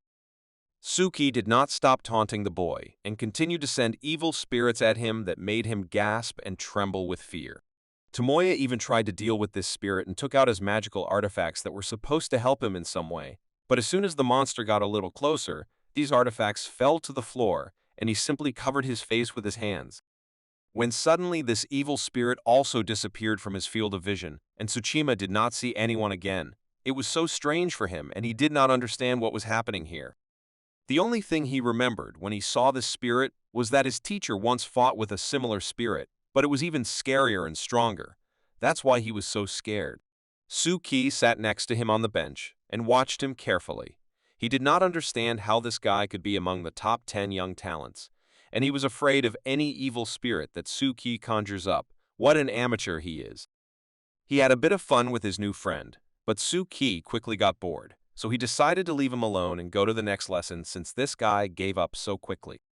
10 years ago, there was a big fire in the Tuchimikado school, the cause of which was a huge evil spirit that came to the school very unexpectedly, and people could not evacuate.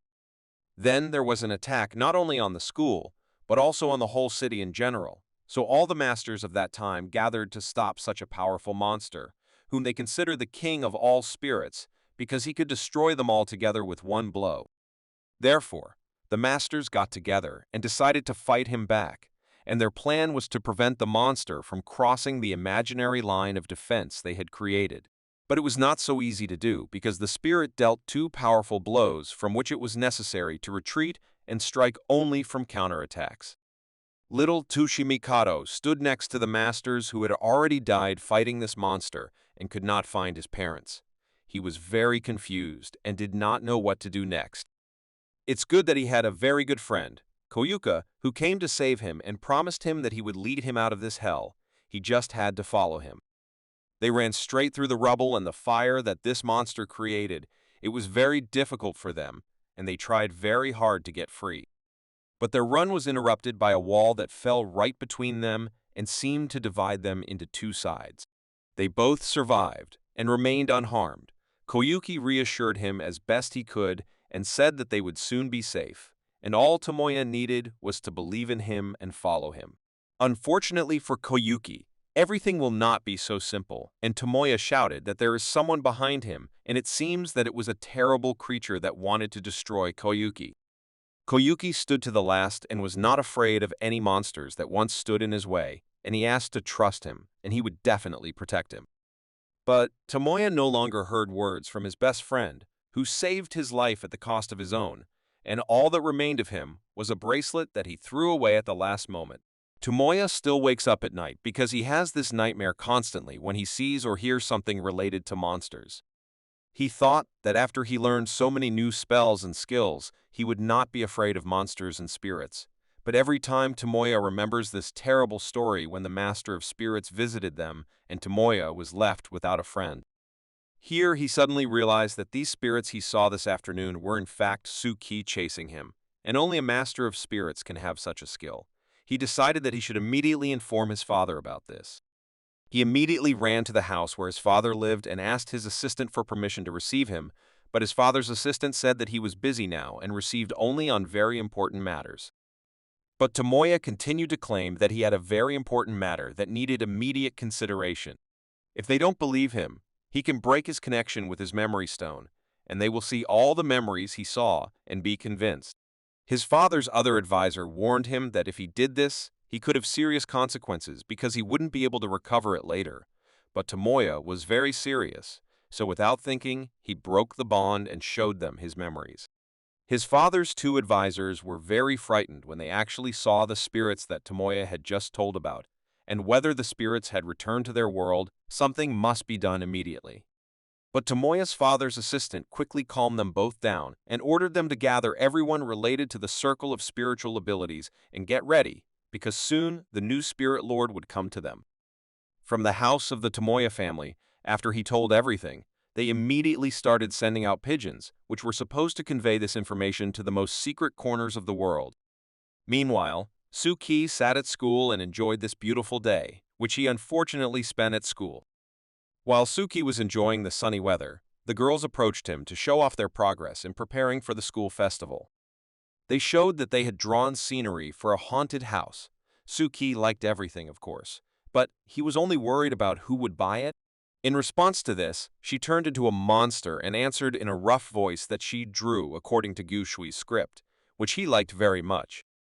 Suki changed his mind and noticed how cute the girl was. Gushui added that her neighbor had a lot of furniture and decorations in this style that he could give them for free, so there should be no problem with financing. Suki again praised Gushu for what a reliable and nice person she is. She does a lot for the team, and that is very good. Gushu was confused and did not expect this from Suki, so she did not know how to react to this. Suki continued to watch the weather from the window and noted that this was the calmest day since he entered this world. There are no situations. He is not running anywhere. There are no tasks, neither at the law firm nor at the Black Gate. You can rest a little. Suki also had a reason to be happy because of the success in his teleportation ritual. Of course, he could still teleport not very large objects, such as a bottle of water, but this is already a good start. So the next thing Suki wanted to do was to open the Hall of Secrets and let him try a new one ritual to its believers. He also thought that everything would be perfect without spirits, which also remain everywhere. After school, Suki went to the Black Gate Club, where he had not been for a long time. As soon as he went inside, Mr. Anderson and Green were already waiting for him there, who immediately offered him to play. Suki was not against playing, so he immediately sat down at the table, after which Green began to ask him how things were going. Suki answered and noticed that they had not seen each other for a long time. Anderson intervened in their conversation and said that Green had lost his job and was now sitting idle. Green in turn asked for some respect for the newcomer. But their conversation was unexpectedly interrupted by the advisor Alice. She informed them that there is a new case in the fortune-telling house, where they noticed that Ludo's luck changed and became not as usual, so they created a new ritual. Mr. Anderson was not happy with this news, because they still have unfinished business, and the fortune-telling house is giving them new assignments, but it was still interesting to whom Alice would assign this task. It was very unexpected to hear from her that she would entrust this task to absolutely everyone. The most surprised of all those present was Mr. Green, who did not understand why they all had to perform this task.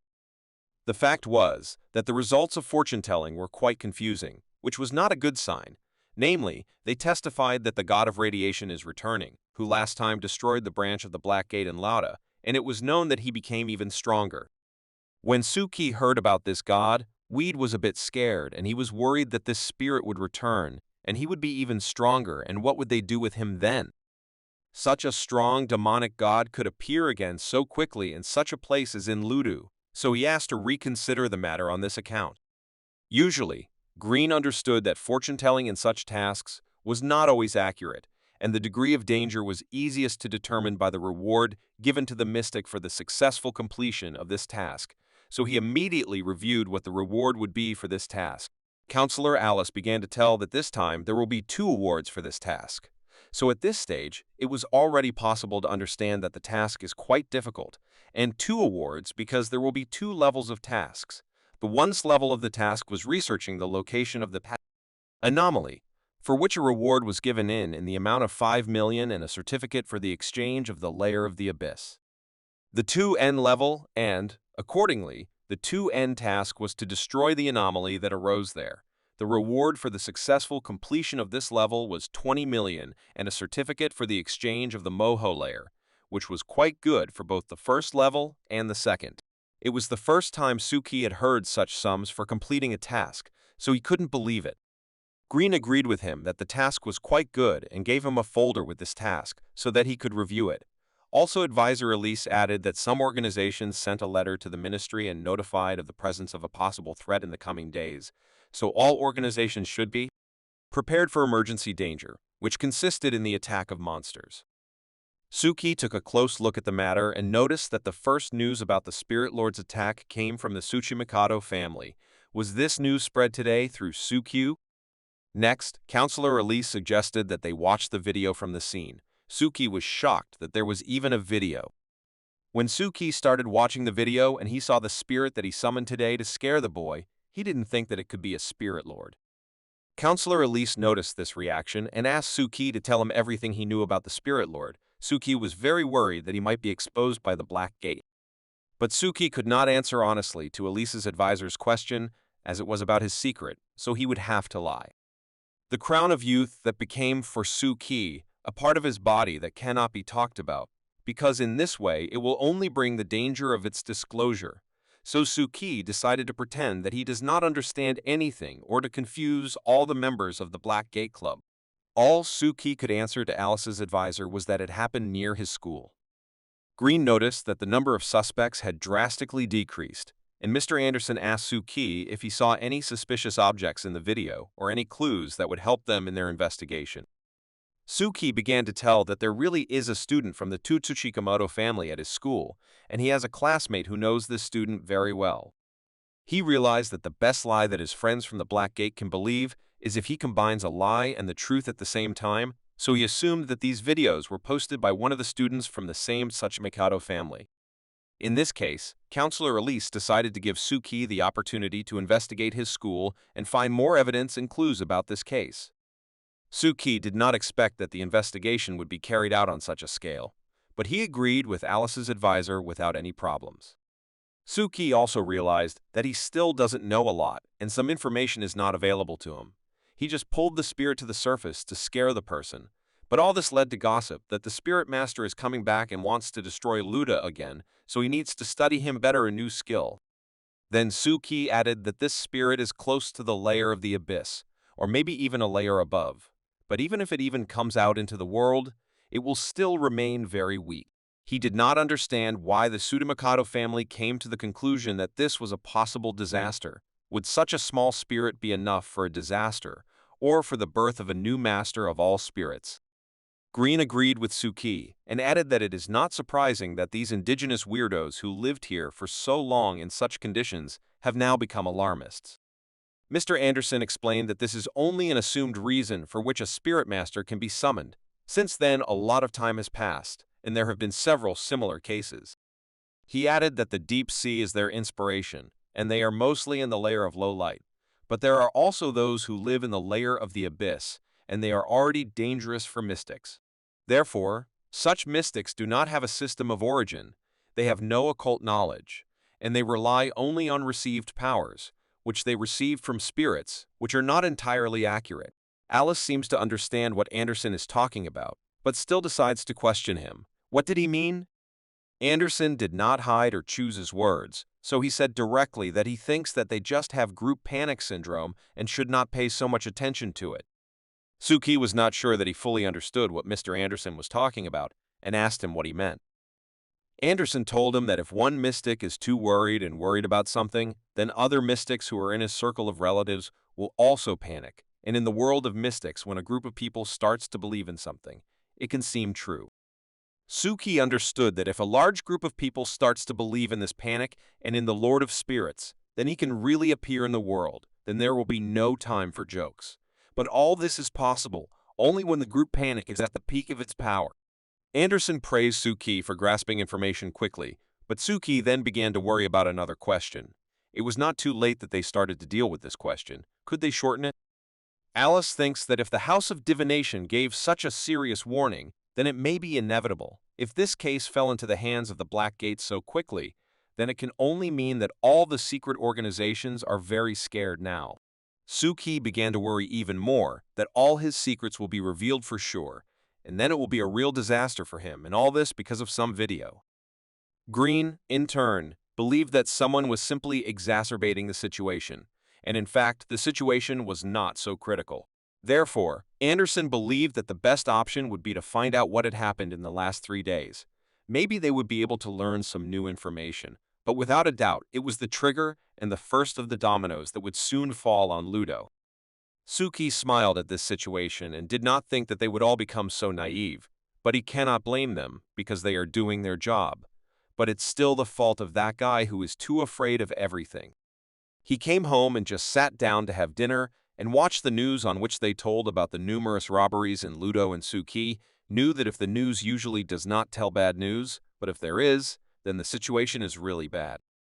The spirits who lived with him began to be very worried about him, and as if they asked him not to walk at night because they are very worried about him, especially after what they say in the news.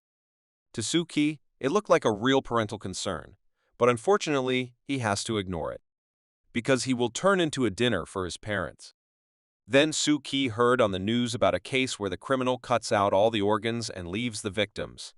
He understood that the police had no other option than to tell about it in the news, because the case is not progressing and the number of victims is only increasing. Here, Suki unexpectedly remembered that in recent days he had seen a lot of spirits in the form of human organs. Was it somehow related to this matter? But while he decided not to bother himself with this, but better to think about how he spent the last few days walking around the new capital and commercial areas and installed 2 new temples there. Now, including the previous 3, he already has as many as 5 shrines. But this is still not enough to cover the entire city. Suki decided not to rush into it, but to prioritize the matter of resurrecting the Spirit Lord, because if this problem got out of control, then he would be blamed. Therefore, he decided to correct this situation from the very beginning, namely, to go and talk to the guy who started it all. The next day at school, Suki immediately decided to visit Manhwa, with whom he needed to talk. He was just sitting in the classroom and wasn't waiting for anyone, until suddenly Suki called him for a conversation. He left the class and was not very pleased to see Suki in front of him and still stayed. Suki started the conversation by saying that he remembered how Tsuchimikado put 2 snakes on his table. Suki wanted to know why he did it. Tsuchimikado did not hold back his emotions and did not choose his words. He simply stated directly that he wanted to teach Suki so that he would not be as arrogant as he thinks he is. Suki did not understand what this was all about, because firstly, he is a native of Lodo, and the Tsuchimikado family is strangers in this city, and secondly, Suki does not even know who this Tsuchimikado is. Tomoya, in turn, shouted that Suki is a liar, and he knows that Suki asked his friend to arrange a salute in his house. It seems that he meant the case when Green came to his family for information about slanderers. Suki did not understand at all what this guy was talking about, so he questioned him, but received only shouts in response. Suki understood that Miko was right and that this guy is not too smart, so you have to communicate with him a little differently. That's why Suki asked him directly. He understood that Tsuchimikado knew that Suki was from the Black Gate, so he asked the question about the Master of Spirits. Let him tell everything he knows. But the boy clearly did not want to talk to him and simply turned away from Suki. Suki looked at this boy and thought that he was among the top 10 spiritual masters of Ludo, but he behaved so badly. Suki decided not to give up and said that the Black Gate could help them if he cooperated with him. But the guy again behaved just disgustingly and said that they don't need any help. They will manage perfectly on their own.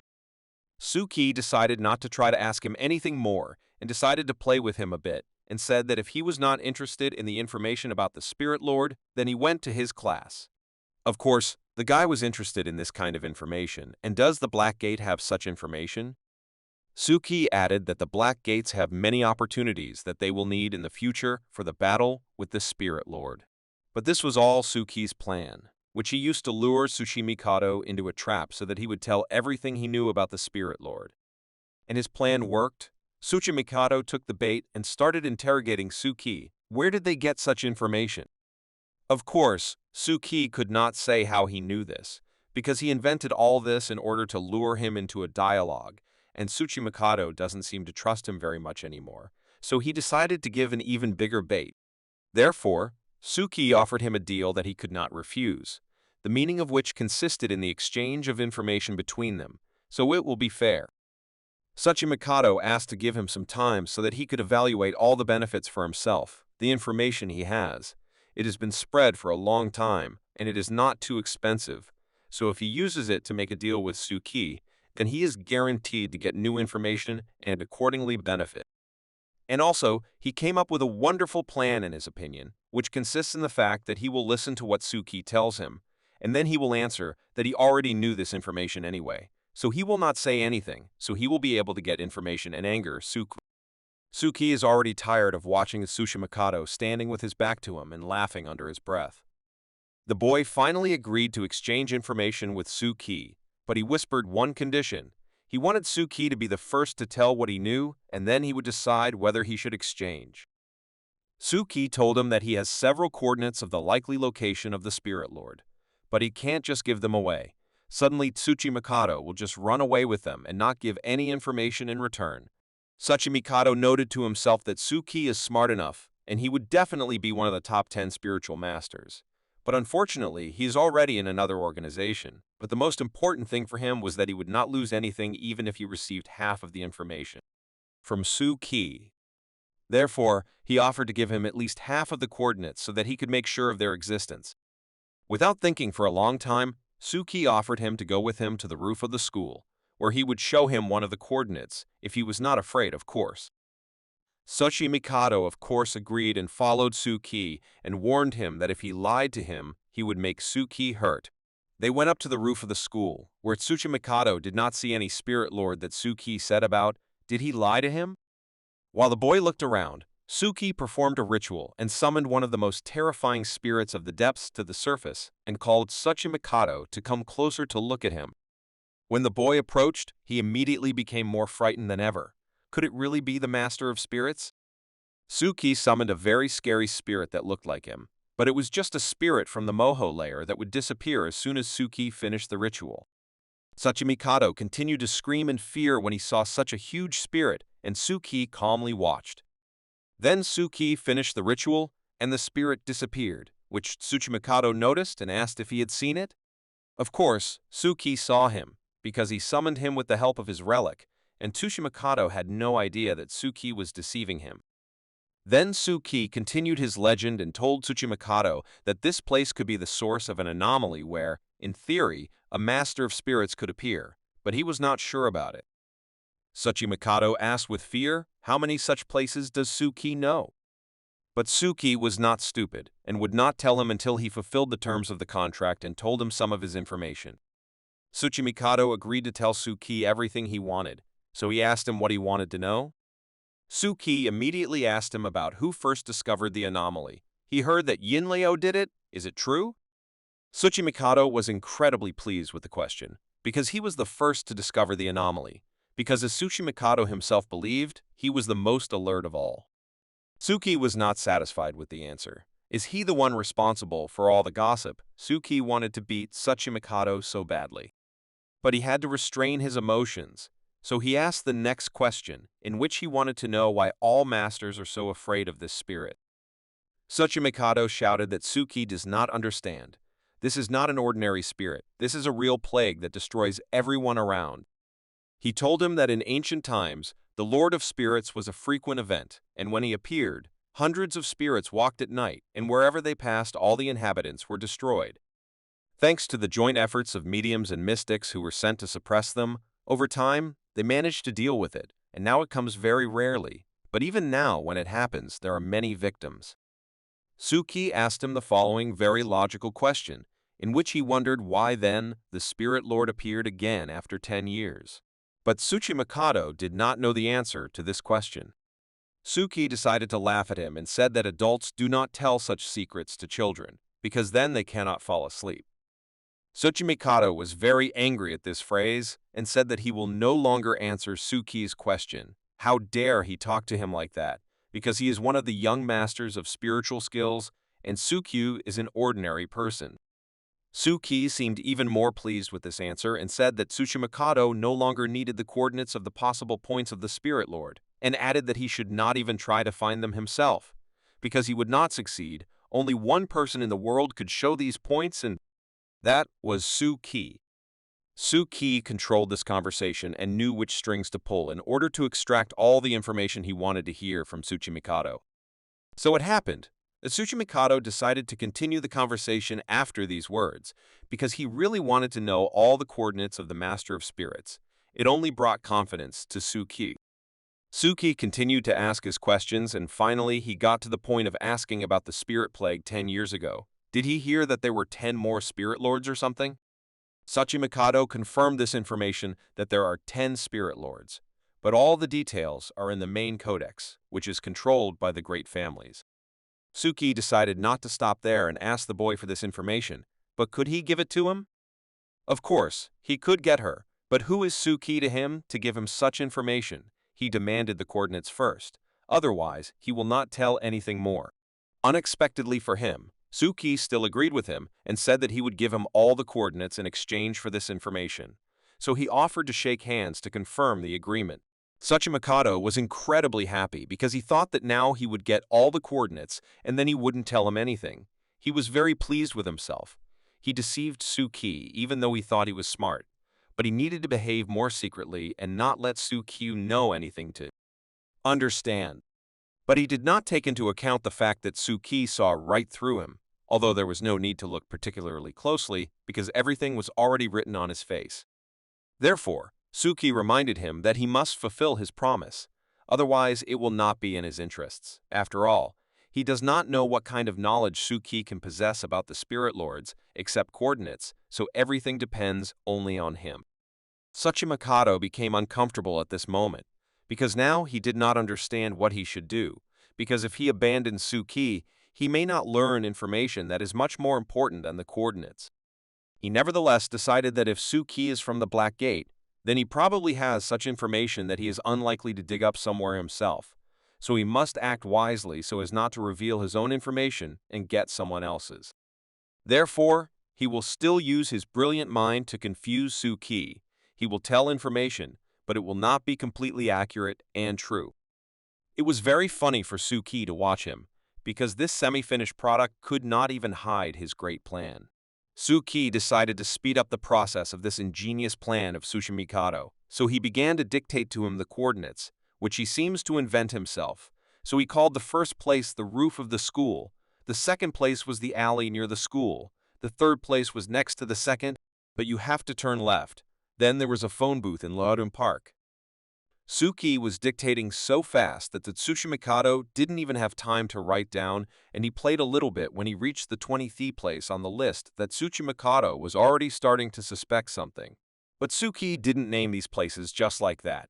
He also added to him that tomorrow they would walk through these places together. Suki wanted to make Tsuchimikado believe his lies. The next step in Suki's plan was to run through all the places he had listed Tsuchimikado and use his fire relic to create spirit lords everywhere so that the boy would believe him. It wasn't Suki's plan to revive the spirit lord, but he was the first one to take responsibility for it. Now he has a few ideas and he'll try to take the initiative while it's still his. But if big changes happen, he'll be the first to suffer from the Mohu layer. Suki calculated all the details of his plan to such an extent that he took the day off work in order to place his fire for the sake of his fire, and he believed that Tomoya would believe in it. Tsuchimikado was very bad at receiving information, so he came only to give Suki the information he needed so much. Suki placed the coordinates all over Loud, and if they were connected together, it would be his small temple. It was quite symbolic. It was very energy-consuming for Suki, and if it didn't enable him to get information about the 10 spirit lords, he would never have done it, but it was very important information. He sat after school and thought how fruitfully he trained every day to convey his faith and his influence, and he hoped that he could convey all this through Thomas. It was really difficult for him to combine the work of a mystic, studying at school, and also being God in his creation, the world. Suki hoped that after this, his faith would finally go beyond Laudu and become really popular, so that he could finally reap the fruits of his labor. He saw Tomoya walking towards him and mentally promised that if Tomoya would help fulfill all his wishes, he would leave him alone. Tomoya approached Suki and immediately asked him why he was so pale. Was it because of that spirit on the roof of the school? Suki already began to get angry with him and advised him to think less about it. Otherwise, he would go headlong, and then he asked to follow him so that they would have time to go through all of the places before dark, because Suki was used to returning home early. Tomoya asked him how many places they will visit today, to which he received an answer of 4 or 5. It all depends on him, but this option did not suit Tomoya. It was too little for him. Suki offered him to visit these places on his own, if he so wished and was not afraid. Tomoya told him that he was just worried about Suki, and he was not afraid of anything. They came to the first location where Suki left his first fire. It was a commercial high-rise on the roof of which is supposed to be a spirit lord. Tomoya saw with his own eyes again, but this time it was only a throne, on which there was no spirit lord, so he asked Suki where he was. But Suki doesn't know that. Maybe he went somewhere, that's what he told him. Next, Tomoya noticed similar drawings of a mouse on both spirits. He saw the same drawing on a ghost near the school, so he remembered it. I wonder what it could mean? Tomoya decided that it was a conspiracy, and he should take a picture of it so that he could study it in more detail when he was home. But when he opened the phone, nothing happened to him, because the camera of the mobile phone simply did not see anything. Suki himself did not expect such an effect. It seems that this throne can only be seen by people and it cannot be saved on other media. Of course, this only played into Suki's hand. Suki suggested that Tomoya go to the next place, so that he could make sure that all the coordinates have the promised clues for the search for the Lord of Spirits.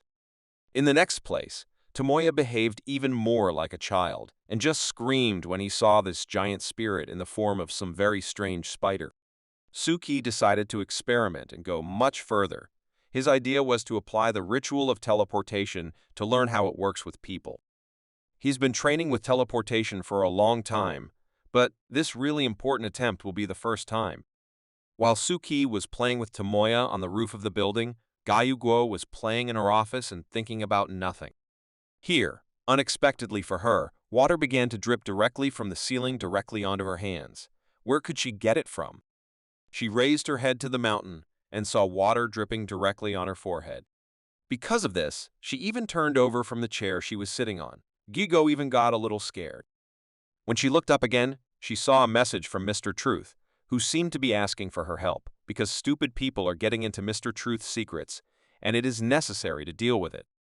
Guo couldn't believe that she heard Mr. Truth for the first time outside the secret hall. Is it really that important? She started to call him and check if he hears her.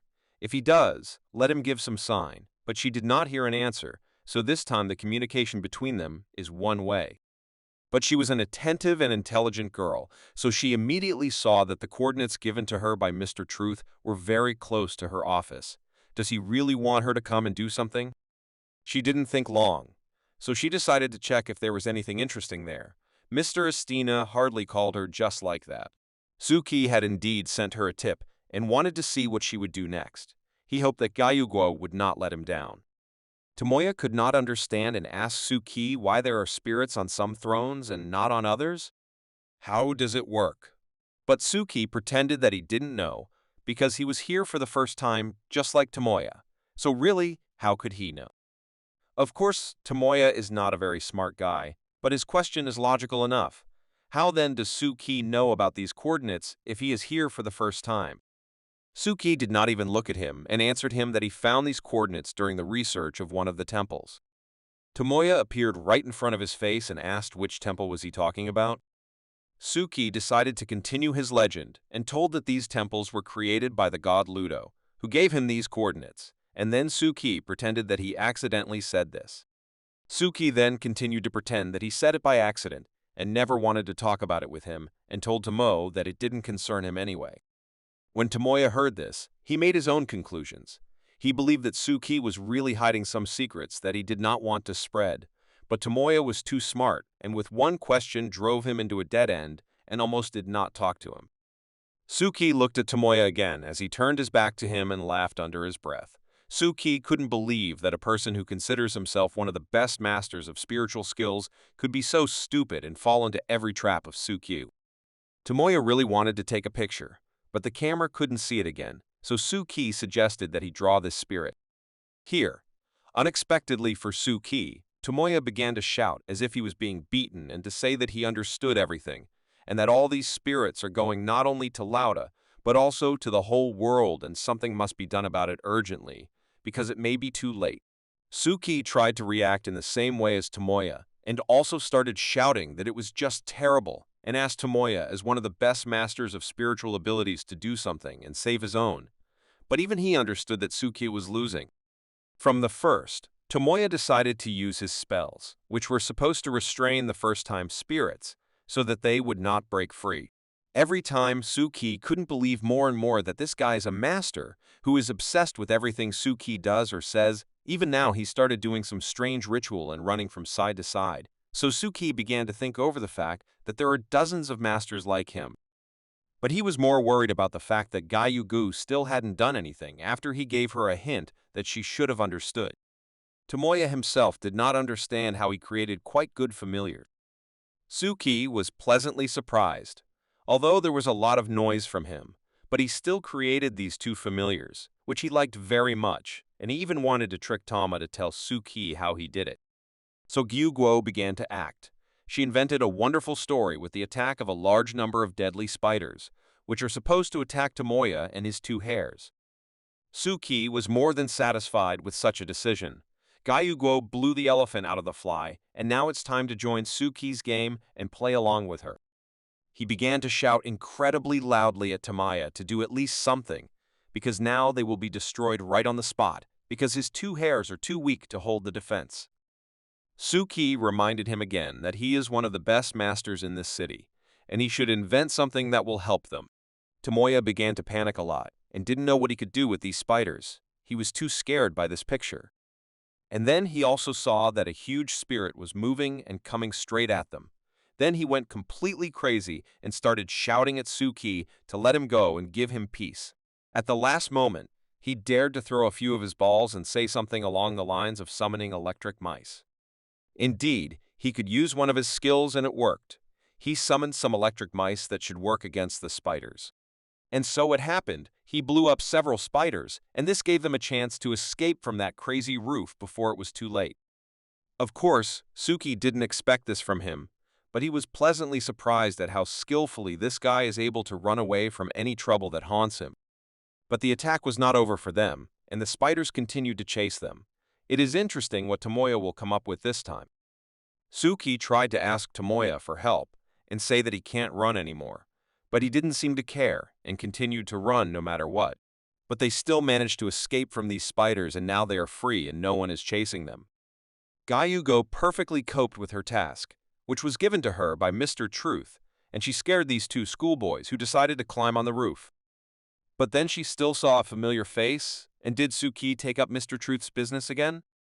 She decided to try to talk Suki out of this case and not bring new problems to Mr. Truth, which he clearly does not want now.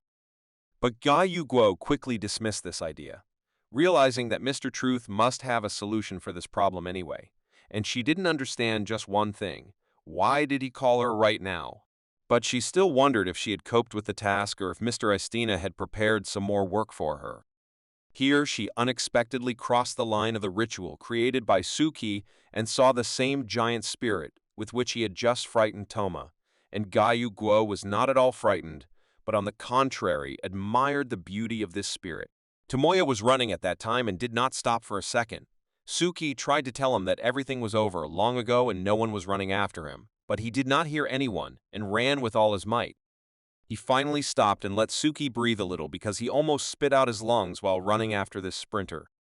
Suki looked at Tomoya and understood how he was scared.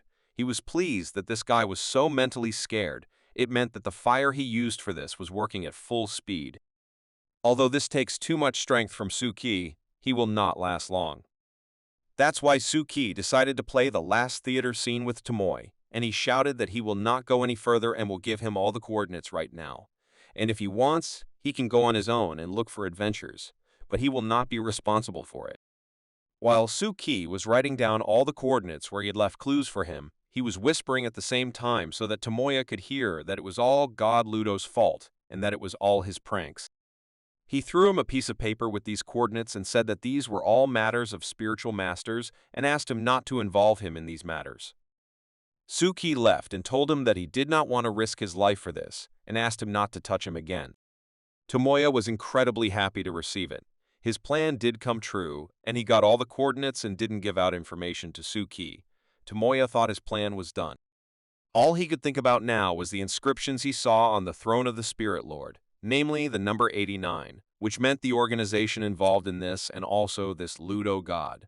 Where he came from, in any case, he decided for himself that he needs to tell everything and save this city.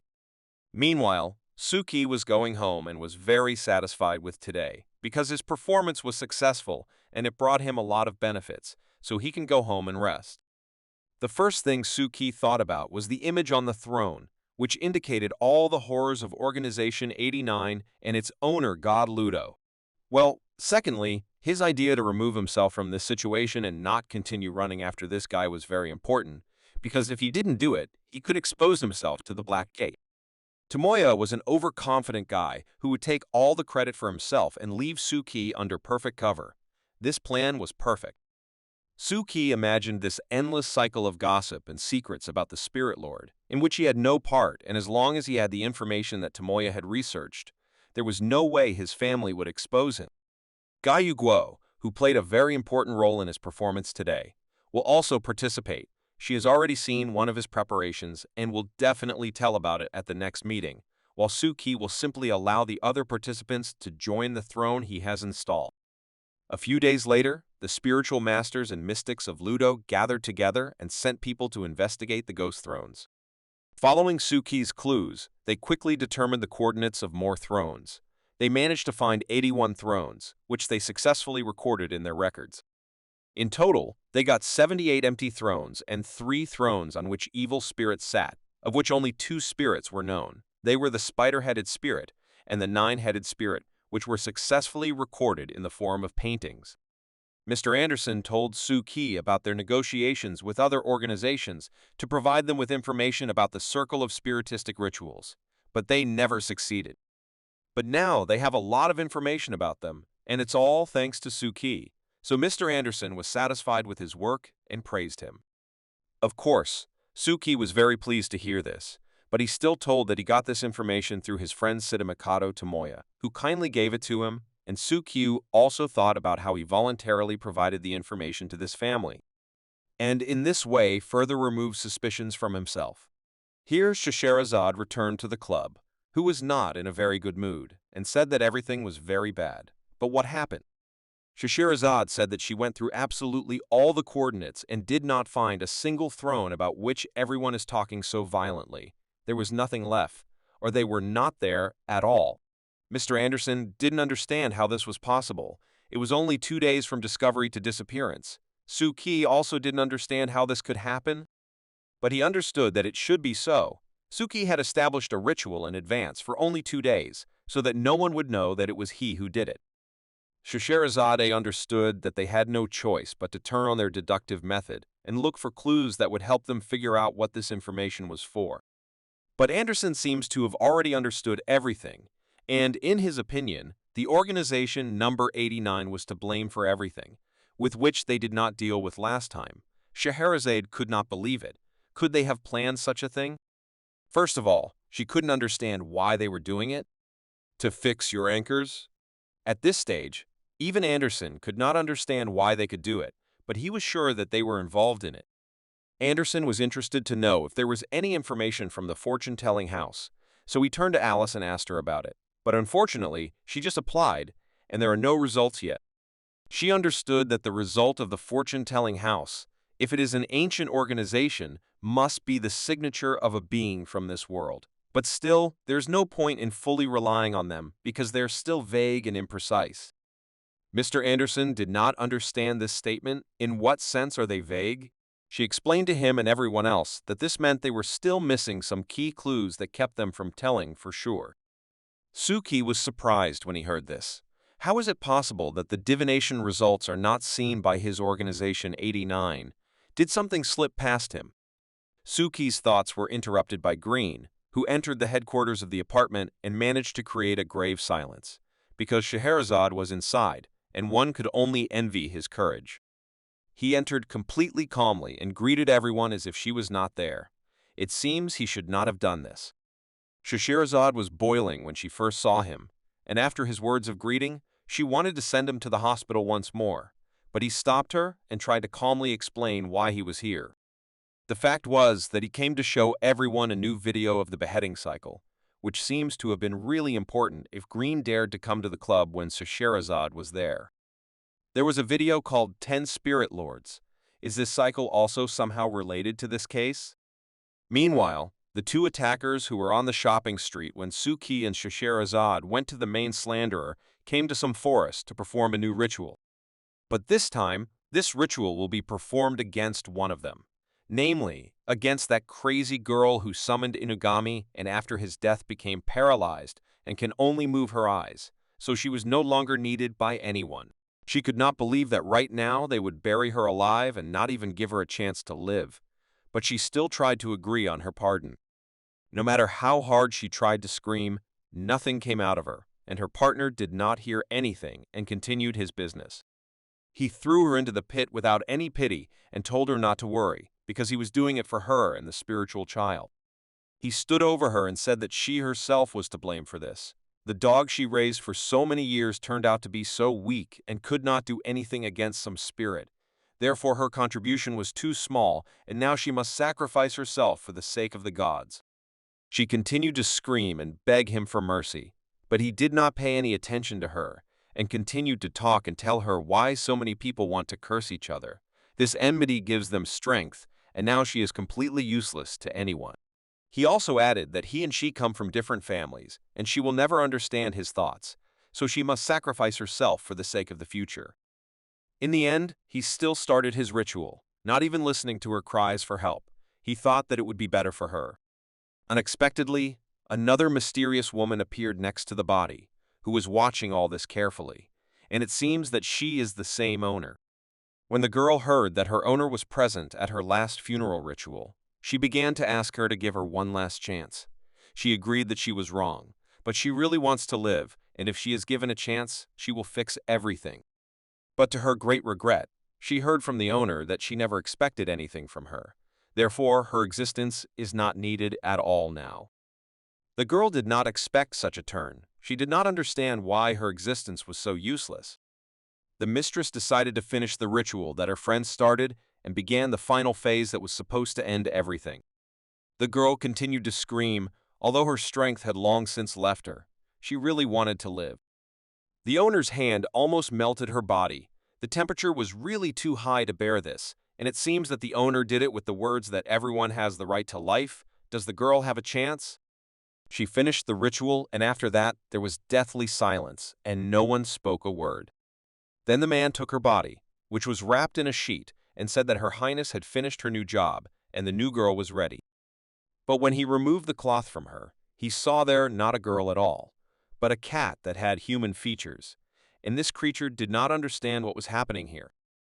The owner created a new body for the girl, which looks like a beast girl. She herself did not even expect such a result, and was incredibly surprised. After she was already able to stand normally on her two legs, it was explained to her that the number of people decreased because the black gates are also not sitting idle, so the owner decided to give her a second life, so she should use this chance to the fullest.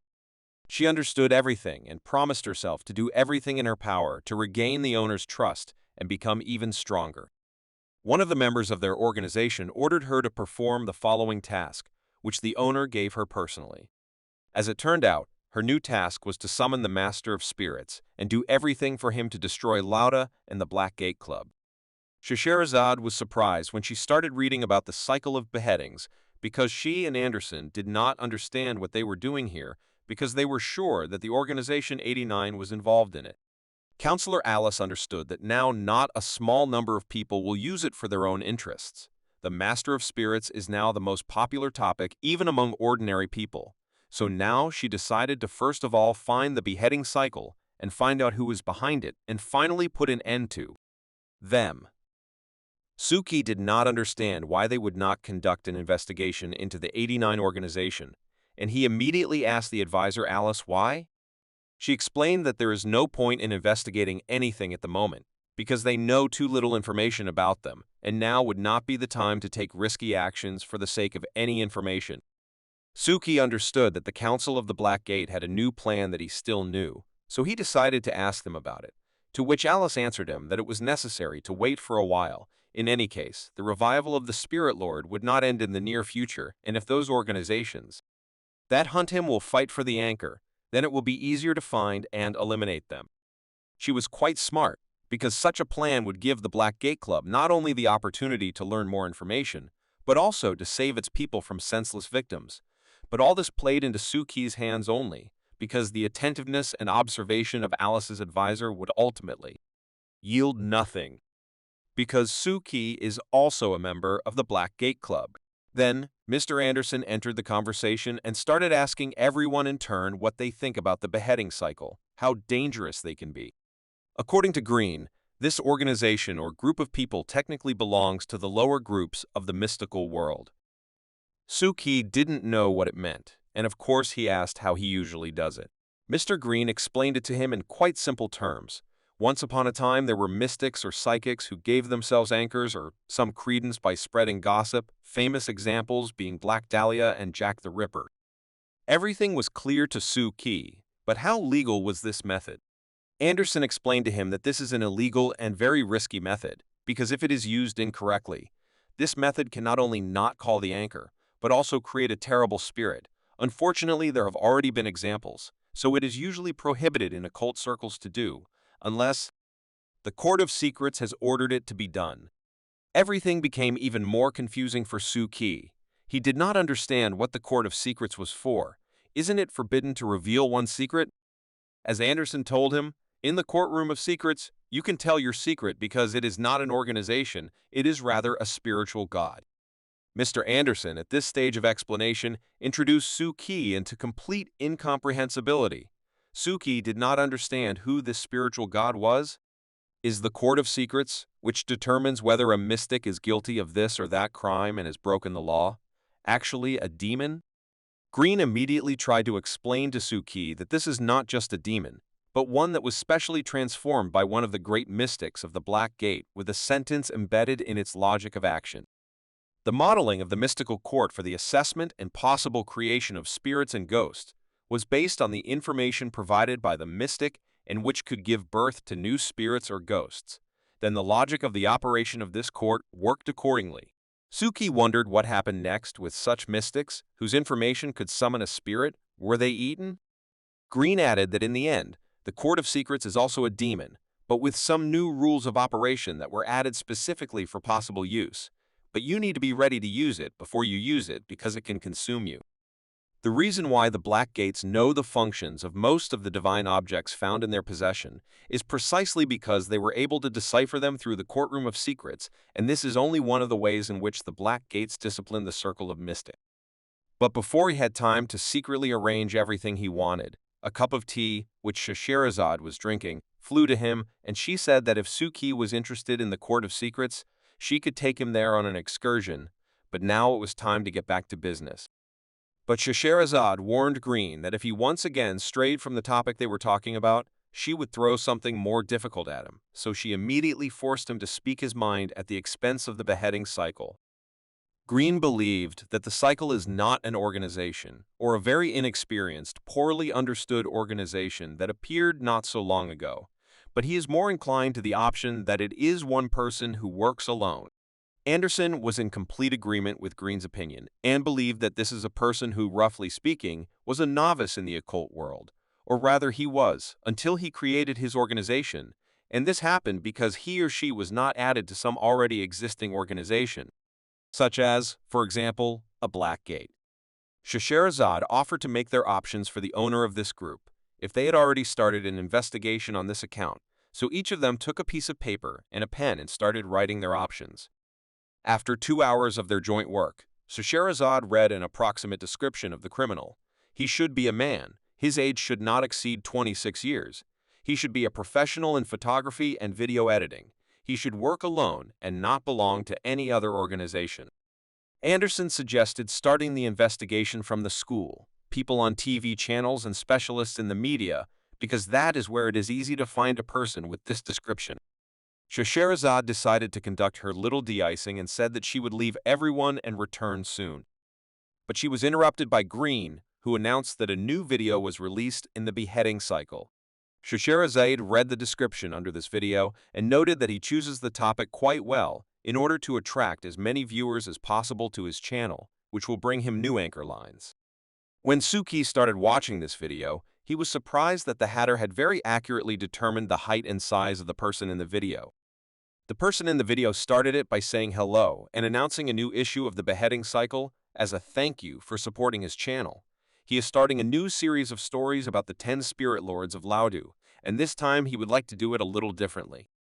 Green immediately understood that the video must gain a certain number of views, which will be enough to fulfill the conditions for the formation of a spirit. Anderson agreed with this and added that his main goal is to sow panic with the help of live broadcasts, where fake spirits become real. Counselor Alice decided to start by finding out who this man is, a mystic or a master of spiritual abilities. If they don't find out in this video, then there should be a hint in the next one. Suki was sitting at home on Saturday night and realized that nothing had appeared in the past few days. His anchor lines remained the same number. Was he doing something wrong? His thoughts were filled with this very thought, until he saw a new video clip from the beheading cycle that was in honor of the first spirit master of Laudu. As it is told in the video, the name of the first owner was Tian Gu. There are many legends about her from ancient times to the present day. For example, about a fox that covers the moon for prying eyes, and we should not forget that she is a cultural symbol of China. For Suki, the first spirit master was so familiar that he even thought about the good intention of this video author. Suki imagined this kind of ghosts and gods with a great history, which many people know about and are ready to imagine about their possibilities. It made him sick. But he still didn't know what terrible things could be created as a result. If mystics and spiritual masters saw the video, he could only imagine how difficult it would be to realize. He imagined how on Wednesday night, somewhere in the streets of Ludo, mystics and spiritual masters were fighting against the fox in the live broadcast of the beheading cycle, and it was difficult to imagine what price people would pay for destroying only one of the 10 gods, when they could create 10 of them. Suki understood that his enemies were using the internet to create ghosts and spirits, while the local people in Ludo were just fighting and losing their lives. If they really did that, not even 10 spirit lords would be needed, but only 3 or even 2 to destroy the entire spirit circle in Ludo, and then the Black Gate will also be destroyed. He decided that he would find any way that would help him get rid of this cycle of beheading. After all these thrones were created by Suki. It was him who ran all over the city and burned his blood to install them, and he decided that he would not give them those anchors so easy. Since the cycle uses public opinion and their belief to create a spirit lord, public opinion would be a better option to interrupt it. Suki seems to have figured out the answer to this question, but he is still missing one important piece of the puzzle, which he may find in the Hall of Secrets. To which, by the way, it was time to return, so Suki concentrated to the maximum and decided not to pay any attention to it yet. The Hall of Secrets is open again, and Mr. Truth congratulated all the participants on this event, and they, in turn, congratulated him. The spider decided to start the conversation first and turned to the mask with a question about the textbooks that she gave her. The mask replied that they were of high quality, and the information provided in them helped her a lot, so she was very grateful to the spider for this gift. It was with the help of these textbooks that the woman reached the threshold of the mystical world in real life, so she was really very grateful for that. Gayu Guo was very curious as to how the mask drew such professional anatomical diagrams at the last meeting. Is she really a doctor? The woman explained to her that she works as a forensic expert. She was very happy when she heard this information, because the School of Scientists is well suited for the wisdom system, and although the spider belongs to other systems, she can receive knowledge from other schools and systems, so she offered the mask a deal in which she will constantly help her. In obtaining knowledge, the mask was not against forming an alliance between them, so she asked Mr. Truth to create a catalog for exchange, and for this, as usual, white color should fall on the stone of fate, which, accordingly, happened. Gayu Guo was impressed with such technologies. The exchange directory is the perfect solution, because the mask can enter data about exchanges, even if there was no exchange actually, or the exchange needs to be moved. It was not a problem with this directory. Suki was very happy because the nine-headed woman finally put forward constructive ideas to clarify the order of exchange at the 4th meeting. Now he can finally move on to the next step. Mr. Truth created some new matter in the form of a pyramid, which was used at the meeting for the first time. What will they do with the help of this pyramid? But the only answer that Mr. Truth gave to their questions was a secret that they have to solve on their own. Gayu Guo still decided to tell everyone about how a few days ago she received a divine message from Mr. Truth about how a throne was found in Kage District, and began to tell the whole story about that day. After the spider finished his stories about these thrones, the mask decided to turn to Mr. Truth and ask about these thrones. What are they for? Gayu Guo decided to add to her story some rumors she had heard about the revival of a spirit lord that was actively spreading in the community, and it could also create a large number of anchors, so she also asked Mr. Truth if he was trying to create a large number of anchors in this way. Anchors. After these words, Gayu Guo noticed how the pyramid created by Mr. Truth began to move. It seems that this was a sign that meant that she was saying the right thing and should continue in the same spirit. Therefore, she decided to offer him new means of creating great mysteries, with the help of which he would form even more anchor lines. But when she looked at the pyramid after these words, she realized that she was saying something wrong, because this pyramid does not move at all. Gayu Guo decided to continue despite this and started to tell Mr. Truth about a mobile phone that you can carry with you, which has a whole bunch of very useful functions. Mobile phones have become an integral part of humanity, so she, based on the occult knowledge of the wisdom system, created a large game based on a mobile phone that is now very useful for her. She meant it when she talked about the same game she called Laudo's Spirits and Ghosts. Spider decided to explain the main point of this game in order to make it easier to understand why it is needed. The first step is registration, which can be compared to entering an organization or a mystical world, where secret forces give the player the corresponding functions and tasks that he must perform. She also said that she deciphered and added some functions of Mr. Truth's puppets to the game. Now players can control the puppets during the game and move in certain areas. If necessary, Gayu Guo could even control these puppets and set tasks for players and their puppets in a certain game area. But her speech was interrupted by a mask, which was very interested in whether ordinary people can see dolls in real life and will not expose them in the future. But according to Gayu Guo, even here, everything was thought out, because her dolls are similar in nature to spirits and ghosts, and can appear both on the first layer and on deeper layers. For example, on the layer of the abyss, where they are invisible to ordinary people and cannot influence them. Human world. The next question the mask decided to ask was about the heaviness of spirits. Can it change with increasing depth? Gayu Guo could theoretically do it, but with the server she has, the deepest layer she can do is the low light layer, which is the very first layer in the deep sea. She assured that there is absolutely no need to worry about the fact that they can be exposed. Gayu Guo believed that ordinary people do not understand that this is a big secret. They just think of it as a fun mobile game. Suki was very satisfied with Gayu Guo's work in game. He underestimated it. But this game really exceeded all his expectations, because times are changing and now the methods of information transmission have changed. Science and technology are now the first productive force in the world, and the base of this game will be the key to a new secret.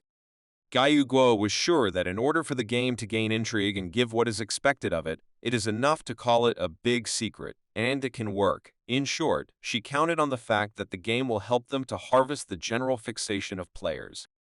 In her opinion, the more loyal players there were in this game, the better anchors they could give them, and she also suggested that they open replica missions so that a larger number of players would help in completing the tasks.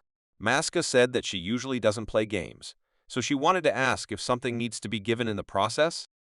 Gayu Guo seemed to be waiting for this question from her and immediately began to tell that all players will need virtual things, access to the next levels, and much more. For this, they will give us real money.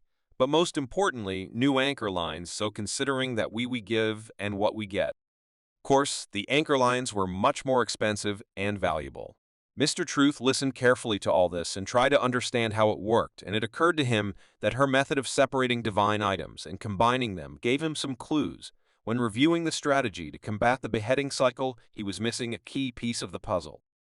But now that he has this game, it could become a key piece of the puzzle to the implementation of the plan to destroy the beheading cycle. The pyramid hanging over Gayu Guo's head was already quite close to her, and she could almost reach it, which meant that Mr. Truth approves her proposal, but he lacks results, so in order to get this pyramid, she must achieve result. Mr. Truth showed them a beheading cycle on the big screen and told them that such people prevent him from creating mysteries. Gayu Guo immediately understood what was going on, and she decided to use her game to solve this cycle guy and build big mysteries so that she could collect the anchor for Mr. Truth and get the pyramid for it. Therefore, Gayu Guo did not hesitate a second and told Mr. Truth about the information she received from the Black Gate mystics that behind the cursed place was a group of slanderers called the Session. As far as she knows, the founder of this organization is now called a spirit child, and under her command are a slanderer who uses inugama spells, a slanderer who can manipulate the human body, and a hacker from the Matrix organization. The mask was surprised by such details. Can ordinary people work with mystics? Spider explained that the Matrix has always been a free organization, so it is not excluded that the hackers decided to work with local forces in Laodu. Gayu Guo also said that the other day she used hacking methods to find out the location of the spirit session, but she failed. The other side has anti-hacking skills, and it's safe to say that they had at least one hacker who created the Tear Angel. The mask understood almost everything. Besides, what kind of organization is this session? Gayu Guo knew only that this is a group that collects money and curses and destroys people for it, but they have not yet suffered any punishment for this. The woman who was hidden behind the mask burst into tears. because she also lost her relatives because of the same secret organization, and she did not want the same thing to happen to other people. Catcher entered their conversation and began to draw something. Everyone present was sure that there would be cheese, but he continued to draw something for so long, it seems that there will be no cheese. Mysholov drew the session group in full, but where could he see them, and in such detail? He pointed them to a point on the map where he was stationed, some old warehouse, where he had seen them. They could not believe that he saw them in full force, but the mousetrap seemed to want to correct them and say that not all of them are there now. He took a picture of one of them and showed it to them, and then added that he left their common shelter. But he went to the Haidu area. They were all grateful for such useful information, but no one could understand what was in this area and why he went there. Maska found out that the land of the Green Ridge is located in this area, but no one knew the exact truth about this land. There were only legends that a nine-tailed demon fox lives in the land of the Green Ridge, whose power is so great that it can eat the mountain of chaos and its inhabitants, although it has long been suppressed a monk and her soul never dissipated. The legend also said that the nine-tailed demon fox brought blooming peaches to people, so the city of Haidun is now a tourist attraction. The mask could not understand why the spiritist session was there, but everything was obvious to Gyu Gyu. Where legends begin, ghosts and gods must appear there. Gyu Guo also said that she heard that the slanderers have a technique called god relocation, which, as the name suggests, can move gods. Suki remembered how the old slanderer from the shopping street also mentioned moving the deity.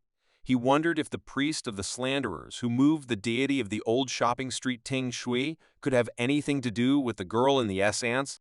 It came to Gyu Guo that they want to steal the Spirit Lord's revival anchor and want to move the centuries-old god of deep demons to Lodu.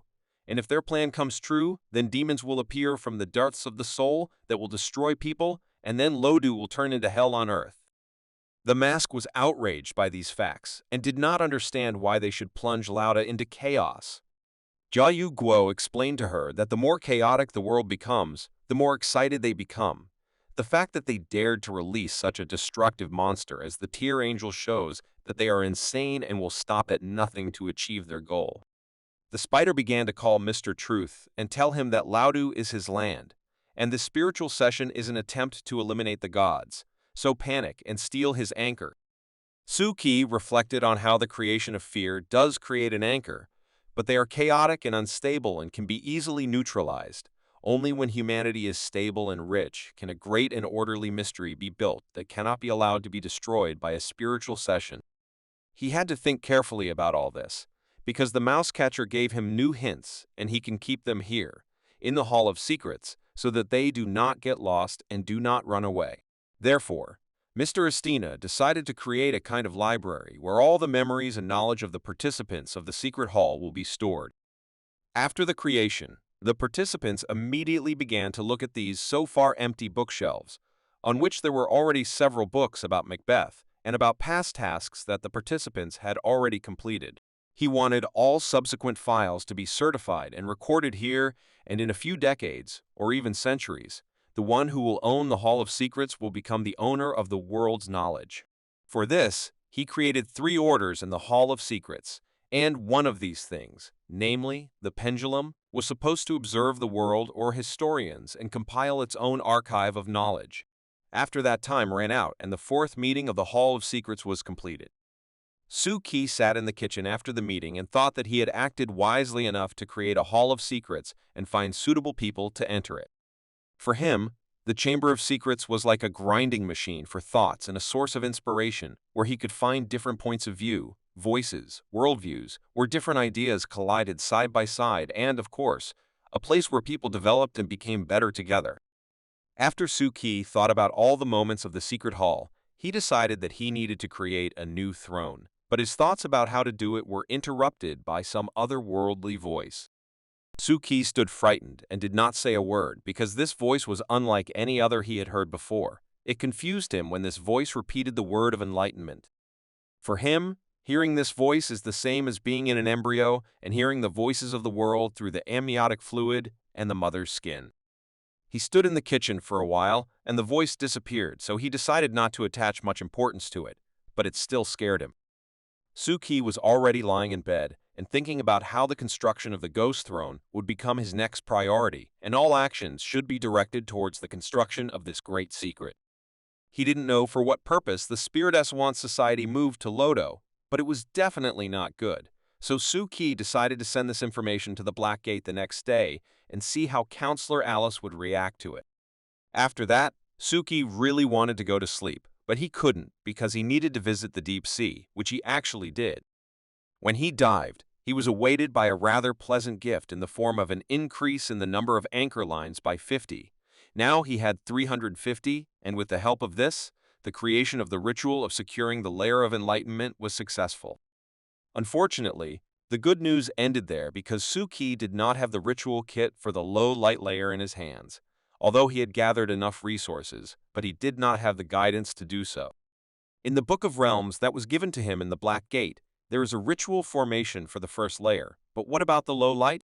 He couldn't even explain the origin of these anchors. In case his connection with Organization 89 is discovered, it will be difficult for him to pass through the Black Gate, so he has to invent another way to pass. Therefore, 2 days later, he decided to visit Gaiyu Guo, and came at the time when she was just working on Mr. Truth's task. So of course, Suki waited until she finished. He was very pleased that his believers were quite hard-working and active. This gave him the motivation to work further without giving up. Gaiyu Guo took some time off from work and asked Suki why he visited her. Suki responded by saying that he came to her to get information about the organization of the session.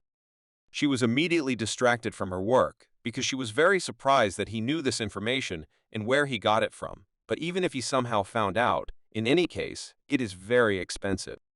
Suki felt a little funny in her mind because she herself learned this information from him in a secret hall at the last meeting, and now she is selling it at a very high price.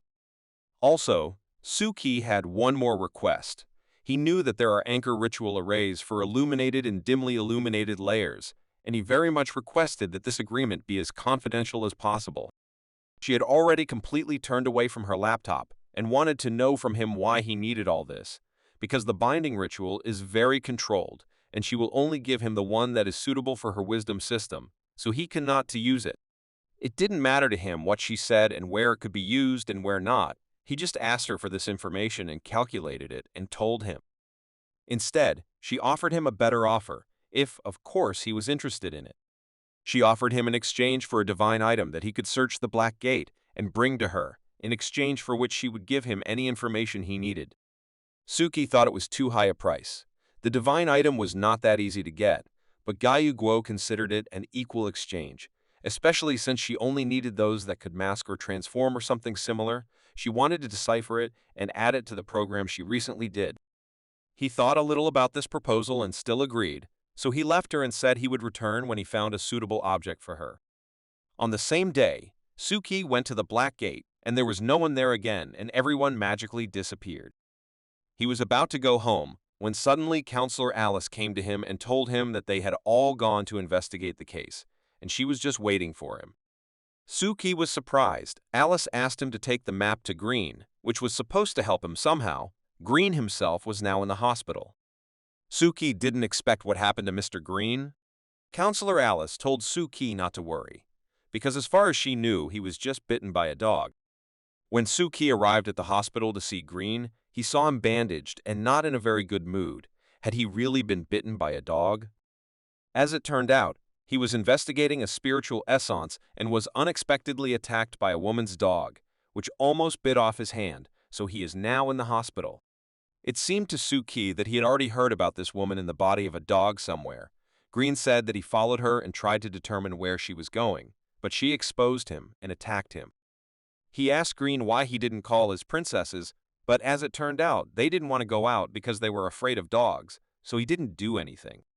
For Suki, being in this hospital was too difficult. Now that he had entered the Moho layer, he began to see a large number of new spirits that looked like various diseases, and there was nothing pleasant about it. And then, in the queue to leave the hospital, Suki saw a very familiar man who looked like Mr. Tianjing. After all, it was really Tianjin who was the president of the student council, who was no less shocked when he saw Suki, so he asked him what he was doing here.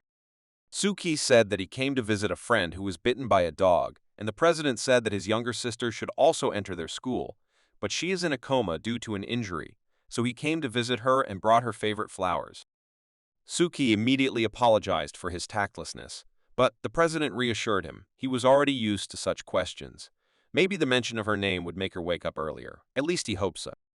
The president was about to go to his sister when Suki asked if he could go with him and visit her, to which he of course received a positive answer. They entered her room together, and Suki immediately noticed that the president's sister was supposed to be a very cheerful girl. It is not clear how he thought this, but he immediately understood it. The president shared with Suki the story of Xiao Fen, that was his sister's name, and she was very fond of extreme sports, which put her in a coma because one day she had an accident during training, after which she is now lying here. He added that unlike his sister, he was always too timid to ride a bike and too afraid of heights, but she was completely different, so she always shone for everyone. From early childhood, Xiao Fen liked to ride a skateboard and roller skates, and when she grew up, she started bungee jumping and scuba diving.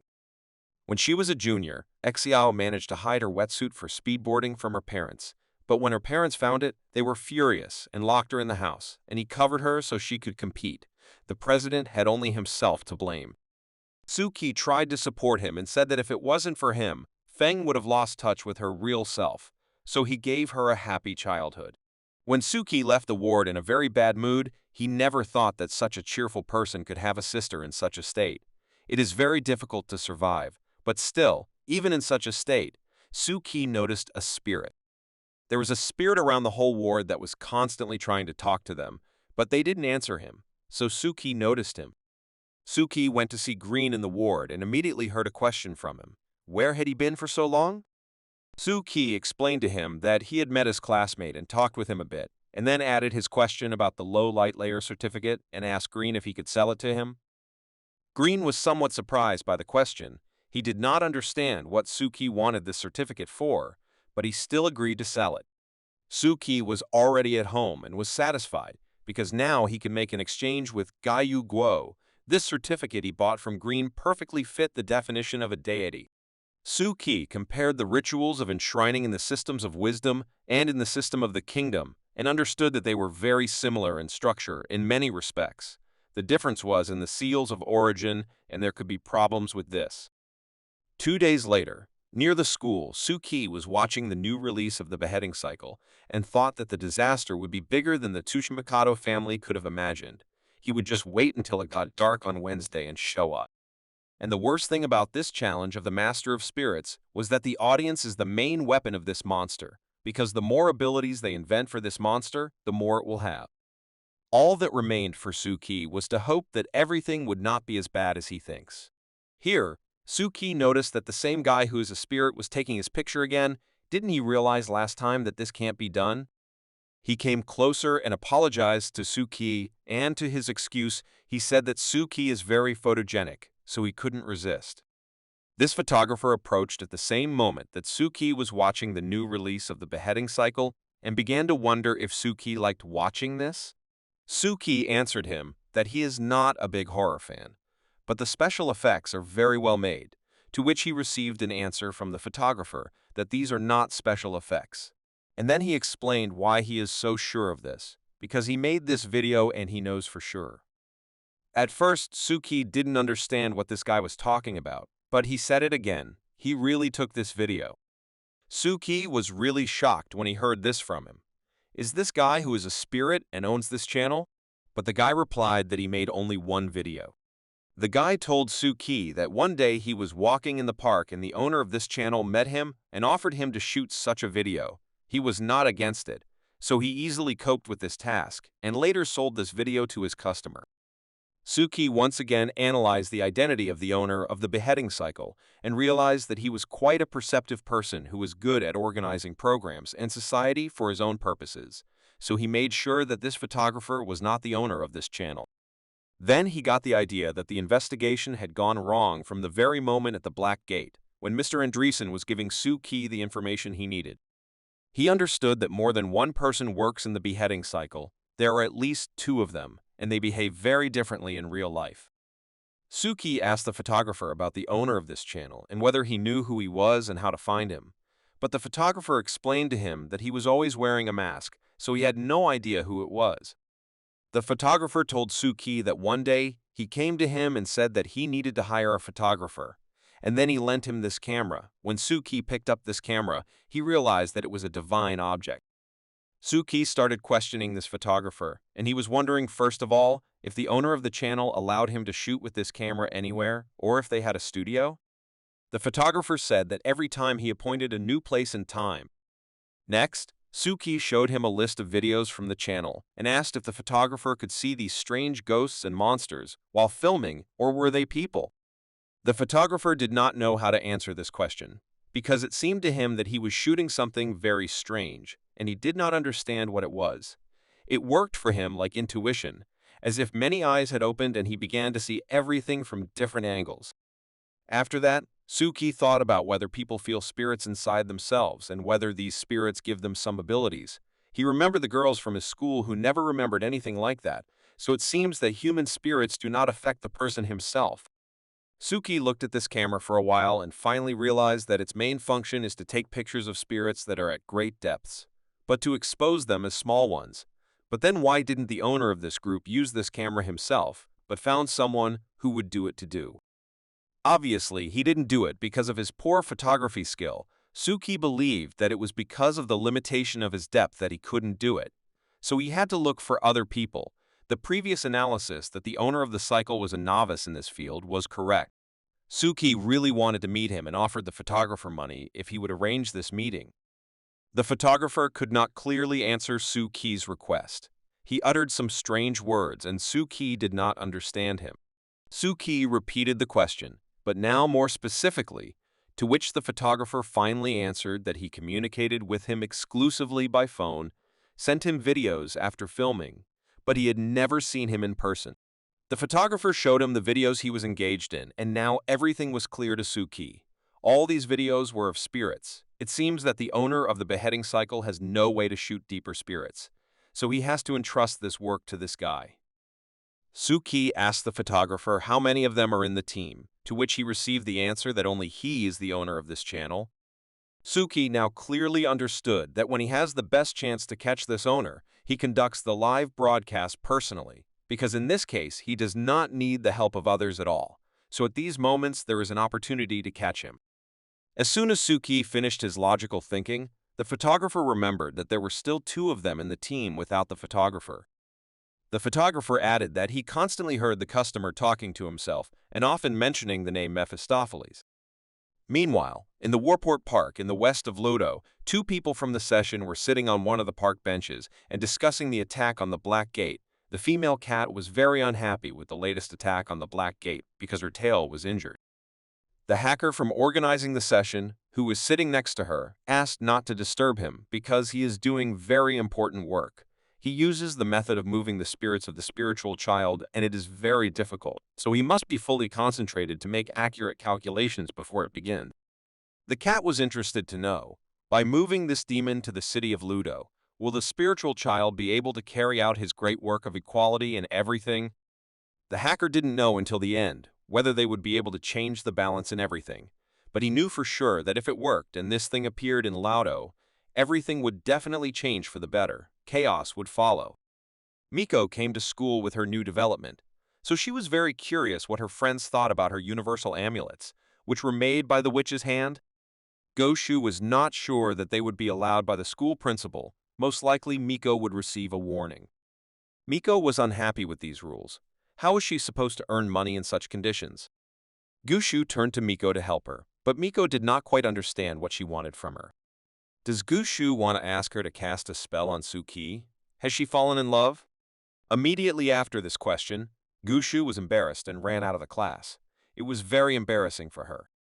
Miko tried to stop her with a discount on the first spell, but she didn't seem to hear her anymore and wanted to run out of the classroom as quickly as possible. Suki looked at all this and did not understand how Gushu could believe it. Miko is simply obsessed with money, and she will not help her at all.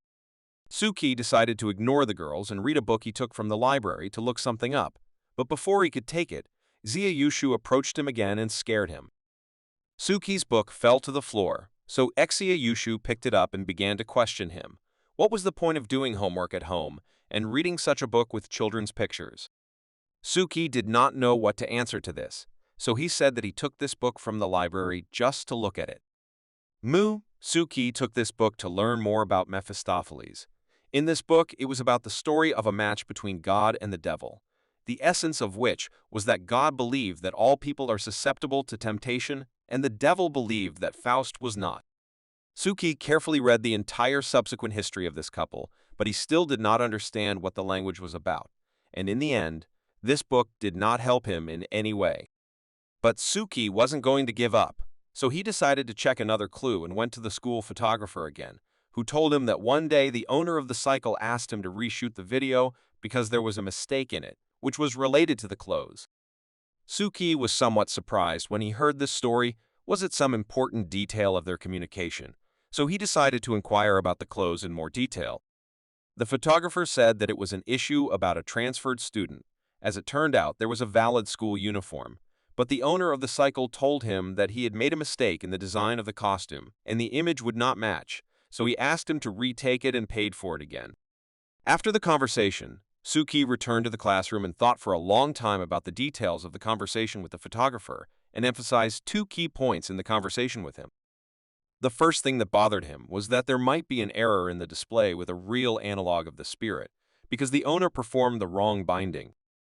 The second, no less important moment, the beheading cycle, knew the legend about the schoolgirl and later realized that the form was different, so he decided to reshoot the video.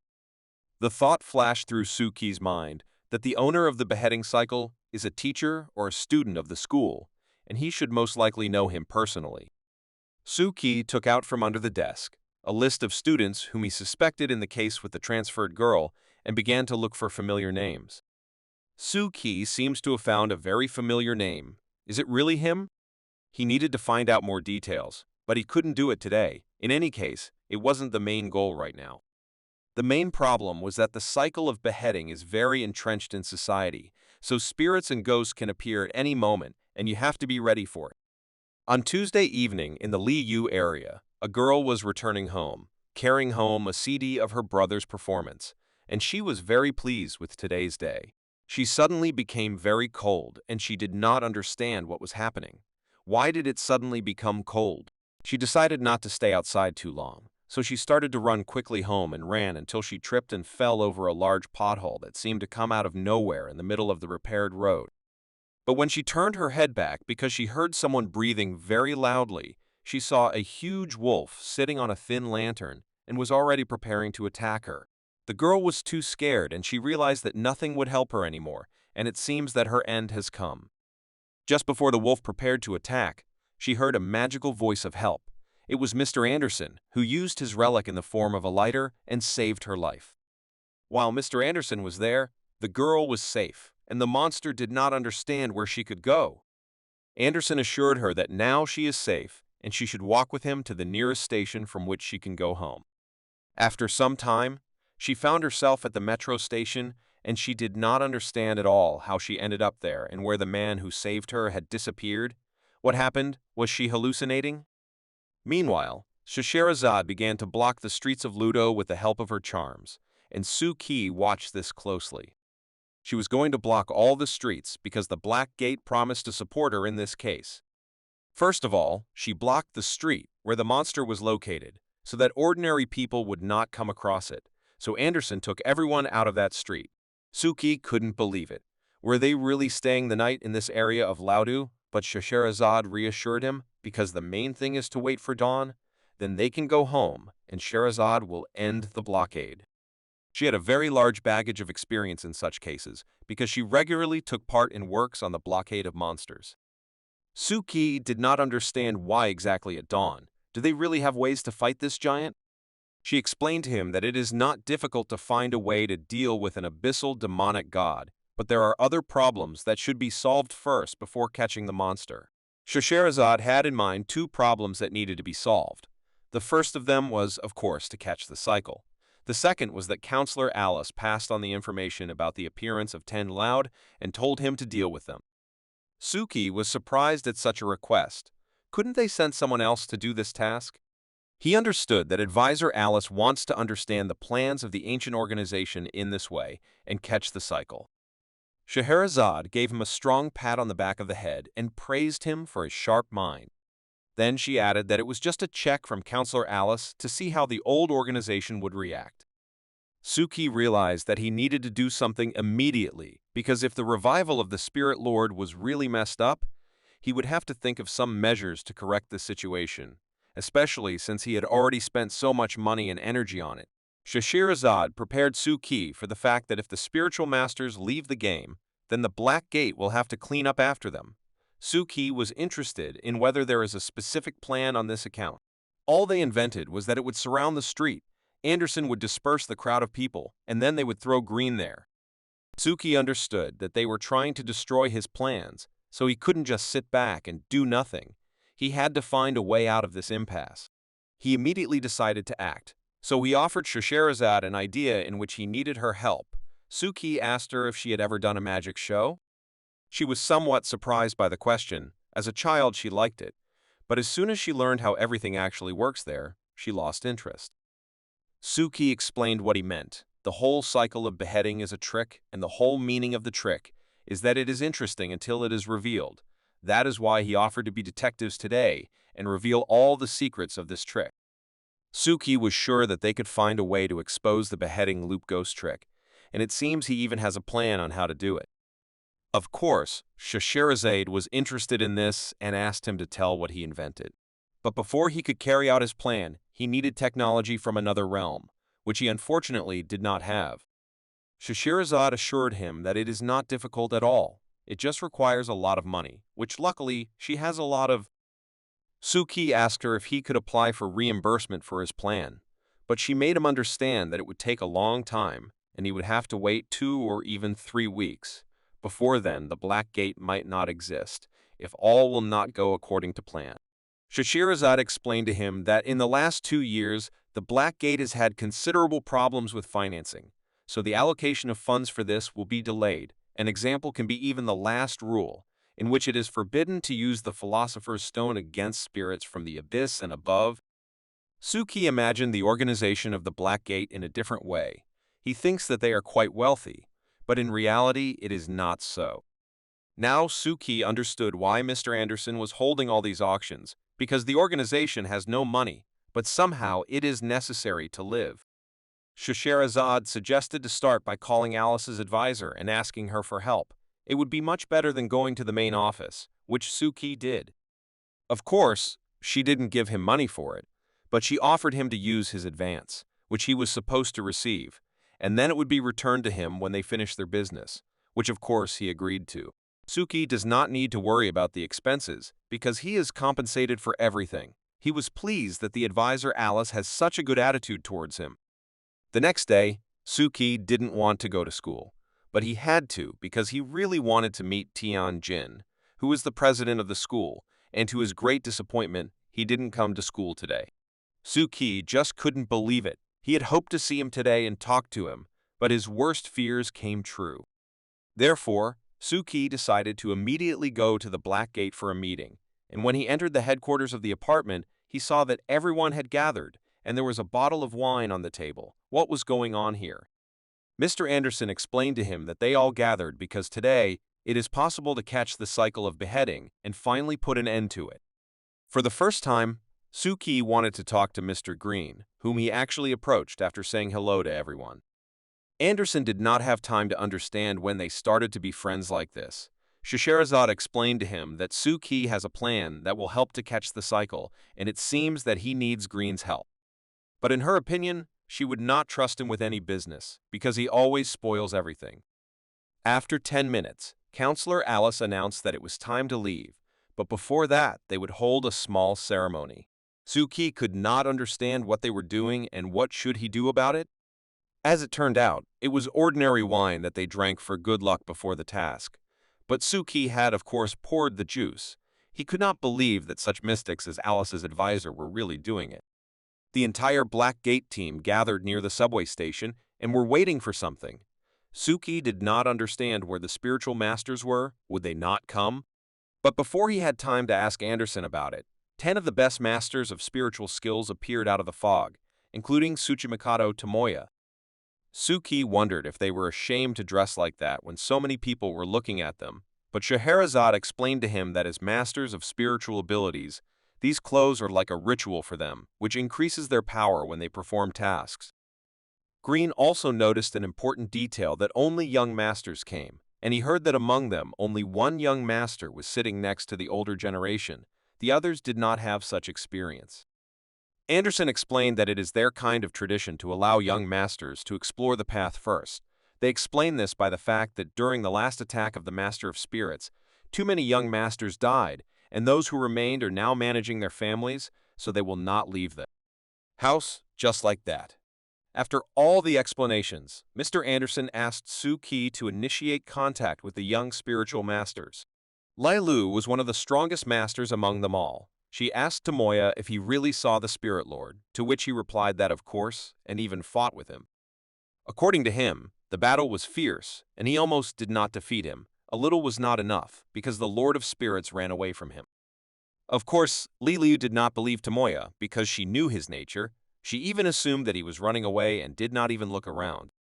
He was angry with her because how dare she underestimate him when he is such a strong master.